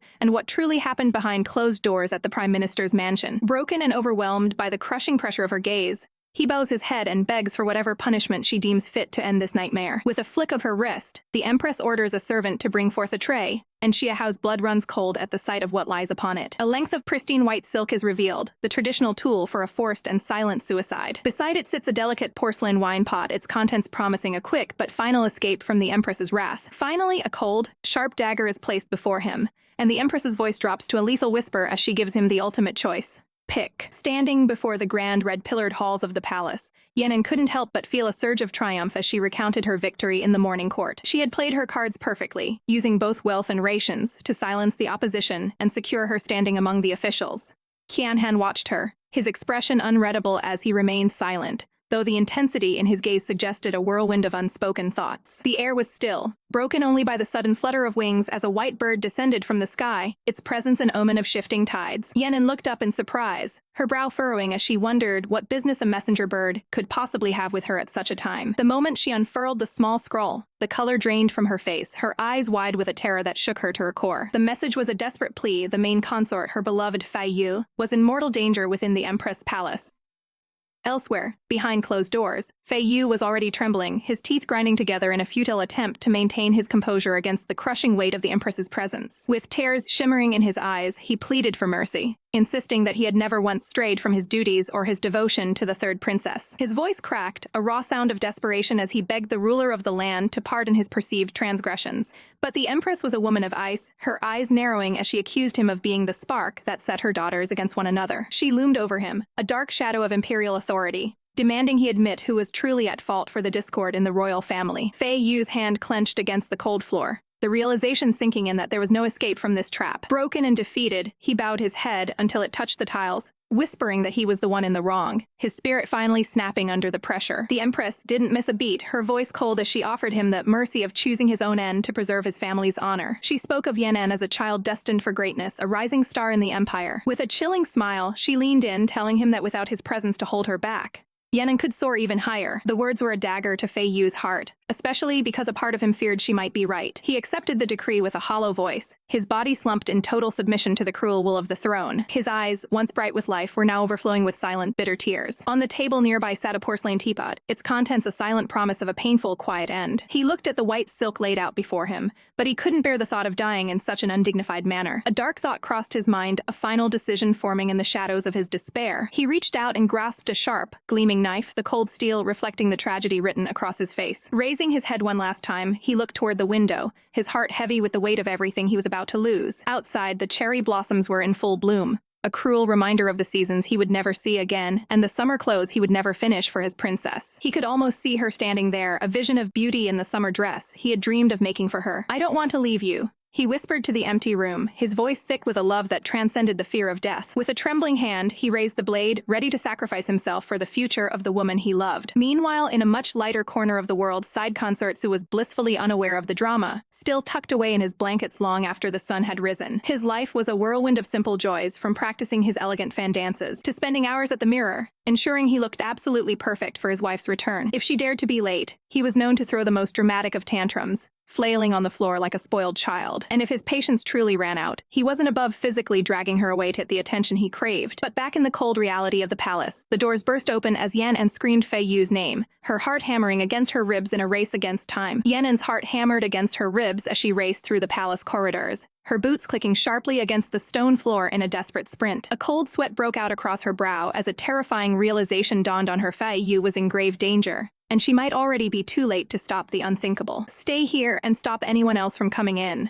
she commanded her companion, her voice a whipcrack of authority as she prepared to face the storm alone. With a desperate cry, she kicked the heavy doors open, the wood splintering under the force of her arrival as she screamed Fei Yu's name. The scene inside was a nightmare made flesh. The Empress Mother stood tall and lethal, a cold, sharp blade pressed firmly against Fei Yu's throat. Fei Yu's jaw was locked tight, his teeth clenching so hard they might shatter as he stared death in the face without uttering a single plea for mercy. A single bead of sweat rolled down his neck, the cold steel of the dagger biting into his skin as he braced himself for the end. Suddenly, a sharp object whistled through the air with a violent swoosh, striking the blade with a metallic clang that sent the weapon spinning from the Empress's hand. Yan'an didn't hesitate, lunging forward with a guttural cry to shield the man she loved, her own body becoming a barrier between him and the Empress's wrath. "Yan'an, your hand," Fei Yu gasped, his eyes wide with horror as he realized she had shed her own blood to save his life. Outside, the cherry blossoms continued to dance peacefully in the breeze, a cruel and beautiful contrast to the bloody tension suffocating the room. The Empress Mother's face twisted into a mask of pure, unadulterated fury, her eyes narrowing as she processed this blatant act of defiance from her own daughter. Yan'an stood there, her breath coming in ragged, shallow gasps, her eyes shadowed with a darkness that hid her true intentions. Her lips trembled not with fear, but with a calculated,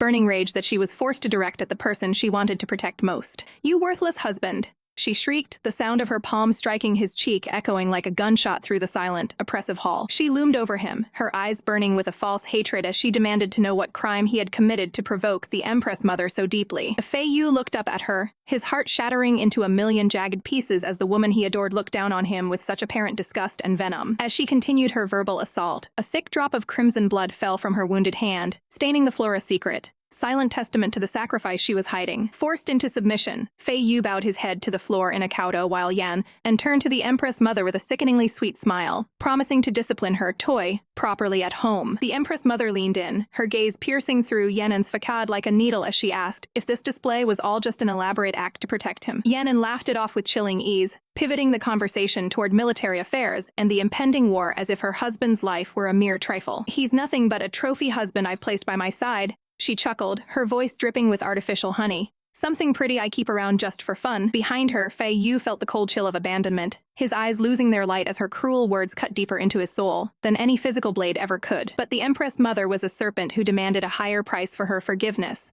and she signaled for her attendant to bring forth a final, brutal test of loyalty. A servant stepped forward, eyes downcast and face expressionless, carrying a tray that held a single, ominous porcelain bowl. Inside the bowl swirled a dark, bitter liquid that smelled of iron and shadow, a concoction meant to strip a man of his future and his pride. I don't need to tell you what kind of medicine this is for you to know, right?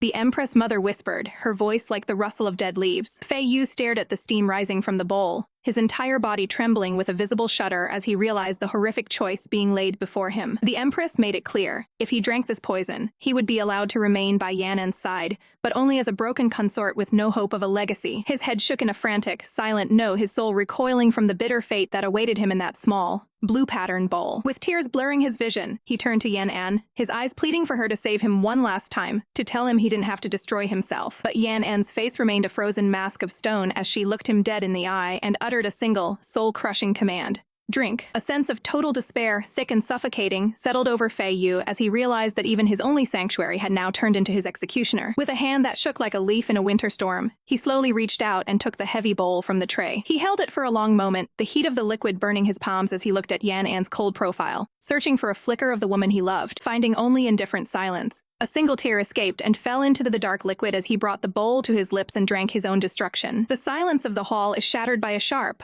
violent smash as the porcelain teacup hits the floor and Fei Yu collapses instantly, clutching his stomach in a sudden, agonizing spasm. Fei Yu! Yan'an screams his name, her heart leaping into her throat as she rushes to the side of the man now trembling and gasping for air at her feet. High above them, the Empress watches the scene with a gaze as cold as winter, her voice devoid of any warmth as she remarks that the medicine he just consumed will leave him bedridden and suffering for days. Without an ounce of pity for the man's pain, she signals her attendant Kai Yun to have the main consort escorted back to his residence to recuperate in total isolation. As the guards move in to take him away, the Empress turns her piercing, regal eyes toward Yan'an, commanding her daughter to stay behind because there are things a future ruler must hear. Fei Yu looks back one last time, his vision blurring with tears and his body shaking with a mix of physical agony and sheer terror as he weakly whimpers Yan'an's name. Yan'an can only watch him go, her hand instinctively reaching out into the empty air as if she could pull him back from the suffocating shadow of the palace. The distance between them grows until he is gone, leaving only the memory of his weeping eyes and the haunting, snowy silence of the courtyard. Lei Ruoyun steps forward to catch the falling man, his expression grim and focused as he provides the physical support Fei Yu's failing body so desperately needs. Inside the jolting carriage, the wheels rattle harshly against the stone as Ruoyun urges the main consort to persevere, but Fei Yu can only groan in a haze of misery. Clenching his dark robes until his knuckles turn white, Fei Yu thinks to himself that he would truly rather die than have to endure the cruel, calculated words of the woman who holds his fate. Back on the high balcony overlooking the empire, the Empress begins a lecture on the ancient power of the Xiahao family, explaining how they have survived for generations. At this critical juncture, the Empress whispers, her shadow looming large against the palace walls, "I cannot afford even the smallest mistake in my reign." Her voice drops to a chilling hiss as she declares her ultimate intent. She will ensure the Xiahao family dies out without any heirs to challenge her authority. A thin, predatory smile touches her lips as she imparts a lesson every imperial child must learn, that the more you dote on a man, the quicker that man will die. She looks Yan'an dead in the eye, delivering a warning that chills the young princess to the bone. Your love might just turn into his death sentence. For a fleeting moment, a flicker of genuine sorrow crosses her face as she recalls her own past innocence and the man she chose to sacrifice for the sake of the country. She explains that the world is a balance of joy and worry, and those who enjoy the rich benefits of the crown must be prepared to cause harm to maintain it. The golden throne stands empty and imposing in the hall, a silent reminder that an emperor is not an ordinary person, but a vessel for the people's needs. Her profile is sharp against the dim light as she reiterates the heavy truth. Once you sit upon that dragon's seat, your humanity is stripped away forever. She gestures toward the vast, sparkling horizon, claiming the very mountains and rivers as the Li clan's property, a legacy she will defend at any cost. To the Empress, the imperial family is a place where only the fittest survive, and she has fought her way down a path of blood to become the last person standing. The dragon controls the world, she proclaims with terrifying conviction, her hand glowing with the metaphorical fire of her absolute authority. Yanan stands in stunned silence, her eyes wide as the weight of her mother's ruthlessness and the reality of her position finally sink into her soul. Meanwhile, in the lighter, gossipy corners of the harem, we see that every consort is assigned a personal servant boy who has served them since childhood. Take Xiaobai, for example. He's the self-proclaimed #1 fan of the princess and Fei Yu, getting way too excited about their romance whenever night falls. Then there are side consorts whose twin servants, Early Mist and Sunset Glow, whose main job seems to be barking insults at anyone who dares to look at their master the wrong way. They spend their days shamelessly flattering the side consort, comparing him to a goddess while trashing everyone else's reputation to keep him happy. But not all the servant boys are so comical. Side consort Li's former servant, Sparrow, stands in the moonlight with a dark secret. With blood splattered across his face and a haunting, empty look in his red eyes, the young boy simply smiles and claims he didn't see a single thing. When Yanan first arrived in this world, her mind was set on a single goal: complete the mission and find a way back home. But as she stood beneath the vast sky, the weight of her experiences began to shift her perspective, and a sudden surge of unexpected emotions clouded her once clear resolve. She looked upon the Empress with newfound admiration, realizing the sheer brilliance of the woman who stood before her. Mother is truly amazing, she thought, as the Empress laid out the cold, calculated steps needed to dismantle the Lan family and solidify their imperial grip. With a respectful bow, Yan accepted the weight of these new responsibilities, her voice steady as she promised to obey every command. The scene shifts to a much more frantic atmosphere, where the air is thick with the scent of worry. Main consort, please, just bear with it a bit longer, Qianhan cried out, his voice trembling with panic as he watched Fei Yu struggle. Fei Yu, his face pale and slick with sweat, gripped the bedding with white-knuckled intensity, gasping out that no doctor should be called. This was the Empress's wish, we must not let anyone know. He wheezed, his eyes clouded with a mixture of physical pain and deep, internal shame. Just then, the doors creaked open, and Yanan stepped into the room with an aura of calm authority. Qianhan, leave us, she commanded, her gaze fixed solely on the suffering man in the bed. Though the guard hesitated, he eventually bowed and retreated, leaving the two of them alone in the heavy silence of the chamber. Yanan sat beside him, her heart aching as she reached out to gently stroke his hair. Fei Yu, does it still hurt? She whispered, her voice softening with a tenderness she rarely showed. Fei Yu looked up at her, his eyes filled with a heartbreaking vulnerability. I am just a man for my wife to play with as a hobby, he murmured, his voice laced with a bitter insecurity as he tried to pull away from her touch. The thought that he could no longer provide her with hairs felt like a dagger to his soul, and he looked at her with tears shimmering in his eyes. If the Empress ordered me to die, I would do so gladly, he cried out, his voice cracking with emotion.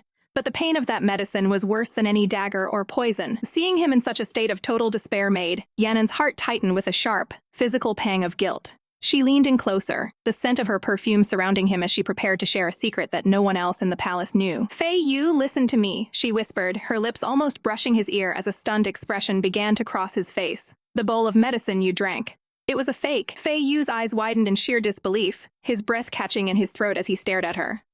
How could that be? He stammered, his mind racing to understand how she could have pulled off such a dangerous deception right under the Empress's nose. Yanan simply gave him a mysterious, playful smile, her eyes sparkling with a hint of the cunning that made her a true daughter of the imperial line. She had long expected a move like this from her mother, and she had spent months making quiet, careful preparations for a rainy day. Her mind flashed back to a desperate young man named Kai Yun, who had once fallen to his knees before her, begging for a chance to serve her. At the time, she had been momentarily baffled by his intensity, wondering exactly how she was supposed to accept someone who seemed so utterly lost. She had tried to brush him off, claiming she had no need for more men in her life, but he had grabbed the hem of her robe with a grip born of pure desperation. I don't want to be a mere attendant, stepped on by everyone day and night, he had pleaded. Please, take me away, Your Highness. A slow, calculating smile had spread across Yanan's face then, as she realized exactly how useful a man with nothing to lose could be. She had placed him carefully within the Empress's own inner circle, a hidden pawn in a game of life and death. Back in the present, Fei Yu was still reeling, his hand clutching his chest as he tried to process the revelation. Then what exactly did I drink? he asked, his voice a mix of confusion and lingering fear. Yan leaned in even closer, her breath warm against his skin as she let out a soft, triumphant chuckle. The tension between them was palpable, a magnetic pull that made the rest of the world fade away. It was a 100% pure health tonic, she revealed, her eyes dancing with mischief. I just added a few irritating components so that you'd look miserable enough to fool everyone. Fei Yu could only stare at her in a daze, his mind completely blank as he realized that his tragedy had actually been a masterstroke of protection from the woman he loved. The atmosphere in the room is thick with a heavy, suffocating tension as the princess stands over the bed, her presence both a comfort and a reminder of the dangerous game they are playing. I'll take care of it, she promises, her voice low and steady, her eyes reflecting a resolve that refuses to be shaken by the Empress's shadow, tucked beneath the heavy silk blankets. Yan looks up with wide, shimmering eyes, whispering her name as if it were the only thing keeping him anchored to the world. But the memory of a cold, calculated warning lingers in the air, the chilling reminder that any slip in control could lead to a life of total subjugation under the Empress's thumb. Yan's heart sinks as he clutches the covers to his chest, his voice trembling as he swears he won't cause her any more trouble, his guilt nearly as painful as his wounds. Outside the quiet sanctuary of the sickbed, the princess is immediately flanked by her loyal companions,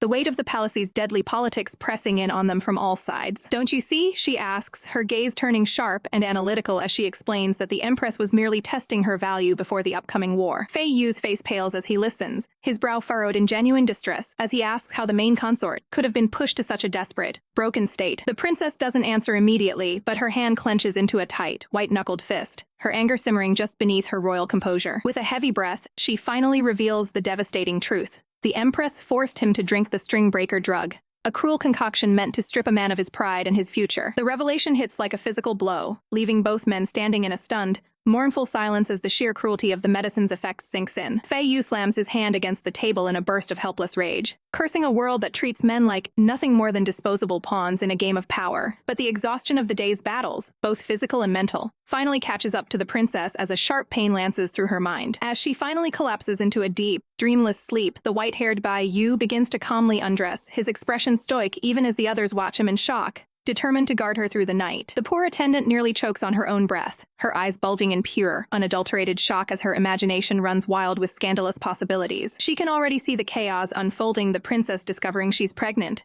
with two of the most powerful and handsome men in the realm nearly coming to blows as they both desperately claim to be the father of her child.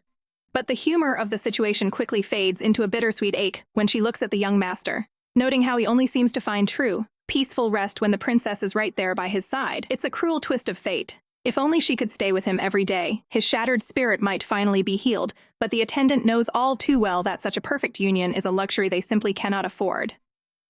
A heavy, dark curtain seems to fall over the hope of their future, as a somber realization settles in that this fleeting moment of peace might be the last one they ever share. Suddenly, the world begins to tilt and spin, the stars themselves blurring into streaks of light, as the princess clutches her head, her vision swimming in a sea of dizzying, cosmic blue. The weight of the world feels like it's crushing her, pulling her away from the reality she knew. The rhythmic sound of a steady pitter-patter begins to fill her ears, a cold, biting dampness seeping into her bones as she wonders if this throbbing headache is just a symptom of a very strange, vivid dream. She opens her eyes to find herself standing on a rain-slicked stone walkway, her breath catching in her throat as she stares down at her own trembling hands, realizing she's dressed in elegant, flowing robes that feel both familiar and hauntingly distant. The air is thick with the scent of wet earth and old memories, making her heart hammer against her ribs in confusion. Through the gray mist of the downpour, a familiar figure emerges, Fei Yu, his long green hair clinging to his shoulders as he stands like a ghost in the rain. He looks at her with a gaze so cold it cuts deeper than the winter chill, his voice a low murmur as he says, "My wife, you are here. Actually, no. I don't think I can call you my wife anymore." The cold, relentless rain washes over the high stone walls of the palace, but it cannot drown out the chilling sound of a voice Yan thought she knew. There, standing on the very edge of the precipice, is Fei Yu, his long green hair whipping in the wind as he turns to her with a gaze devoid of hope, whispering that he should no longer call her his wife. The air turns to ice in her lungs as he takes a deliberate, agonizing step further onto the narrow ledge, his bare feet trembling against the wet stone. Panic surges through her, turning her vision into a blur of terror as she stares at him, her heart hammering against her ribs like a trapped bird. "What are you doing up there? It's too dangerous. Please come down," she screams, her voice cracking with a desperation she didn't know she possessed, pleading with him to just talk to her. But Fei Yu only offers a faint, tragic smile that doesn't reach his eyes, telling her softly not to worry. as if he's already found a piece she cannot touch. He looks out into the gray abyss, lamenting a life spent in vain, a life where his wife hated him and his family cast him aside, leaving him utterly alone with nowhere left to turn. Tears begin to track down his pale cheeks, mixing with the rain as he offers a final, heartbreaking blessing for her to find harmony with her new consorts and grow old in peace. Standing tall against the stormy sky, he bids her a final, soul-crushing goodbye, the finality of his words echoing like a death knell. His eyes flutter shut, a single tear escaping as his hand slips from the cold stone, surrendering his weight to the gravity below. Yenin lunges forward, her hand outstretched in a futile grasp. As she watches his body tilt backward, her scream of his name lost to the howling wind. As he falls through the empty air, a haunting thought crosses his mind. If there truly is an afterlife, he has one final, bitter wish. He reaches toward the darkening sky, praying that in his next life he will never be a caged bird again, and most of all, that he will never have to meet her again. With a violent jolt and a scream that tears through the silence of the room, Yenin sits bolt upright, her skin drenched in a cold sweat. Her eyes dart around the room in a frenzy, the horrific images of the dream still burned into her retinas, only to find herself in a bed crowded with the very men she's been trying to manage. Her mind reels in a chaotic mix of lust and confusion as she looks at the sleeping beauties beside her, wondering just what kind of scandalous situation she's managed to get herself into this time. Beside her, the mysterious Bai Yu begins to stir, his long lashes fluttering as he slowly opens those piercing eyes to the morning light. A heavy, awkward silence hangs in the air for a heartbeat as the reality of their proximity sinks in. Suddenly, Yenin can't take the tension anymore. She scrambles out of bed, leaving the men behind as she bursts into Fei Yu's quarters, her heart still racing with the fear of her nightmare. She finds him there, alive and well, sitting peacefully with a book in his hand, looking up at her with genuine confusion as he asks what could possibly be wrong. Overwhelmed by a wave of relief so powerful it makes her knees weak, she throws herself at him, pulling him into a fierce, suffocating embrace that leaves the attending physician scolding her to restrain her animal instincts. As she catches her breath, a chilling realization settles over her. That dream wasn't just a nightmare, it was a memory of the original owner's past life, a timeline where Fei Yu was driven to take his own life after being abandoned by everyone. Fei Yu tilts his head, his gaze soft and vulnerable as he asks why she's looking at him with such intense, sorrowful eyes. Inside, Yanin is fuming with a righteous rage at the woman she used to be, vowing that she will never let such a cruel tragedy repeat itself in this life. As night falls over the silent rooftops of the palace, the atmosphere remains thick with unspoken secrets. In another wing, the side consort Yuner sits alone, his face clouded with worry as he wonders where his loyal servant Quir has disappeared to over the last 2 days. He bites his lip, feeling a sense of dread growing in his chest, convinced that the Empress has failed to provide the help he so desperately needs. When Yanin finally arrives to check on him, he immediately clings to her, crying out that his servant is missing, only for her to playfully tease that perhaps the boy simply ran off to elope with a lover. She introduces a new servant, the sharp-eyed little Hui, to take care of him, making Yuner beam with the mistaken belief that his wife must truly, deeply love him to be so thoughtful. Yanin doesn't stay long, waving a quick goodbye as she prepares to head out, ignoring Yuner's desperate pleas for her to stay and let him serve her for the night. Little Huey steps in with a cold, firm hand, blocking the Khan's path and telling him in no uncertain terms to restrain himself,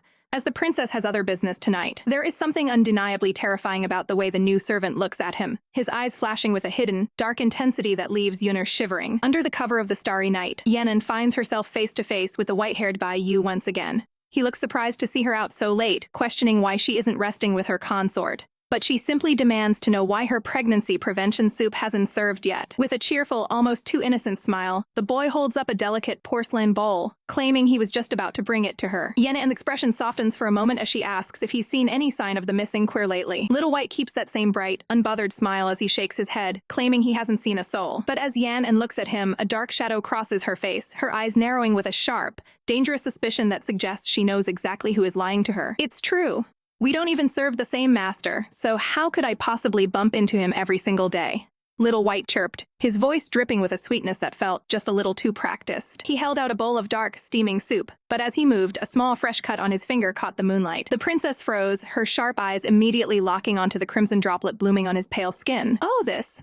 I just got a bit clumsy while chopping vegetables earlier. He lied, his gaze flickering with a hidden, darker intent as he looked at her. Her patience finally snapped, her blue eyes narrowing into slits as she hissed, "Do you really intend to keep up this pathetic act any longer?" Without another word, she grabbed the bowl and downed the liquid in one aggressive gulp, her eyes never leaving his as she challenged him. Suddenly, the air between them turned electric as she lunged forward, capturing his lips in a kiss that was less about affection and more about total, crushing dominance. Little White gasped for air, his face flushing a deep, panicked red as he stammered, "Princess, What on earth are you doing? My suspicions started long ago, she declared, her voice cold and unwavering as she recounted every moment he had miraculously appeared by her side. She pinned him back against the cold bars, her breath hot against his skin as she whispered that the results of the tasks she gave him were far too perfect to be a coincidence. Her voice rose with every word as she laid out his sins: the murders, the spying for the Empress, and the secret medications he slipped into her soup. Her gaze was like shards of ice, piercing through his innocent facade to find the monster hiding beneath the surface. He began to wail, tears streaming down his face as he sobbed about how terrifying and cruel the princess had become. She looked down at his pathetic display, her lips curling in a sneer as she prepared to end his charade once and for all. But then, the crying stopped instantly, and a chillingly calm voice asked, "Since you already know everything,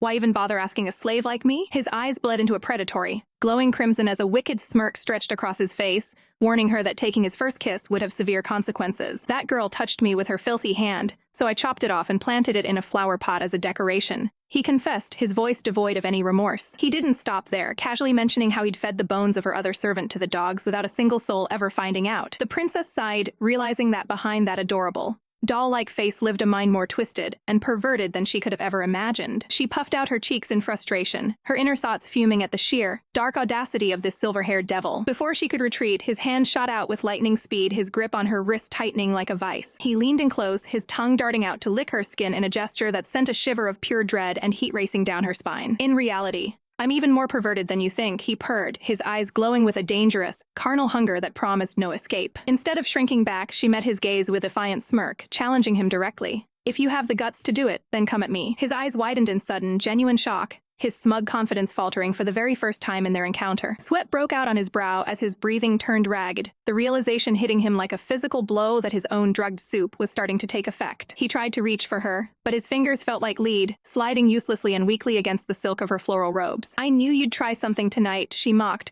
revealing that she had added a weakening powder to the soup to counter his own poison. She tilted his chin up with a delicate finger, her eyes dancing with triumph as she told him he would be at her absolute mercy until the sun rose. He could only sit there in stunned, humiliated silence as she prepared to drag him away, his grand mission ending in a total and utter failure. The air in the hidden chamber beneath the palace is thick with a dangerous, intoxicating tension as the princess leans in close, her fingers grazing the chin of the mysterious man before her. Chained and vulnerable, the silver-haired captive known only as Little White lets out a sharp gasp as a whip crackles through the air, biting into his pale, bare skin. He looks up at her with eyes that shimmer with a mixture of pain and something far more devious, whispering that he never knew such a secret room existed right beneath her own bed chambers. The princess doesn't back down, her gaze icy as she looms over him, reminding him that he's been drugged and is clearly suffering, yet she wonders if being taken by her is exactly what he desires. Her voice drops to a lethal murmur as she demands to know his true identity and who sent him to spy on her every move. "You better tell the truth and cooperate," she warns, her blue eyes narrowing with a predatory glint,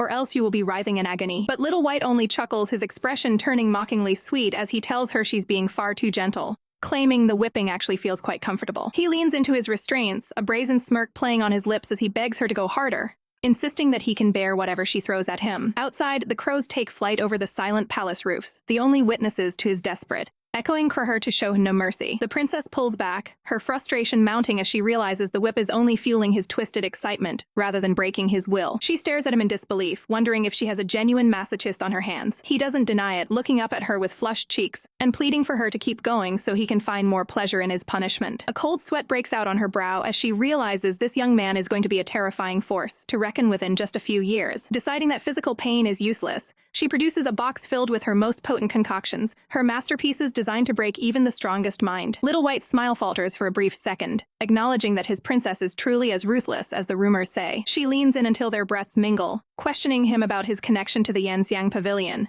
but he simply plays the part of the ignorant slave. "I cannot keep someone with an unclear background by my side," she states firmly, her resolve hardening even as he lets out a low, pained groan. She dangles a metaphorical carrot before him, promising a reward if he only gives her the answer she craves. The space between them vanishes, the heat of their bodies clashing in the cold dungeon air. Dazed and overwhelmed by the drugs already in his system, he can only mutter a single, desperate word. Want. He suddenly breaks into tears, wailing like a bullied child and accusing her of trying to force him into saying something scandalous. Ignoring his dramatic display, she pulls out a beautifully crafted purple vial, the glass shimmering under the dim light. She tells him plainly that since he won't talk, she'll just have to start testing her latest experiments on him. The liquid inside glows an eerie, supernatural light as she wonders aloud if drinking it might actually be fatal. Little White's eyes widen as he warns her that even his resilient body might not be able to handle the effects of such a concentrated dose. Instead of forcing the bottle to his lips, the princess tilts it back and takes a deep draught of the liquid herself. Within moments, the man is gasping for air, his body reacting violently as the drug begins to take hold of his senses. The princess watches him with a stern, focused expression, refusing to be soft-hearted just because of his youthful appearance. She demands to know his name once more, her voice cutting through his drug-induced haze. When he tries to use his nickname, she leans in closer, insisting on hearing the name he was born with. His head hangs low, his voice barely a whisper as he confesses that he truly has no name to give her. Her eyes widen in shock, her mind racing as she asks why a henchman of the Empress would ever risk his life to save someone like Fei Yu. The drug has completely clouded his mind now, leaving him confused and struggling to find the words. Sensing his vulnerability, she grabs his face, her heart hammering against her ribs as she demands to know where his home is. His eyes, clouded with a mixture of drug-induced bliss and raw honesty, lock onto hers as he whispers that his home is right here. The princess stands frozen, completely startled by the intensity of his confession. It seems the interrogation has reached a breaking point that neither of them was prepared for. The air in the room was thick with a suffocating, sweet heat as Yin clung to her, his breath coming in ragged, uneven gasps that sent shivers down her spine. "See, now you've reaped what you sowed," she whispered, her voice trembling slightly as she looked down at the boy who had once been so stoic, now reduced to a mess of desperate longing. He looked utterly spent, his eyes half-lidded and brimming with a hazy, pained moisture that made him look less like a dangerous servant and more like a wounded, abandoned puppy. Her heart gave a traitorous little thud against her ribs as she watched him struggle against the fire consuming his senses. He looked like he was truly suffering, his skin flushed a deep, feverish pink that made it impossible to look away. "No way! I can't be swayed by his cuteness," she screamed internally, clutching her hands to her chest as she tried to fight the urge to just give in to his pathetic, adorable display. But as she looked at his peaceful yet pained expression, she remembered how he had stayed silent, protecting their secrets from the Empress even under pressure. He had his own strange set of beliefs, and in the end, Fei Yu was only safe because of him. Yielding to her softer side, she sighed and pulled him closer, deciding she would let him off the hook, just this once as she allowed him to lean his heavy head against her shoulder. She couldn't help but marvel at the sight of him. Even at such a young age, his features were already so striking and handsome that it felt almost unfair. The silence of the room was heavy, broken only by the sound of their synchronized breathing in the dark. But then, she felt a sudden shift in his weight, a renewed tension that made her eyes widen in realization. "Hey, when given an inch, don't ask for a mile. Let me go," she hissed, trying to push him back as the atmosphere took a sharp turn toward the scandalous. Her face turned a shade of crimson that rivaled his own when she realized the physical evidence of his condition hadn't faded at all. "It's still up," she thought, her brain short-circuiting as she stared into the void of the darkened room. Yin just looked back at her with those shimmering, ruby eyes, a faint, almost teasing smile playing on his lips, despite the sweat beading on his brow. Panicked and feeling the heat rise to her own cheeks, she covered her eyes with her hands, chanting to herself not to look.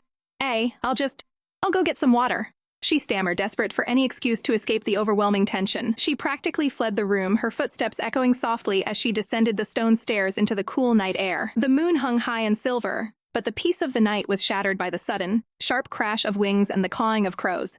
She froze, her gaze darting toward the rooftops as she realized with a sinking gut feeling that she was being watched. High above, hidden in the shadows of the palace eaves, two figures in dark robes observed her every move.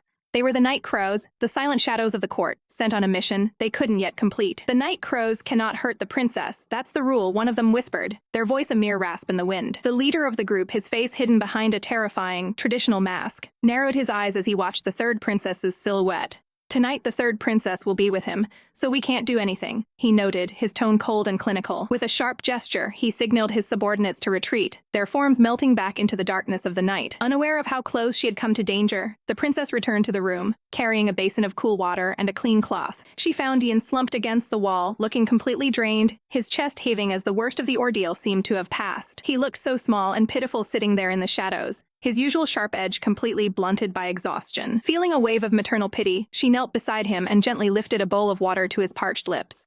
"Come, drink some water," she urged softly. He drank greedily, his throat bobbing as he swallowed, looking so incredibly innocent and vulnerable that she felt her heart melt all over again. "Huh?"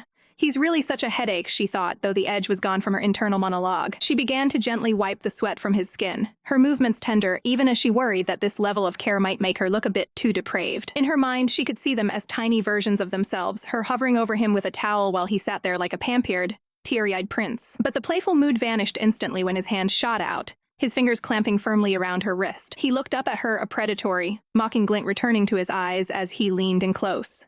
"Master, you actually have this kind of perverted hobby?" He teased, his voice low and husky. "You made this servant like that and then left. Aren't you neglecting me too much?" She bristled instantly, her face exploding in a blush as they devolved into a bickering match. "What do you want to do?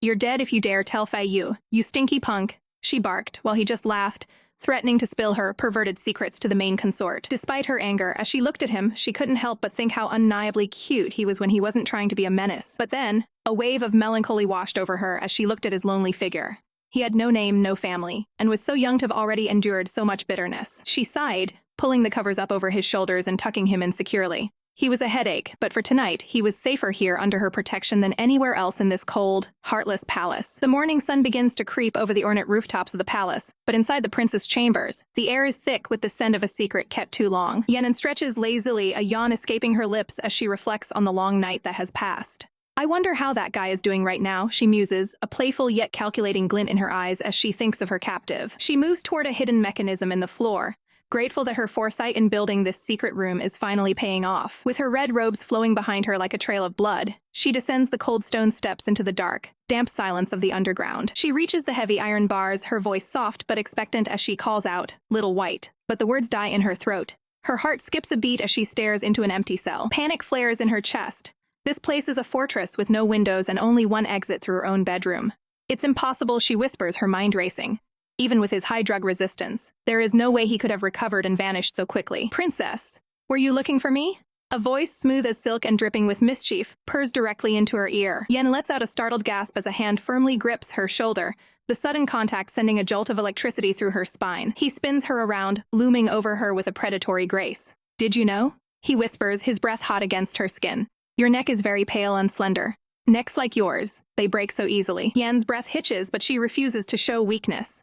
She stares back into his glowing, dangerous eyes and forced a smirk. "The person with no escape is you," she retorts, reminding him that he's now a traitor to her mother's side. He has nowhere left to run. She swiftly draws a small, sharp blade, pressing the cold edge against his bare chest. "I can teach you how to survive," she offers, the tension between them crackling like a live wire. Little White doesn't even flinch at the steel against his skin.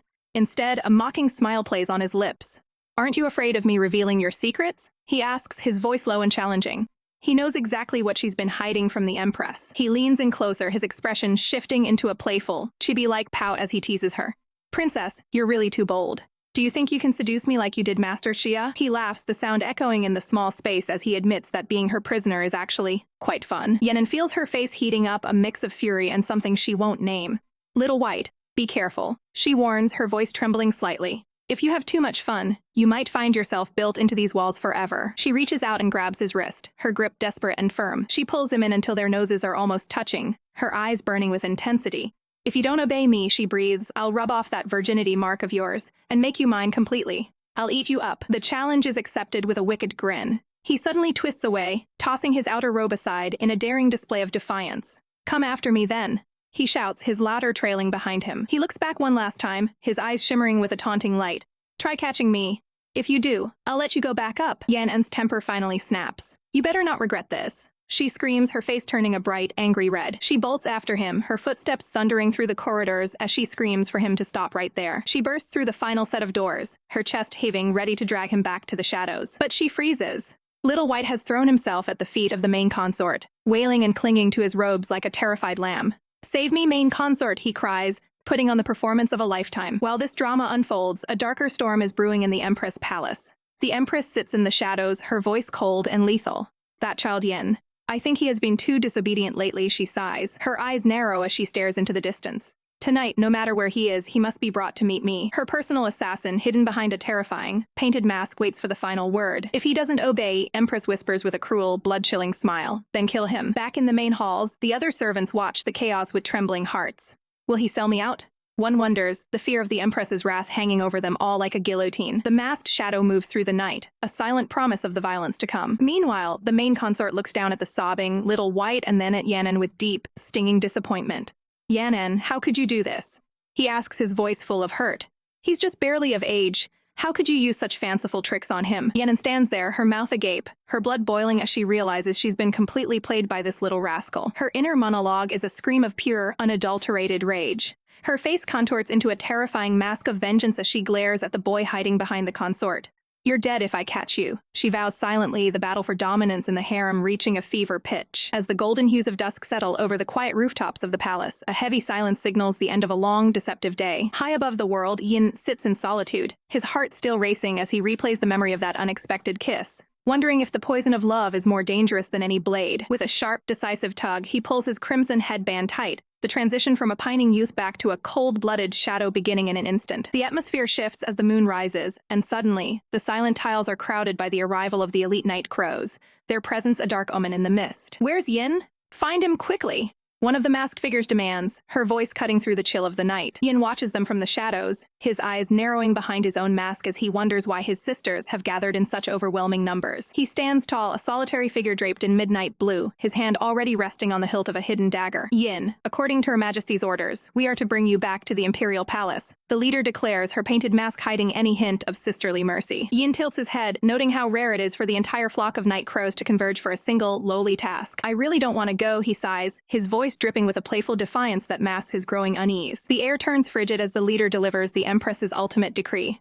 If Yin dares to rebel, he is to be slaughtered on the spot. The glint of a sharpened blade catches the moonlight, the word "kill" hanging in the air like a death sentence. Instead of trembling, Yin bursts into a chilling, melodic laugh that echoes across the tiles. He slowly peels back a corner of his mask, his crimson eyes flashing with a devilish spark as he mocks them. "My sisters are so fierce. This servant is truly terrified." Before the words can even leave his lips, the night crows lung forward, their movements a blur of lethal grace. With a fluid motion, Yin brandishes his own steel, a smirk playing on his lips as the dance of death begins. He moves like a ghost, a swish of his blade cutting through the air as he parries their strikes with effortless precision. Suddenly, he flings his hand outward, thin, glowing red lines erupting from his fingertips in a deadly web. The sisters gasp as the threads tighten around their throats, the ache of their choked breaths the only sound in the night. "Don't move," he whispers, his fingers shing as he controls the tension of the invisible trap. Under the full moon, the entire squad stands paralyzed, caught in the unbreakable grip of the soul threads. "After all, we've used these for a long time now. You should know how sharp they are," he reminds them, his gaze cold and calculating. One of the women trembles, accusing him of betraying the Empress. But Yin just chuckles, claiming he's merely playing a little joke. He retracts the threads with a flick of his wrist, deciding that he will visit Her Majesty on his own terms. The scene shifts to the imposing gates of the inner palace, where the weight of imperial power felt in every stone. Inside the dimly lit chambers, the Empress stares him down, her voice a low purr as she demands to know his reason for interfering. Yin kneels, explaining that the man the third princess loves most is consort Xia Hao, and his survival is key to her loyalty. He stares directly into the Empress's eyes, arguing that killing the princess's beloved would only sow seeds of deep, irreversible resentment. The Empress considers his words, her expression softening into a look of cold approval as she finds his logic surprisingly sound. She rests a hand against her silken robes, admitting she never truly intended to destroy her relationship with Yan over a mere man. "Yin, when you were at Yanan's side, your identity wasn't revealed, right?" she asks, her eyes searching for any crack in his facade. Yin instantly shifts back into his playful persona, a chibi-like grin appearing as he insists he was nothing more than a simple attendant boy. But the mask slips for a moment, his serious stare returning as he realizes the gravity of the game they are playing. Nearby, Xia Qianhan stands in the shadows, his brow furrowed with a worry he cannot voice. The Empress reveals that the third princess has allocated 5 million taels to the Lan family for the cavalry, a move of staggering ambition. Yin remains bowed, listening as she discusses the princess's choice to send her own men into the heat of the coming battle. Yanan wants to elect her own man to the battlefield.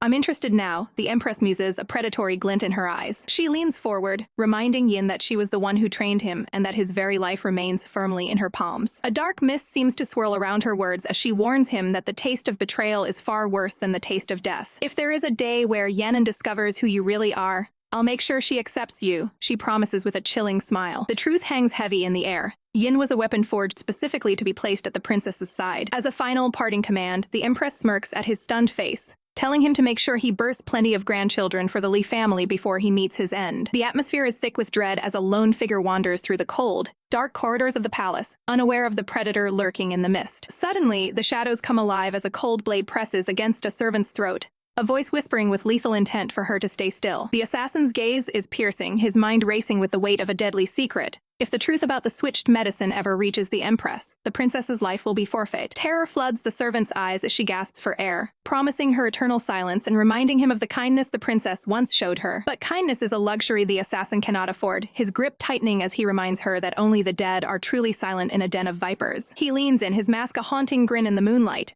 asking her if she truly believes she deserves to walk away after discovering his true identity. Resignation replaces fear, and with a trembling breath, the girl bows her head, accepting the inevitable fate that has finally found her. Seeing her resolve, the assassin softens his voice just a fraction, offering her one final chance to speak any lingering thoughts she has for the mistress she served. With shaking hands, she pulls a simple flower hairpin from her robes, explaining that as an orphan with nothing to her name, this is the only treasure she has to leave behind. Tears stream down her face as she begs him to give the trinket to the princess, hoping the lady won't find the gift of a lowly slave too repulsive to keep. The assassin closes his eyes, a flicker of pity crossing his features as he promises to make her end swift and painless. As the blade catches the light, the girl whispers a prayer for her next life, wishing for a family, a daughter, and a world where she never has to know the ache of hunger again. The deed is done, and the assassin stands alone under a weeping sky, the rain washing the crimson stains from his blade and his wary, blood-flecked face. His mind drifts back to a warmer time, to a moment when he was just little white, returning from his errands to find the main consort waiting for him. The consort, ever the gentle soul, pulls out a beautifully crafted box, her cheeks dusting with a shy blush as she presents him with a dowry for his future. He looks at her with such pure affection, moved by her selfless heart and the way she worries for his happiness more than her own. Even now, as he stands in the cold rain, he can't help but worry that she is far too kind for her own good,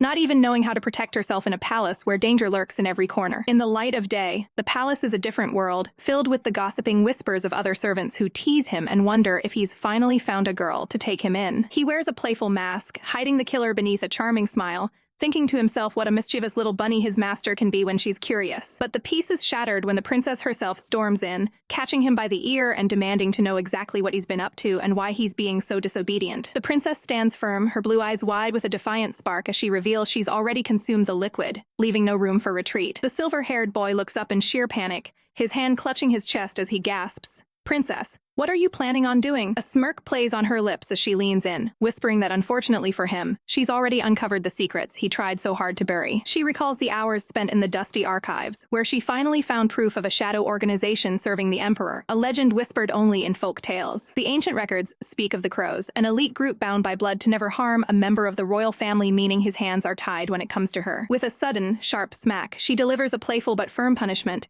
leaving the boy trembling and blushing from the unexpected contact. She looms over him, teasingly asking if he still dares to act recklessly after such a sting, while he lies there, completely overwhelmed by her presence. Just as the tension reaches a boiling point, the doors swing open and Kian-han enters, holding the very documents she had requested. He freezes at the sight of the princess hovering over the boy in such a suggestive position, his heart hammering against his ribs in shock. A dark, jealous shadow falls over his face as he stares at the masterpiece of a scene before him, his mind immediately jumping to the wildest, most painful conclusions. Kian-han. "Let me explain," she screams, her face contorting in a hilarious mix of horror and desperation as she tries to save her reputation. As night falls over the East Palace, the Crown Princess's residence stands silent and eerie, stripped of its former glory and warmth. A soft, mocking voice cuts through the darkness, questioning why the room is so dim and why no one has bothered to light a lamp. The intruder wanders deeper into the shadows, wondering aloud why a woman of such high status has been left all alone without a single servant to wait on her. Lai Sunuan steps into the moonlight, a cold, triumphant smile on her face as she comments on how quickly the tides of fate have turned against her sister. The Crown Princess snaps back, her eyes burning with a fierce, humiliated rage as she tells Sunuan to stay out of her business. She accuses her sister of the ultimate betrayal, colluding with enemies and reporting her for corruption just to tear her down from her throne. Her voice trembles with bitterness as she asks if Sunuan came here tonight just to gloat over her fall from power. Sunuan simply scoffs, shifting the blame back onto the princess for losing the war and the army's rations through her own supposed incompetence. She leans in close, her gaze icy and predatory, as she challenges the princess to produce even a shred of evidence to back up her accusations. The Crown Prince's eyes flash with a golden fire of conviction, insisting that her conscience is clear, unlike the snake standing before her who uses such despicable tricks. "Don't get too cocky, Li Sunuan,"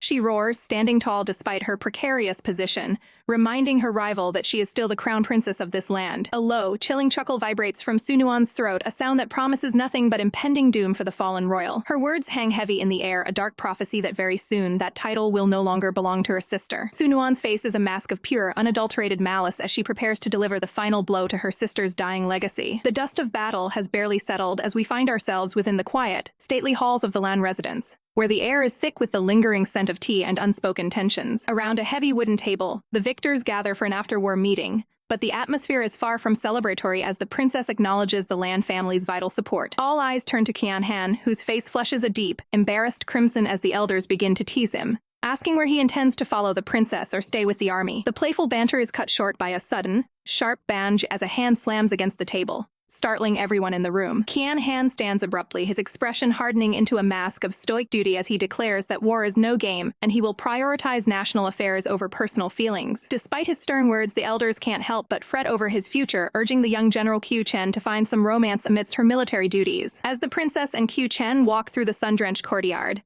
the conversation turns toward the princess's complicated personal life and her many husbands. Qiu Chen looks down, her voice trembling with a rare vulnerability as she confesses her absolute terror and shyness when it comes to interacting with the opposite sex. Seeing an opportunity to play matchmaker, the princess offers to be her love expert, but she is caught off guard when a small, delicate hand reaches out to grasp her sleeve. Surrounded by a sudden, ethereal bloom of lilies, Qiu Chen gazes intensely at the princess and softly admits that the type of person she likes is exactly like her. The princess's eyes go wide, her soul practically leaving her body as she wonders if this innocent friendship has just taken a very unexpected romantic turn. Qiu Chen quickly waves her hands in a panic, clarifying that she doesn't mean the princess herself, but rather a man who possesses her specific qualities. The princess can only sweat drop as she listens to the list of traits Qiu Chen desires. A man who is short, weak, and cute, yet somehow still manly. As the laughter fades, the princess's gaze softens, her thoughts drifting to Qian Han and the heavy realization that she refuses to lock a man like him in the gilded cage of her palace. However, the peaceful moment is shattered by the frantic whispering of servants gathered in the shadows of the estate. The princess stops in her tracks, her heart sinking as she overhears rumors of a gruesome discovery, a bloody corpse found within the palace walls. Her blood runs cold when the name of the victim is finally uttered. Kai Yun, a servant of the Taiji Palace, is dead. Fury replaces her shock as the princess storms into the inner chambers, slamming the doors open and screaming for Little White to show himself. Without a word of explanation, she reaches out and snatches the young man's hand, her grip tight and unyielding. She drags him outside into the bright light of day, ignoring his winces and his pleas for her to be gentler as she marches him toward the truth. Finally, she spins him around, her eyes burning with a terrifying, icy glare as she demands to know if he was the one who murdered Kai Yun. The air between them turns frigid as Little White looks her dead in the eye, his voice chillingly calm as he confesses that he was indeed the killer. The sharp, stinging sound of a slap echoes through the courtyard,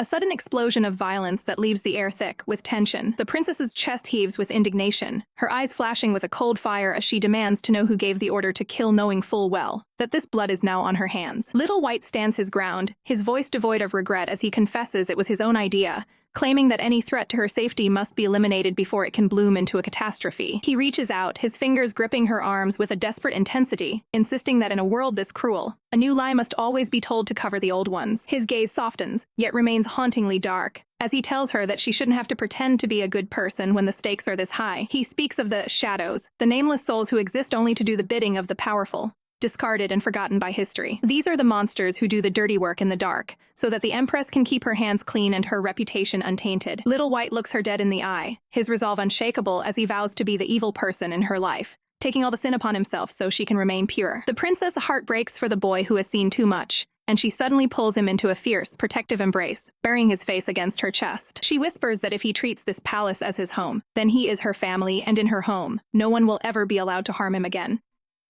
Her mind drifts back to the quiet moments they shared, remembering the way she teased him about his short hair and the promise she made to marry him once it grew long. The heavy atmosphere finally breaks when the boy playfully nips at her hand, causing her to jump back and shout in surprise at the little rascal. He laughs, his eyes sparkling with a mischievous light as he runs away, leaving her to watch his retreating figure with a bittersweet smile, praying she has enough time left to keep him safe. The next morning, the sun bleeds through the ornate eaves of the pavilion, casting long shadows over a breakfast that feels far too quiet. Our heroine stares down at the fresh milk, her brow furrowing as she wonders why her usual veggie porridge has been replaced, while her silver-haired servant stands by with a suspiciously helpful smile.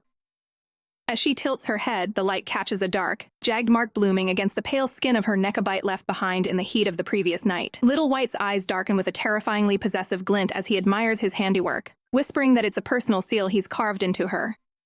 Before she can even process the weight of his words, he's behind her, his breath hot against her ear as he pulls her into a stiflingly close embrace. He presses a lingering, soft kiss to her cheek, his voice a low, dangerous purr as he tells her that she belongs to him now, and there is absolutely no escape.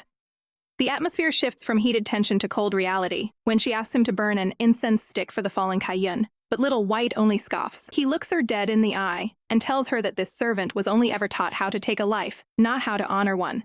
Her breath hitches in her throat, her eyes widening in genuine shock at the sheer coldness radiating from the man who was just holding her so tenderly. It's a wake-up call. His devotion is a double-edged sword that cuts through anyone who isn't her.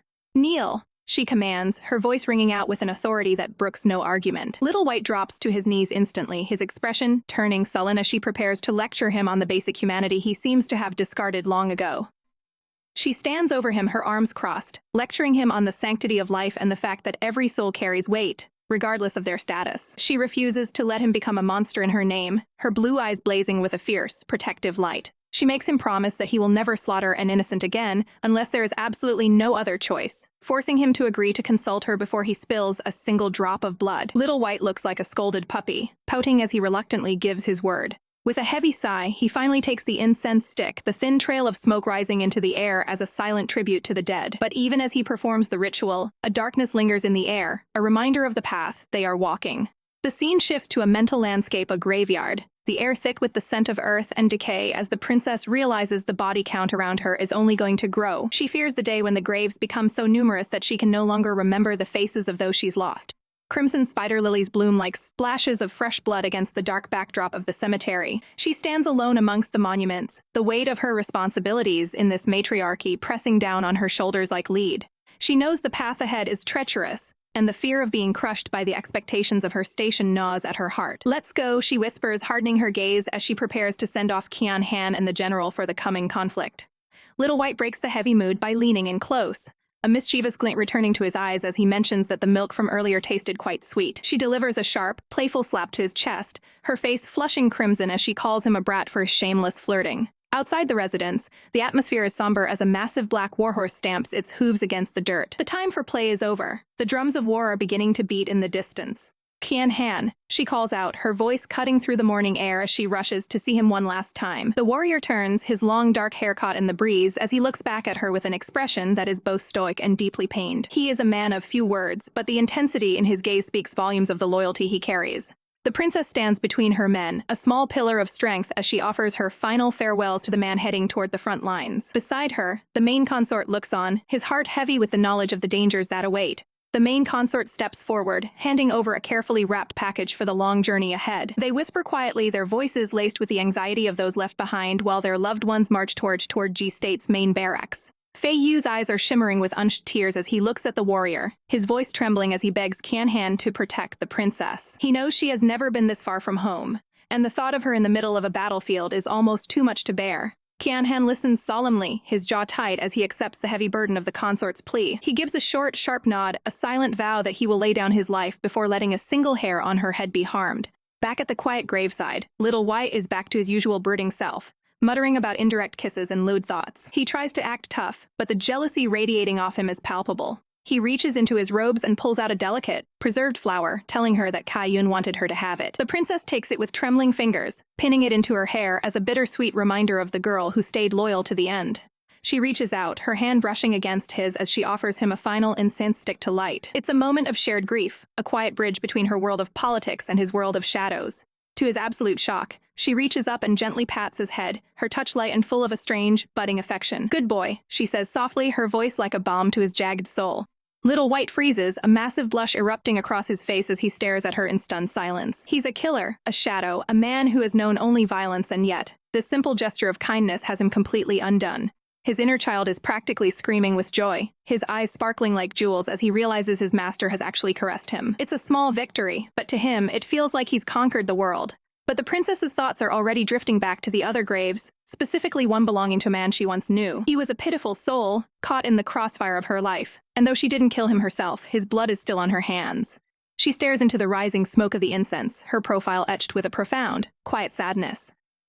In the silence of the graveyard, she wonders how many more people will have to die before she can finally find peace. Kian-han gives a lingering, meaningful look back, promising to remain faithful to his word and protect the interests of the main consort. Yanan waves a bright, temporary farewell, her voice carrying across the breeze as she promises to see him again in exactly 1 month's time. With a sharp command to his steed, Kian-han gallops away into the distance, the dust rising behind him as he begins his long journey. Left alone with her thoughts, Yan-en's bright expression instantly hardens into a mask of cold calculation as she considers the many dangerous moves she must make before his return. As the moon rises over the quiet estate, a servant arrives with a steaming bowl of pregnancy prevention soup, prepared specifically for the side consort Ruo Yun. Ruo Yun stares at the dark liquid with bitter resentment, questioning if there is even a point to the medicine when his wife refused to even touch him. Suddenly, a slender hand reaches out to stop him from drinking, her fingers brushing against the porcelain bowl with a sudden, chilling intent. Yanan pulls him into a deceptive, suffocatingly close embrace, whispering that she has finally cleared her schedule to enjoy themselves tonight. A smug, arrogant smirk plays on Ruo Yun's lips as he imagines that a child will finally secure his power and his family's reputation over the household. Little does he know, Yanan is laughing internally at his pathetic ambition, having already ensured that his dreams of an heir will never come to fruition. She watches him with a cold, piercing gaze hidden behind her smile, silently apologizing for the devastating disappointment that is surely waiting for him. The long, grueling night eventually fades into a bright morning, marked by the blooming of fresh chrysanthemums in the garden. Yanan soon arrives at the prestigious Li family courtyard, the grand architecture reflecting the heavy weight of the secrets held within these walls. Ruo Yun follows behind her looking absolutely exhausted and haggard from the night's events, while Lord Li smiles at what she assumes is their harmonious relationship. Once the pleasantries are over, Yan-en's tone shifts to ice as she looks Lord Li in the eye and asks about their suspicious ties to the Wuling kingdom. She reveals that her informants in the West have spotted individuals carrying the Li family's private identification tokens in enemy territory. The mere mention of the carved wooden token serves as undeniable proof that someone within the family is playing a very dangerous game. Lord Li remains eerily calm, sipping her tea as she explains that the connection is merely a family matter involving the scholar, Li Sunuan. However, the truth is far darker, as Lord Lai admits that Sunuan has been amassing followers to collaborate with the enemy in order to seize power. Horrified by this blatant act of treason, Yan-en begs the matriarch to come forward and expose this betrayal to the crown before it is too late. Lord Li's face turns grim as she flatly refuses, explaining that she and the traitor are bound together in a precarious balance that she cannot break. Her hand trembles with a mix of fear and hidden regret as she warns that the upcoming battle in the Sui state is a trap waiting to spring. Yan-en stands tall despite the looming shadow of war, realizing that her path forward is paved with far more enemies than she ever imagined. With the weight of the empire resting on her shoulders, Han-han knows that every alliance is a double-edged sword. Yet she accepts the Li family's support with a graceful nod, realizing that their soldiers in silver are the only things keeping her head above water. The night air is thick with the scent of blooming jasmine as she stands alone on the balcony, her gaze fixed on the horizon, while she steels her heart for the impossible journey ahead. Stepping into the dimly lit bedchamber, she finds a familiar figure waiting in the shadows, his back turned to her in a silent, icy protest that makes the temperature in the room drop. "My little butterfly, what's wrong? Are you truly that angry with me?" she asks, her voice a soft caress as she reaches out to the man who has always been her most temperamental treasure. He turns slightly, his eyes flashing with a mix of hurt and possessiveness as he demands to know if she spent the previous night wrapped in the arms of the Li family's young master. Han-han can't help but let out a nervous, airy laugh, trying to explain that Ruo Yun is simply a new member of their complicated family, and that there's no need for such dramatic flair. But the blonde beauty isn't having it, his voice rising in a scandalized huff as he shouts about how that brat spent the entire day bragging to everyone that his virginity mark had vanished. She can almost see the mental image of a smug Ruo Yun flaunting his victory, and she winces, knowing exactly how much that must have stung his rival's pride. The fire in his eyes suddenly flickers out, replaced by a haunting vulnerability as he whispers that he heard she's leaving for the war in the West, his heart breaking at the thought of the empty months ahead. Han-han moves closer, her hand resting tenderly on his shoulder as she promises to return to his side the very moment the dust of battle settles. He looks at her with a sultry, dangerous glint in his eyes, leaning back and teasing her with the revelation that the key to his heart and perhaps more is hidden somewhere only she is allowed to search. The scene shifts from the heat of the bedroom to the cold reality of war, where the flickering candlelight of the strategy room illuminates the maps of enemy territory. Bai Yu, his long white hair flowing like a silken waterfall, presents her with a meticulously hand-drawn map of the western regions, a testament to his hidden brilliance and devotion. Han-han gazes at him with wide, appreciative eyes, her heart swelling with gratitude for the man who always seems to anticipate her every need. When she asks if he will accompany her to the front lines, A shadow of melancholy crosses his elegant features as he admits his frail health would only make him a burden among the female soldiers. She steps toward him, her brow furrowed with genuine concern as she asks if he's been seeing a physician, realizing just how much of his own life force he's poured into her success. Bai Yu doesn't answer with words. Instead, he pulls her into a breathtakingly intimate embrace, their foreheads touching as he whispers a vow to always be the one waiting for her return. As soon as she leaves, his composure cracks, and his loyal attendant begs him to rest, revealing that he hasn't closed his eyes for an entire month while preparing for her departure. He looks out at the sky, his expression one of weary resolve, knowing that he must preserve his strength if he ever hopes to walk by her side in a world at peace. Finally, the exhaustion claims him, and he drifts into a deep sleep, surrounded by the ethereal beauty of falling cherry blossoms. In a lighter moment, the palace gossips recall the day the public enemy of men first arrived, a time when the Empress brought home a mysterious new musician. A young, chibe-fied Bai Yu enters the scene, looking like a porcelain doll with a book clutched to his chest and an aura of untouchable intellect. It didn't take long for the rumors to spread that this boy was a genius who had mastered the secrets of the stars and the very earth beneath their feet. He was a prodigy of the arts, his fingers dancing across the zither with a grace that left every woman in the palace swooning. Though he remained as cold and distant as the moon, the other men in the harem were absolutely livid, their faces turning red with jealousy as they grumbled about why any man would need to be that smart or that beautiful. Yet, despite his icy exterior, he found a kindred spirit in the young princess, their shared love for knowledge creating a bond that no amount of jealousy could break. As the young girl eventually succumbed to sleep over her studies, Bai Yu would watch over her with a gaze that was no longer cold, but filled with a budding, protective warmth. And in the quiet of the library, he leaned down to steal a soft, secret kiss on her forehead, a silent promise of the devotion that would define their lives for years to come. The day before Li Yan departs, the atmosphere is thick with a bittersweet domesticity as every necessity, from light clothes to chestnut cakes, is meticulously prepared for her long journey. Fei Yu's hands tremble slightly as he realizes he nearly forgot the new pajamas he painstakingly stitched for her, his heart racing with a restlessness he can't quite hide as he flutters around the room. He turns to her, his eyes shimmering with a soft, desperate light as he begs her to take care of herself and return to his side safe and sound. Lian offers a reassuring smile, but internally, her mind drifts to a life she once knew, a world of office desks and television shows, wondering if a former white-collar worker like her can truly survive the brutal,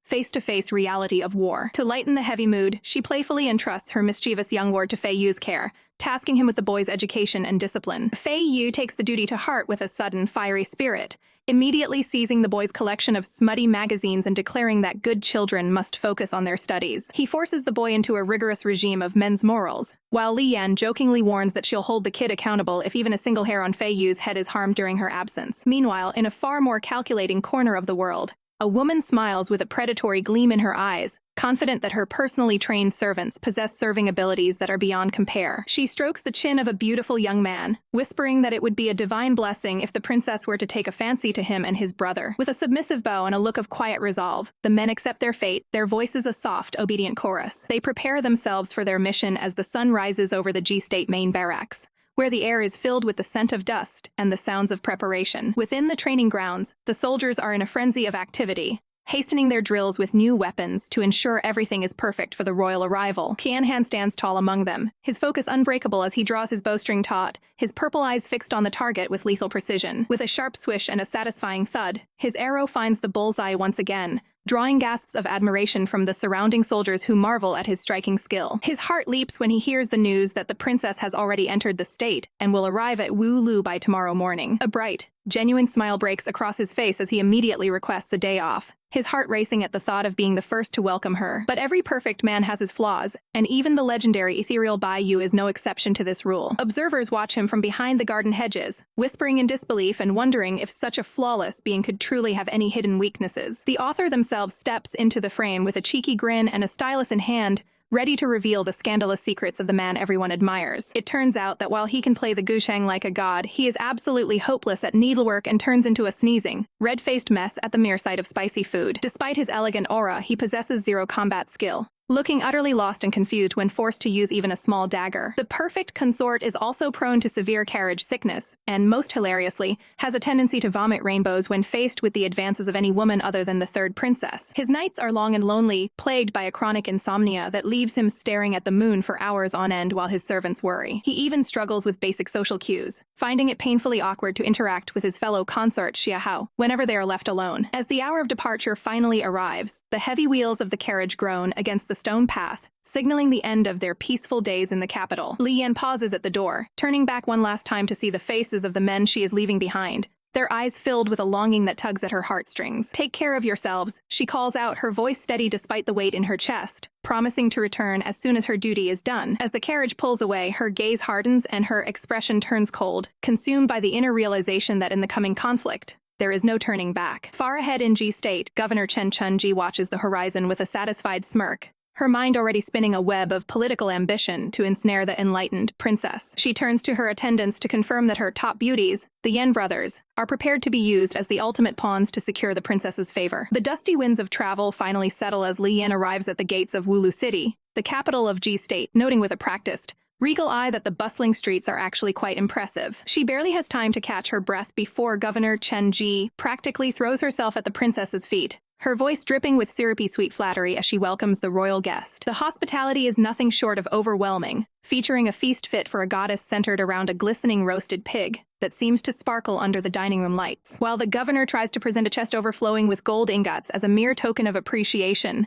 Li Yan maintains her sharp composure, insisting the wealth be used to feed the soldiers at the front lines instead. As the night deepens, the governor leans in with a sly, knowing glint in her eyes, whispering to her subordinates to ensure that the special guests are already waiting inside the princess's chambers. Li Yan, now draped in soft, flowing silk robes, feels the weight of the day's tension but remains suspicious, knowing that while the governor loves to flatter the powerful, a wise woman never lets her guard down completely. Her intuition screams that something is off, her violet eyes narrowing as she scans the quiet shadows of a lavish room. Suddenly, her heart hammers against her ribs as she spots a silhouette lounging where it shouldn't be, and she screams into the silence, demanding to know who has dared to infiltrate her bed. The situation devolves into pure, unadulterated chaos as two handsome men begin bickering over which of them the princess would prefer to have first. Poor Li Yan is practically vibrating with panic, her hands flying up in a defensive gesture as she shrieks for these strangers to stay away from her, cursing the governor's kindness in her head. Outside the heavy doors, Governor Chen hears the muffled shouts and smiles to herself, genuinely believing the princess is simply having a very enthusiastic, rowdy time with her gifts. Her smug satisfaction is interrupted by the arrival of a tall, imposing figure with hair like Midnight the Stoic and handsome Qian Han. He stands with his horse, his voice cool and steady as he asks the governor for the exact location of the third princess. With a cheerful wave of her hand, the governor points him toward the room,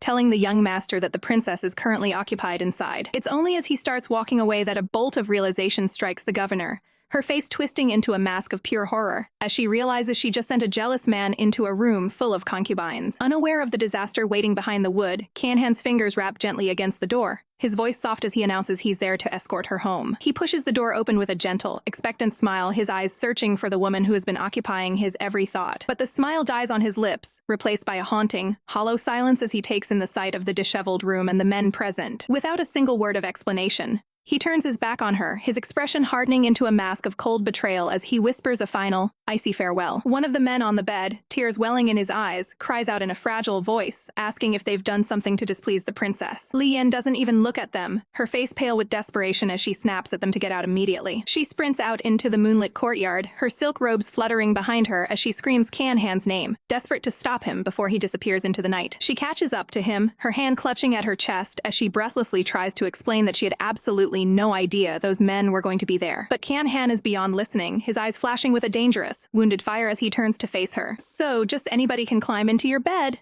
He roars, his voice trembling with a jealousy he can no longer hide, telling her he'll head back to the main camp since she's clearly having such a splendid time without him. Li Yan's voice cracks as she pleads with him, sweating from the sheer stress of the misunderstanding, reiterating that the governor arranged it all behind her back. Qianhan remains turned away, his silhouette dark against the night sky, as he bitterly tells her that since it was a gift of appreciation, she shouldn't let the governor's efforts go to waste. His heart is a shattered mess as he realizes they never truly had a formal relationship to begin with, deciding right then and there that he can't keep living like this, choking on the bitter taste of jealousy every time she smiles at another. Qianhan bows his head low, his voice heavy with a self-imposed penance as he requests 50 rod strikes for his perceived insolence toward the woman he is sworn to protect. Without another word, he spurs his horse into the dark of the night, the crescent moon casting a cold, lonely glow over his retreating figure. The princess watches him fade into the distance, her heart aching as she whispers his name, knowing full well the physical and emotional pain he's carrying away with him. By the time the sun rises, the atmosphere shifts to the heavy business of war as the governor's wife coordinates the final transport of supplies to the main barracks. But the princess's mourning is quickly interrupted by two persistent shadows, the twin beauties sent by the governor, who simply refuse to leave her side. They fall to their knees, sobbing that their very lives and honor are at stake if they are sent back to the governor's house untouched and rejected. In a fit of dramatic desperation, the two brothers weep and beg for even the most menial of tasks, just so they can remain in her presence to avoid a life of shame. Looking into their pleading eyes, the princess finally relents, deciding that while they won't be sharing her bed,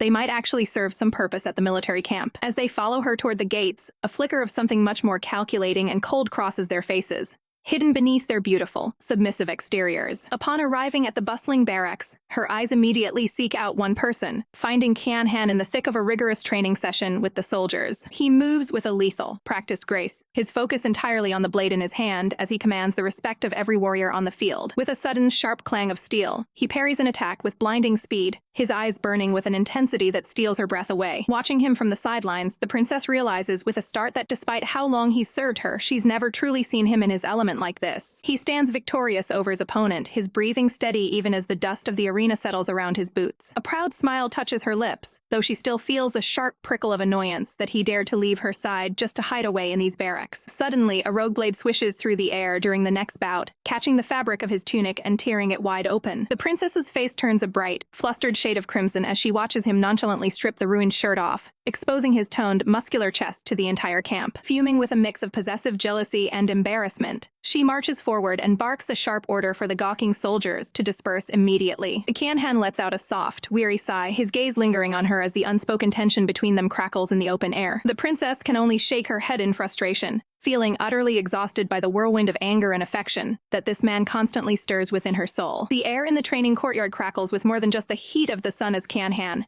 his muscular chest bared and his long blue hair flowing like a silken waterfall, watches the princess with a mixture of amusement and growing heat. The sharp ring of steel against steel echoes through the air as Li Yan lunges forward, her blade catching the light and forcing Kian-han to actually focus for the first time today. "You didn't expect this, did you?" "I've been practicing," she teases, a playful, triumphant smirk dancing on her lips, as she holds her own against the man who thought she was just a fragile flower. But Kian-han isn't one to be easily bested. With a low, gravelly chuckle and a sudden burst of speed, he growls, "In your dreams?" as he deftly turns the tide of their little dance. The princess lets out a sharp gasp as her feet are swept from under her, and she finds herself falling backward onto the hard ground, her sword clattering uselessly beside her. Before she can even draw a breath to protest, the heavy weight of his presence is over her, pinning her to earth as he leans down, his face mere inches from hers while his blade stays poised as a silent reminder of her defeat. His eyes, dark and swirling with an intensity that has nothing to do with martial arts, lock onto hers as he whispers a warning that sends a shiver down her spine. "When confronting an enemy, never divide your attention, or I will take advantage." Her heart hammers against her ribs like a trapped bird, and as his gaze drops to her lips, she can only manage a breathless "don't," while a deep, burning blush stains her cheeks. The tension of the training grounds lingers even as the scene shifts to the war room, where Li Yan traces the rugged terrain of the map, her voice firm as she explains the strategic vulnerability of Xiaoling. She is no longer the blushing girl from the courtyard. She is a commander now, turning to her loyal generals with fire in her eyes and ordering them to inform General Liao of their immediate departure. Standing tall with a newfound resolve, she stares into the distance, knowing that every second counts if they are to have any hope of saving their people from the encroaching darkness. Watching her from the shadows, Kian-han can't help but feel a surge of pride, realizing that the pampered princess he once knew has transformed into a leader worth following. Meanwhile, far away in the opulent, sun-drenched halls of the Wuling Palace, a servant rushes in with a panicked cry, interrupting the private leisure of their ruler. The messenger bows low, her voice trembling as she delivers the dire news. An army of 150,000 is marching toward them, led by the third princess herself. The blonde beauty, Yu Wenhao, pulls back the heavy crimson curtains with a slender hand, a predatory smile spreading across her face as she muses on the interesting challenge this legendary business-minded princess will provide. The moon hangs low over the quiet palace, casting long, silver shadows across a world where the scent of blood still lingers in the air. General Liao falls to her knees, tears of pure relief streaming down her face as she gasps, "This great kindness, I will repay it with my life." A calm, steady voice cuts through her sobbing, urging her to simply command the army properly instead of throwing her life away. Beside him, our heroine and Kian-han stand like statues of exhaustion, their expressions blank as the weight of the day finally settles on their shoulders. It feels like a lifetime ago that they first arrived at Xiaoling City, only to find the ruthless Wuling army encircling the walls like a pack of starving predators. The city was a hellscape of smoke and screams, with General Liao's forces pushed to the very brink of starvation and despair. Spears glinted in the firelight as soldiers prepared for a final, desperate struggle for survival against the encroaching darkness. But in the heat of the carnage, Qian Han became a whirlwind of steel, cutting through 20 men and shattering the enemy's defensive line single-handedly. Mounted on a coal-black steed, he looked every bit the god of war, his gaze piercing through the haze of battle with terrifying focus. His bravery didn't go unnoticed, and soon the stoic warrior found himself promoted to a military officer, showered with praise he never asked for. While he was winning glory, our poor heroine was busy losing her lunch, the overwhelming stench of the battlefield making her stomach churn with every breath. Finally away from the carnage, she collapses into a meadow of white wildflowers, staring up at the sky and wondering if ancient life is just too much for her to handle. Qian Han approaches silently, offering a cup of water, as she sulks, convinced the readers will think she's nothing but a useless heroine. He walks beside her through the swaying grass, his voice softening as he admits that he's been used to the reeking scent of blood since he was a small child. His eyes grow distant, reflecting a pain that runs deeper than any battlefield wound as he begins to recount his past. He tells her of a hungry little boy who had to hunt small animals in the mountains just to keep from starving to death. But one day, the hunter became the prey, and a young Qian Han found himself cornered by a pack of snarling gray wolves. The lead wolf's fangs sank into his shoulder, and as blood splattered his face, he closed his eyes, certain that his life was over. Then, out of the mist, a figure appeared, a man with hair as white as snow, moving with a grace that wasn't entirely human. This mysterious master saved him and brought him to the Teen King sect, a secluded sanctuary where men sought the path of immortality. Her eyes widen in disbelief as she asks if his master is truly an immortal, wondering if this story has suddenly taken a turn into the realm of legends. Qian Han explains the concept of enlightenment, his face shadowed by the memories of a life he left behind for her. She looks up at him,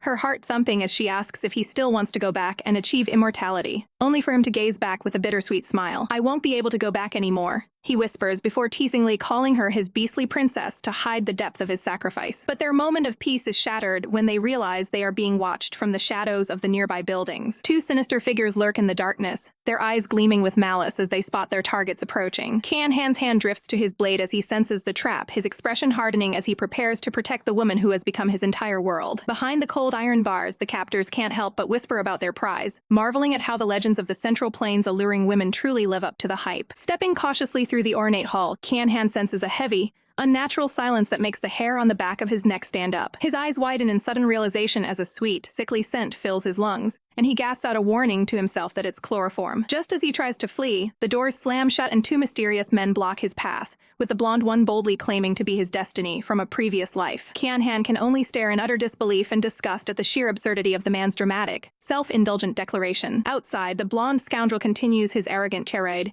shouting at the princess that no matter how she stares, she'll never match his supposed beauty. Panic surges through the princess's heart as she realizes the kidnappers have vanished, leaving her to wonder in terror what has become of her companion. Entering the room, she quickly covers her face against the lingering, cloying scent of the sedative, her eyes darting around for any sign of a struggle. Her breath catches when she finally spots him, but the relief is short-lived as she sees the sheer rage radiating from his bound form. Blindfolded and humiliated, Qian Han's jaw tightens with a feral intensity, his pride wounded far deeper than his body by this perceived violation. "Damned sicko! I'm going to kill you," he roars, his voice trembling with a lethal promise to whoever he thinks is currently touching him. Before she can even utter a word of comfort or identify herself, his hand lashes out in a blind, powerful strike that connects squarely with her cheek. The force of the blow sends the princess reeling backward, crashing through the paper doors as Qian Han screams for the sicko to never dare lay hands on him again. Ripping off his restraints and tearing away the blindfold, he stands ready to tear his captor apart, only to freeze when he sees the princess collapsed and frothing at the mouth from the shock. Horror instantly replaces his rage as he rushes to her side and gathers her limp body into his arms, his voice cracking as he begs for her to wake up, cursing the bastards who drove him to hurt the one person he wanted to protect. In her dazed and traumatized state, the poor princess can only sob internally, her heart shattered by the terrifying and violent misunderstanding that just unfolded. The silence of the corridor is shattered by the heavy, rhythmic breathing of a man pushed to his emotional limit as General Lan carries the injured princess, her face swollen from a brutal encounter that should have never happened. A sickening thud echoes through the hall as his fist connects with the wooden frame, the wood splintering under the force of his raw, unbridled fury. "I am so useless," He snarls at the empty air, his voice cracking with a desperation so deep he claims he'd gladly offer his own life to wash away the sin of failing her. Standing alone in the dim light, his broad shoulders tremble with the weight of a guilt that no victory on the battlefield could ever truly erase. But the princess is a creature of resilience, her spirit far sturdier than her delicate frame suggests as she pushes through the pain to lead her army to victory after victory. With her bow drawn tight and the sunlight catching the determination in her eyes, she and Han stand as an unbreakable front, reclaiming lost lands with a speed that feels almost like a dream. Yet, as the dust settles on another conquered city, a cold shiver of intuition runs down her spine, making her wonder if this path to glory has been paved just a little too smoothly. Back at the capital, the air is thick with a different kind of tension as a messenger bursts into the residence with shouts of triumph that reach the ears of the waiting consorts. The news of her safety brings a fleeting smile to their faces, but the relief is quickly overshadowed by the agonizing ache of her long absence. Their hearts skip a beat not in joy, but in sudden, sharp jealousy when they hear tales of the enchanting and scantily clad men of the Wuling kingdom waiting for her at the border. The blonde consort's face flushes a deep, embarrassed crimson, his imagination running wild with the scandalous thought of his princess surrounded by such vulgar,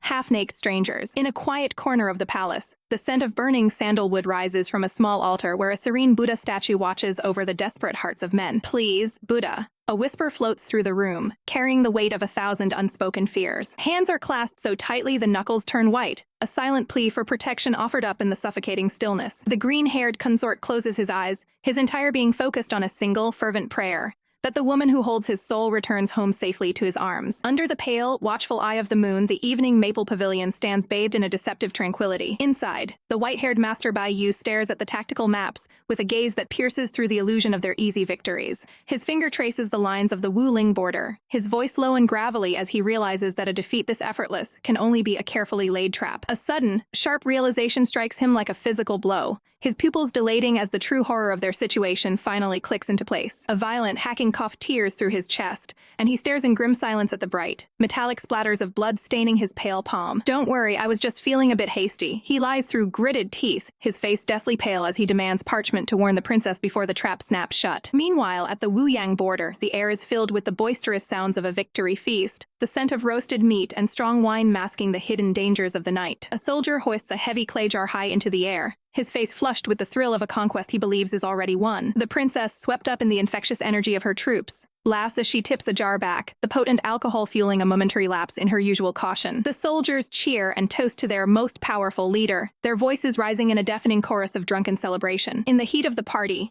two beautiful slave brothers press close to her side, their touches soft and lingering as they offer her a toast that tastes of sweet distraction. But while the border celebrates, a storm of resentment is brewing back in the Sui State Palace under the cold moonlight. A woman in vibrant red sits isolated in the darkness, her shadow stretching long and jagged across the floor as she seethes over the glory being stolen from her. "I'm clearly the one who deserves it," she hisses to the empty room, her voice dripping with a venomous envy that threatens to consume her. Her eyes burn with a terrifying, vengeful light as she watches the princess's star rise, her mind already spinning a web of betrayal to ensure her rival's fall is as public as it is painful. The air at the camp was thick with the scent of roasted meat and cheap wine, the cheers of the soldiers echoing against the canvas of the tents. Amidst the celebration, the third princess laughed gaily, accepting another cup from her companions while a pair of eyes watched her from the shadows with simmering resentment. Kanhan sat alone beneath the boughs of a weeping tree, nursing his own drink as the moonlight danced across his long, silken hair. The world seemed to tilt beneath his feet as he stood up, his steps wobbly and his heart heavy with a bitterness that no amount of alcohol could drown. He gripped the ceramic jar with trembling fingers, his knuckles white as he drained the last drop of the burning liquid. "You know your tolerance is low, yet look at the state you've put yourself in," a familiar voice scolded, as Lian stepped into the moonlight to confront him. Qianhan turned his head away, his cheeks flushed a deep crimson and his breath coming in ragged, shallow hitches. Lian stepped closer, her brow furrowed with genuine concern as she asked if something was bothering him. His voice was a broken whisper, thick with a self-loathing that made her heart ache as he confessed that he simply wasn't good enough for her. Suddenly, the dam broke, and he let out a pained cry that echoed through the quiet night. Lian blinked in pure confusion, her usual composure crumbling at the sight of his raw, drunken vulnerability. "I was touched by someone else," he shouted, the words tearing from his throat like a physical wound. He stood there, a solitary figure draped in shadows, looking as though the entire weight of the world was crushing his spirit. His eyes squeezed shut, a single tear escaping as he bit his lip to keep from sobbing. He turned his back on her, his voice trembling with jealousy as he accused her of despising him while she spent her nights drinking with other men. Li Yan's eyes widened as the pieces of the puzzle finally clicked into place, realizing he was still haunted by that one misunderstood night. "Wait, How do you know it was just a poke? He demanded, spinning back around with wide, frantic eyes. Li Yan bit her tongue, a cold sweat breaking out on her forehead as she realized she had just accidentally revealed too much. With a heavy sigh of resignation, she looked him dead in the eye and finally confessed the truth.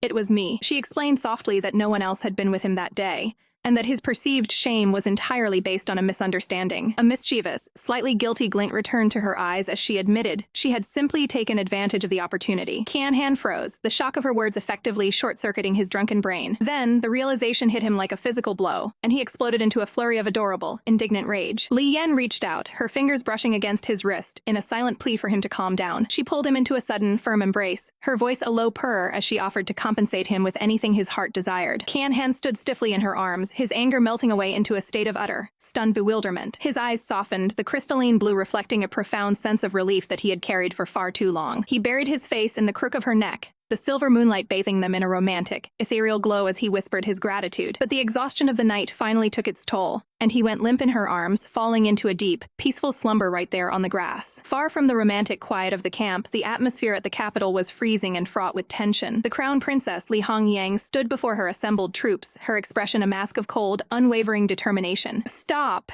A sharp command rang out, cutting through the rhythmic clanking of soldiers' armor. Scholar Hugh stepped into the light, her face pale as she demanded to know why the crown princess was moving the army without permission. Li Hongyang didn't even flinch, declaring her intent to march on the Sui state to reclaim her lost glory at the border. The scholar's voice rose in desperation as she reminded the princess that the emperor had explicitly commanded her to stay in the capital. A dangerous fire flickered in Li Hongyang's eyes, her jaw tightening as she prepared to defy the highest authority in the land. She spoke of the dozens of battles she had led and the millions of lives that had been sacrificed under her command. Her voice became a low, venomous snarl as she cursed the garbage, Li Yan for stealing the credit that was rightfully hers. She stepped forward, her presence so suffocatingly intense that the scholar was forced to take a step back. "Do you want to rebel?" The scholar screamed, the word hanging in the air like a death sentence. Li Hongying's eyes widened, the gravity of her treasonous path finally laid bare before her very eyes. The atmosphere is suffocating as the weight of an entire army hangs in the balance, a single wrong move spelling certain death for the crown princess. Her eyes tremble with a mixture of suppressed rage and agonizing fear as the ultimatum is delivered. With a heavy heart and a voice that barely rises above a whisper, she finally gives the order to stand down, her pride shattering in the silence. "I was too impulsive," she admits to Scholar Hugh, her breath hitching as she realizes how close she came to losing everything. Scholar Who looks back at her with a gaze full of weary compassion, her own heart heavy with the memories of 3 girls who once shared a bond of sisterhood. The crown princess can't help but spiral into the past, remembering how she once treated Li Yanan with nothing but the purest sincerity. She protected that girl from every bully, bringing her treasures from her travels and shielding her from the world's cruelty. But the bitterness returns in a flash, her face contorting with the pain of a betrayal that has left her soul scarred and bleeding. Scholar Hugh sighs, her voice dropping to a low, haunting tone as she prepares to reveal the ghosts of their shared history. She speaks of a time when a bride sat in silence, waiting for a love that would never be allowed to bloom. "The secrets of the palace are like falling petals in the dark,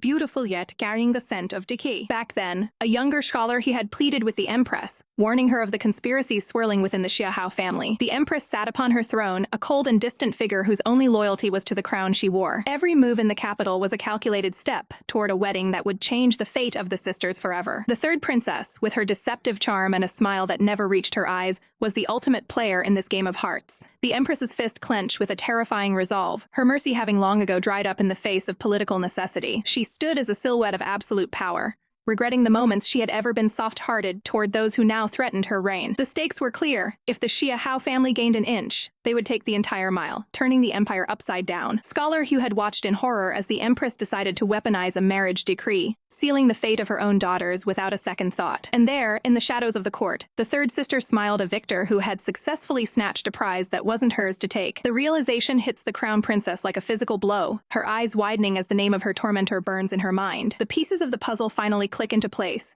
and the sheer scale of the manipulation leaves her gasping for air. She remembers the whispers of the court, the cruel laughter of men who found it amusing that 2 sisters would bleed for the same man. They mocked the third princess' pity and delicate nature, knowing full well she was a predator in a lamb's skin. The words of the commoners echo in her head, a chorus of pity that feels more like a death sentence. She looks down, her heart feeling like a hollow shell as she realizes she was the one who inadvertently paved the way for her own misery. A dark, pulsing resentment begins to bloom in her chest, a void where her love for her family used to be. Ungrateful, she screams internally, the fury of a woman scorned finally bubbling to the surface. Then, a sound erupts from her, a sharp, jagged laugh that carries no joy, only the sound of a mind reaching its breaking point. She stands alone in the courtyard, her laughter echoing against the cold stone walls, a scholar who watches in silent mourning. "Many thanks for telling me," the princess says, her voice suddenly turning ice cold as she accepts that there is no turning back. Her profile is sharp against the night sky, her resolve hardening into something far more dangerous than she was before. She sees her mother now for what she truly is. A woman with not an inch of love, only a hunger for domination. She thinks of her father, a man who played the part of a perfect emperor, but died without ever knowing the warmth of true affection. Under the cold, indifferent glow of the crescent moon, she feels the weight of her loneliness. She looks at her hands, wondering what purpose her dignity serves when she has no home and no nation to call her own.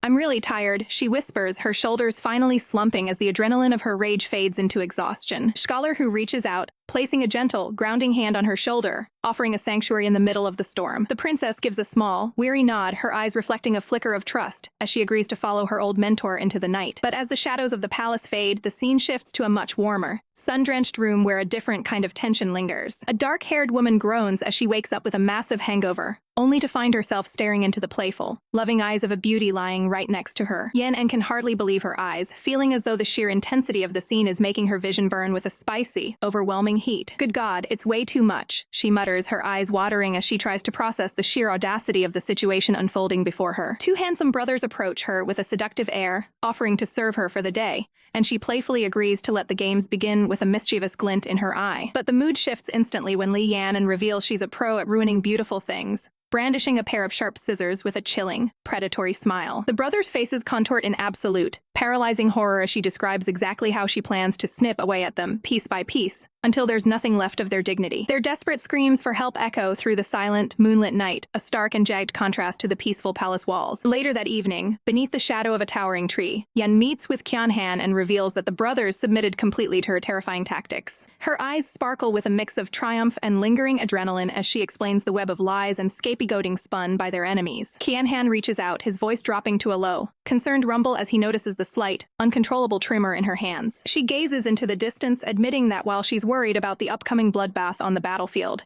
there's a part of her that's strangely, dangerously excited. Standing under the soft, ethereal glow of the moon, she confesses that she's done everything within her power, yet the crushing uncertainty of the future weighs heavy on her soul. Qianhan gazes at her with such raw tenderness it could melt ice, assuring her with a steady gaze that she has done more than enough. Emboldened by the heavy silence and the heat between them, Yen finally asks the question that's been lingering in the air for far too long. What exactly is the relationship between them? The air thickens with unspoken words and racing heartbeats, as she whispers how deeply relieved she is to simply have him standing there. As their fingers slowly intertwine, the rest of the world seems to fall away into shadow, leaving only the two of them anchored to each other in the quiet night. A soft, genuine smile finally breaks across Qianhan's face, his eyes shimmering with a deep-seated devotion that transcends any title or rank. Their hands clasped tightly, a silent, sacred promise forming in the dark as they face the reality that even death might not be enough to tear them apart. He pulls her into his space, his voice a steady, unbreakable anchor as he vows that no matter what happens tomorrow, he will remain by her side until the very end. The air in the throne room turned frigid as a messenger stumbled in,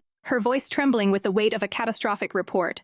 "My queen, bad news. General Latai has fallen into an ambush on the secret path to G State." The queen's eyes flared with a righteous, golden fury as she realized the Yen brothers had betrayed their word, arriving 10 days earlier than promised. Gripping her fist until her knuckles turned white, she stood tall, her voice dripping with a dangerous resolve.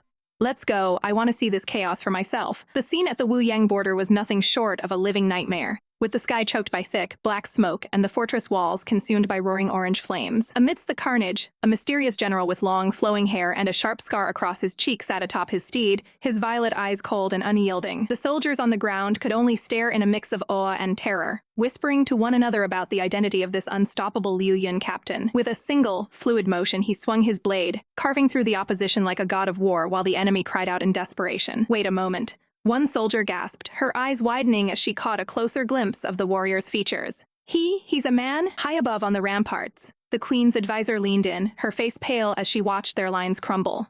"My queen, the soldiers are terrified. I'm afraid you'll have to take the field yourself." The queen squinted through the haze of battle, her gaze locking onto the masculine figure who was single-handedly turning the tide of the war. A predatory, intrigued smile danced across her lips as she adjusted her golden ornaments. "Interesting," she murmured to herself. "I'll go check this out personally." But he wasn't the only one causing havoc. as another fierce warrior with a high ponytail cut through the ranks, her blade stained with the blood of her enemies. Seeing her opening, the queen spurred her horse forward, her blonde hair streaming behind her like a banner of war as she charged straight for the heart of the conflict. Their blades met with a deafening, metallic shriek that sent sparks flying into the twilight air. The queen laughed, the thrill of the hunt coursing through her veins as she felt the immense power behind the man's strike. So strong, the general's eyes narrowed, his breathing heavy as he pushed back against her blade.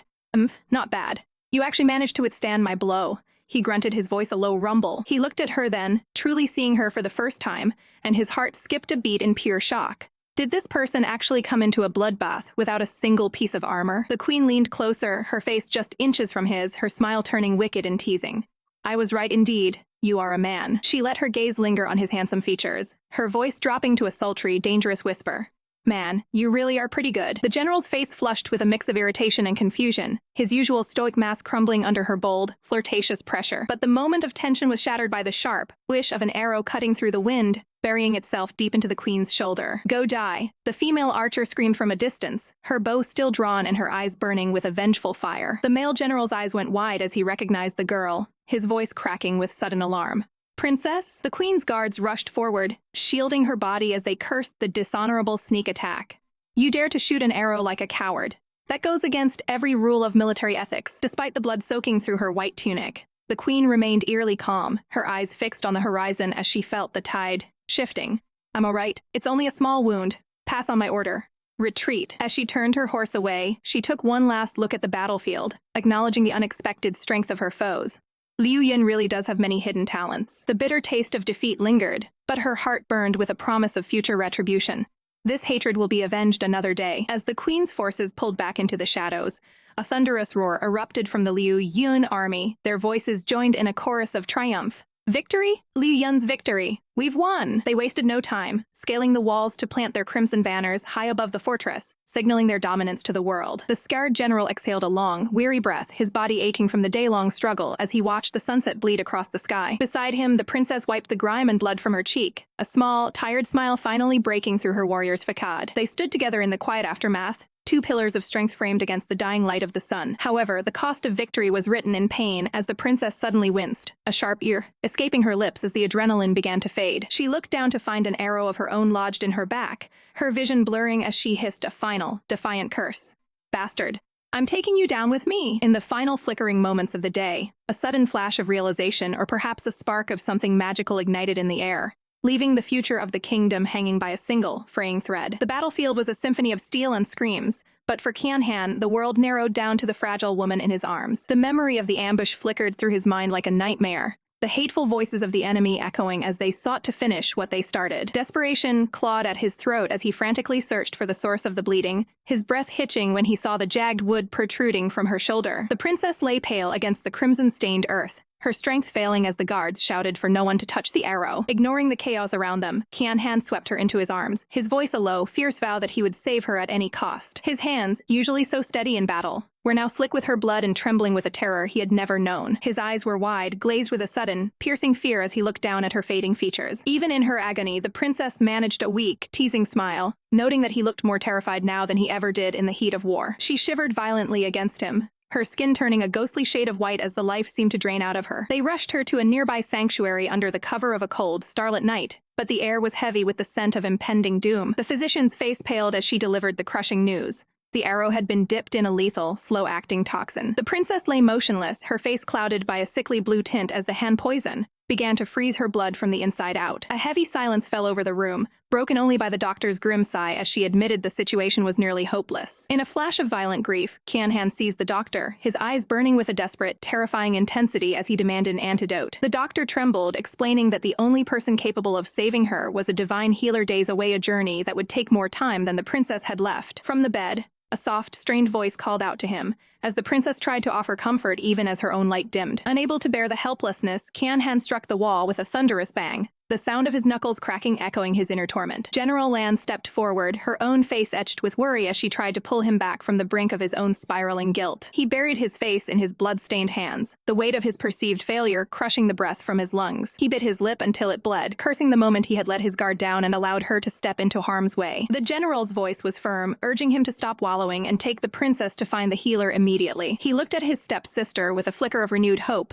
a silent understanding passing between the two warriors. When she offered a carriage, he shook his head violently, his voice cracking as he declared that wheels would be far too slow for the time they had left. He hoisted the princess onto his stallion, wrapping his cloak around her as if he could shield her from death itself. Shouts of caution followed them into the night, warning him to keep her warm at all costs. The doctor waved frantically, her voice disappearing into the wind as she reminded him that heat was the only thing slowing the poison's crawl. With a roar of faster, Qianhan urged his horse into a gallop, the animal's hooves thundering against the earth. They became a dark blur against the horizon, a lone rider racing against the very hands of fate. Leaning against his chest, the princess whispered for him to stop blaming himself, her voice like the rustle of dry leaves. She shivered against his warmth, admitting that it was her own overconfidence after the victory that had led to this tragic turn. Her breathing became shallow, and she began to speak of the others, her words sounding painfully like a final goodbye. She looked up at him with eyes that were losing their focus, begging him to look after her companions if she didn't make it back. Qianhan let out a raw, agonized shout, refusing to let her speak of death while she was still breathing in his arms. But she wouldn't be silenced, her grip on his sleeve tightening with a sudden, desperate strength. She urged him to take their friends to a safe place, her mind already preparing for a future she wouldn't be part of. She spoke of the gold she had hidden away in their bank, her voice drifting as she whispered about finally going home. Qianhan's heart shattered into a million pieces, his tears blurring his vision as he begged her to stay with him. But the light finally left her eyes, and her head slumped against his shoulder as she fell into a deep, terrifying unconsciousness. He reached for her hand, only to find her skin as cold as a winter frost, the poison finally taking hold. A scream of pure, unadulterated agony ripped from his throat as he realized the woman he loved was slipping through his fingers into the dark. Quickly, prepare some hot water. The hotter the better.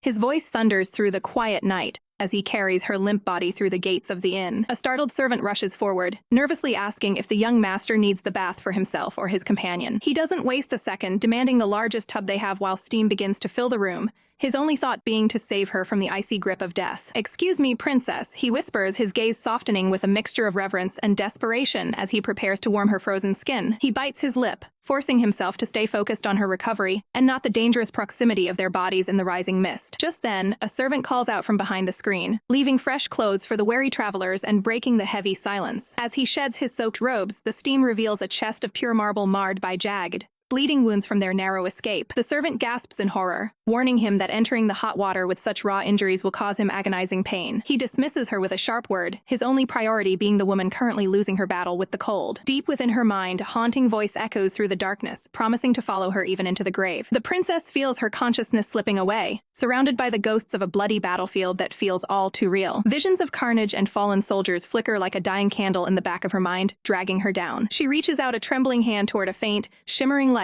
desperate for anything to hold on to. It's a primal survival instinct, a soul-deep refusal to let go of the thread of life as she drifts in the void. Floating in a sea of stars, she looks like a fragile porcelain doll lost in the vastness of the cosmos. A bitter thought crosses her mind in the silence. Perhaps she was never meant to belong in this world to begin with. Suddenly, the darkness shatters into memories of another life, where a man and woman celebrate a new child while discarding her like yesterday's trash. She sees her younger self screaming at her mother, begging her to leave the man who brought them nothing but misery and shame. The memory of her mother's hand striking her face still stings, a betrayal born from a desperate, misplaced loyalty to a piece of trash. Her mother's face is twisted in a tearful rage, claiming she only ever wanted to provide a complete family for her daughter. But she didn't want that kind of broken family. And she remembers running away into the night, a lonely girl in a school uniform with nowhere to go. She had vowed to be stronger than anyone, to build a life where she would never be dependent on someone so foolish and unreasonable. And yet, the image of her mother weeping on the stairs, calling out her name in a broken voice, is a wound that never quite healed. Despite the anger and the years of silence, she realized that this flawed woman was the only source of love she truly knew. A single tear tracks down her cheek in the present as she whispers a final, pained goodbye to the mother she both loved and hated. Her eyes flutter open to find herself submerged in the warm water,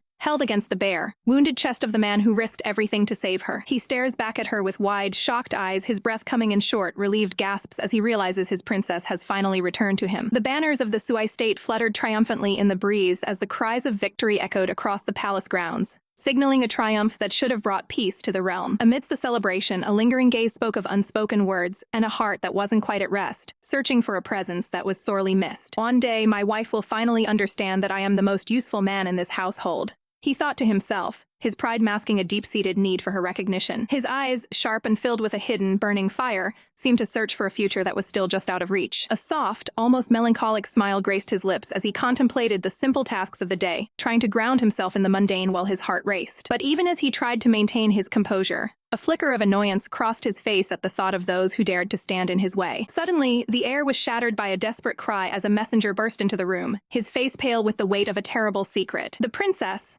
She was shot with a poisoned arrow. The words hung in the air like a death sentence, freezing the very blood in his veins. The world seemed to tilt on its axis, and the strength left his legs as he collapsed to the floor with a hollow, echoing thump. No! I haven't even been married for a year, he whispered, his voice trembling with a vulnerability he had never dared to show to the world. The terrifying reality of becoming a widow at only 17 began to sink in, a cold, suffocating shadow looming over his young life. He couldn't bear the thought of being thrown away or sneered at by those who had always waited for him to fail. Desperation took hold of his heart, and he knew he had to act, his eyes searching frantically for any sign of hope amidst the sudden chaos. How did this happen? He cried out, the frustration boiling over as he clutched his robes in a fit of pure agony. He lashed out at the messenger, his voice cracking as he demanded to know why the protection around her had failed so miserably on the battlefield. Despite the grim prognosis, a flicker of denial burned in his chest. She had always been lucky, and he refused to believe her light could be extinguished so easily. His hand slammed against the wood with a violent bang, the physical pain nothing compared to the storm raging inside his soul. He stood there, shaking uncontrollably, the weight of the entire household suddenly pressing down on his shoulders as he struggled to draw a single breath. His eyes were wide with a raw terror that no amount of royal training or etiquette could ever hope to mask. In his distress, he accidentally knocked over a heavy statue, the loud clang echoing through the silent, oppressive halls like a funeral knell. Main consort, are you okay? A servant rushed to his side, but the comfort felt like ash in his mouth as he struggled to stand. The other consorts arrived soon after, their faces masks of grief and panic as they realized the pillar of their world was crumbling before them. I'm fine. My brothers, listen to me, he gasped out, forcing his voice to remain steady even as his heart screamed in protest. He stood tall, a fragile but determined figure, commanding everyone to return to their rooms and maintain order in the face of tragedy. Internalizing his own agony, he realized he was the only one left to support the family until the army finally returned to the capital. The sounds of sobbing filled the room as the others retreated, leaving him to face the encroaching darkness all alone. With a gentle, steadying hand on his shoulder, he was led back toward his private quarters, his steps heavy and filled with uncertainty. Yanan, he whispered into the void, a silent, broken plea for the one person who could make this nightmare disappear. In his mind's eye, he saw her radiant smile, a haunting vision of the woman who held his entire world in her hands. Under the vast, indifferent expanse of the starlit sky, a lone figure sat in quiet contemplation, the beauty of the night offering no solace to his heart. The Emperor's constellation has been dim these days, he noted, his voice a mere breath against the chilling, midnight wind. He looked out at the horizon, acknowledging the brutal beauty of the war that had brought them to this terrifying precipice. Ru Yi, what's happened? He asked as a shadow approached, sensing the immediate shift in the atmosphere and the heavy silence that followed. The messenger hesitated, the words catching in his throat as he realized the devastating impact the news would have on a body that had only just begun to recover. He looked at the young master with eyes full of pity, wondering what would become of him if the princess never returned from the front lines. The future, once so bright and certain, now felt like a fading mist, leaving them all wandering lost in the dark. The room was shrouded in a heavy silence, save for the soft, rhythmic rustle of fabric as the young master lay buried deep beneath the warmth of the quilts. He couldn't find peace even in the depths of rest, his body shifting restlessly as he moved here and there, caught in the grip of an uneasy slumber. A soft pain escaped his lips, his face flushed with a feverish heat that made his breath come in shallow, trembling gasps. Suddenly, the blankets were thrown back with a sharp gasp of "ah!"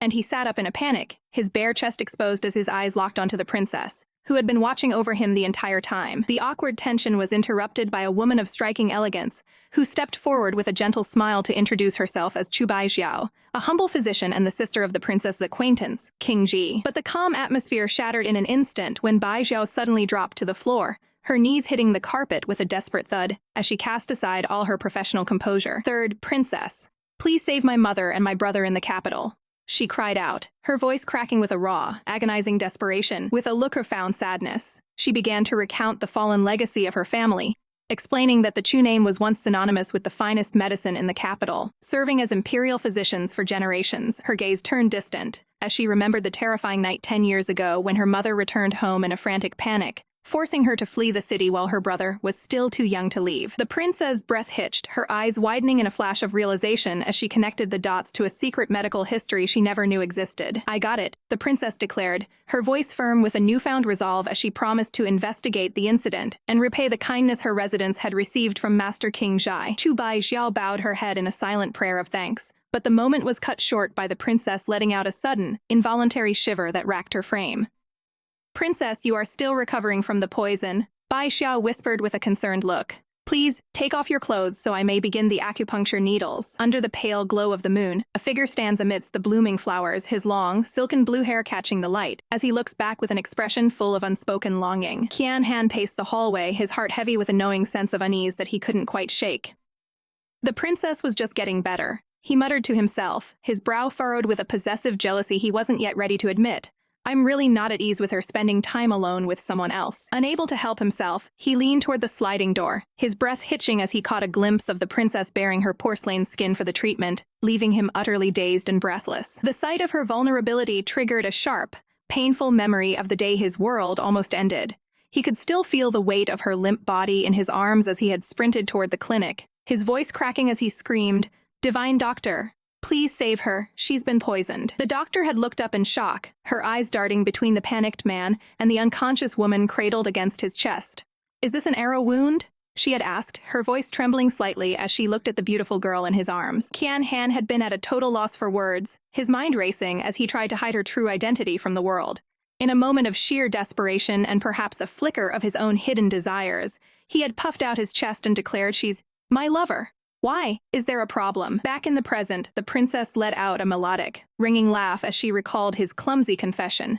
"Ha ha ha, Qian Han. That actually happened?" She giggled, her eyes sparkling with warmth. "You're really too cute." Their moment of levity was cut short by a frantic shout from outside. "Young Master Xia, I finally found you." "Ah," Yai cried out, waving her hand urgently as she rushed toward the courtyard. The princess stepped forward, her regal aura returning in an instant as she looked at the messenger.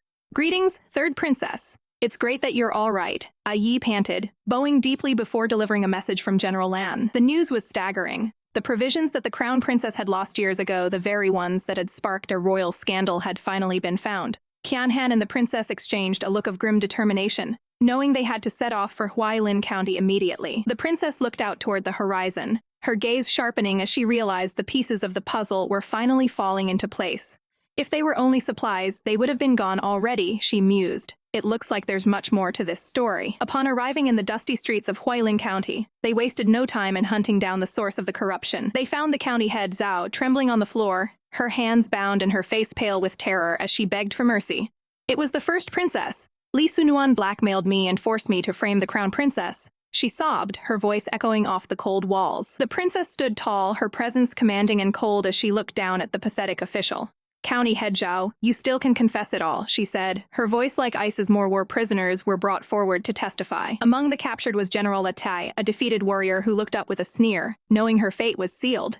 "A defeated general like me. Just kill me or torture me," she spat, though her eyes betrayed her fear. The final nail in the coffin was revealed when a hand reached out, holding a tarnished badge that bore the mark of the Li family.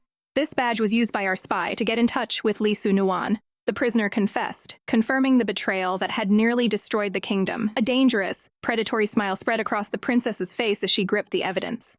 "Witnesses and physical proof, we've got it all," she whispered, her eyes burning with a vengeful fire. "Li Sunuan, you're dead meat." Far away from the brewing storm, the eccentric Mr. Ruoyun sat perched on a red railing, casually biting into a crisp apple. He looked out over the city, wondering if he should flee now that the rumors of the princess's death were spreading. "My wife is already dead. What will I do if I return?" He sighed, though his eyes remained suspiciously calm as he contemplated his next move. The atmosphere within the prince's residence has turned into a den of cold cruelty, where those who once held power are now being cast out like common trash. Deep within the inner chambers, the main consort sits in a daze, his face pale and drawn as he refuses the meal brought by his worried attendants. "It's been 10 days since we've heard any news," he murmurs, his voice cracking with the weight of a heart that is slowly breaking from the silence of his missing wife. He isn't the only one suffering. In the neighboring wing, the side consort has spent days locked away, his spirit shattered as he weeps for the woman who was his entire world. A servant enters with a heavy sigh, reporting that the other masters are barely clinging to their sanity in this house of mourning. He describes a man who has become a mere shell, staring blankly at the sky for hours on end, refusing to eat, drink, or even acknowledge the world around him. The main consort closes his eyes, the pain behind his lids nearly unbearable as he realizes he has no words of comfort left to give. Suddenly, the fragile peace of the courtyard is shattered by a commotion that makes the main consort's breath hitch in alarm. Without a shred of respect, the mother and sister of Master Xia barge through the gates, their eyes gleaming with a terrifying, opportunistic greed. They treat the residence as if it were already their own, leering at the beautiful men who dwell there with the hunger of wolves circling a wounded herd. Once they bring back the third prince's body, will we still be unable to have our way? The sister whispers, her voice dripping with a venomous anticipation. She turns her gaze toward the side consort, her eyes narrowing as she marks him as her next prey. Sensing her predatory stare, the side consort feels a cold shiver of revulsion run down his spine, his skin crawling at the sheer filthiness of her intentions. "What a beauty!" she breathes out, her face twisting into a sickening smile that promises nothing but misery for the man she has cornered. As night falls, the residence is swallowed by a thick, oppressive darkness, lit only by the pale glow of the moon and the sound of muffled sobs. Inside his room, the side consort prays to the empty air, begging for the princess to return home and save them from the nightmare closing in. He collapses onto his bed, his body trembling with a grief so profound it feels as though his very soul is being torn apart. But as he gasps for air, a strange sensation begins to take hold, his head spinning with a sudden, overwhelming dizziness. A terrifying heat begins to radiate through his veins, an itch that burns beneath his skin as he realizes with horror that his strength is fading. "My wife. I missed you," he whimpers, his cheeks flushing a deep, feverish crimson as he loses the battle for control over his own senses. His eyes grow hazy and wet with tears, his mind slipping into a drug-induced fog that leaves him completely defenseless. Through a small hole in the paper door, a sinister wisp of smoke curls into the room, carrying the scent of a forbidden aphrodisiac. The door creaks open, and the predatory sister steps into the moonlight, her eyes glowing with triumph as she looks down at her enticing, helpless prize. The woman's eyes widen in sheer terror as a vibrant red ribbon snags her neck like a coiled viper. A piercing scream rips from her throat as she's yanked backward, her hands clawing at the air in a desperate, futile bid for freedom. With a violent thud, she's hauled across the courtyard, the silk tightening until her breath hitches painfully in her chest. She groans in agony, her body pinned against the rough bark of a tree as she gasps for a single lungful of air. A cold, murderous voice echoes through the night, informing her that while he planned to let her live, she clearly has a death wish. Emerging from the shadows, a silver-haired boy with a chilling, demonic smile reveals he's already slaughtered hundreds, and she's simply next on his list. Trembling with a primal fear, she stammers out a question, her voice shaking as she begs to know who this monster truly is. Suddenly, hurried footsteps approach as two men burst onto the scene, their faces etched with deep concern at the sound of the commotion. Panicked that his cover might be blown, the boy's demeanor shifts instantly, tightening the silk as the woman wheezes that he's actually choking her to death. He gives the ribbon a sharp, calculated tug, preparing to play the ultimate part of the victim. In a sudden burst of crocodile tears, the boy wails for help, claiming this evil woman was trying to force herself upon him. The blonde man gasps in horror, his heart breaking at the sight of the supposedly innocent little white in such distress. Rage boils over in his eyes as he commands her to unhand the child, his voice shaking with a protective, desperate fury. Desperate to defend the boy, he grabs a nearby broom, spinning it like a deadly staff as he prepares to strike the predator. From a nearby doorway, another man appears, clutching his robes and trembling as he adds to the web of lies, claiming she tried to assault him as well. The white-haired beauty stands frozen, his expression faltering as the accusations grow more tangled and absurd by the second. Confused by the sudden influx of victims, the woman scoffs, asking if any of these beauties would rather just follow her instead of crying. She shoves the sobbing boy aside, her eyes fixed on the most ethereal man in the group as she demands to know what he's doing. Leaning in dangerously close, she lets her gaze linger on his face, her voice dropping to a sultry whisper as she admires his striking beauty. Her eyes sparkle with a misplaced hunger, completely unaware of the lethal, icy aura radiating from the man before her. In a flash of silver and a spray of crimson, he strikes, his blade sinking deep as he whispers that she truly deserves nothing but a cold death. As the guards finally arrive, Little White puts on his best innocent face, begging his master to believe that none of this carnage was his fault. A dark, knowing smirk plays on the man's lips as he watches the woman fall, clearly satisfied with the bloody outcome. The silence of the night is suddenly broken by the sharp, rhythmic click of boots against the stone tiles as someone new approaches the scene. A woman with striking blue eyes stands at the entrance, her breath catching as she surveys the carnage and demands to know what on earth happened here. The night air is thick with the scent of blooming flowers and the sudden, overwhelming relief of a long-awaited return. Fei Yu doesn't care about decorum or the eyes of the palace guards as she throws herself forward, her voice cracking with a desperate cry of "wife" as she collapses into the princess's arms. The princess holds her close, whispering that she's finally back, soothing the blonde woman who had been terrified she would never see her beloved again. Standing just a few paces away, Yanan watches them with a gaze that is both heavy with longing and bright with unspeakable relief. "You're all right," he breathes out, his usual composure crumbling just enough to show the cracks in his heart. The princess reaches out, drawing them all into her warmth, her voice a gentle command for her little babies to stop their crying. Even the mischievous Xiaobai can't help but dive into the group hug, his small hands clinging to her, as if to ensure she's not a ghost of his imagination. But amidst the joy, a shadow lingers in the form of Bai Yu, who stands apart, his clothes stained with blood and his eyes downcast. The princess's gaze softens as she looks at him, noticing the fresh wounds that mar his handsome face. Bai Yu, go and wash up, she says firmly, her heart aching at the sight of his exhaustion. He can barely meet her eyes, his voice a low, pained rasp as he tries to apologize for his perceived failures. While the reunion unfolds, a darker discovery is made in the shadows of the estate. Xia Qianhan stands frozen, his breath hitching as he looks down at the crumpled, bleeding form of Xia Qianyang. How could it be her? He whispers, the shock of finding his own kin in such a state sending a chill down his spine. As the moon sets and the first light of dawn begins to creep over the tiled roofs of the princess's mansion, a long, turbulent night finally draws to a close. Inside the quiet chambers, Yanan sleeps fitfully, his dreams still haunted by the fear that the princess might disappear again. Fei Yu rests nearby, her face pale but peaceful now that her wife is home, though the traces of her tears haven't fully faded. The princess watches over them with a bittersweet smile, realizing just how much they've suffered in her absence, and how hard they've had to fight to keep their composure. Suddenly, the morning peace is shattered by a ruckus coming from the main gates. Xiao Bai looks up, his eyes wide with surprise as he realizes that young Master Xia's mother has arrived to cause a scene.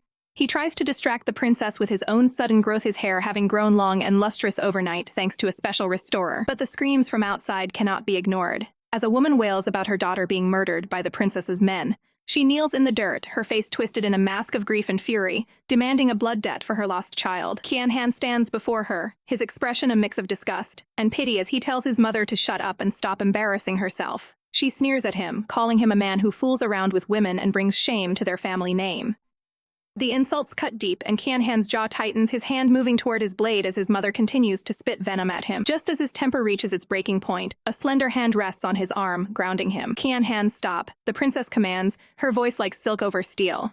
She steps out into the light, dressed in her full imperial regalia, looking every bit the cold and powerful ruler she was born to be. With a flick of her fan, she stares down the grieving woman, her eyes devoid of any warmth or mercy. When a guard suggests giving the woman some silver to make her leave quietly, the prince's expression turns chillingly sharp. Don't give her anything, she declares, her voice echoing through the courtyard.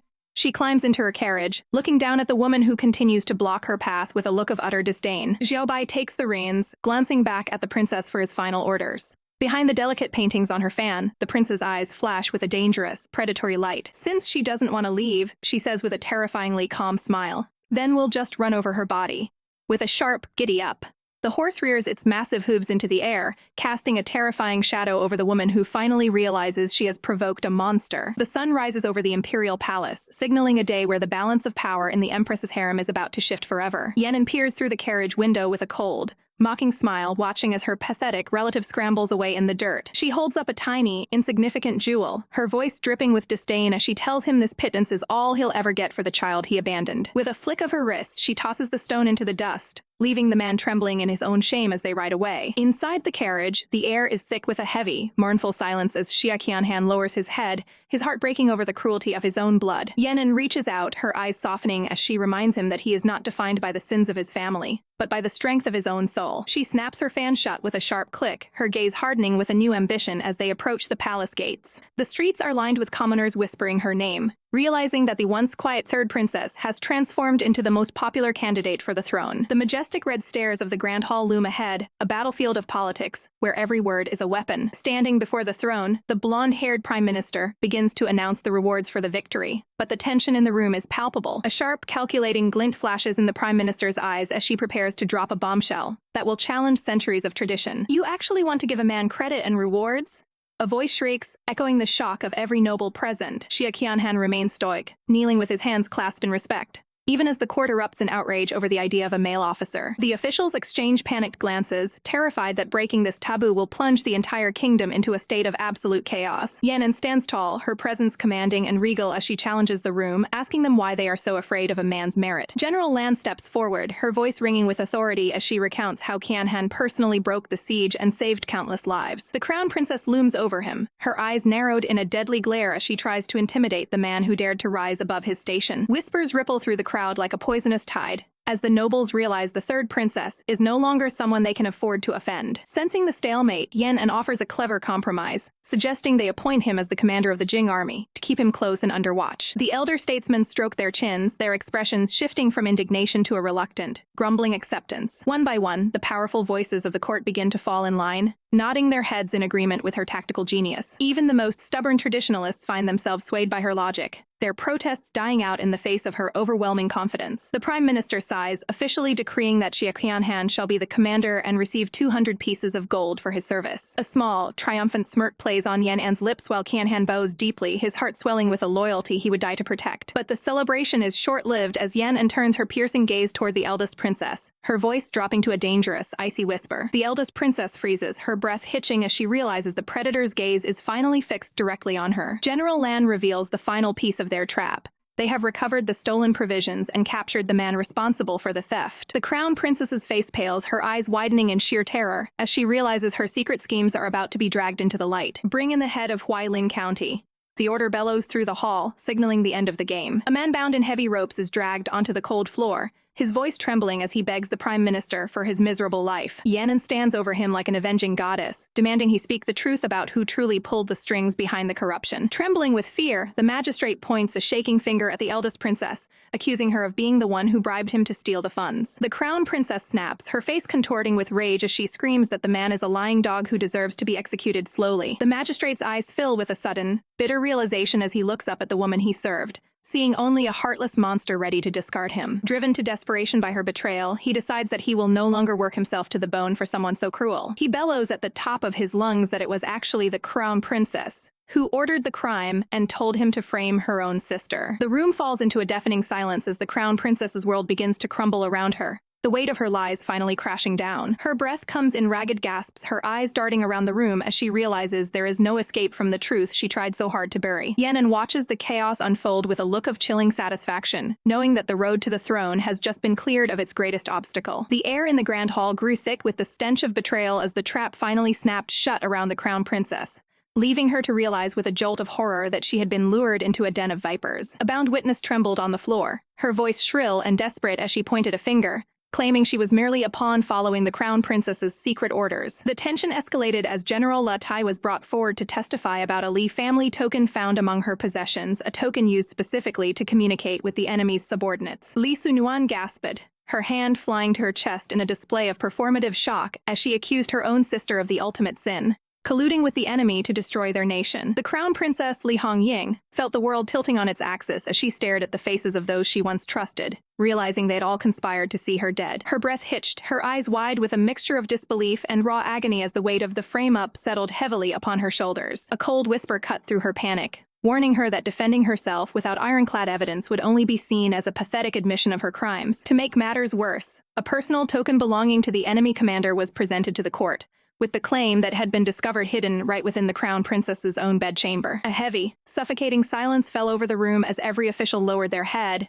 too terrified of being dragged down into the abyss to speak a single word in her defense. Hidden behind a mask of feigned concern, Li Sunuan allowed a tiny, venomous smirk to dance across her lips, reveling in the success of her dark scheme. Prime Minister Xia Haolin sensed the foul play at work and tried to intervene, suggesting they delay the proceedings to investigate this fishy situation more thoroughly. He raised his voice, commanding that the prisoners be taken away for individual inquiry, while placing the crown princess under temporary house arrest. But Sunuan wouldn't let her prey escape so easily, screaming that this was treason and demanding to know why the prime minister was shielding a traitor. Suddenly, a voice like cracking ice thundered through the hall, demanding silence and freezing the very blood in everyone's veins. The empress herself stepped into the light, her regal robes flowing behind her as she began to list the crown princess's supposed crimes of embezzlement and betrayal. With a voice devoid of any motherly warmth, the empress declared that while Hongying's past military service spared her life, she would be stripped of her title and reduced to a mere commoner. The sentence fell like a guillotine. The former crown princess was to be cast into the lightless depths of a jail cell before being sent into permanent exile. As the court erupted into chants of "Long live the Empress," Hongying could only stare at her mother, wondering if this woman had ever truly loved her at all. The empress turned her piercing gaze toward the crowd, claiming that while she had been away on a long sick leave, the state of the court had turned her heart to stone. She leveled a chilling look at the prime minister, asking if he had grown so comfortable in his power that he no longer considered her authority valid. With every slow, deliberate step she took down from the dais, the power dynamic in the room shifted violently back toward the throne. Xiaolin bowed deeply, his forehead breaking into a cold sweat, as he realized that every move today had been meticulously orchestrated long ago. He looked into the Empress's eyes and saw the terrifying depth of a scheme meant to dismantle his family's influence once and for all. Even the onlookers began to realize that this wasn't just the work of a jealous sister. It was a grand purge directed from the very top. The Empress stood tall, a shadow of cold ambition crossing her face as she prepared to crush the Xiahou clan while they were at their weakest. "Royal Mother, please," Hong Ying sobbed, her voice breaking as she knelt on the cold floor, desperately pleading that she was being framed. Su Nuan knelt beside her, putting on a sickening display of sisterly affection as she begged the Empress to be lenient,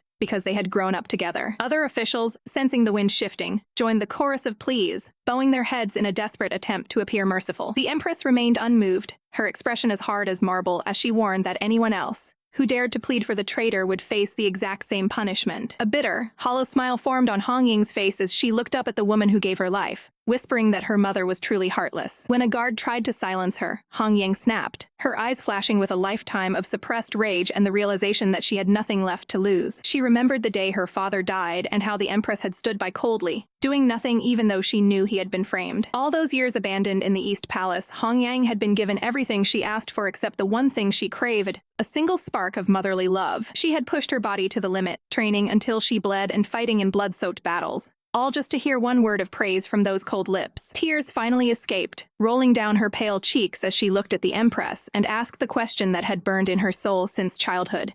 "To you, what am I?" The Empress didn't flinch, her gaze remaining distant and unreachable as Hong Yang asked if she had ever, even once, truly looked at her daughter. "Get your hands off me!" The Crown Princess shrieks, her voice cracking with a mixture of rage and sheer disbelief as the guards haul her away like a common criminal. Her eyes are wild, bloodshot with the fury of a woman who has lost everything, as she spits out her final curse at the woman who gave her life, warning her that this betrayal will backfire. But the Empress doesn't flinch, her gaze as cold as winter marble as she utters the final, devastating command to set a date for her daughter's beheading. A chilling, hysterical laugh erupts from Li Mulan, echoing through the halls as she mocks the 20 years of motherly love that turned out to be worth nothing in the face of power. Tears stream down her face, but they aren't from sadness. They are fueled by a burning promise of vengeance, swearing that she and her father will be waiting in the afterlife. The Empress remains an impenetrable fortress of silence, her expression unreadable even as her own flesh and blood is dragged toward her doom. Standing in the wake of the chaos, Yanan can barely breathe, her heart hammering against her ribs as she watches the world she knew crumble in a matter of seconds. Without missing a beat,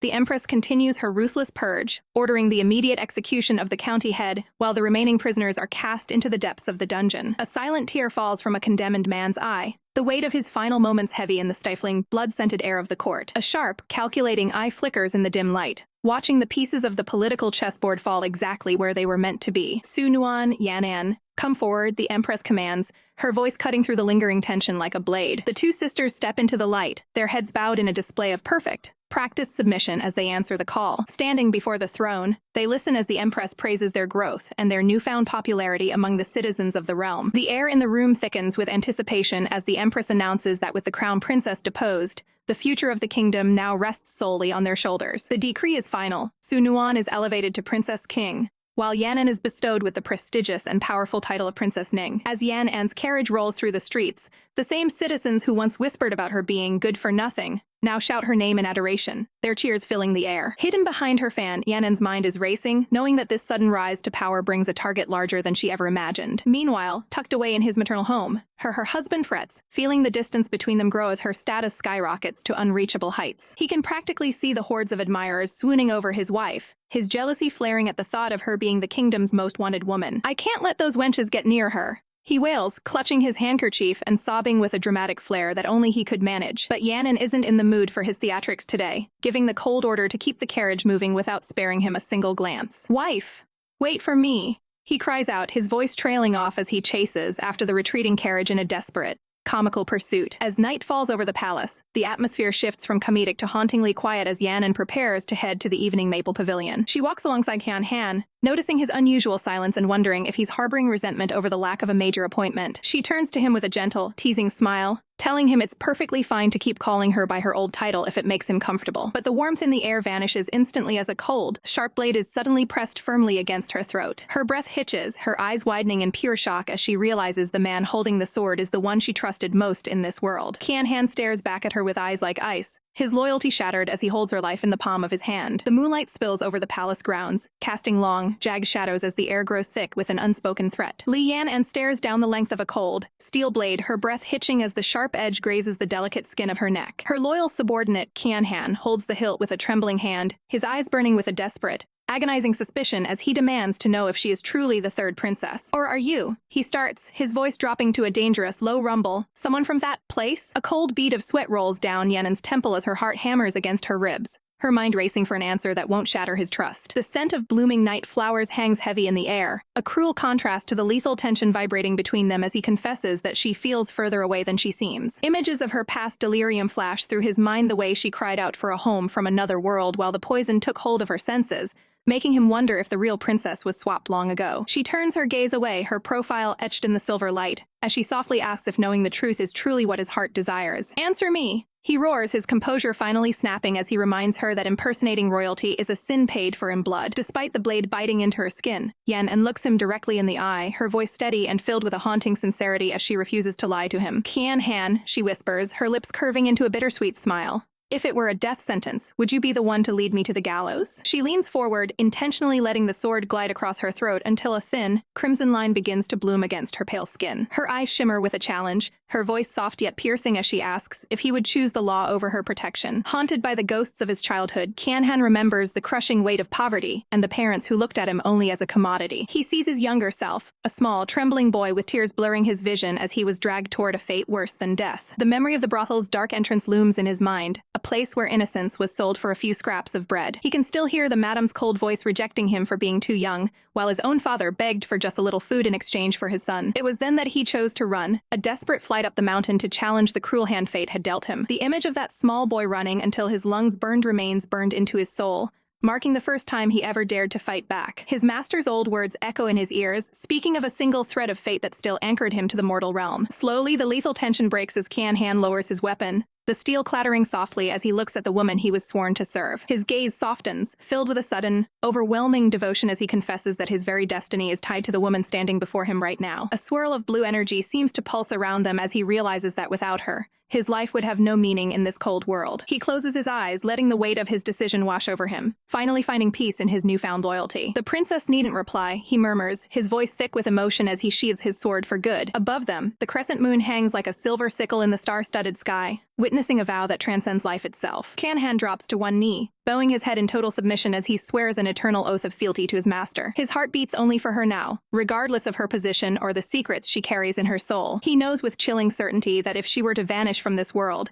he would not hesitate to follow her into the void. Standing tall against the night, Yan'an watches him, the magnitude of his sacrifice settling heavily in the silence between them. "Kian-han," she breathes, her heart swelling with a warmth she never expected to find in this treacherous palace. Without a second thought, she throws her arms around him, pulling him into a fierce, desperate hug that catches him completely off guard. A faint blush creeps onto his cheeks as he slowly returns the embrace, whispering a promise to stay by her side until the very end. Later that night, the palace is quiet as Yan returns to her chambers, calling out softly for her beloved Baiyu. Her heart stops when she sees a figure slumped on the floor, her voice rising in a panicked cry as she rushes toward him. Baiyu lies there, his long silver hair fanned out like silk against the wood, looking as fragile as a fallen star. She gathers him into her arms, her eyes wide with fear as she searches his face for any sign of pain or illness. A weak, playful smile touches his lips as he looks up at her, claiming he was simply relieved to hear she was crowned a princess, and fell asleep. He sits up slowly, his movements graceful even in his exhaustion, as he tries to soothe her frantic worries. Yan explains that Kian-han has gone to receive his rewards, leaving the two of them alone in the glowing warmth of the room. Baiyu's expression turns serious as he begins to discuss the political shift, noting that their enemies now have nothing to rely on. He stands behind her like a ghostly guardian, reminding her that while the hard days are passing, the real game is only just beginning. His eyes darken with a warning, cautioning her that the cunning Lee Sunuan is far from defeated and likely has more traps waiting in the shadows. A sudden, sharp cuff racks his frame, making Yenin jump to her feet in a flurry of concern, insisting he needs rest and medicine immediately. He looks up at her, a glimmer of something dark and hungry dancing in his eyes as he asks if she is truly that worried about him. With a sudden, firm tug on her sleeve, he pulls her close, his voice a velvet purr as he suggests that perhaps the princess should spend the night right here, in his room. Gently, her fingers wrap around the spoon as she stirs the dark, bitter liquid, the steam rising in soft curls. She lifts a small amount to her lips, testing the temperature with a focused, careful grace. Here, it isn't hot anymore, she says, her eyes brightening with a tender warmth as she turns toward the man who has been her constant shadow. She holds the spoon out toward him, the simple gesture carrying a weight of intimacy that neither of them is ready to voice. Bai Yu watches her, his striking emerald eyes softened by a vulnerability he only ever shows in the quiet of this room. He leans forward, his long white hair cascading over his shoulders like silk, and accepts the medicine from her hand, the moment feeling like a sacred vow. However, as a stray drop of the dark brew escapes, the girl's heart begins to hammer against her ribs, her face flushing a brilliant pink. "Drink your medicine properly. What are you trying to seduce me for?" She cries out in a flustered panic, her inner thoughts swirling in a chaotic mess of attraction and embarrassment. Later that evening, her gaze wanders to the desk, where scrolls and frantic notes lay scattered like fallen leaves. She realizes that even though he is safe within the capital, his mind is still locked in the bloody strategies of the battlefield. Bai Yu, the world isn't fair. Why do you still want to stress yourself out like this? She wonders, her heart aching for the man who refuses to let himself rest. She reaches out, her hand hovering over his sleeping form before she gently touches his chest, feeling the steady thrum of his heart beneath the jade pendant. She stares at him, her expression clouded with a deep, lingering worry about the burdens he refuses to share. A soft sigh escapes her lips as she closes her eyes, the weight of her own unspoken feelings pressing down on her. Unable to stay away, she eventually lies down beside him in the moonlight, whispering that even after all this time, he remains a mystery she cannot solve. Outside the room, little Ru Yi stands frozen, his finger to his chin as he tries to make sense of the heavy, romantic tension hanging in the air. Meanwhile, in the cold, unforgiving darkness of the dungeon, Li Hongying stares at the stone walls, knowing her time is running out. It's mail time. A voice rasps through the silence as a figure appears behind the heavy wooden bars. A female guard stands there, her face a mask of duty as she holds a simple wooden meal box. She peers into the cell, her long dark hair falling over her shoulder as she observes the fallen noblewoman. But as the guard retreats, Hongying's eyes widen in absolute shock. The heavy iron door hasn't been latched. The door's unlocked. She realizes, her breath catching as the possibility of escape suddenly flickers in the dark. Back at the estate, Bai Yu sits in the garden, his voice low and calculating as he gives Ru Yi his next set of instructions. The moonlight catches the sharp lines of his face, revealing a man who is always 3 steps ahead of everyone else. Ru Yi can only blink in confusion, wondering why on earth the master wants his medicine served warmer than usual this time. When the girl finally brings the tray, she nearly jumps, the heat of the ball searing her palms. She asks him if he's truly feeling alright, but Bai Yu only leans in closer, his presence overwhelming as he asks if she'd like to test out just how healthy he really is. "Am I such a frivolous person?" She huffs, coughing into her hand to hide the fact that her heart is practically leaping out of her chest. Bai Yu's playful smirk fades, replaced by a look of raw honesty as he admits that he completely lost his composure when he heard she had been poisoned. He looks down at her, his voice a soft, pained whisper as he asks if she blames him for the danger his presence has brought into her life. She meets his gaze with a steady, gentle look, telling him that she could never blame a man who only acted to protect those he cared for. In the quiet of the night, a lone figure looks up at the stars, perhaps reflecting on the same complicated web of loyalty and love. Bai Yu eventually drifts off, his features finally losing their tension as he falls into a deep, rare sleep. The girl watches him, a small, knowing smile playing on her lips as she realizes she is the only anchor he has in this storm. Ru Yi approaches her then, his voice heavy with concern as he explains that the master's health has been failing because of his constant worrying. He pleads with her to stay by his side, revealing that she is the only reason Bai Yu can sleep at all. "Have a good rest," she whispers, her heart full of a protective tenderness as she watches over him. But as she moves to tidy the room, her eyes fall upon a hidden corner of his workspace. Her breath hitches as she sees the sheer volume of military books and detailed maps, realizing that the war he fears is much closer than he ever let on. Shadows dance against the towering walls of the Forbidden City as the hunt for a fallen princess begins in earnest, the air thick with the scent of rain and impending doom. Li Hongying's breath comes in ragged, desperate gasps, her crimson robes fluttering like a wounded bird as she realizes the main gates have already been sealed against her. Hope flares in her chest for a fleeting second when she spots the east gate still standing open, a single, narrow path to freedom in the suffocating dark. But her heart drops into her stomach when she sees 2 figures waiting for her under the cold, unforgiving moonlight, her own sister and the man she once trusted. Li Yan'an stands tall, her voice devoid of sisterly warmth as she explains that she was the one specifically ordered to guard this final exit. A bitter, hollow smile touches Hongying's lips as she realizes the depth of the betrayal, knowing now that her ruin was orchestrated years ago by those she once called family. There is no room left for tears or pleas, only a heavy, suffocating silence between two sisters who have become nothing more than bitter strangers. "Since you're here to catch me, then come," Hong Ying cries out, drawing her blade with a defiant flourish, just as the warrior Qian Han steps forward to intercept her. Qian Han moves with the lethal grace of a predator, his eyes locked onto his target with a cold, unwavering intent. The screech of steel against steel rings out through the courtyard as their blades collide in a shower of sparks, the impact vibrating through their very bones. Despite her exhaustion, Hong Ying finds a twisted sense of thrill in the combat, acknowledging the deadly skill of the man who has come to take her life. But Qian Han's expression remains unyielding, his voice a low growl as he vows that today, she will not take another step toward freedom. In a flash of silver, the world turns to a blur of agony as a blade pierces through Hong Ying's side, painting her red robes a darker, more macabre shade of crimson. She staggers back, a choked sob of pain escaping her lips as the reality of the life-threatening wound begins to set in. Yet, even as her strength wanes, she manages one final, desperate strike that catches her opponent off guard, her eyes burning with a primal will to survive. Qian Han winces as blood blooms on his own shoulder, forced to step back as Li Yan'an rushes to his side in a sudden, frantic panic. Seizing the momentary distraction, Hong Ying vanishes into the night like a ghost, her parting words a chilling promise of a reckoning that is yet to come. Li Yan'an watches the darkness swallow her sister, her gaze filled with a complex mixture of duty and a lingering, hidden guilt that she cannot quite suppress. Far from the palace walls, the Lan residence is thrown into absolute chaos as soldiers swarm the grounds, their torches flickering like angry fireflies in the dark. The orders barked by the commanders are clear and ruthless. Find the princess at any cost, and do not let her escape the capital alive. Lan Qingyi, the young master of the house, emerges into the cool night air, his brow furrowed at the sudden, violent intrusion into his peaceful life. His servant girl rushes to him, her voice trembling with fear as she explains that the traitorous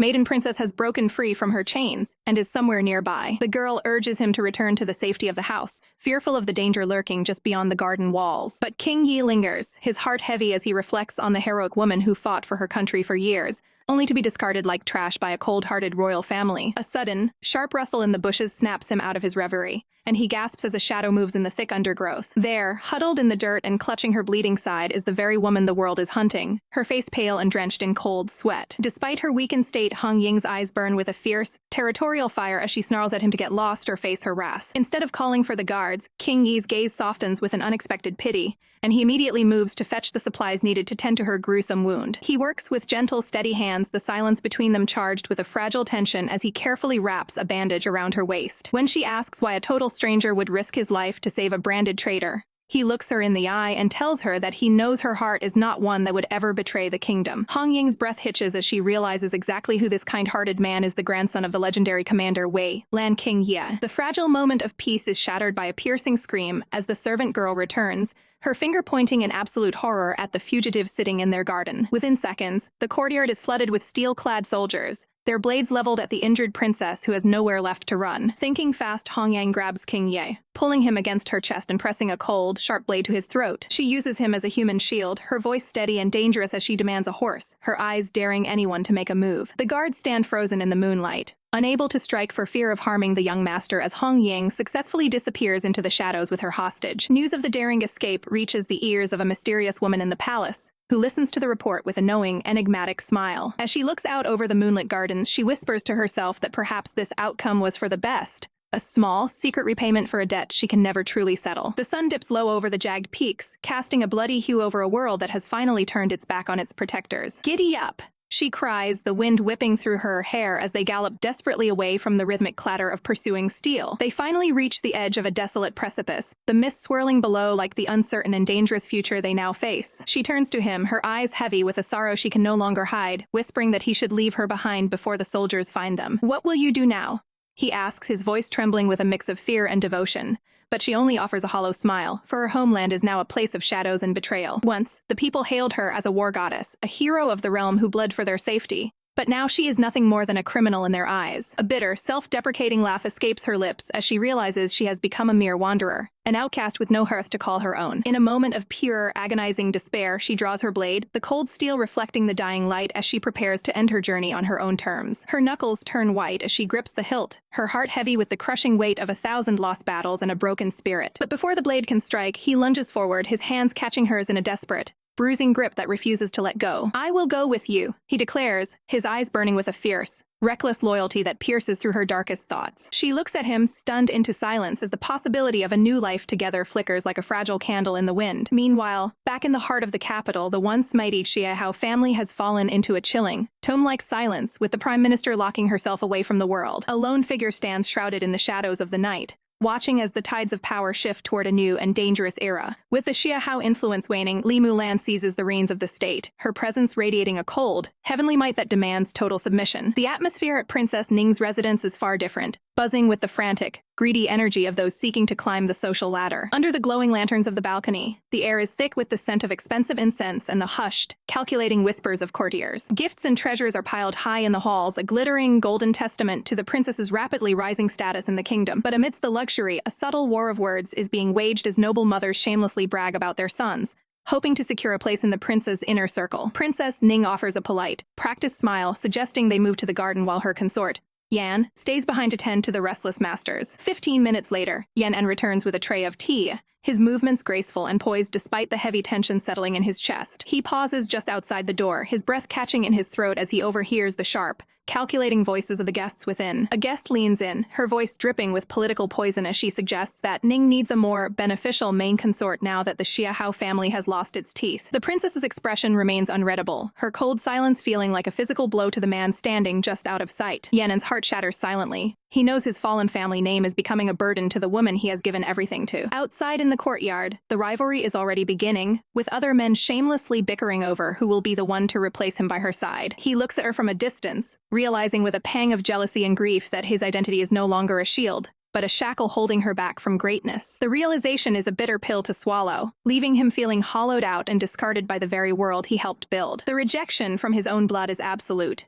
Even the prime minister refuses to see him, sending word that his only remaining value is to be traded away. A lonely palanquin moves through the deserted, moonlit streets, a wedding procession stripped of all the joy, music, and tradition it deserved. He arrives at the residence not as a celebrated groom, but as a humble sacrifice to the cold gods of political necessity. The princess greets him with biting, cruel words, claiming that he was never meant to be hers, but belonged to her sister instead. "I will never touch you," she shouts, her voice echoing through the hall with a coldness that cuts deeper than any physical blade. Back in his lonely room, Yan'an sits by the flickering candlelight, the weight of his final decision pressing down on his weary shoulders. He begins to write, his hand trembling as he pours his broken heart onto the paper, hoping she will one day understand the depth of his sacrifice. He writes of the political necessity of the Li family, choosing to surrender his own happiness so that she may flourish without him. Dressed in commoner's black and hiding his beautiful face behind a mask, he prepares to slip away into the fading twilight of the city. He looks back at the roof of the palace one last time, his eyes shimmering with unshed tears as he prepares to abandon the only home he has ever known. In the quiet of the night, he suddenly clutches his head in a fit of panic,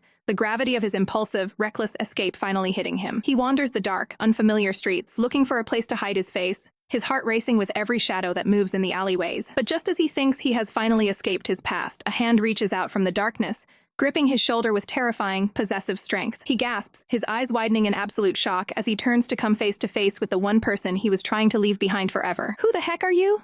Let me go!" Fei Yu's voice cracks with desperation as he struggles against his restraints, his eyes wide with terror. The masked figure leans in close, a chillingly calm whisper cutting through the air as they warn him not to struggle. "What do you really want from me?" he cries out, his heart hammering against his ribs while the servant claims they are merely disciplining a consort who dares to wander off at night. Fei Yu's face pales as he tries to reason with his captor, insisting that he is neither young nor a beauty worth such trouble. A pair of sharp crimson eyes narrow behind the mask, the servant noting that the prince consort seems to have zero self-awareness of his own charm. "If you don't want me to mess around, then listen to me," the masked figure demands, holding out a bundle of mysterious garments. Realizing he is trapped with no other choice, Fei Yu lets out a shaky sigh and finally agrees to comply. As he begins to change, a sense of unease washes over him, wondering why a simple change of clothes feels so significant. His fingers brush against the fabric, realizing with a start that these robes are far too luxurious and high quality for a mere prisoner. He feels a sudden weight on his head, his breath hitching as he realizes he's being adorned with heavy, intricate jewelry. "Done.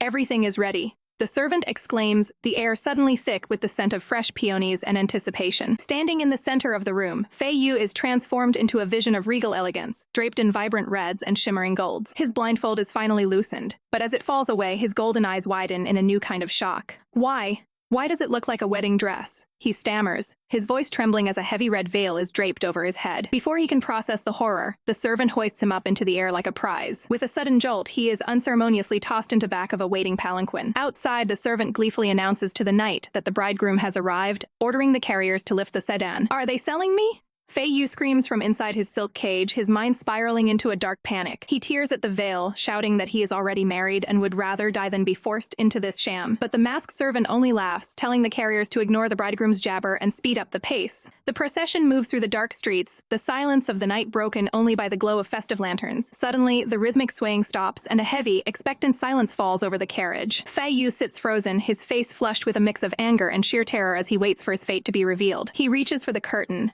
determined to make a run for it the moment he sees an opening. But a familiar, commanding voice cuts through the air, asking him exactly where he thinks he's going. His breath hitches as he lifts the veil, his eyes meeting the gaze of the one person he never expected to see here. It's Yan, looking radiant and triumphant, standing there with a playful smirk that melts his fear into confusion. Who allowed you to lift it yourself? She scolds playfully, her eyes dancing with mischief as she tells him to cover back up. Startled by her sudden appearance, he quickly pulls the red silk back over his face, his heart now racing for a very different reason. Yenin reaches out, grabbing the end of the red silk ribbon and leading him forward with a gentle tug. She announces to the world that today is the official grand wedding of the princess and her prince consort. Start the wedding rituals, she commands, her voice ringing out with a joy that echoes through the courtyard. Fei Yu can only watch her through the thin red fabric, his chest tightening with an overwhelming surge of emotion. As they enter the private chamber, Yan admits with a shy smile that the ceremony was a bit rushed and modest. She looks at the silent, veiled figure before her, wondering why her husband hasn't said a single word. She watches him intently, her own heart fluttering as she prepares for the final moment of their secret union. With a steady hand, she uses the wooden rod to slowly lift the veil, eager to see his handsome face. But as the silk rises, she finds Fei Yu not in a rage,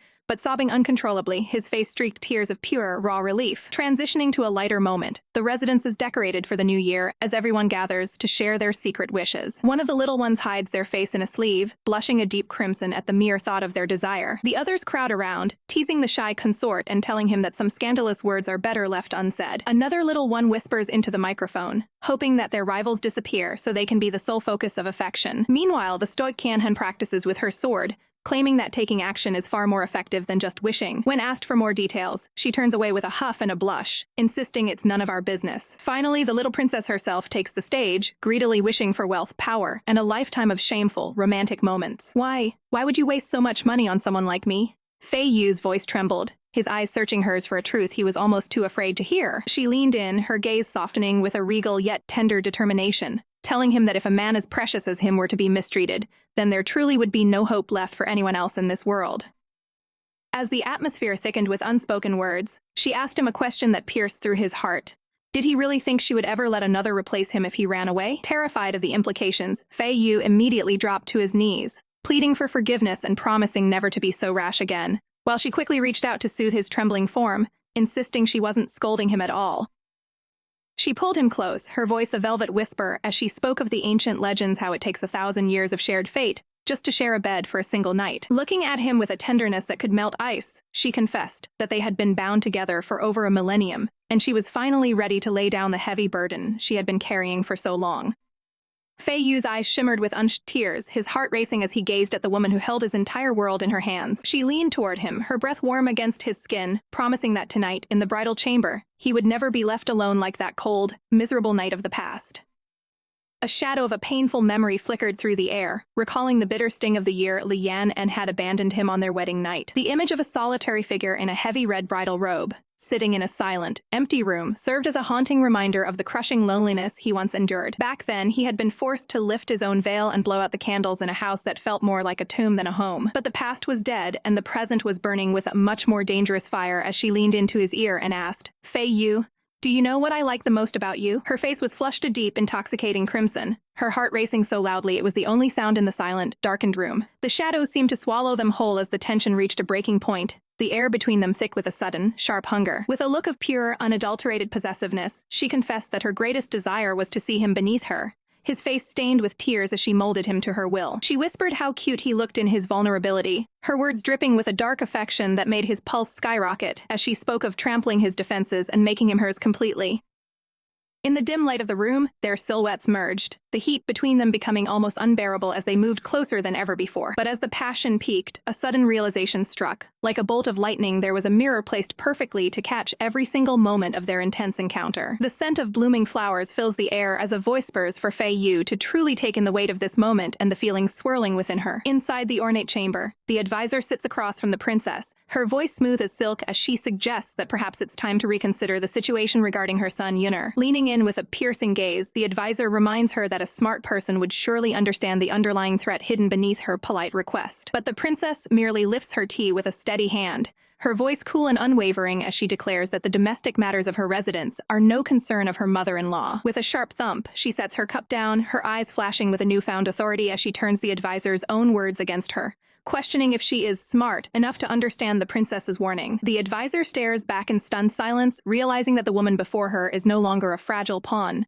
but a ruler radiating an undeniable air of confidence. Outside, the sun shines brightly over the palace rooftops while birds take flight, oblivious to the cold war being waged within the walls. As soon as the advisor exits the meeting, Yun rushes to her side, his face filled with desperate hope as he asks if his wife finally agreed to his return. The advisor's expression darkens as she realizes that with a stable foundation and the people's support, the third princess is no longer the easy target she once was. She sighs, her gaze turning icy as she admits that this matter cannot be forced through simple persuasion and that they must change their tactics. Yun's heart sinks into his chest, the painful realization hitting him that his wife truly might not care for him at all anymore. He looks away, his shoulders slumped in disappointment, convinced that she is still harboring a deep grudge over his previous actions. Seeing her son's misery, the advisor reaches into her sleeve and presses a small, mysterious packet into his trembling hand. Her voice drops to a chilling whisper as she explains that this is a secret medicine, one that leaves no trace and is impossible to detect. She describes how a simple half-bag mixed into tea every day will slowly drain a person's life until they pass away peacefully in their sleep. Yun recoils, his eyes widening in absolute horror as the weight of his mother's murderous suggestion sinks in. Without a hint of remorse, the advisor walks away, leaving him with the cold instruction to find the right time to remove the thorns from his side. Meanwhile,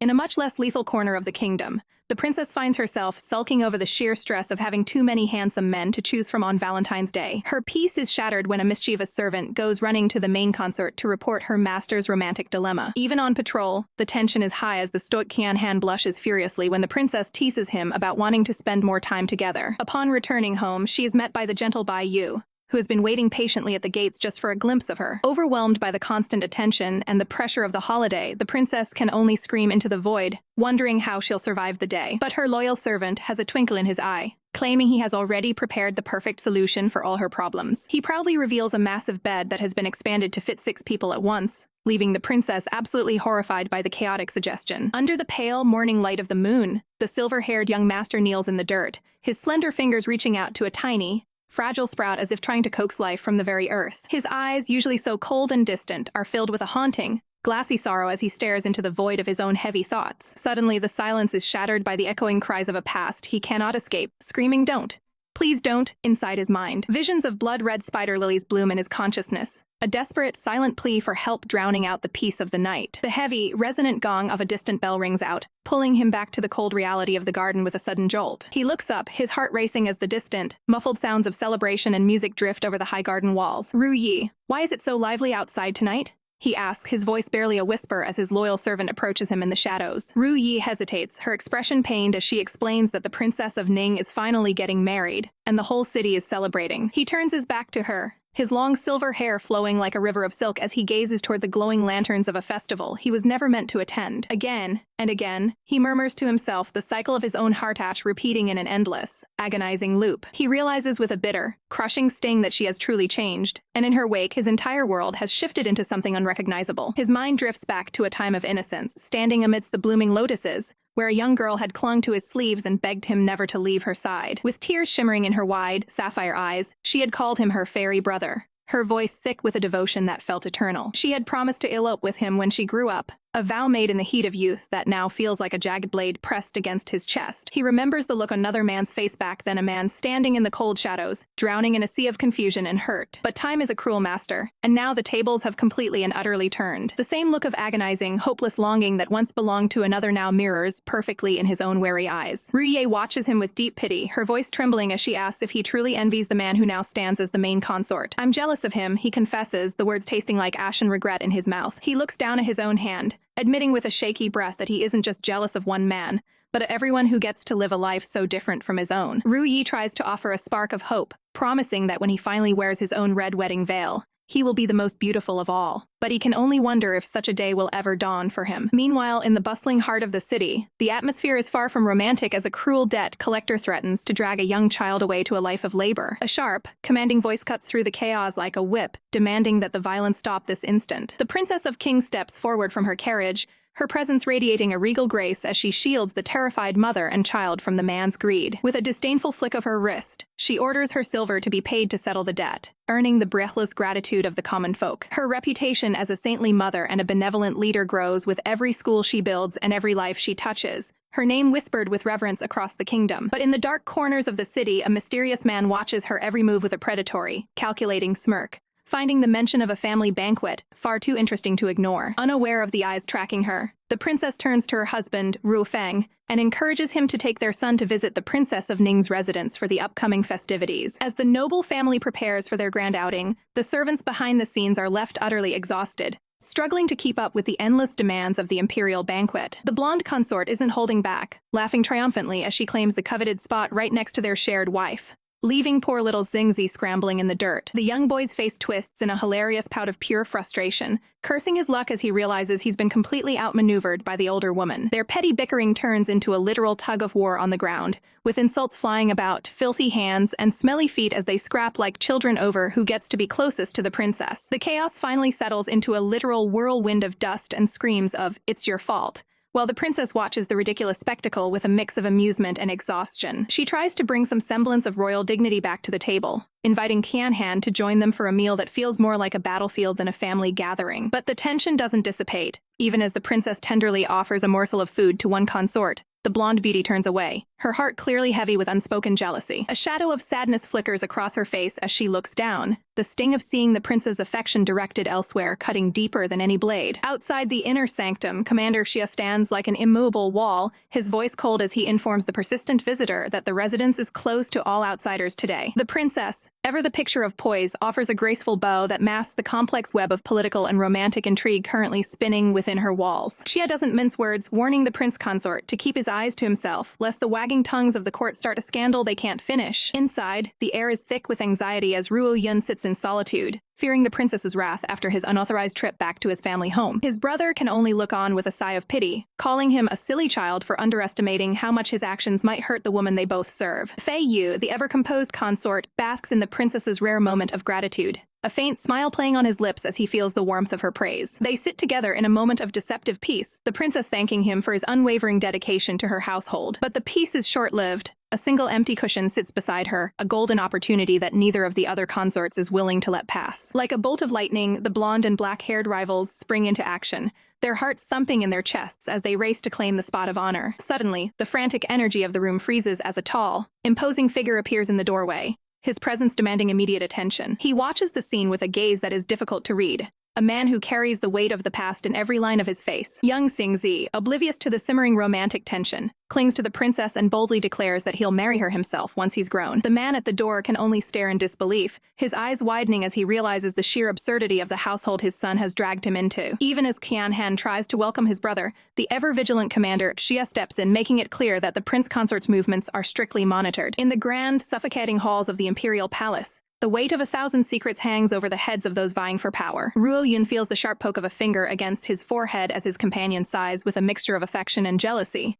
admitting how much he envies Ruo Yun's position. The two men sit in the quiet of the study, the friend lamenting that while Ruo Yun has a child to rely on in the future, his own wife erupts in a terrifying fury every time the subject of a baby is even mentioned. A shadow of profound melancholy crosses Ruo Yun's handsome face as he softly breathes out the name of his son, Xingji, his eyes clouding with a pain he cannot speak aloud. The scene shifts to the cold, biting air of a rooftop under a vast, indifferent sky, marking the arrival of a lonely 20th birthday. Sister Mo stands tall against the moonlight, her delicate features hardened by the dark gear of an assassin as she prepares to don her theatrical mask. Suddenly, the silence is shattered by the whistle of a wine jar soaring through the air. It is caught effortlessly by a white-haired man wearing a matching demonic mask, who chides her for having such a bleak and joyless celebration. They stand together on the slanted tiles, two ghosts in the night, as he asks if she finally feels a sense of peace now that their bloody work is nearing its conclusion. She looks away, her voice a hollow whisper as she admits that for sinners like them, the only destination after death is the depths of hell. The man doesn't offer a comfort he doesn't believe in, instead tilting the jar back and taking a long, desperate gulp of the wine. Wiping his mouth, he tells her to go and finish her task without looking back, his voice steady despite the darkness of their path. He sits alone on the edge of the roof, gazing at the stars with a tragic smile, musing that whatever hell awaits them couldn't possibly be more agonizing than the life they've been forced to endure. They were children of the shadows, people with no one to lean on and nothing left to lose. Sister Mo's eyes widen in a sudden flash of realization and alarm as the reality of their situation sets in. The white-haired man turns his head, his profile sharp against the night, reminding her that the moment you find something to care about is the moment you truly learn to fear death. A violent, wet cough erupts from the darkness, and blood spatters against the floor as a hidden struggle ends in a chilling silence. Later, by the tranquil and shimmering edge of a moonlit pond, the white-haired man seeks a moment of solitude. He reaches down, his fingers breaking the surface of the water as he tries to wash away the metaphorical and literal stains of the night's violence. A woman's sharp voice cuts through his thoughts, demanding to know where he's been and why he's returned home at such an ungodly hour. He says nothing, instead splashing the freezing water over his face, the droplets hiding the exhaustion etched into his features. With a slow, deliberate movement, he unties the red cord from his hair, letting his silver locks fall loose as he tries to shed the persona of a killer. He looks toward the horizon with eyes that burn a haunting shade of red, filled with a wariness that reaches deep into his soul. Back within the palace walls, the tension is momentarily broken as young Xingji runs toward his father with a bright, innocent smile, announcing that it's time to go home. Ru Yun looks at the boy, a genuine soft smile finally touching his lips as he agrees that it is indeed time to leave. However, the peace is short-lived in the neighboring courtyard, where Yanan stands in her regal red robes, furiously scolding her servants for allowing the child to attend the family banquet. Her husband Yan An approaches with a tray of snacks, his expression worried as he tries to understand why she is so consumed by rage. She turns on him, her voice rising in a panicked crescendo as she explains that as long as that child is around, his mother will never stop targeting her. She reaches out with a trembling hand and picks up one of the sweet cakes, her eyes narrowed in suspicion. She holds the snack as if it were a deadly weapon, her mind spiraling into paranoia about poison and the hidden enemies lurking in the prince consort's residence. In a fit of desperation, she commands her guards to lock down the perimeter, declaring that absolutely no one, especially not Xingji, is to be allowed inside. She knows her rival is a dangerous woman, and she refuses to sit quietly and wait for her own demise. As she walks through the darkened corridors, her mind races, realizing she only has one move left to play in this deadly game. She realizes she must find a way to meet with Imperial Dr. Chu, believing the woman holds classified information that could change everything. Suddenly, she pauses, her sharp eyes catching a glimpse of a figure moving through the night. High above on the rooftop, a shadow leaps with practiced ease, disappearing into the gloom. It is the white-haired man, and Sister Mo drops down to meet him, standing ready for whatever orders the Empress has sent for them. She reaches up to adjust her mask, the painted face once again hiding the woman beneath as she prepares to descend back in the darkness. Inside the quiet, shadow-filled room, little Hui's eyes widen as he uncovers a mysterious, pink silk packet tucked away where it shouldn't be. His heart hammers against his ribs, the air suddenly feeling thick with a sense of impending doom. He rushes through the corridors, his breath coming in short, panicked gasps as he finds the princess and little white beneath the blooming magnolia trees. "Your Highness, I found this medicine packet in the side consort's room," he confesses, his voice trembling with the weight of his discovery. Little White takes the small pouch, his nose wrinkling as he catches the scent of something dangerously complex, whispering that it bears a terrifying resemblance to the infamous Menghun powder. The prince's blood runs cold as she demands to know where Li Ruoyun is, only to learn he has already left to serve tea. A snarl of frustration escapes her lips as she realizes the trap has already been sprung, her mind screaming for Fei Yu's safety. Meanwhile, in the dimly lit hallway, Ruoyun walks with a heavy, rhythmic gait, a tray of tea held firmly in his hands. But beneath his calm exterior, his fingers are spasming, the wooden tray rattling against his grip. "Stop it. I have to be steady," he mutters to himself, his face pale and slick with a cold sweat. His eyes are clouded with a dark, suffocating guilt as he thinks of Xia Hao Fei Yu, his conscience warring with a desperate, hidden motive. In the tea room, little Butterfly is clutching his throat, coughing and spluttering after having stuffed himself with too many sweets. Ruoyun enters just as the boy is gasping for air, his arrival timed with a cruel twist of fate. The tea sits innocently in its porcelain bowl, its dark surface hiding a secret that could destroy everything. Desperate to soothe his parched throat, little Butterfly grabs the cup and drains it in one greedy gulp while Ruoyun watches in frozen, silent horror. "Stop. Don't drink it," the princess screams, bursting through the doors a second too late, her hand outstretched in a futile gesture of salvation. Little Butterfly lowers the cup, blinking in confusion as he looks between the frantic princess and the trembling Ruo Yun. Suddenly, his eyes bulge and a sickening, wet cough tears through his chest as the poison begins its work. The princess dives forward, her world narrowing down to the boy's suffering as she desperately tries to force him to spit out the lethal brew. Beside her, Little White works with frantic, brutal efficiency, trying to induce vomiting before the toxin can settle in the boy's blood. But the light fades from Little Butterfly's eyes, and he collapses into the princess's arms, his body going limp and cold. Ruo Yin stands paralyzed, his hands held out as if to ward off the nightmare unfolding before him, his voice a broken whisper of denial. The princess's grief turns into a white-hot, blinding rage as she lunges forward, her palm connecting with his cheek in a thunderous, stinging slap. "I didn't poison him. I don't know what happened."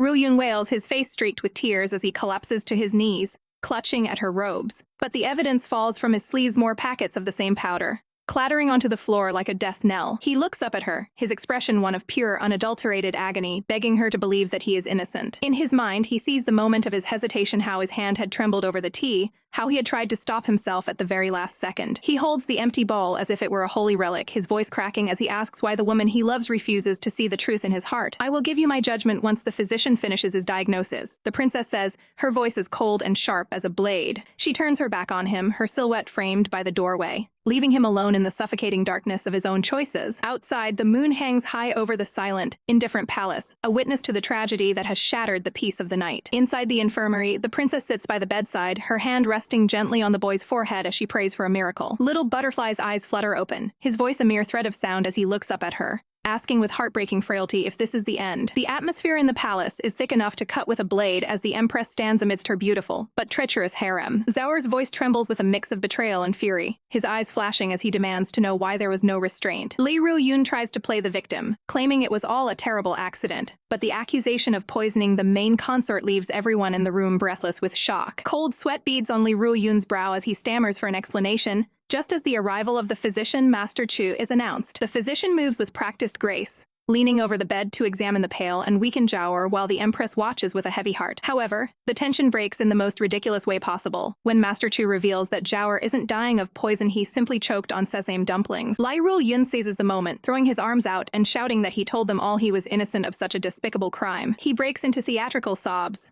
Wiping away tears, he asks how he's supposed to handle being so cruelly wronged by everyone he trusts. But the empress isn't finished. She holds up a small paper packet, her voice turning ice cold as she asks where this mysterious medicinal powder came from. Li Ruo Yun's heart hammers against his ribs in a panic, knowing he can't possibly admit that his own mother was the source of the drug. Master Chu inspects the substance, noting that it contains ingredients meant to induce vivid hallucinations in whoever consumes it. His expression darkens as he warns that long-term use of such a concoction would lead to madness, and eventually a slow, painful death. The empress delivers her judgment without a flicker of mercy, sentencing side consort Li to immediate house arrest. "My wife, please don't do this. Yun'er was wrong." Li Ruo Yun screams, his voice cracking with desperation. His eyes are wide with terror as he realizes his schemes have finally crumbled around him. The guards show no pity, dragging the weeping consort out of the room as he continues to beg for a forgiveness that will not come. Left alone with the evidence, the empress stares at the powder, her mind racing with the realization that even the powerful Li family won't be able to back her into a corner. In the quiet corridors, the servants whisper about how the poisoned tea was originally intended for the main consort, Xiaohu. They shudder at the thought that if Zhao hadn't accidentally intercepted it, the palace would be mourning a death tonight. Meanwhile, back in the safety of his bed, a traumatized Zhao hides under the covers,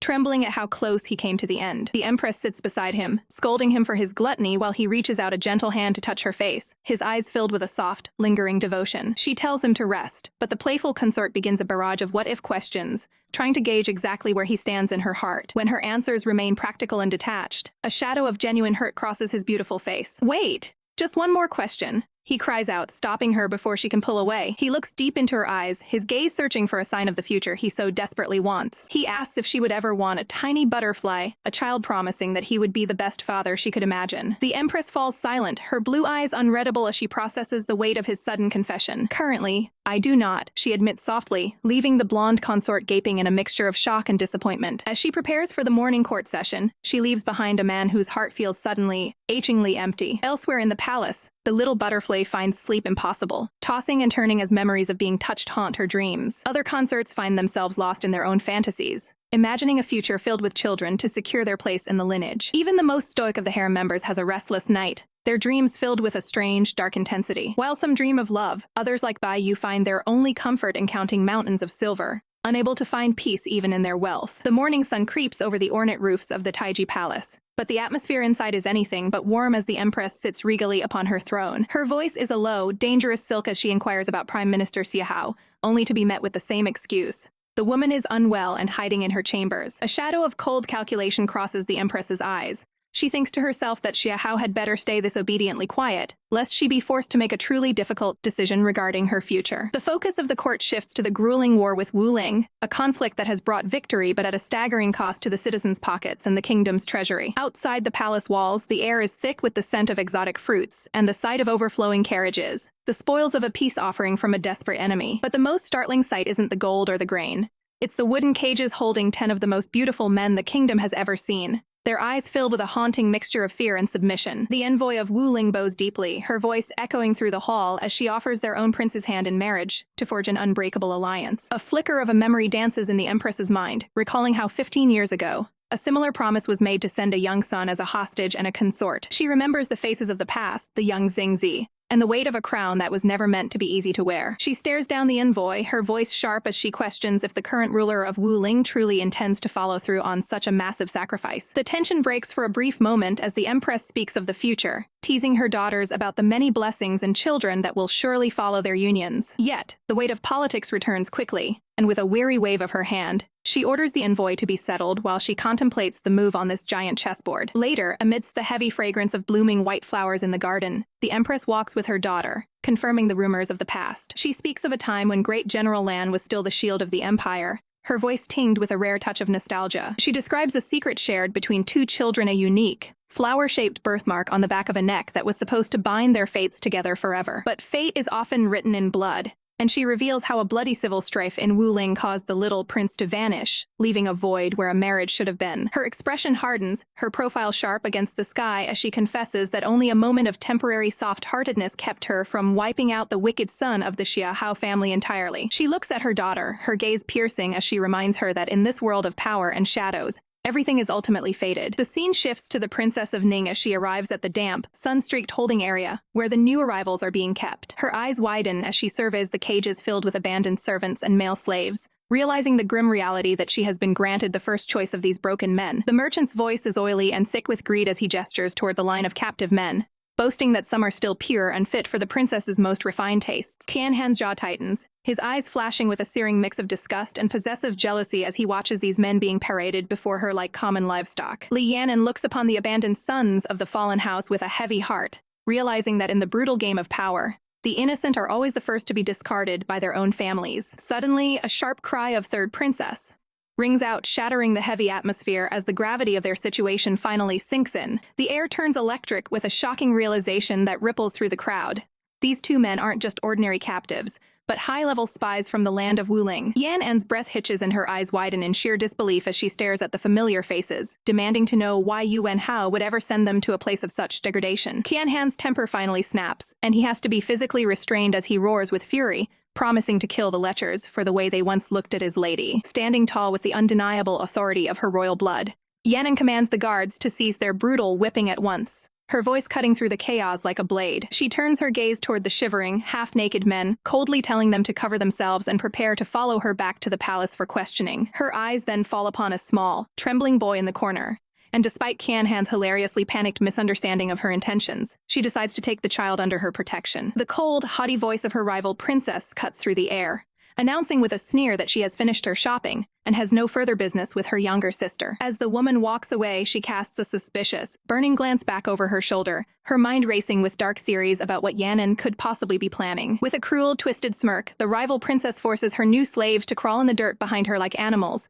her heart filled with a poisonous desire to see Yanan's downfall. The scene shifts to the quiet, sun-drenched courtyard of the Ning residence, where the serene beauty of the architecture masks the shadows of a brewing conspiracy. Inside the lavishly appointed room, the two spies drop to their knees, pressing their foreheads to the floor as they offer their humble respects to the prince consort of Ning. Even the young boy Cao Cao bows his head low in the presence of greatness, acknowledging the powerful man who now holds all of their lives in the palm of his hand. The air in the palace is thick with unspoken secrets as the fates of those within the royal harem begin to intertwine in ways no one expected. Please, don't send Cao Cao back, The young boy cries out, his small voice cracking with a desperation that breaks the heart as he reveals the horrific abuse he suffered at his mother's hands. Prince consort Ning can't bear the sight of the child's trembling frame and pulls him into a protective, warm embrace, offering the first bit of safety the boy has ever known. A bittersweet ache settles in Ning's heart as he gazes at the child, realizing that if things had been different, his own son would have been this same age by now. Life in the inner palace continues its delicate, dangerous dance of politics and hidden agendas under the watchful, ever-calculating gaze of the Empress. Under the heavy cover of night, Master Chu carefully examines the boy's clouded eyes, his expression grave and focused as he searches for a cure. I'm afraid his condition was present from birth. The physician sighs, explaining the severe deficiency of vital energy within the boy's small, fragile frame. Ning holds the boy's shoulders firmly, his voice steady and determined as he asks for a prescription, promising to provide the royal care the child so desperately needs to grow. Seeing an opportunity to dig deeper into the physician's own mysteries, Yan approaches the stoic Master Chu with a sharp, knowing glint in her eyes. The moment she mentions meeting his sister, Chu Bai Jiao, in Wulu City, the physician's cool composure shatters instantly, replaced by a look of pure shock. Yan presses her advantage, speaking of his sister's deep worries and the dark clouds hanging over the head of their mother, the imperial physician. I can see it written all over your face, she challenges, pointing a finger as she demands to know exactly what kind of trouble his family is hiding from the world. Master Chu turns his gaze away, his eyes closing in pain as he tries to lock his family's heavy burdens behind a wall of cold silence. Wait! Yan cries out, her hand pressing firmly against his chest to halt his retreat, refusing to let him escape this conversation. She stares directly into his soul, promising him that since his sister saved her life, she will do everything in her power to protect him and keep his secrets. Her voice drops to a low, intimate whisper, reminding him that they are completely alone in this room, and no one can hear what they say. The air between them crackles with a sudden, suffocating tension as Master Chu breathes out a warning, telling her that she is standing far too close for comfort. Caught off guard by the sudden shift in the atmosphere, Yan fumbles backward, her face flushing a bright, embarrassed red as she loses her cool. Master Chu quickly regains his stoic mask, insisting that he simply cannot allow anyone else to be dragged into the dangerous web of trouble his mother is caught in. With a final, melancholic look over his shoulder, he asks her to simply tell his sister that they are doing well before he disappears back into the shadows. Yan stares after him, cursing her inability to break through his stubborn defenses and get the truth she needs. She knows this secret must be massive to keep him so terrified, and if he won't talk, she'll just have to find a more creative way to uncover the palace's darkest mystery. The air in the bedchamber is thick with a lingering, sweet heat as the Empress and her consort find themselves lost in the quiet moments following their passion. Zhao gazes down, his long blonde hair cascading over his bare shoulders, as he reflects on how his wife used to be so incredibly passionate whenever he attended to her. A soft, rosy blush creeps across his cheeks as he looks at her with bashful eyes, wondering aloud if she truly enjoys it when he takes the initiative like this. She reaches up, her fingers grazing his skin as she pulls him closer, whispering that she loves whatever he likes, her voice a low, melodic purr. In the quiet aftermath, he looks at her with a mix of concern and adoration, breathing out a soft apology just in case he was a bit too much for her to handle. But he sees only contentment in her eyes as he smiles tenderly, confessing that he wanted this just as much as she did, for his only goal is her total satisfaction. When she makes a move to get up to bring him some water, he instantly catches her arm, his eyes pleading for her to stay by his side just a moment longer. He winces slightly, admitting that he was perhaps a bit too energetic and has ended up with a cramp, prompting her to gently take his foot in her hands to massage the pain away. She watches him with a soft, knowing expression as he settles back against the pillows, the tension leaving his body under touch. He looks at her with pure, unadulterated devotion, moved by her kindness, though the mood shifts to a lighthearted tease as he warns her not to touch his sensitive feet, explaining that as a dancer, he spent years meticulously caring for them. She can only stare at him in a state of amused speechlessness, wondering how he can be so incredibly dramatic even in their most intimate moments. Seeing her expression, he softens, promising to be sensible and not make things difficult for her, his voice dropping to a vulnerable whisper. As they settle under the covers, he turns to her with a look of genuine curiosity, asking why she chose to love someone like him and why they married before the feelings truly bloomed. She listens to his traditional views on home and family, but internally, she can't help but sigh, wondering if the men in this world are all conditioned to think that a man is incomplete without children. Playfully, she holds up a hand to stop his rambling, telling him he's allowed only more question before they sleep. Her expression turns serious as she asks him what he would do if she were to vanish one day, a question that sends a jolt of pure terror through his heart. He practically shouts in desperation, his eyes wide and shimmering with unshed tears as he tells her that if she were gone, he would have absolutely nothing left in this world. She gently cups his face, trying to teach him a difficult lesson that he is a person of value all on his own, and that he shouldn't let his entire existence revolve around her. The palace falls into a deep, silent slumber under the watchful stars, leaving her words to hang in the air like a heavy mist. In the quiet of his own mind, He wonders if gaining the experience she speaks of will finally make her love him even more than she does now. As the sun rises over the ornate rooftops of the imperial grounds the following morning, the peace of the night is shattered by a different kind of storm. Inside one of the pavilions, a high-ranking consort is pacing like a caged tiger, his face contorted with rage as he learns of a new marriage alliance. He turns his fury toward the Empress Dowager, unable to believe she would allow a young prince to be sent away for marriage, his jealousy flaring at the thought of another man threatening his position. In the dim, flickering candlelight of the imperial study, the air is thick with the scent of old parchment and the weight of 1,000 secrets. A cold, calculating smile plays on her lips as she reflects on her unfinished business, her eyes glinting with a dangerous intent that promises a storm is brewing within the palace walls. The scene shifts to a memory, a simpler time where a young Singzi chases a kite under a vast, blue sky, oblivious to the chains being forged for him. His innocent world shatters as the words marriage arrangement fall from his mother's lips. The boy's eyes go wide with a sudden, piercing terror as he realizes he is to be sent away as a political pawn. "I don't want to leave you," he sobs, clutching at her robes, but the woman's expression hardens into a mask of fierce, desperate protection as she vows to do anything to secure his future, even if it breaks his heart. Back in the present, under the cover of a quiet, starlit night, the palace eaves seem to lean in, eavesdropping on the controversial deliberations that will decide the young boy's fate. The Empress stands firm, her presence commanding as she weighs the heavy cost of boarders versus the life of her mother's only grandchild, her heart torn between duty and family. A cold sweat beads on Bayu's brow, his usually calm and ethereal gaze fractured by a sudden, inexplicable panic that he cannot seem to hide. With his voice trembling slightly, he pleads with the Empress, insisting that the little prince must never be sent away to that distant land, his desperation nearly palpable in the quiet room. The Empress looks at him with genuine confusion, questioning why he is so adamant about protecting the boy they are supposedly so close to. She forces a nervous smile, her mind racing as she realizes that while the original owner of her position loved the boy, she feels nothing but a cold, distant logic that makes her feel like a stranger in her own skin. Qian Han's voice cuts through the tension like a blade, his eyes burning with a righteous anger as he defends the boy's youth and innocence. Crossing his arms, he scoffs at the idea of using a single man to solve a war that thousands of women couldn't end, his skepticism echoing through the silent hall. Even in his most heated moments, Qian Han's fiery spirit is undeniable, as he declares his readiness to fight 1,000 battles rather than surrender the boy as a hostage. Bai Yu's darken further as he reveals the true political danger. The prince is still the child of the Princess of Qing, a bloodline that carries a weight he is terrified to acknowledge. He explains the terrifying possibility of an heir being born in Wuling, one who would instantly become a powerful pawn for the opposition, threatening the very foundation of their rule. The Empress sighs, the weight of the crown pressing down on her as she agrees to find another way, while Bai Yu clutches his chest in silent agony, begging for just a little more time to think. Meanwhile, the mood shifts drastically in the bustling capital, where the streets are alive with the latest scandalous trend, men flocking to become masters of the delicate art of the mani-pedi. In the midst of the chaos, a stunning, golden-haired woman tilts her companion's chin upward with a predatory smirk, whispering that they simply aren't hot for her tastes. The Empress and Qian Han can only stare in absolute, mouth-agape disbelief as they recognize the newcomer, their voices joining in a shocked chorus. "Yu Wen Hao?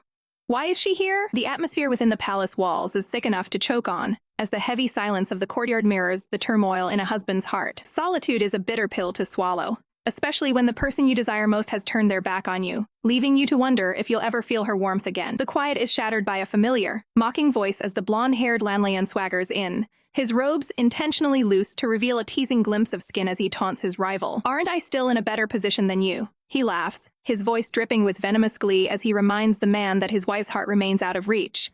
The provocation is too much to bear, and with a snarl of scram, a basin of water is sent flying, drenching the arrogant intruder. Lanlian recoils in genuine shock, his pride wounded far more than his skin as the steaming water puddles at his feet. He cries out in a fit of vanity, claiming his delicate feet are meant for dancing, not for being scalded by a jealous husband's rage. But the husband's words cut deeper than any splash of water, reminding everyone that the wife has already chosen her favorite, going so far as to prepare a child for the main consort. In a much quieter corner of the estate, the green-haired main consort sits with young Kokao, patiently guiding the child's hand as they practice calligraphy. The ink flows across the paper, spelling out the name of Her Highness, the Princess of Ning, a name that carries the weight of an entire empire. As the child looks up and innocently points out how red his teacher's face has become, the main consort can only stammer in embarrassment, his heart fluttering at the mere mention of her name. Watching from the shadows of the doorway, Lanlian's playful facade finally crumbles, his eyes filled with a sudden, haunting melancholy. He realizes with a pang of regret that despite all his posturing, he has never once dared to call his wife by her true name. A dark, chilling thought begins to take root, whispered in the silence of his own mind. He knows the cruel reality of the palace. For those who rely solely on their looks to please another, Love is a fleeting shadow that vanishes the moment beauty begins to wither. A single tear seems to threaten his composure as he stares into the distance, wondering if he is anything more than a pretty face to be discarded when the seasons change. He remembers the grace of his own dances, the way he moved like a butterfly to catch her eye, but now those memories feel like a hollow performance. Even as he tries to distract himself with a game of mahjong alongside the other consorts, the feeling of being just another card in the hand refuses to leave him. Meanwhile, the political winds outside the palace are shifting rapidly, as whispers spread that the Queen of Wuling, Yu Wenhao, has arrived in the capital under a veil of secrecy. She sits at a modest table, enjoying a meal that is a far cry from the dried rations she's grown tired of during her travels. With a sharp, knowing smirk, she looks at her dinner companions, revealing that she secretly followed her own ambassadors just to see the princess for herself. The princess and her guards sit frozen, their expressions hardening as they realize the dangerous woman sitting right in front of them. Without a moment's hesitation, the princess drops her mask of hospitality, her eyes turning cold as she commands her guards to seize the intruder. Soldiers flood the room in an instant, their blades drawn and gleaming under the light, surrounding the table where the queen sits. Yet Yu Wenhao doesn't even flinch. She merely rests her chin on her hand, a playful glint in her eyes as she reveals that her own forces have already surrounded the entire building. She leans in closer, her voice dropping to a conspiratorial silkiness as she mentions that she, too, has a son and is looking for a very specific deal. The princess's breath hitches, her confusion growing as she demands to know what kind of chance this foreign queen could possibly be offering. With a triumphant smile and a finger pointed directly at the black-haired man standing beside the princess, Yu Wenhao makes her demand clear. "I want him," she declares, her eyes burning with a sudden, predatory hunger that threatens to tear the peace of the palace apart. The air in the room is thick with resentment as Xia Qianhan slams his hand down, his eyes blazing with a refusal to be treated like a mere pawn in a political game. He'd rather die on the battlefield than be sold off to a woman like the Queen of Wuling, who treats the alliance of nations like a trivial pastime. The Princess of Ning remains the picture of elegance, sipping her tea with a calm that unnerves everyone present before dropping a bombshell that silences the room. Xia Qianhan is already one of her men. The weight of her words hangs in the air, a silent claim of ownership that shifts the entire power dynamic of the negotiation. Seeing the shock on the queen's face, Xia Qianhan stands tall by the princess's side, confirming his loyalty with a sharp gaze while the Queen of Wuling counters with a proposition that leaves everyone breathless. She offers a trade her own, #1 beauty in exchange for the man she desires, a deal she considers more than fair. A trade. "You want to trade men?" The princess gasps, her mind racing as she tries to process the sheer audacity of exchanging human lives like common currency. Her eyes widen, reflecting the absurdity of a world where kings and generals are treated as spoils of war. The queen doesn't hesitate for a second, gesturing toward the window with a commanding shout to bring forth the man she claims is the greatest beauty in her entire kingdom. There is a predatory gleam in her eyes, as if she knows exactly what kind of temptation she is about to unveil. A pair of bare feet step softly onto the cold floor, preceding the arrival of King Yiluan, a man whose ethereal presence seems to brighten the very air around him. Draped in flowing lilac robes with hair like spun gold, he looks like a monarch and more like a celestial being trapped in a mortal cage. The princess can't help but stare, her heart skipping a beat as she realizes just how stunning this so-called spoils of war truly is, though a flicker of recognition stirs deep in her mind. He is undeniably a hottie, but there's a haunting familiarity in his gaze that she can't quite place. While the princess is momentarily dazzled, Xia Qianhan's jealousy flares white-hot, his face darkening as the queen casually mentions she's grown bored of her royal plaything and is ready for someone new. She treats the king like a discarded toy, mocking the princess's interest with a sharp, cruel laugh. The king's eyes are a deep, sorrowful blue, reflecting a soul that has been crushed under the weight of his captor's whims as she tilts his chin up like a prize stallion for the princess to inspect. He remains silent, a beautiful statue forced to endure the humiliation of being appraised by a stranger. With a chilling smile, the queen reveals the dark history of her prize, explaining how she claimed him only after ending her own sister's life. Despite being over 30 years old, his youthful appearance remains unmarred, though his spirit clearly bears the scars of serving a woman who murdered for his company. The threat of war hangs heavy in the silence as the queen demands an answer, until the princess makes a bold move, requesting a private moment to examine the goods, before making her final decision. Xia Qianhan can only watch in horror, his heart sinking as the woman he serves prepares to spend time alone with another man. Inside the secluded wing of the palace, the princess tries to break the awkward tension, inviting the stiff and silent king to take a seat on the edge of the large, ornate bed. The room is quiet, save for the frantic beating of her heart as she wonders what secrets this mysterious man is hiding. He obeys with a quiet, haunting submissiveness, his hands trembling slightly as he settles onto the silk sheets, waiting for whatever command the princess might give. His eyes are downcast, filled with a resigned sadness that makes the princess's chest ache with an unexpected pang of pity. Without a word of warning, his fingers find the silk ties of his robe, pulling them loose to reveal the firm, pale skin of his chest in the soft light of the chamber. The fabric slides down his shoulders, exposing his vulnerability in a way that is both breathtaking and deeply uncomfortable.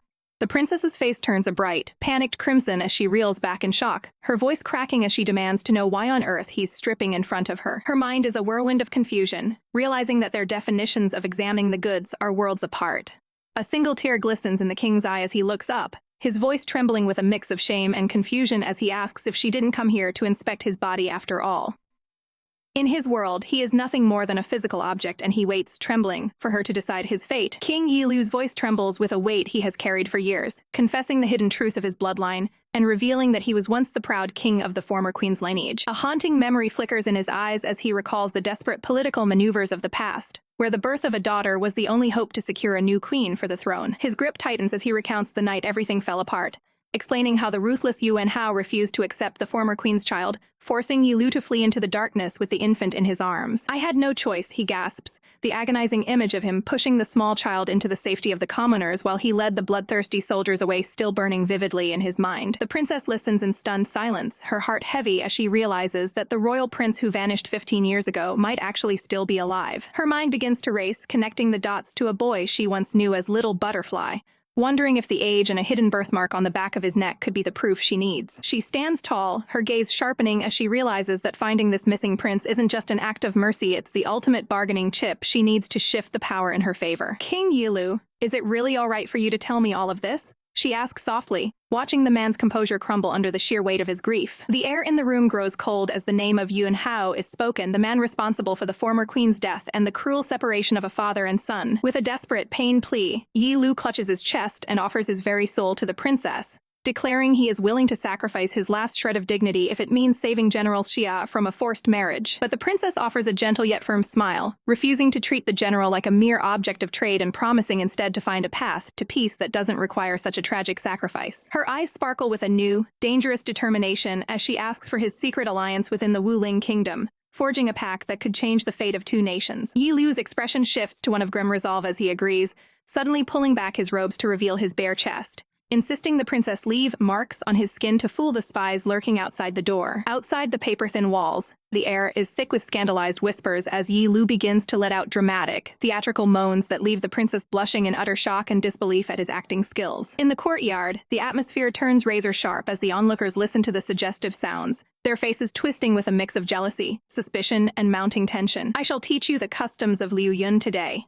Qian Han's voice was a low, dangerous rumble as he loomed over the woman who dared to treat men like mere playthings. Yuan Hao didn't flinch. Instead, she leaned in closer, her breath ghosting against his skin as she challenged him to show her exactly how he planned to teach her those customs. The heavy, suffocating tension in the room was suddenly shattered by a cool, familiar voice asking what on earth the two of them were doing. Yan watched the scene with a raised brow, catching the blonde woman in the middle of a blatant flirtation that left the men around her looking utterly flustered and indignant. Qian Han couldn't stand another second of the woman's games, huffing in pure frustration as he stormed past Yan An, his pride clearly wounded by the interaction. Yuan Hao merely clicked her tongue in annoyance, declaring with a smirk that she would eventually claim any man she set her sights on, regardless of who stood in her way. Yanan didn't seem intimidated by the threat, instead offering a mysterious smile and a formal dinner invitation that piqued the interest of her dangerous blonde guest. As soon as the woman departed, Yanan's expression hardened into one of cold calculation, and she immediately ordered her shadow guard to follow Yu Wenhao's every move. The sun hung high over the bustling city walls, a silent witness to the complex political webs being spun within the palace grounds. Catching up to a still pouting Qian Han, Yan tried to soothe his ruffled feathers, explaining that her interactions with the king were nothing more than a necessary performance for their guests. She pulled him into a tender embrace, resting her head against his chest, and teasingly calling him a jealous little one as his heart hammered a frantic rhythm against her ear. Nearby, the quiet, ornate eaves of the palace buildings hid shadows that were about to unearth a new conspiracy. A spy knelt before a high-ranking lady in the dim light of a private room, whispering the news that Yu Wenhao and Li Yan had met in secret and planned a banquet. The lady's face twisted in a mask of betrayal, her fingers trembling as she wondered why the woman she had been in contact with would suddenly seek out Yan instead of her. She stared out toward the courtyard, her mind racing with the realization that Yan was much more observant efficient and influential than she had initially feared. A cold, murderous glint entered her eyes as she bit her lip until it nearly bled, refusing to let Yenin escape her grasp or ruin her plans so easily. She decided then and there to exterminate all her problems with a single stroke, her heart hardening into stone as she plotted a final, deadly move. The morning air was filled with a sudden, panicked shout for the little butterfly that echoed sharply through the quiet courtyard. Yen returned to her quarters to find her blonde consort, Little Butterfly, snacking peacefully, and she reached out to tilt his chin upward for a closer inspection. She studied his face with an intensity that made his breath hitch, noting the subtle differences in his eye color and his surprisingly gentle, submissive demeanor. Her suspicion only grew as she demanded he turn around so she could see the back of his neck, sending a jolt of pure, icy panic through him. He stood frozen as she lifted his hair, praying the thick layer of powder he used to hide his birthmark would hold under her scrutinizing gaze. The moment of heavy tension was broken by a frantic cry from outside, calling for Cao Cao to come down before something terrible happened to the boy. High up in the swaying, precarious branches of a tree, the young boy clung to the wood for dear life, unable to find his way back down to the safety of the ground. Little Butterfly didn't hesitate to act, rushing forward with a heavy wooden ladder and shouting for Yan to help him secure it against the trunk. The ladder thudded heavily against the rough bark of the tree, its top rungs resting near the branch where the boy was trapped. With the ladder finally in place, they urged Cao Cao to climb down carefully, their hearts in their throats as the boy began his shaky descent. The child's eyes were wide with terror, his small hands trembling as he sobbed, barely able to keep his grip on the rungs as the wind picked up. Suddenly, a sickening, sharp crack echoed through the garden, the sound of ancient wood finally splintering under the shifting weight. The branch gave way in a terrifying instant, snapping completely and sending the entire world tilting into a chaotic freefall. Screams of terror filled the air as the ladder slipped, and both the boy and the blonde consort began to plummet toward the deep water below. A massive, violent splash erupted as they hit the surface, the consort's desperate cry for his wife to save him being muffled by the cold, rushing water. Yen looked on in utter disbelief at the disaster unfolding before her, wondering if the gods were testing her patience before she prepared to dive in and rescue them both. The girl stares in disbelief as the drenched boy stands before her, wondering how on earth he managed to climb back up from the water so quickly. He lets out a pitiful, shivering sneeze, his small frame trembling from the icy dip, which prompts her to soften her heart and offer him a spot at the upcoming banquet as a reward for his loyalty. But as the adrenaline of the moment fades, a sudden, piercing chill begins to seep into her very marrow, turning her blood to ice. Her heart hammers against her ribs as she recalls the physician's dire warning. She was never, under any circumstances, to touch cold water during these fragile months. Panic flares in her eyes as her vision begins to swim, the world tilting dangerously on its axis while her strength evaporates. With one final, desperate gasp for air, her legs give out completely, and she collapses onto the hard stone floor with a sickening thud. From behind a nearby wall, a figure catches a glimpse of the fallen princess, his heart skipping a beat in sheer terror. He rushes forward, his face pale with worry as he finds her lying motionless,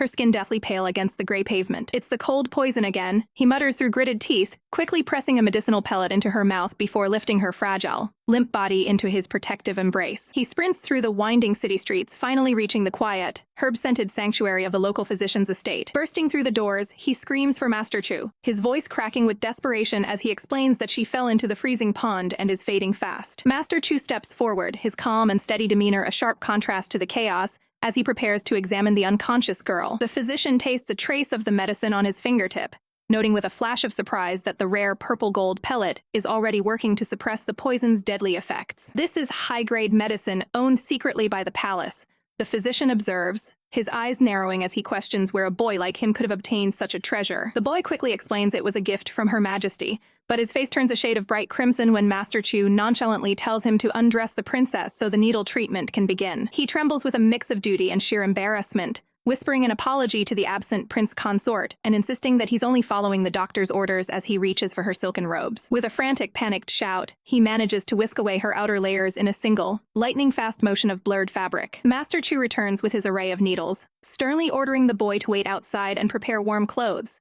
and a hand warmer for when she wakes. The boy glares back with a spark of protective jealousy, warning the doctor not to dare try anything weird while he's gone, but Master Chu simply offers a serene, knowing gaze, promising that he will not harm Her Highness. The Empress traces her finger across the border of the map, her mind sharp as a blade as she outlines a plan to dominate the market through trade rather than blood. Her advisors watch her with a mix of awe and skepticism, wondering if the perverted Queen Yuan Hao will ever agree to such a logical step. She didn't gain power so young by being a fool. One notes acknowledging that the enemy queen might be more than just a collector of beautiful men. The Empress turns to them, her eyes flashing with conviction as she declares that the economy is the only weapon that matters, not the whims of men. A soft smile touches the lips of the white-haired king as he gazes at her, whispering that she is truly as brilliant as he expected. But they aren't naive. If Yu Wenhao proves to be nothing more than a self-indulgent ruler, They have a much darker Hongmen banquet prepared for her. The air grows cold as the Empress realizes her opponent has dared to enter her territory alone. With a gaze as piercing as a winter frost, she vows that she will leave no route for the enemy queen to escape her grasp. Her companions stand by her side, their expressions hardening as they prepare for the confrontation that will decide the fate of their kingdoms. The day of the banquet arrives under a canopy of blooming cherry blossoms, where shadows hide the many soldiers waiting in ambush. Zhaor trembles behind his veil, his heart racing as the Empress instructs him to wait outside while she handles the business of the state. Queen Yuanhao arrives with an air of absolute authority, dismissing her attendants to face the Empress alone. Outside, Zhaor's anxiety peaks as he senses the thick, suffocating tension hanging over the restaurant. Suddenly, a firm hand catches his wrist, making his breath hitch in surprise. It is King Yilu, his eyes burning with an intensity that demands silence as he pulls Zhaor away from the prying eyes of the guards. They find themselves in a cold, secluded alleyway where the king's composure finally begins to crack. He looks at the young man with a desperation that borders on heartbreak, asking if he truly doesn't remember who stands before him. Zhaor stares back, his mind racing as a sense of haunting familiarity washes over him, while the king grips his shoulders. Without a word, Yilu reaches out and rubs at the skin of Zhaor's neck, desperate to find the proof he's been searching for. As the makeup smudges away, a small, distinct mark is revealed against the pale skin. Tears well up in the king's eyes as he whispers that he knew it was him from the very first moments lost Zhaor. The young man's breath hitches, his eyes widening as the walls of his memory begin to crumble. Under the light of a shimmering full moon, the word daddy escapes his lips in a trembling whisper. They stand together in the moonlight, a father and son reunited by a twist of fate amidst the chaos of war. Inside the banquet hall, Yu Wenhao leans back, her voice dripping with skepticism as she calls the Empress's trade proposal an empty promise. Her red eyes gleam with a predatory light,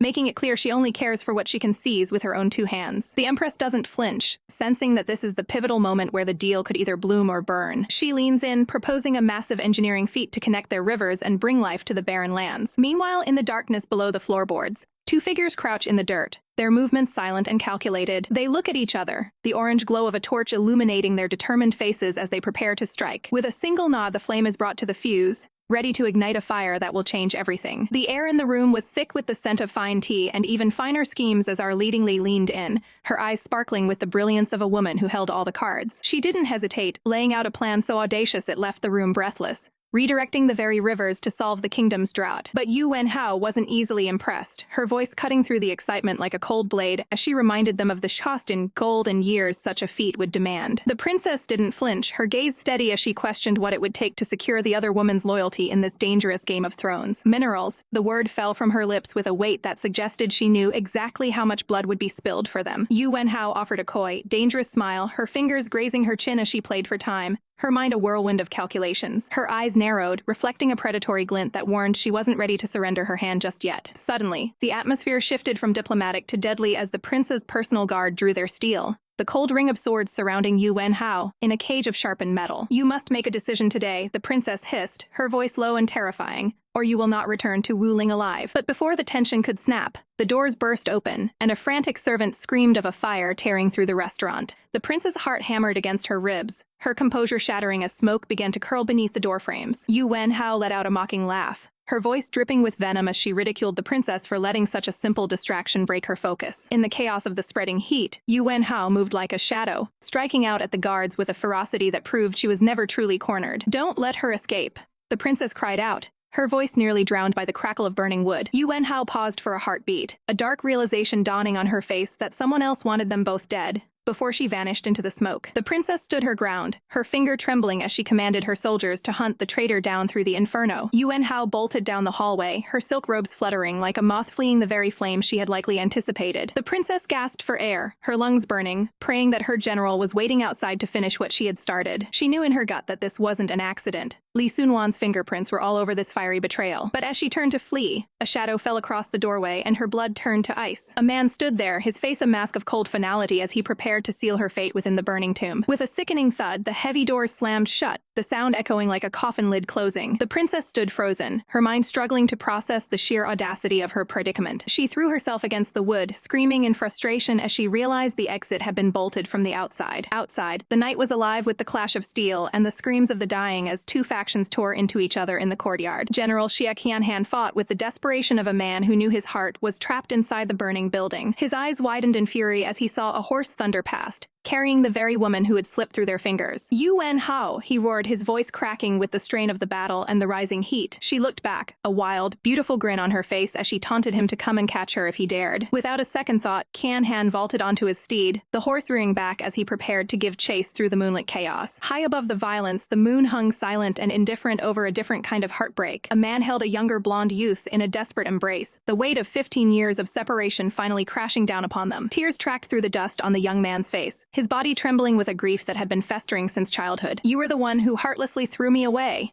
he screamed, his voice breaking, as he confronted the father who had abandoned him to the wolves. He spoke of the shame of the brothels, of the whispers that followed him like a shroud, labeling him the son of a prostitute. His eyes, wet with unshed tears, searched his father's face, demanding to know why he was never enough to be more than a side consort, more than an impure body. The older man's face crumpled, his voice a whisper of agony as he explained the impossible choice he made to save his son from a worse fate. He tried to explain that the man who raised him was the only one who could truly keep him safe in those dark years. He buried his face in his hands, the sound of his sobs lost to the wind as he begged for a forgiveness he didn't feel he deserved. But the scent of smoke reached them even there, snapping them back to the brutal reality of the night. They watched in horror as the restaurant became a towering pillar of fire, the sky turning a bruised orange. The young man's heart stopped, his thoughts immediately flying to the woman he loved more than life itself. He grabbed a fleeing servant, his voice frantic as he demanded to know if the princess had made it out. When the servant shook her head, saying no one had seen her, the color drained from his face. He looked at the inferno, the flames licking at the sky like hungry demons, realizing his wife was still trapped inside. "Wife?" he screamed, lunging toward the heat, only to be caught in his father's desperate grip. The older man pleaded with him, his eyes wide with terror as he tried to convince him she might have already escaped. "Please, don't go," he begged, the tears flowing freely now. "I can't lose you again." But the young man only looked back at the fire,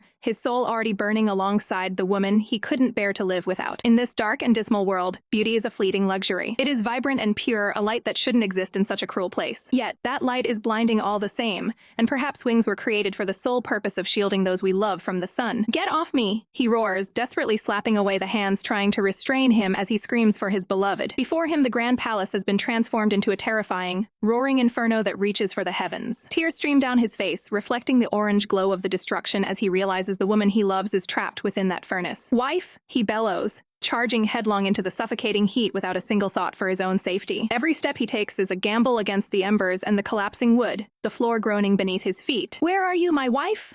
he screams, his voice cracking with a raw, agonizing desperation that cuts through the roar of the fire. He pushes through the fleeing, panicked servants, his eyes searching wildly through the thick, black smoke. The thought of her still trapped in that room makes his heart stop, and he screams Li Yanan's name with every ounce of strength he has left. Inside the suffocating chamber, Yanan realizes she's been lured into a death trap by a ruthless rival who wants her dead at any cost. "Heh.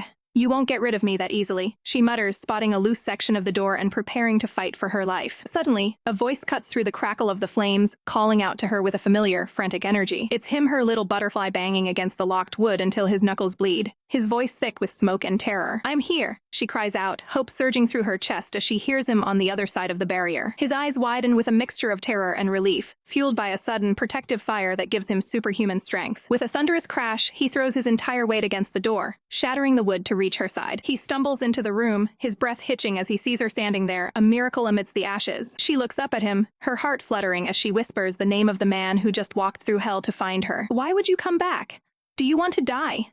she demands, her voice trembling with a mix of anger and overwhelming love as she clings to him. He ignores his own hacking cuffs, urgently telling her to cover her face with a wet cloth so they can make their escape. They frantically search for a way out, the heat becoming unbearable as the very foundations of the building begin to groan. Despite the blood trickling down his forehead from the falling debris, he offers her a reassuring, if wary smile to keep her brave. But above them, a massive support beam finally gives way, crackling with a deadly final heat. The heavy timber falls directly toward them, a shadow of certain death descending from the ceiling. "Careful!" he screams, and without a second thought, he shoves her out of the path of destruction. Time seems to slow to a crawl as she watches him disappear behind a wall of flame and falling debris. In a moment of pure, selfless devotion, he holds her one last time in his mind, whispering his relief into the void. "Please, remember Zhaoer," he pleads, his eyes filled with a haunting, final tenderness that breaks her soul. "Wait, little butterfly," she screams, bolting upright in bed as the nightmare of the fire finally releases its grip. She finds herself surrounded by worried faces, the cool air of the room a sharp, painful contrast to the heat of her memories. She looks at her hands in confusion, wondering how she could possibly be perfectly fine after such a catastrophe. A cold dread begins to settle in her stomach as she realizes the heavy price that must have been paid for her survival. Where is little butterfly?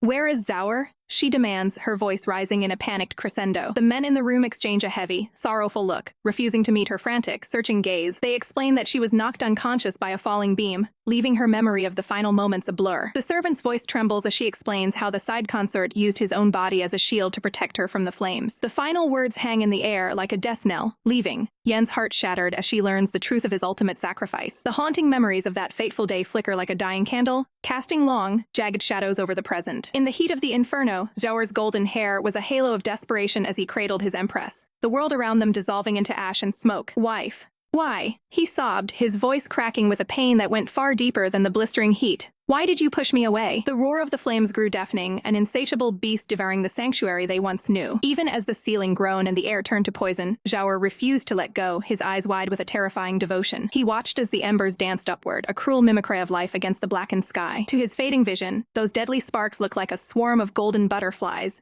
beautiful and fleeting. The agony finally shattered his strength as he collapsed, his legs pinned and burning, leaving him paralyzed in the heart of the furnace. Someone, please save us. He gasped, a final guttering plea thrown into the void. He screamed until his throat was raw, clutching her body to his chest as if his love alone could shield her from the end. Tears carved tracks through the suit on his face as he looked at her one last time, wondering if their souls would drift away as nothing more than ash on the wind. The nightmare breaks, and the silence of the moonlit palace feels heavy, almost suffocating. The Empress stands alone, her heart hammering against her ribs as the weight of the tragedy finally settles in her bones. Her attendant's voice trembles, delivering the news that feels like a dagger to the chest. The side consort, her beautiful little butterfly, has been horribly disfigured. Your Highness, please stay back. The maid begs, her hands raised in a desperate attempt to stop the Empress from witnessing the wreckage of a man she once cherished. But the Empress's eyes flash with a fierce, protective fire, her jaw tightening with a resolve that no palace protocol can break. She learns that Zhao has spent 2 days in total darkness, refusing food and water, trapped in a cycle of self-loathing as he stares at his own shattered reflection. She reaches his chambers and raps softly against the wood, her voice a fragile thread of hope.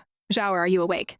It's me, she whispers. From behind the door, his voice comes out muffled and hollow, pleading with her to stay away and preserve the memory of the man he used to be. The Empress leans her forehead against the door, her eyes brimming with unshed tears as she demands to be let into his world of shadows. If wife sees me now, he whimpers, his breath hitching as he hides beneath a heavy shroud, I'm afraid you'll never be able to love me again. Her heart breaks at the words, and she shouts back with a desperation that echoes through the corridor, swearing that nothing, not even fire, could ever change her heart. You don't understand. He bellows, his voice sharp with the agony of a pride that has been burned away. He trembles beneath the fabric, feeling like a monster, a beggar, a shell of the man who once stood proudly by her side. The Empress takes a breath, softening her voice as she reminds him of her own flaws, of the times he looked past her height and her status to see the woman beneath. She reminds him that he chose her, and now it is her turn to choose him, regardless of the scars he carries. That's different. He cries out, his silhouette sharp against the paper screen as he insists that a man's worth is tied to the face he shows the world. To him, the loss of his beauty is the loss of his very identity as a man worthy of an empress. But she has had enough of his self-pity and gendered pride. With a sudden, forceful movement, she slams the door open, declaring that in her eyes, beauty is a matter of the soul, not the skin. Zhao freezes, the word wife dying on his lips as the light of her presence spills into his dark sanctuary. A single crystalline tear tracks down his cheek, catching the light as he prepares for the rejection he is certain is coming. She doesn't flinch. She walks toward him, her gaze steady and filled with a love that transcends the physical. She reaches out, her pale hand coming to rest on his trembling shoulder, anchoring him to the present. Slowly, the tension begins to bleed out of him as he realizes she isn't turning away. As he finally turns to face her, the Empress's breath hitches, her heart swelling with a bittersweet mixture of sorrow and a love that is now, finally, unbreakable. The princess stares in utter disbelief, her eyes wide and her jaw practically hitting the floor as she looks at the man before her. She heard rumors of a face so horribly scarred it would make a person weep, but as he points to a tiny, microscopic red mark on his cheek, her brain simply stops working. Are you kidding me? She screams internally, her face contorting in a mask of pure, unadulterated rage as she curses the author of this ridiculous story for such a massive exaggeration. Trying to save face and hide her annoyance, she puts on a strained smile, babbling about how she actually prefers rugged, sword-wielding men like Xia Qianhan anyway. She gently places her hands on his shoulders, her voice softening as she plays along, promising him that she'll find the most expensive medicines in the world to heal his terrible wound. But deep down, her blue eyes shimmer with a flicker of guilt and confusion, wondering why she's getting so caught up in his pace. The blonde prince looks away, his voice trembling as he reveals his true identity as the prince of the Wuling kingdom, a man caught in a web of political marriages and assassination plots. The air between them thickens with a sudden, heavy tension as she reaches out, her fingers brushing against his skin and pulling him into a soft, unexpected embrace. The world outside vanishes as she presses her lips to his, a deep, lingering kiss that seems to stretch on for an eternity, shattering the silence of the room. As the heat between them rises and their clothes begin to slip away, the prince turns away bashfully, his skin flushed as he begs her not to look at him, claiming he isn't pretty enough for her gaze. Breathless and with a heart pounding like a drum, she realizes she's getting far too carried away and pulls back, telling him to rest and eat well before she visits him again tomorrow. The heavy wooden doors slide shut with a definitive click, leaving a lingering sense of longing and unanswered questions in the quiet hallway. But the moment she's gone, the prince's expression shifts from bashful to agonized, his hand clutching his chest as he gasps out that it hurts, his breath coming in ragged hitches. His attendants rush to his side with trays of medicine, their faces grim as they urge the side concert to endure the pain while they change his bandages. The princess's voice trembles as she asks Yan and the question she's been dreading. How is Zizhao truly doing? Yan's expression is grim as he reveals that while the man is finally eating, the damage to his legs from the fire is catastrophic. A heavy silence falls between them, the princess's eyes shimmering with a cocktail of guilt and raw heartache as she realizes he might never walk the same way again. Master Chu's prognosis offers little comfort. The pain is a constant companion now, and even with the best care, the recovery will be an agonizingly long road. The memory of Zizhao collapsing in a heap of silk and broken pride, his body scarred by the very flames he braved for her, feels like a physical blow to her chest. Her grief, however, quickly sharpens into a cold, murderous resolve. I'll be sure to settle old scores, she whispers, her gaze turning as sharp as a blade. Yan senses the shift in the air and quietly requests that she follow him to the main court, where another matter demands her attention. There, she finds Kanhan kneeling in the dirt, his posture rigid with a shame so deep he hasn't moved for an entire day. He looks up at her, his voice cracked with self-loathing as he confesses that his failure allowed the treacherous Yu Wenhao to escape his grasp. As he speaks, the memory of that failure flickers behind his eyes like a haunting phantom. He can still hear the rhythmic clang of steel as he engaged Yu Wenhao in a desperate duel under the moonlight. But the blonde devil knew exactly how to break him. She taunted him with the news that the princess was currently trapped in a burning building. That split second of distraction was all she needed, her blade slicing through the air and drawing blood as his heart plummeted into his stomach. Yu Wenhao's laughter was like poison, mocking his desperation and forcing him to choose between capturing a criminal or saving the woman he loved. With a guttural roar of frustration, Qianhan turned his horse and abandoned the hunt, choosing her life over his duty. Behind him, the woman watched with a predatory smirk, convinced that love was a weakness that made men unfit for the true battlefield. Back in the present, the princess reaches out to him, her voice soft and forgiving as she reminds him that his arrival was the only reason she survived the inferno. Yet, her heart is a tangled mess of emotions, haunted by the image of Zizhao running into the fire without a single thought for his own safety. She thinks of his pure, passionate eyes that she can no longer look at directly because of the weight of her own secrets. How can someone as scheming and cold as her deserve a devotion so absolute that it shattered her very soul? Overwhelmed by a sudden, burning heat in her cheeks, she turns away, hiding her face as her heart hammers against her ribs. Qianhan notices her distress, his concern immediate, but she quickly pulls herself back together with a sharp breath. We haven't lost yet, she declares, her blue eyes flashing with the fire of a woman who is ready to go to war. There is one more person she needs to find, a mysterious figure known only as Little White. The scene shifts to the dark, narrow corridors of the city, where the sound of frantic footsteps echoes against the stone walls. A sudden, sickening spray of crimson paints the night air as an assassin's strike finds its mark. One of the fleeing servants collapses to the ground, his voice trembling with the realization that their silence was bought and paid for in blood. The masked killer looms over him like a reaper, a blood-stained dagger glinting in the moonlight as they prepare to tie up the final loose end. A chilling, low chuckle vibrates through the assassin's mask, the sound of a predator enjoying the hunt. But just as the blade begins its final descent, a shadow flickers, and a new spray of blood erupts across the scene. The boy stares up in terror and confusion, his breath hitching as he gasps out a question to his mysterious savior. Standing there, bathed in the cold lunar glow and wearing a haunting, painted white mask, is a figure who looks more like a ghost than a man. The air in the imperial palace is thick with the scent of blooming flowers and rotting secrets, a gilded cage where every smile hides a dagger. In the dead of night, a desperate cry for help is cut short as a firm hand clamps down on a silk sleeve, grounding the terrified soul in place. Above them, a figure looms, their face hidden behind a grotesque, snarling opera mask that seems to glow with a demonic intensity under the moonlight. What the hell are you screaming for? The masked savior growls, his voice a low vibration of irritation as he demands total obedience from the trembling boy. He just pulled from the brink of death. The boy looks up, his eyes wide with a mixture of terror and hope, wondering if this masked phantom is a friend or a new kind of nightmare. The scene shifts to the cold, imposing stone of the inner court, where the moon hangs like a silent witness to the pleas for mercy echoing against the walls. On the floor of the grand hall, the boy collapses to his knees, his voice cracking as he confesses that his own greed led him to accept gold to set the devastating fire. He hadn't realized realized he was a mere pawn in a game of queens, a tool meant to dispose of the Princess of Ning and the Queen of Wuling. High above him on the Phoenix throne,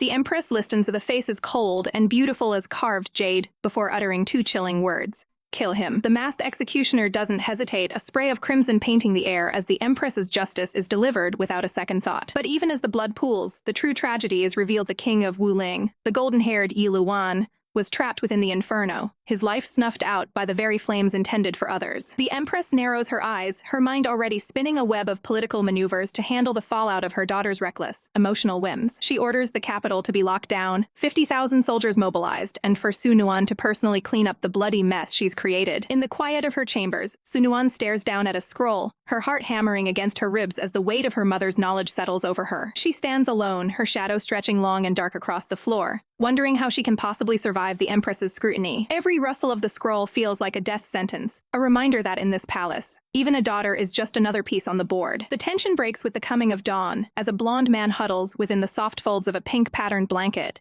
his face pale as he whispers a warning to keep the night's events a secret. He tries to hide, popping his head out like a frightened rabbit, only to be caught by the one man he truly didn't want to see, the stoic and formidable Xia Qianhan. As the man turns to leave, the blonde consort reaches out, his fingers catching the dark fabric of Qianhan's robe in a moment of rare vulnerability. "Wait, don't go," he murmurs, the air between them suddenly charged with an unexpected, heavy sincerity. Qianhan looks down, his sharp gaze softening as he admits he was wrong to judge the other man's background and motives for marriage. But the moment of high drama is quickly undercut by a sharp tongue, as the blonde man recoils in mock disgust at the cliché apology, their usual bickering returning to mask the depth of their shared trauma. Through a nearby window, a young observer watches the strange, shifting dynamics of the palace's residence, where enemies become allies in the blink of an eye. The air in the room was thick with secrets, the weight of the past pressing down on everyone present as the shadows flickered against the walls. Beneath a haunting, painted mask, the truth finally emerged: a loyal courtesan had kept him hidden from the world for years, allowing everyone to believe he had perished in the flames. Zhao's heart hammered against his ribs as he realized his father knew the truth,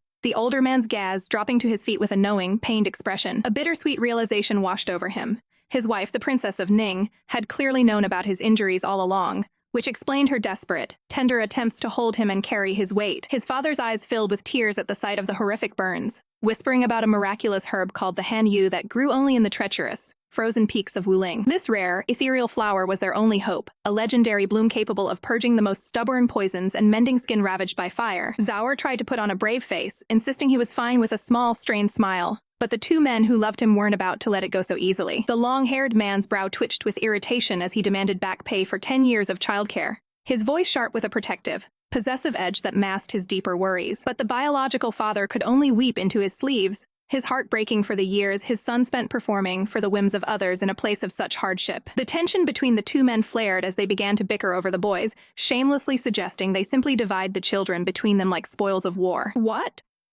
We can't let her know we're here," Zhao hissed, panic flaring in his eyes at the thought of his father's survival being discovered by their enemies. The two older men glared at each other with a sudden, childish intensity, neither willing to back down from their claim on the family's future. Zhao stepped between them, his voice steady as he demanded to know the true, grim state of the Wuling kingdom right now. The atmosphere shifted instantly to one of mourning as they recounted the day the usurper Yu Wenhao slaughtered the queen and seized the throne in a sea of blood. Tears welled in their eyes as they confessed the ultimate humiliation, being forced to serve as the male concubines of the very woman who destroyed their lives. Yet, amidst the darkness, a flicker of hope remained. The loyal subjects of the old regime were still waiting in the shadows for their true prince to return. His father's voice trembled with hatred as he described Yu Wenhao as a sadistic brute who thrived on torture and the exploitation of beautiful men. "Zhao, I won't force this heavy burden on you," he whispered, clutching his son's hands while looking deep into his eyes with a father's desperate love. But Zhao's blood began to boil, his knuckles whitening as he thought of the monster who killed his mother and was now targeting his beloved wife. A fierce determination ignited in his soul.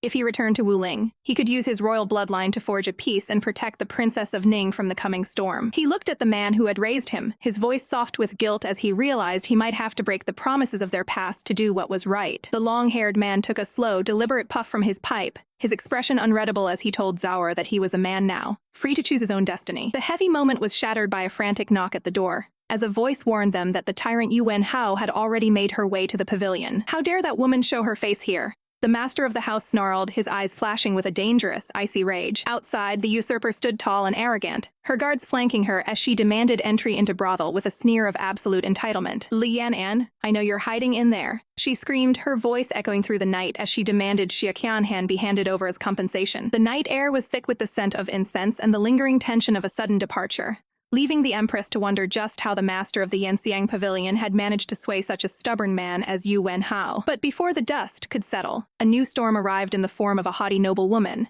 her voice cutting through the silence like a blade as she demanded to buy the man's company for a single night, regardless of the cost. He didn't even flinch, his profile silhouetted against the dark sky as he calmly reminded her that he had long since retired from serving guests. With a cold, calculating gaze and his pipe held with effortless grace, he named a price so astronomical it was meant to be an insult. 10,000 taels of gold, or she could get out. The Empress watched the exchange with her heart in her throat, her blue eyes wide as she questioned if he would truly go through with such a scandalous arrangement if the woman actually produced the gold. He simply looked away, his voice devoid of emotion as he stated that as a man of his profession, who had already lost his innocence long ago, 10,000 taels was a small price for his dignity. Sensing her distress, he reached out, his fingers gently brushing against her forehead in a rare moment of tenderness, urging her not to overthink his cold pragmatism. "Daddy, you can't touch my wife."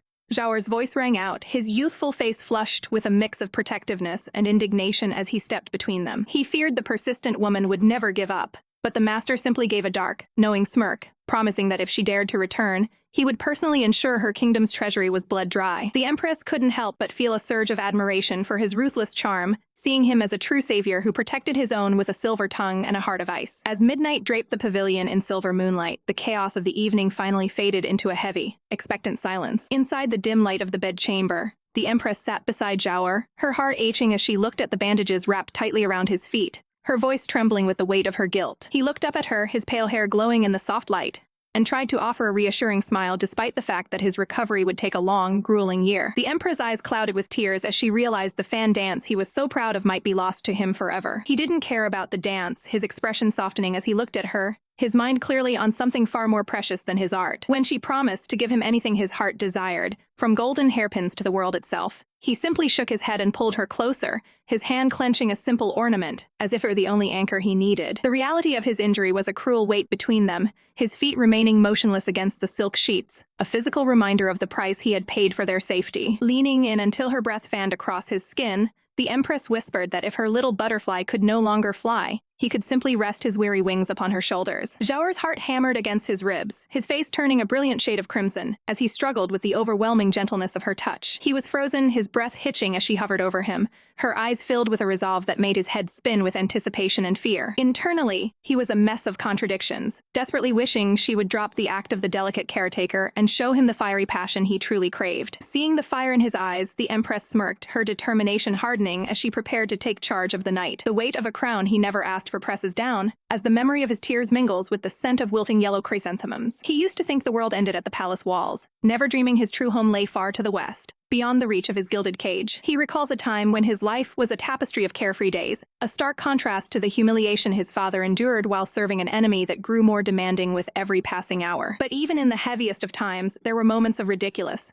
blushing tension, like when he tried to hide his face from the intense gaze of his mentor. "This isn't right, Zhao." The voice teased, suggesting the bending swallow position was far superior to the new moon for someone of his flexibility. Their bickering was constant, a playful battle of wills where neither would admit whose technique was truly better. The air crackles with a different kind of heat as the pavilion owner leans in, his robe hanging dangerously open, asking why his star pupil has become so rusty in the art of the bedroom. Zhao huffs, his face flushing a deep crimson as he tosses the instructional manual aside, shouting that he certainly doesn't need any more on-site guidance. The pavilion owner watches him go, a soft, knowing look in his eyes as he muses on how the once naive and hopeless romantic has been forced to change. In just a few short years, the boy has vanished, replaced by a man who understands that even a wife's love cannot shield him from the storms of fate. There is a quiet confidence in the air, a silent prayer that Zhao possesses the strength to overcome the trials ahead. Suddenly, the peace of the evening is shattered by the sound of frantic, unpolished shouting coming from the courtyard. Inside, the mood shift to comedy as the masters critique the performance, complaining that such amateur screaming is simply unprofessional. Outside, the sky finally breaks, pouring a cold, relentless rain over the silent eaves of the palace. Through the downpour, a young boy's silhouette appears, his voice cracking as he calls out for his aunt. His eyes are wide and shimmering with desperate tears, his small frame trembling as he begs to be seen. Within the dry halls, a hand places down a grim report, the order given to finally let the freezing child inside. The princess looks on with a mixture of pity and caution, knowing they cannot leave him to drown in the storm, while spies might be watching from the shadows. Xingzi collapses into her arms, his damp hair clinging to his face as he sobs about his mother's sudden betrayal. He wails about wedding clothes and dowries, terrified that he's being sold off to Wu Ling like a pawn in a game he doesn't understand. The princess realizes this is all a desperate ploy by the empress to save face, but she isn't prepared for the boy's radical solution. "I can just marry you now," he cries out, his small face filled with a terrifyingly sincere resolve. The weight of the crown feels heavier than ever as the tangled threads of the imperial court begin to tighten around the hearts of those trapped within its walls. Tears well up in Xingzi's emerald eyes, shimmering with a desperation that cuts through the air like a blade. "Then, what will happen to me?" He cries out, his voice trembling as he realizes the woman he loves might actually stand by and watch him be wed off to the Queen of Wuling. The bitterness in his tone is palpable as he reveals the poisonous rumors he's heard that the queen doesn't even want him, but rather the man Li Yan and holds dear, Cercia. He feels like a pawn being traded away, just so she can keep her favorite consort by her side. Li Yan'an's eyes widen in genuine shock, her breath hitching as she demands to know who would fill his head with such cruel, calculated lies. But Xingzi is past the point of listening to reason, his jealousy flaring as he points a trembling finger at the scene before them. "It must be him," he shrieks, convinced that a new arrival has already stolen his place in her heart. He watches with a shattered heart as main consort Xiaohu protects a small, mysterious boy, the sight feeling like a physical blow to his chest. "Is this lowly person more important than me? Why?" He screams, his world crumbling around him. The small child clings to Xiaohu's robes, a silent testament to the changing tides of the household that Xingzi simply cannot accept. He looks at the people he once trusted, his expression a mask of pure, unadulterated betrayal. "Main consort Xiaohu, why do you also treat me like this? All of you have abandoned me." Xiaohu's expression softens with a pained guilt. But it's Li Yan who steps forward, her voice firm yet laced with a hidden exhaustion. She tries to explain that she fought against this marriage, but someone behind the scenes has been pulling the strings to ruin her every move. Xingzi, acting out of a childish, frantic need for love, stomps his feet and declares that if she won't marry him, he'll simply never leave, throwing a tantrum that echoes through the halls. The air in the room turns sub-zero as Li Yan'an's patience finally snaps, her gaze turning as sharp as winter frost. "How presumptuous!" she snaps, her voice booming with the authority of the Ning residents as she looms over him, refusing to let him run wild any longer. Xingzi freezes, the blood draining from his face as he stares up at the woman before him. The warmth he once knew is gone, replaced by a terrifying coldness that makes him whisper, "You're not Li Yan'an. Who are you?" He remembers her as the aunt who was his sanctuary, the one person who loved him unconditionally when even his parents turned away. In the golden haze of his memory, he sees a younger, gentler version of her, the girl who wiped away his tears and promised him a future where he wouldn't have to be afraid. But as he looks at her now, standing tall and unyielding in her silken robes, he realizes with a sinking horror that the woman who once cherished him has vanished. "People will change," she says, her voice devoid of the tenderness he craves. "Weak people don't want to be weak anymore." She stands resolute, declaring that she is finally living for herself, even if it means breaking his heart to do it. Broken and defeated, Xingzi's pride finally snaps. "Fine, I'll get married." He bellows through his sobs, throwing one final, hateful glance over his shoulder. "Li Yan'an, I hate you." Xiaohu moves to stop him, but Li Yan'an raises a hand, her expression unreadable as she watches the boy she once protected flee into the darkness. "Let him go," she commands softly. "Don't stop him." Outside, the heavens open up in a sympathetic downpour, the cold rain masking the tears streaming down Zi's face as he stumbles through the courtyard, feeling utterly alone in the world. "Can someone save me?" he whimpers, his spirit broken, as he wanders aimlessly through the storm. Just as the darkness threatens to swallow him whole, a sudden presence cuts through the gloom, the sound of rain hitting paper signaling the arrival of a stranger. Through the blur of the storm, a man with hair as white as moonlight appears, holding a pale umbrella over the broken prince. His arrival is mysterious as it is timely. The rain falls like tears as a young boy looks up in confusion at a mysterious figure standing in the garden. Beneath the silk canopy of a paper umbrella, a man with hair as white as fresh snow hides his gaze from the world, his presence as ethereal as a ghost. His eyes are pools of quiet sorrow as he stands amidst the downpour, looking like a forgotten memory of the palace's past. "Big brother, have we met before?" the boy asks, and the man simply replies that he was once a lowly court musician who might have crossed his path once or twice. Desperation bleeds into the boy's voice as he asks a question that weighs heavy on his heart. What should one do when the person they love most suddenly turns cold? The man remains silent for a heartbeat, his expression unreadable as the rain drums a rhythmic beat against the paper above them. He finally speaks, his voice a haunting melody, warning the child that the world is a cruel place where protection is never permanent. Gently, he places a steadying hand on the boy's shoulder, trying to anchor him against the coming storm of life. "You cannot live in dreams forever," he whispers, urging the boy to find a strength within himself that doesn't rely on the flickering flame of another's affection. Even if he is forced into a loveless marriage, the man insists that the boy must never lose the essence of who he truly is. In the quiet of the night, a flicker of hope remains, burning like a lone candle in the dark as the scene shifts to the present. Su sits across from the blonde consort, revealing the devastating truth that the Empress's cold toxin can only be cured with a remedy found in the distant land of Wuling. "I'll go," the consort declares without a moment's hesitation, though he warns Su to keep this mission a secret from the Empress to prevent her from stopping him. Shu's gaze heavy with guilt as he admits there is no other way, entrusting this life-or-death journey to the only man who can save her. He slides an ancient, weathered map across the table, the parchment holding the key to the Empress's survival. "When you arrive, seek out General Iluda," Su instructs, his voice low and urgent as he reveals a hidden connection to the late queen's subordinate. The consort is stunned, wondering how a mere musician could know the secrets of a foreign general. But Su only offers a cryptic smile about the fates of the past. Wrapped in a heavy pink cloak to hide his trembling form, the consort prepares to depart with the help of a loyal servant. A voice from the shadows asks how much longer he intends to hide his true condition and his departure from those who care for him. He doesn't answer, turning away as the weight of his secret and the pain in his body threaten to crush his resolve. His knuckles turn white as he clenches his cloak, fighting back the tremors that radiate through his frame. Suddenly, a mocking voice cuts through the air as a rival consort sneers at him, calling him ugly and pitiful now that he's fallen from grace. The blonde consort's face contorts with a mixture of rage and annoyance at the petty, childish insult. He turns back, his eyes flashing with defiance as he questions where the other man's true loyalties lie. He warns his rival that they are all bound to the Empress's fate for better or worse, and any ill intentions will surely invite the wrath of karma. The rival erupts in a childish tantrum, screaming that the consort is nothing compared to his own family lineage and education. But the blonde man simply smirks, dropping his cloak to reveal his enduring elegance, reminding his rival that the Empress's heart belongs to him alone. Finally, as the rival fumes in the background, the consort looks down at the sleeping Empress one last time, his heart aching with the knowledge that he must leave her side to ensure she has a future. The dust settles on the road as a lone horse-drawn carriage pulls away, carrying with it a secret that could shake the very foundations of the empire. Standing on the balcony, the princess watches the departing silhouette with a heavy heart, her mind racing with the dangers that lie ahead for King Yilu in the Wuling kingdom. Beside her, the mysterious man with flowing violet hair watches her closely, his voice a low, melodic hum as he asks if she would truly have stayed by his side, if he had proposed a marriage to her instead of heading to the battlefield. The air between them thickens with a sudden, electrifying tension, a what-if that hangs suspended in the breeze until the princess breaks the spell with a flustered, indignant cry, demanding to know why he would even put her in such a scandalous position.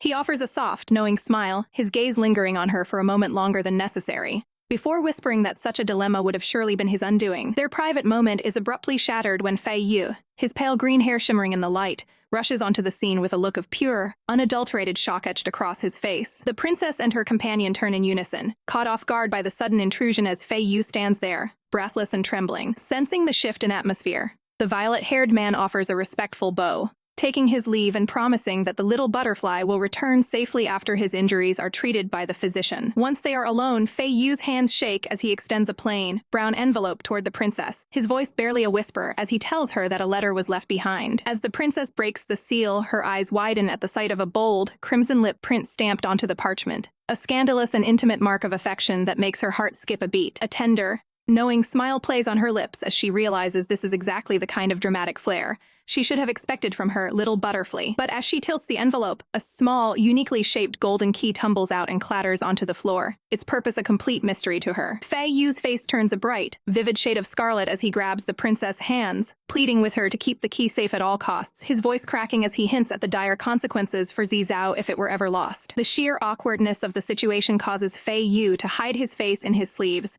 while a mischievous companion laughs heartily in the background, ready to spill the scandalous truth. With a playful glint in his eyes, the boy explains that this is no ordinary trinket. It is the key to a mandarin duck lock, a device worn by men to ensure their absolute chastity and devotion. It is a physical manifestation of a husband's oath of loyalty, a cage of gold that ensures his heart and his body belong only to his wife. The princess stares at the tiny key in her palm, suddenly feeling the crushing weight of the responsibility she now holds over Zizao's very happiness. A soft blush creeps up her neck as she realizes the lengths he went to just to prove his love, her heart swelling with a mixture of guilt, and overwhelming affection. Meanwhile, miles away in a cramped carriage, the blonde-haired Zizhao sits beside his father, looking pale and utterly miserable. He shifts restlessly on the seat, his brow furrowed in discomfort as he mutters about how much he already misses his wife and how suffocating his current situation has become. The carriage rattles toward a secluded residence, a silent witness to the secret movements of those playing a dangerous game of shadows. Back at the manor, the atmosphere is far less romantic as physician Chu sits across from Fei Yu,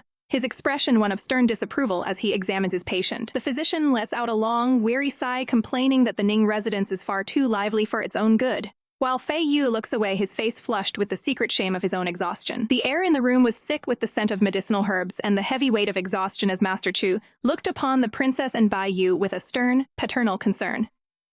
Young Master Xia, unless it is a matter so great that it concerns the lives of many, please try not to bother Her Highness, he declared, his voice cutting through the silence, like a physician's blade as he noted their critical states of fatigue. He wasn't just suggesting a break.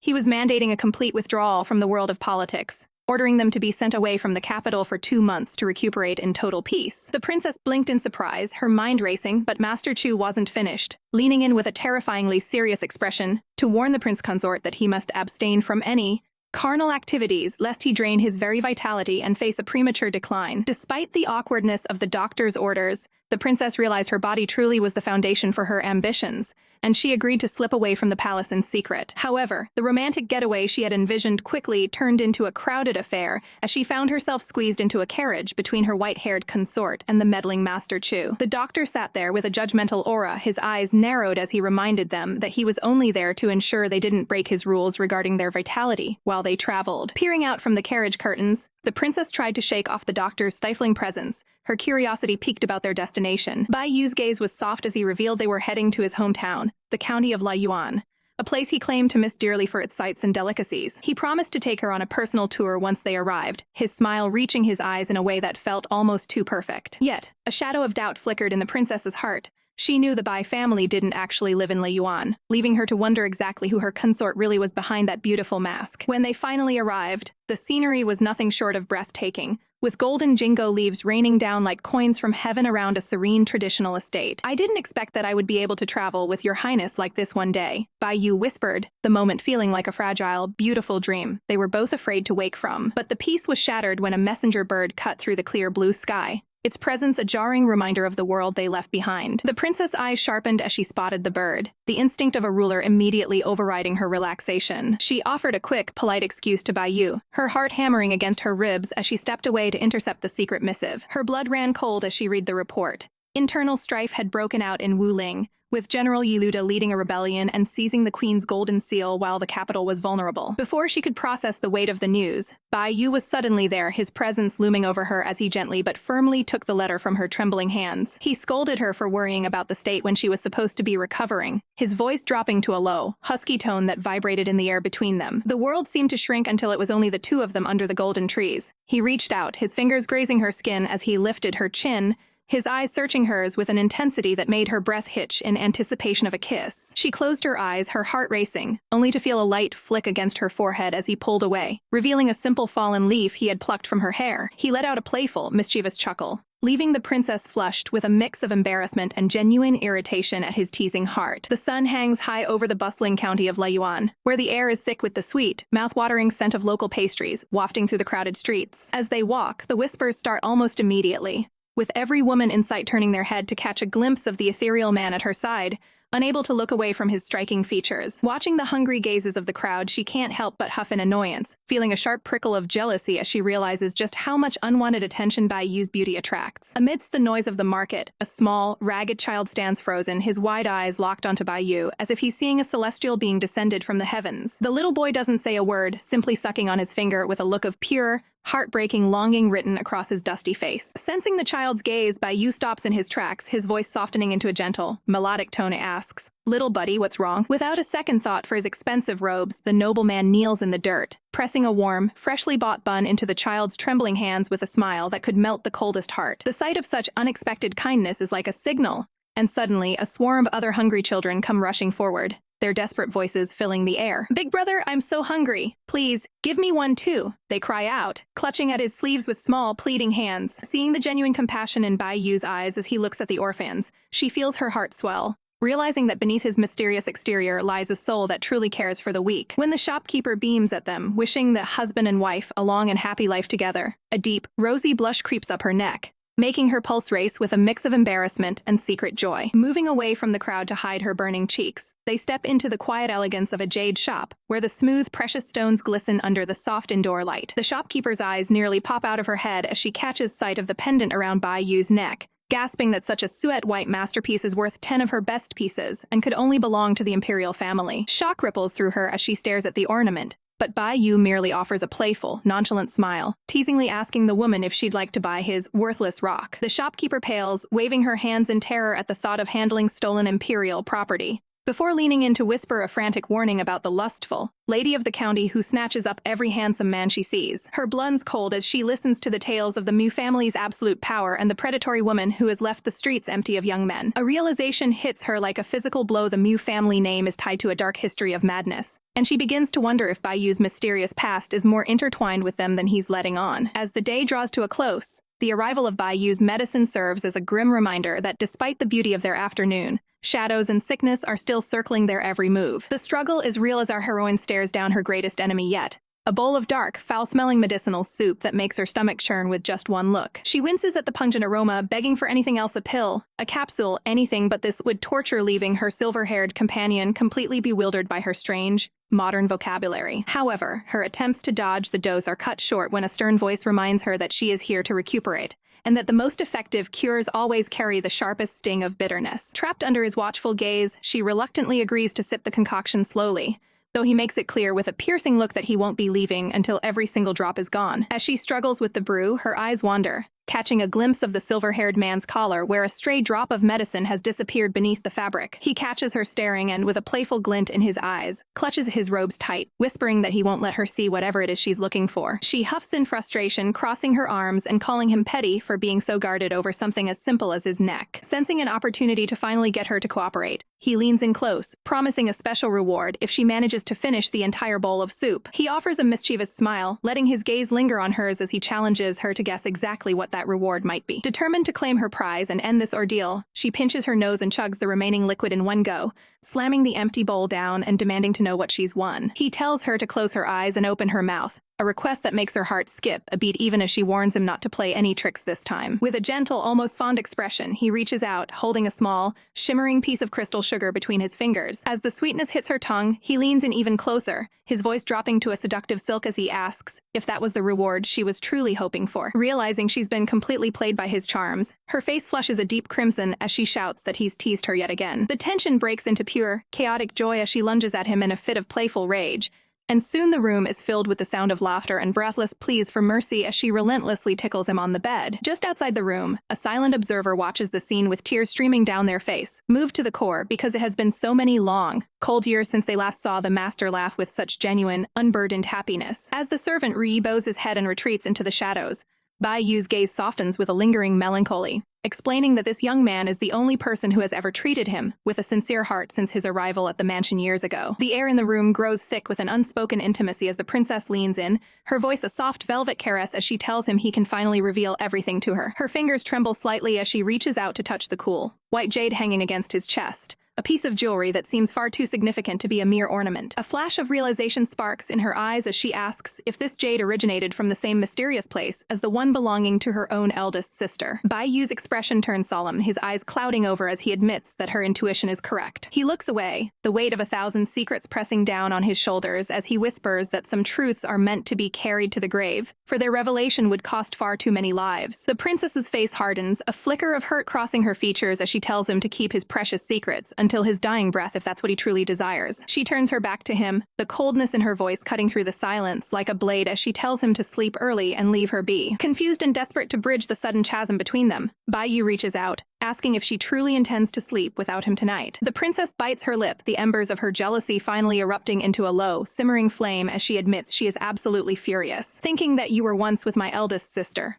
It burns me, she confesses, her eyes flashing with a possessive fire that she can no longer hide. She stands by the window, her silhouette framed by the moonlight, warning him that every word he speaks to her must be nothing but the absolute truth. She turns to him with a look of lethal grace, her voice dropping to a chilling whisper as she reminds him that while she has the power to save him, She also has the power to destroy him. No secret can be sealed forever, she declares, her resolve as unshakable as a mountain as she promises to uncover the truth herself. Just as she prepares to walk away, Baiyu's hand shoots out, firmly grasping her sleeve to stop her in her tracks. His voice is thick with desperation as he looks her in the eye, swearing that he was not lying and that he has never shared a bed with the eldest princess. Not even once, he repeats, his gaze so earnest and raw that the princess finds herself momentarily breathless. Her anger begins to melt away into a confused, adorable pout as she asks him if he's truly telling the truth about his past. Seeing her soften, Baiyu coaxes her back to the bed, tucking her in as the tension finally begins to dissipate into a comfortable warmth. He lets out a soft, teasing chuckle, asking if Her Royal Highness was truly so overcome with jealousy over a misunderstanding. The princess huffs and closes her eyes, refusing to admit how much his words have soothed her aching heart. A gentle smile plays on Baiyu's lips as he watches her sleep, feeling a profound sense of happiness that someone finally cares for him this deeply. He pulls her closer, drifting into a dream where they travel through vast mountains and lands together.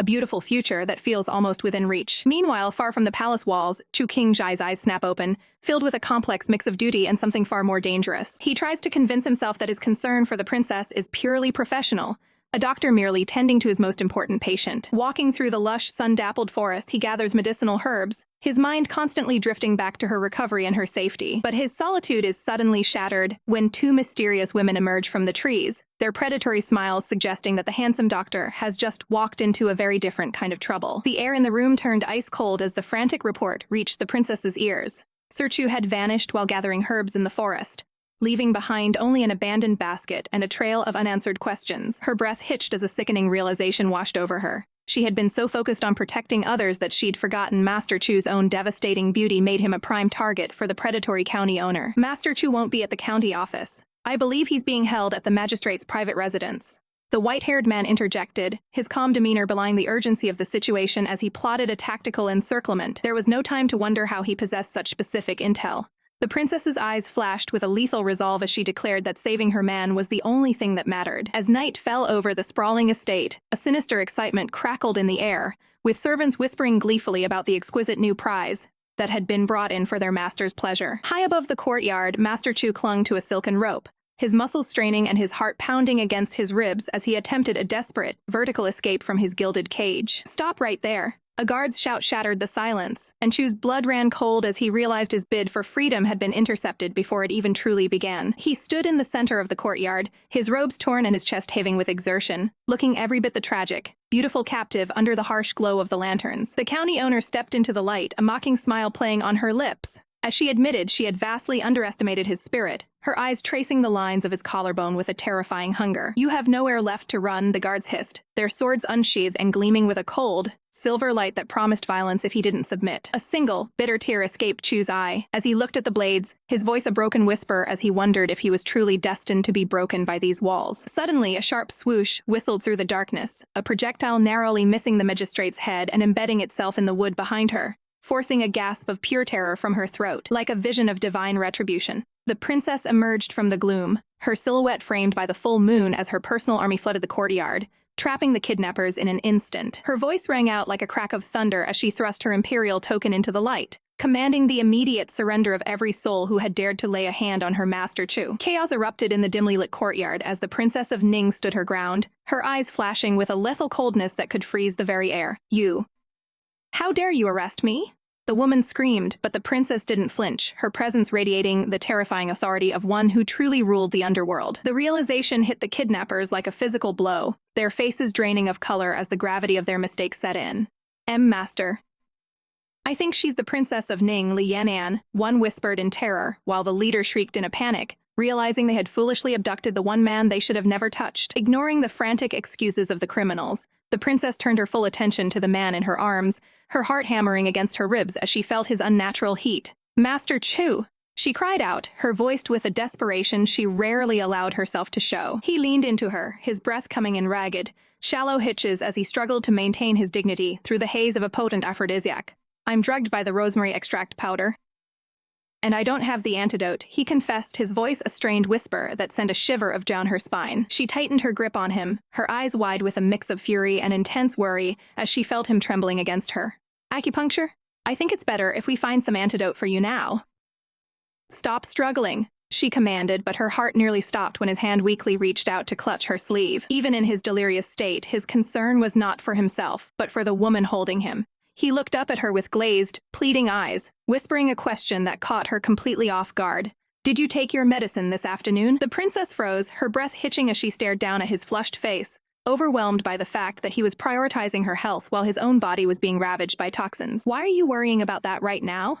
she snapped, though her voice wavered with an affection she couldn't hide, even as he insisted that he could endure the drug's effects for a few more hours. She shook her head, her gaze softening with a fierce protectiveness as she looked at his beautiful, pained features. "You have cold toxins in your body. I'll prepare the third medicinal soup for you when we get back," she promised, her thumb grazing his cheek. Chu's head rolled back, a low, pained moan escaping his lips as the heat intensified, threatening to shatter his remaining self-control. "This illness is hard to cure, if you don't recuperate." "I'm afraid it'll damage your veins," he wheezed, his chest heaving as he fought the fire burning in his blood. The princess watched him, her expression unreadable but her eyes burning with a silent, simmering rage toward those who had put him in this state. With a voice like cracking ice, she issued her command to the guards, her authority absolute. "Escort Mu Di-yin back to the county office and imprison her in jail. Wait for my trial tomorrow," she ordered, her silhouette dark and imposing against the palace roof. Mu Di-yin watched them go, her face a mask of pure despair, as she realized her life was forfeit for touching the prince's most precious treasure. The princess didn't wait for the carriage. She hauled Chu onto her horse, determined to get him to safety as quickly as possible. Chu's face was buried in her shoulder, his skin burning through his thin robes as he tried to push her away with what little strength he had left. "Your Highness." "No, I can't ride the horse with you now," he protested, his voice thick with a shameful, desperate heat. He looked away, his eyes filled with a heartbreaking vulnerability, as he admitted his fear of losing control.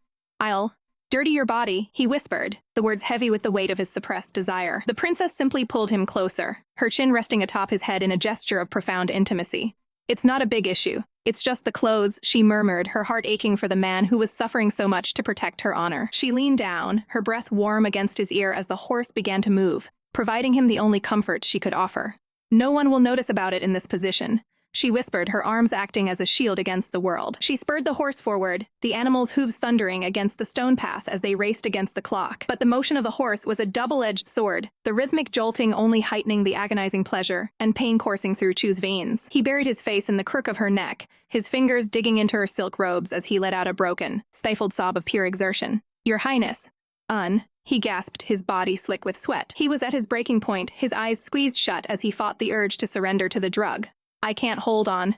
He whimpered, his entire frame trembling with the force of his internal battle. Finally, they reached the safety of the estate, the quiet night air a stark contrast to the storm that had just passed. Chu was carried inside and laid upon his bed, his eyes finally fluttering shut as the exhaustion of the ordeal took its toll. The princess stood over him, her gaze lingering on his peaceful, sleeping face for a long moment before she turned to the waiting servant. "He has finally calmed down. Please take good care of him tonight," she instructed, her voice low and heavy with lingering tension. But as she stepped away from the bedside, the softness in her eyes vanished, replaced by a cold, calculating fury. "I didn't expect Master Chu to get involved in such matters. I'll never forgive Mu Di-yin," she hissed, the promise of vengeance hanging heavy in the air. The next morning, the sun rose over the county office, but its light brought no warmth to the halls of justice. With a sharp, echoing crack, the princess slammed the gavel down, the sound reverberating through the silent room like a death knell. She sat high upon the bench, her regal attire a stark reminder of the power she held over every life in the room. "It's time to hold the court trial. Bring Mu Di-yin in," she commanded, her voice ringing with a terrifying clarity. Mu Di-yin was dragged into the center of the room, her hair disheveled and her spirit broken as she collapsed onto the floor. Princess of Ning, spare my life."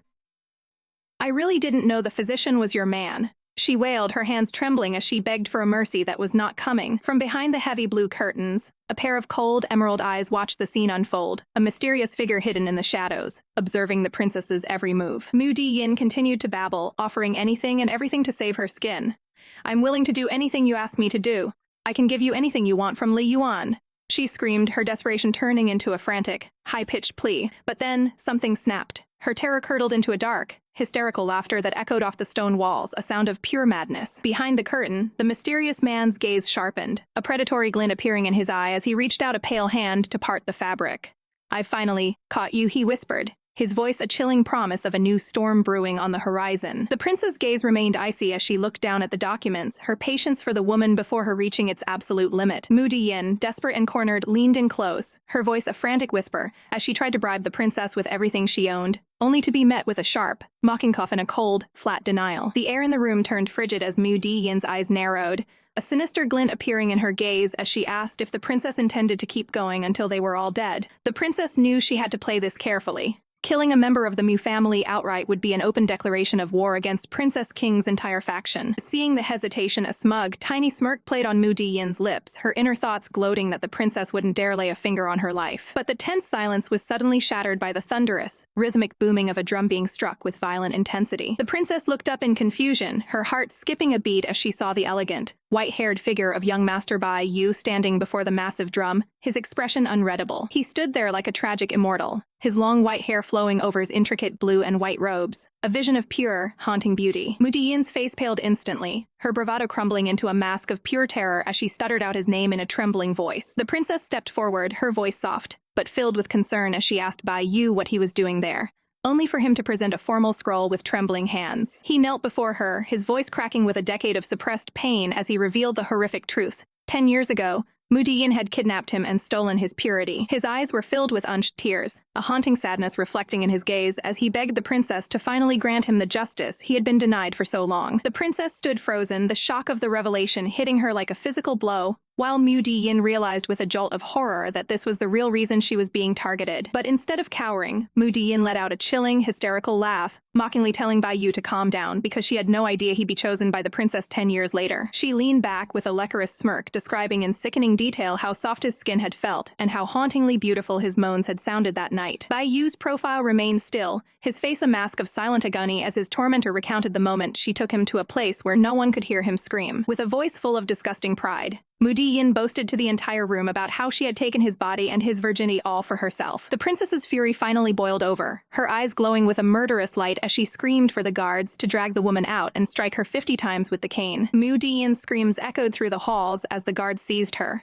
her face contorted in rage as she shrieked that the Mu family would never let the princess get away with this. As the villain was dragged away, the strength finally left Bai Yu's body, his hand flying to his mouth as he let out a choked, pained gasp. The trauma of the memories and the sheer disgust of the woman's words overcame him, and he collapsed to the floor, retching in a fit of physical sickness. The princess rushed to him, her heart breaking as she pulled his trembling form into her arms, whispering his name in a desperate attempt to comfort him. As she held him close, her eyes hardened with a cold, lethal resolve. She realized that simply punishing Mu Diyin wasn't enough, and she would use the Empress's own hand to ensure the woman never breathed again. Looking down at the two men she holds most dear, the weight of the Empire feels heavier than ever as the princess watches over Bai Yu and Chu Qingji's fragile, resting forms. Her eyes are rimmed with exhaustion, a deep sigh escaping her lips as she realizes that even while she is supposed to be recuperating, the world outside refuses to wait for her to catch her breath. With a voice that brooks no argument, she commands the immediate confiscation of every last coin of Mu Diyin's ill-gotten wealth, ordering her corrupt shops to be shut down for investigation.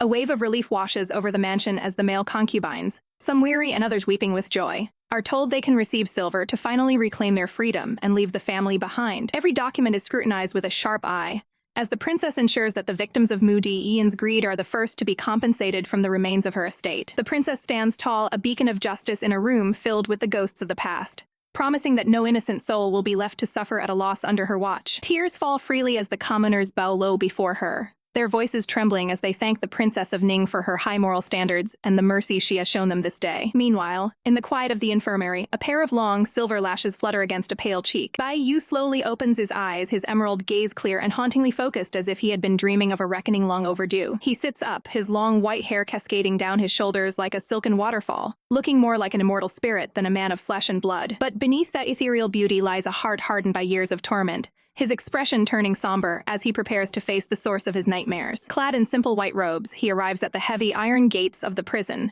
his presence a stark, ghostly contrast to the grime and shadow of the dungeons. The guard hesitates, her hand on her sword as she warns him that the princess might not allow such a visit. Bai Yu tilts his head, a faint, manipulative smile playing on his lips as he asks if a weak man like himself could really cause any trouble in a place like this. Dazzled by his sheer beauty and the princess' known favoritism toward him, the guard blushes and steps aside, ushering him into the darkness. The air grows cold as he reaches the deepest cell, staring through the bars at the woman who once held his life in her cruel hands. Mu Dian looks up, her face scared and her body broken by chains, yet she still spits out venom, accusing him of dreaming of this revenge for years. She laughs a dry, manic laugh, taunting him that the princess is only lusting after his beauty, and will eventually discard him like trash once she's bored. Bai Yu doesn't flinch. He simply stands there with a terrifyingly calm demeanor, telling her to keep speaking and spit out every last bitter word. Slowly, he draws a sharp, glinting dagger from his sleeve, his eyes turning ice cold as he reveals that he once used this very blade to cut his own wrists in despair. The silence in the dungeon becomes suffocating, heavy with the weight of years' unspoken agony and the dark promise of what is to come. He leans in close, the blade hovering near her throat as Mu Dian finally begins to tremble, her bravado shattering into pure, unadulterated terror. A dark, vengeful light flickers in his eyes as he whispers that what goes around comes around.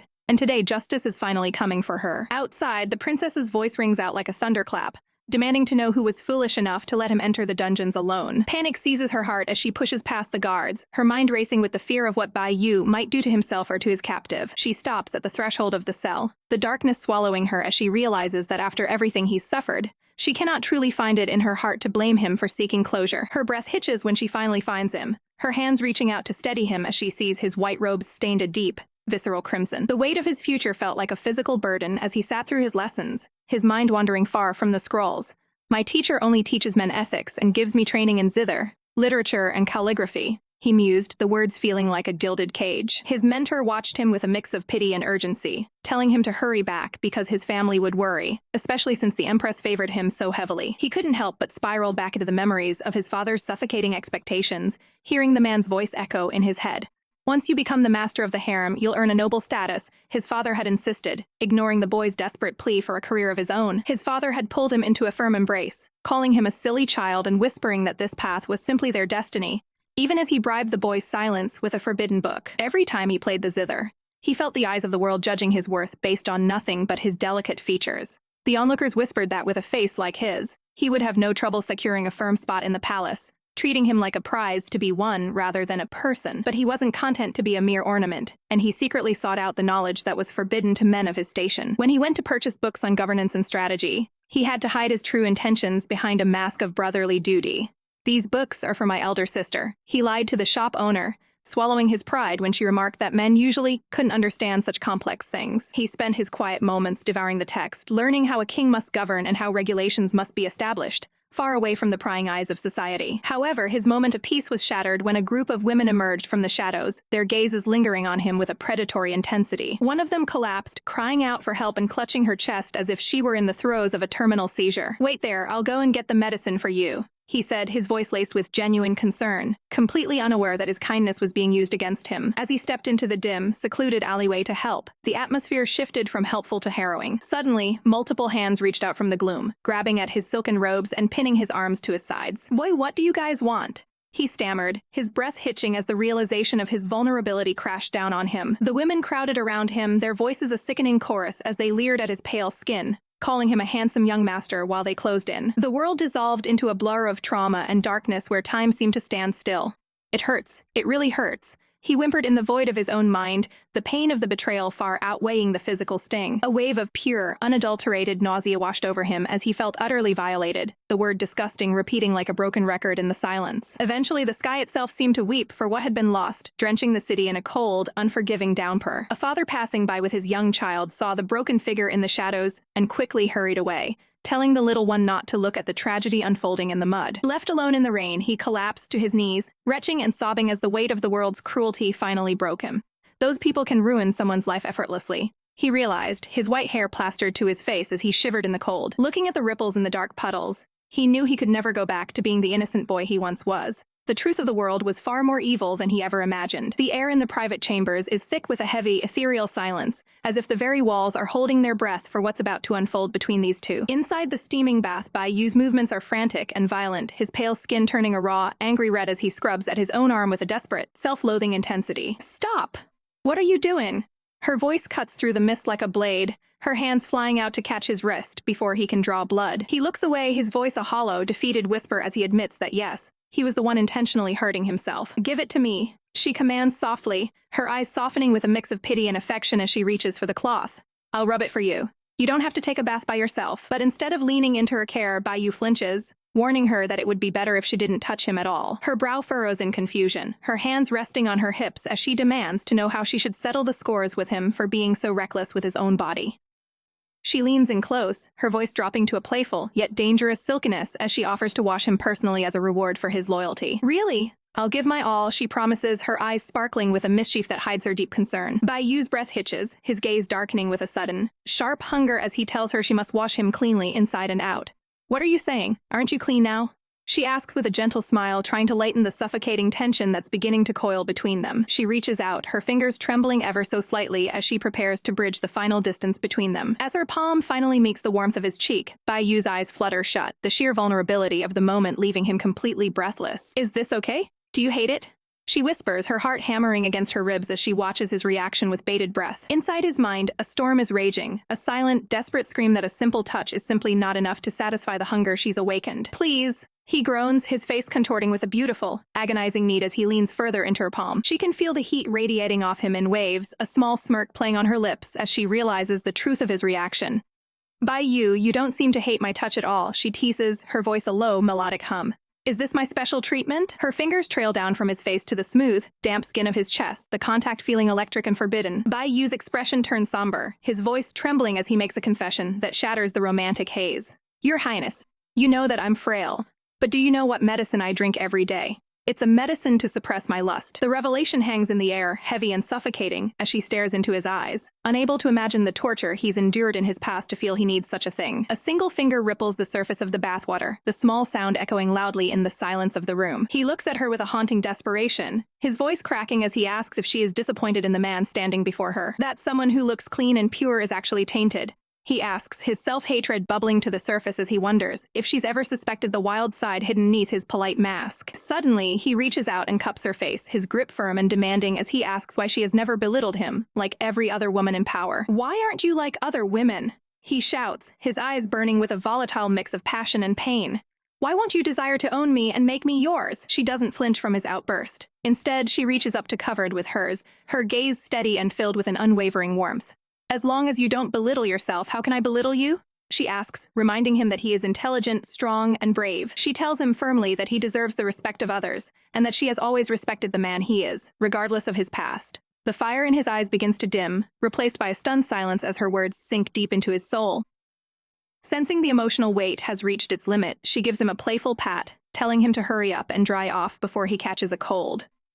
Whether it's taking medicine or eating people, you must take care of your body first, she adds with a wink, leaving him to process the fact that she sees him in a way no one else ever has. A few days have passed, and the quiet of the night is broken only by the flickering of a single candle as the story resumes. Under the silver glow of a crescent moon, a heavy manual on the laws of heaven and earth sits on the desk, waiting to be mastered. Bai Yu leans in close, his long silver hair nearly brushing against the princess, as he explains the intricate art of war, advising her to know when to advance and when to retreat. But the weight of the strategy lessons is too much for her, and she offers a weary, sheepish smile, begging to stop for the night before her head spins. Does your highness dislike studying? He asks softly, his eyes searching hers with genuine confusion when she mentions the difficulty of classical Chinese, a term that sounds entirely foreign to him. She teases him with a playful, mischievous glint in her eyes, asking if he simply misses the cute and innocent version of the princess she used to be. The intimate atmosphere is suddenly interrupted by Master Chu, who enters the room with a stern expression, carrying a tray of freshly brewed, bitter medicine. While Bai Yu sips his tea with the effortless grace of a celestial being, the princess can't help but grimace and recoil at the foul, medicinal taste of her tonic. Master Chu steps forward, his hand finding its way to her shoulder in a protective gesture as he firmly tells Bai Yu,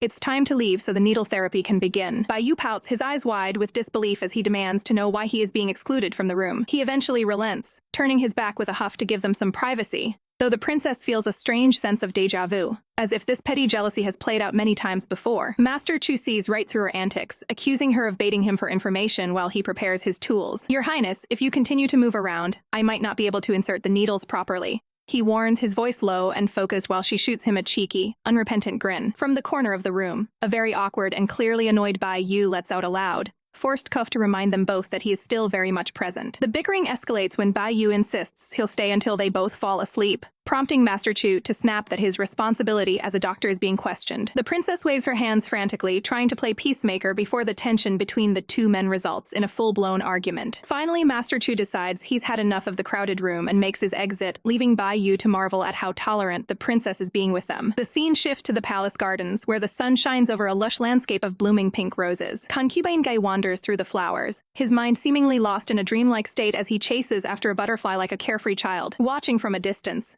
the Empress wears a heavy mask of guilt, ordering her servants to care for him under the threat of execution if they fail. Suddenly, a masked spy drops to one knee in the shadows, delivering chilling news regarding the Princess of Ning and the sudden suicide of a key prisoner. The Empress's gaze sharpens into a cold, calculating glare as she realizes a hidden, dangerous power is moving in her own family.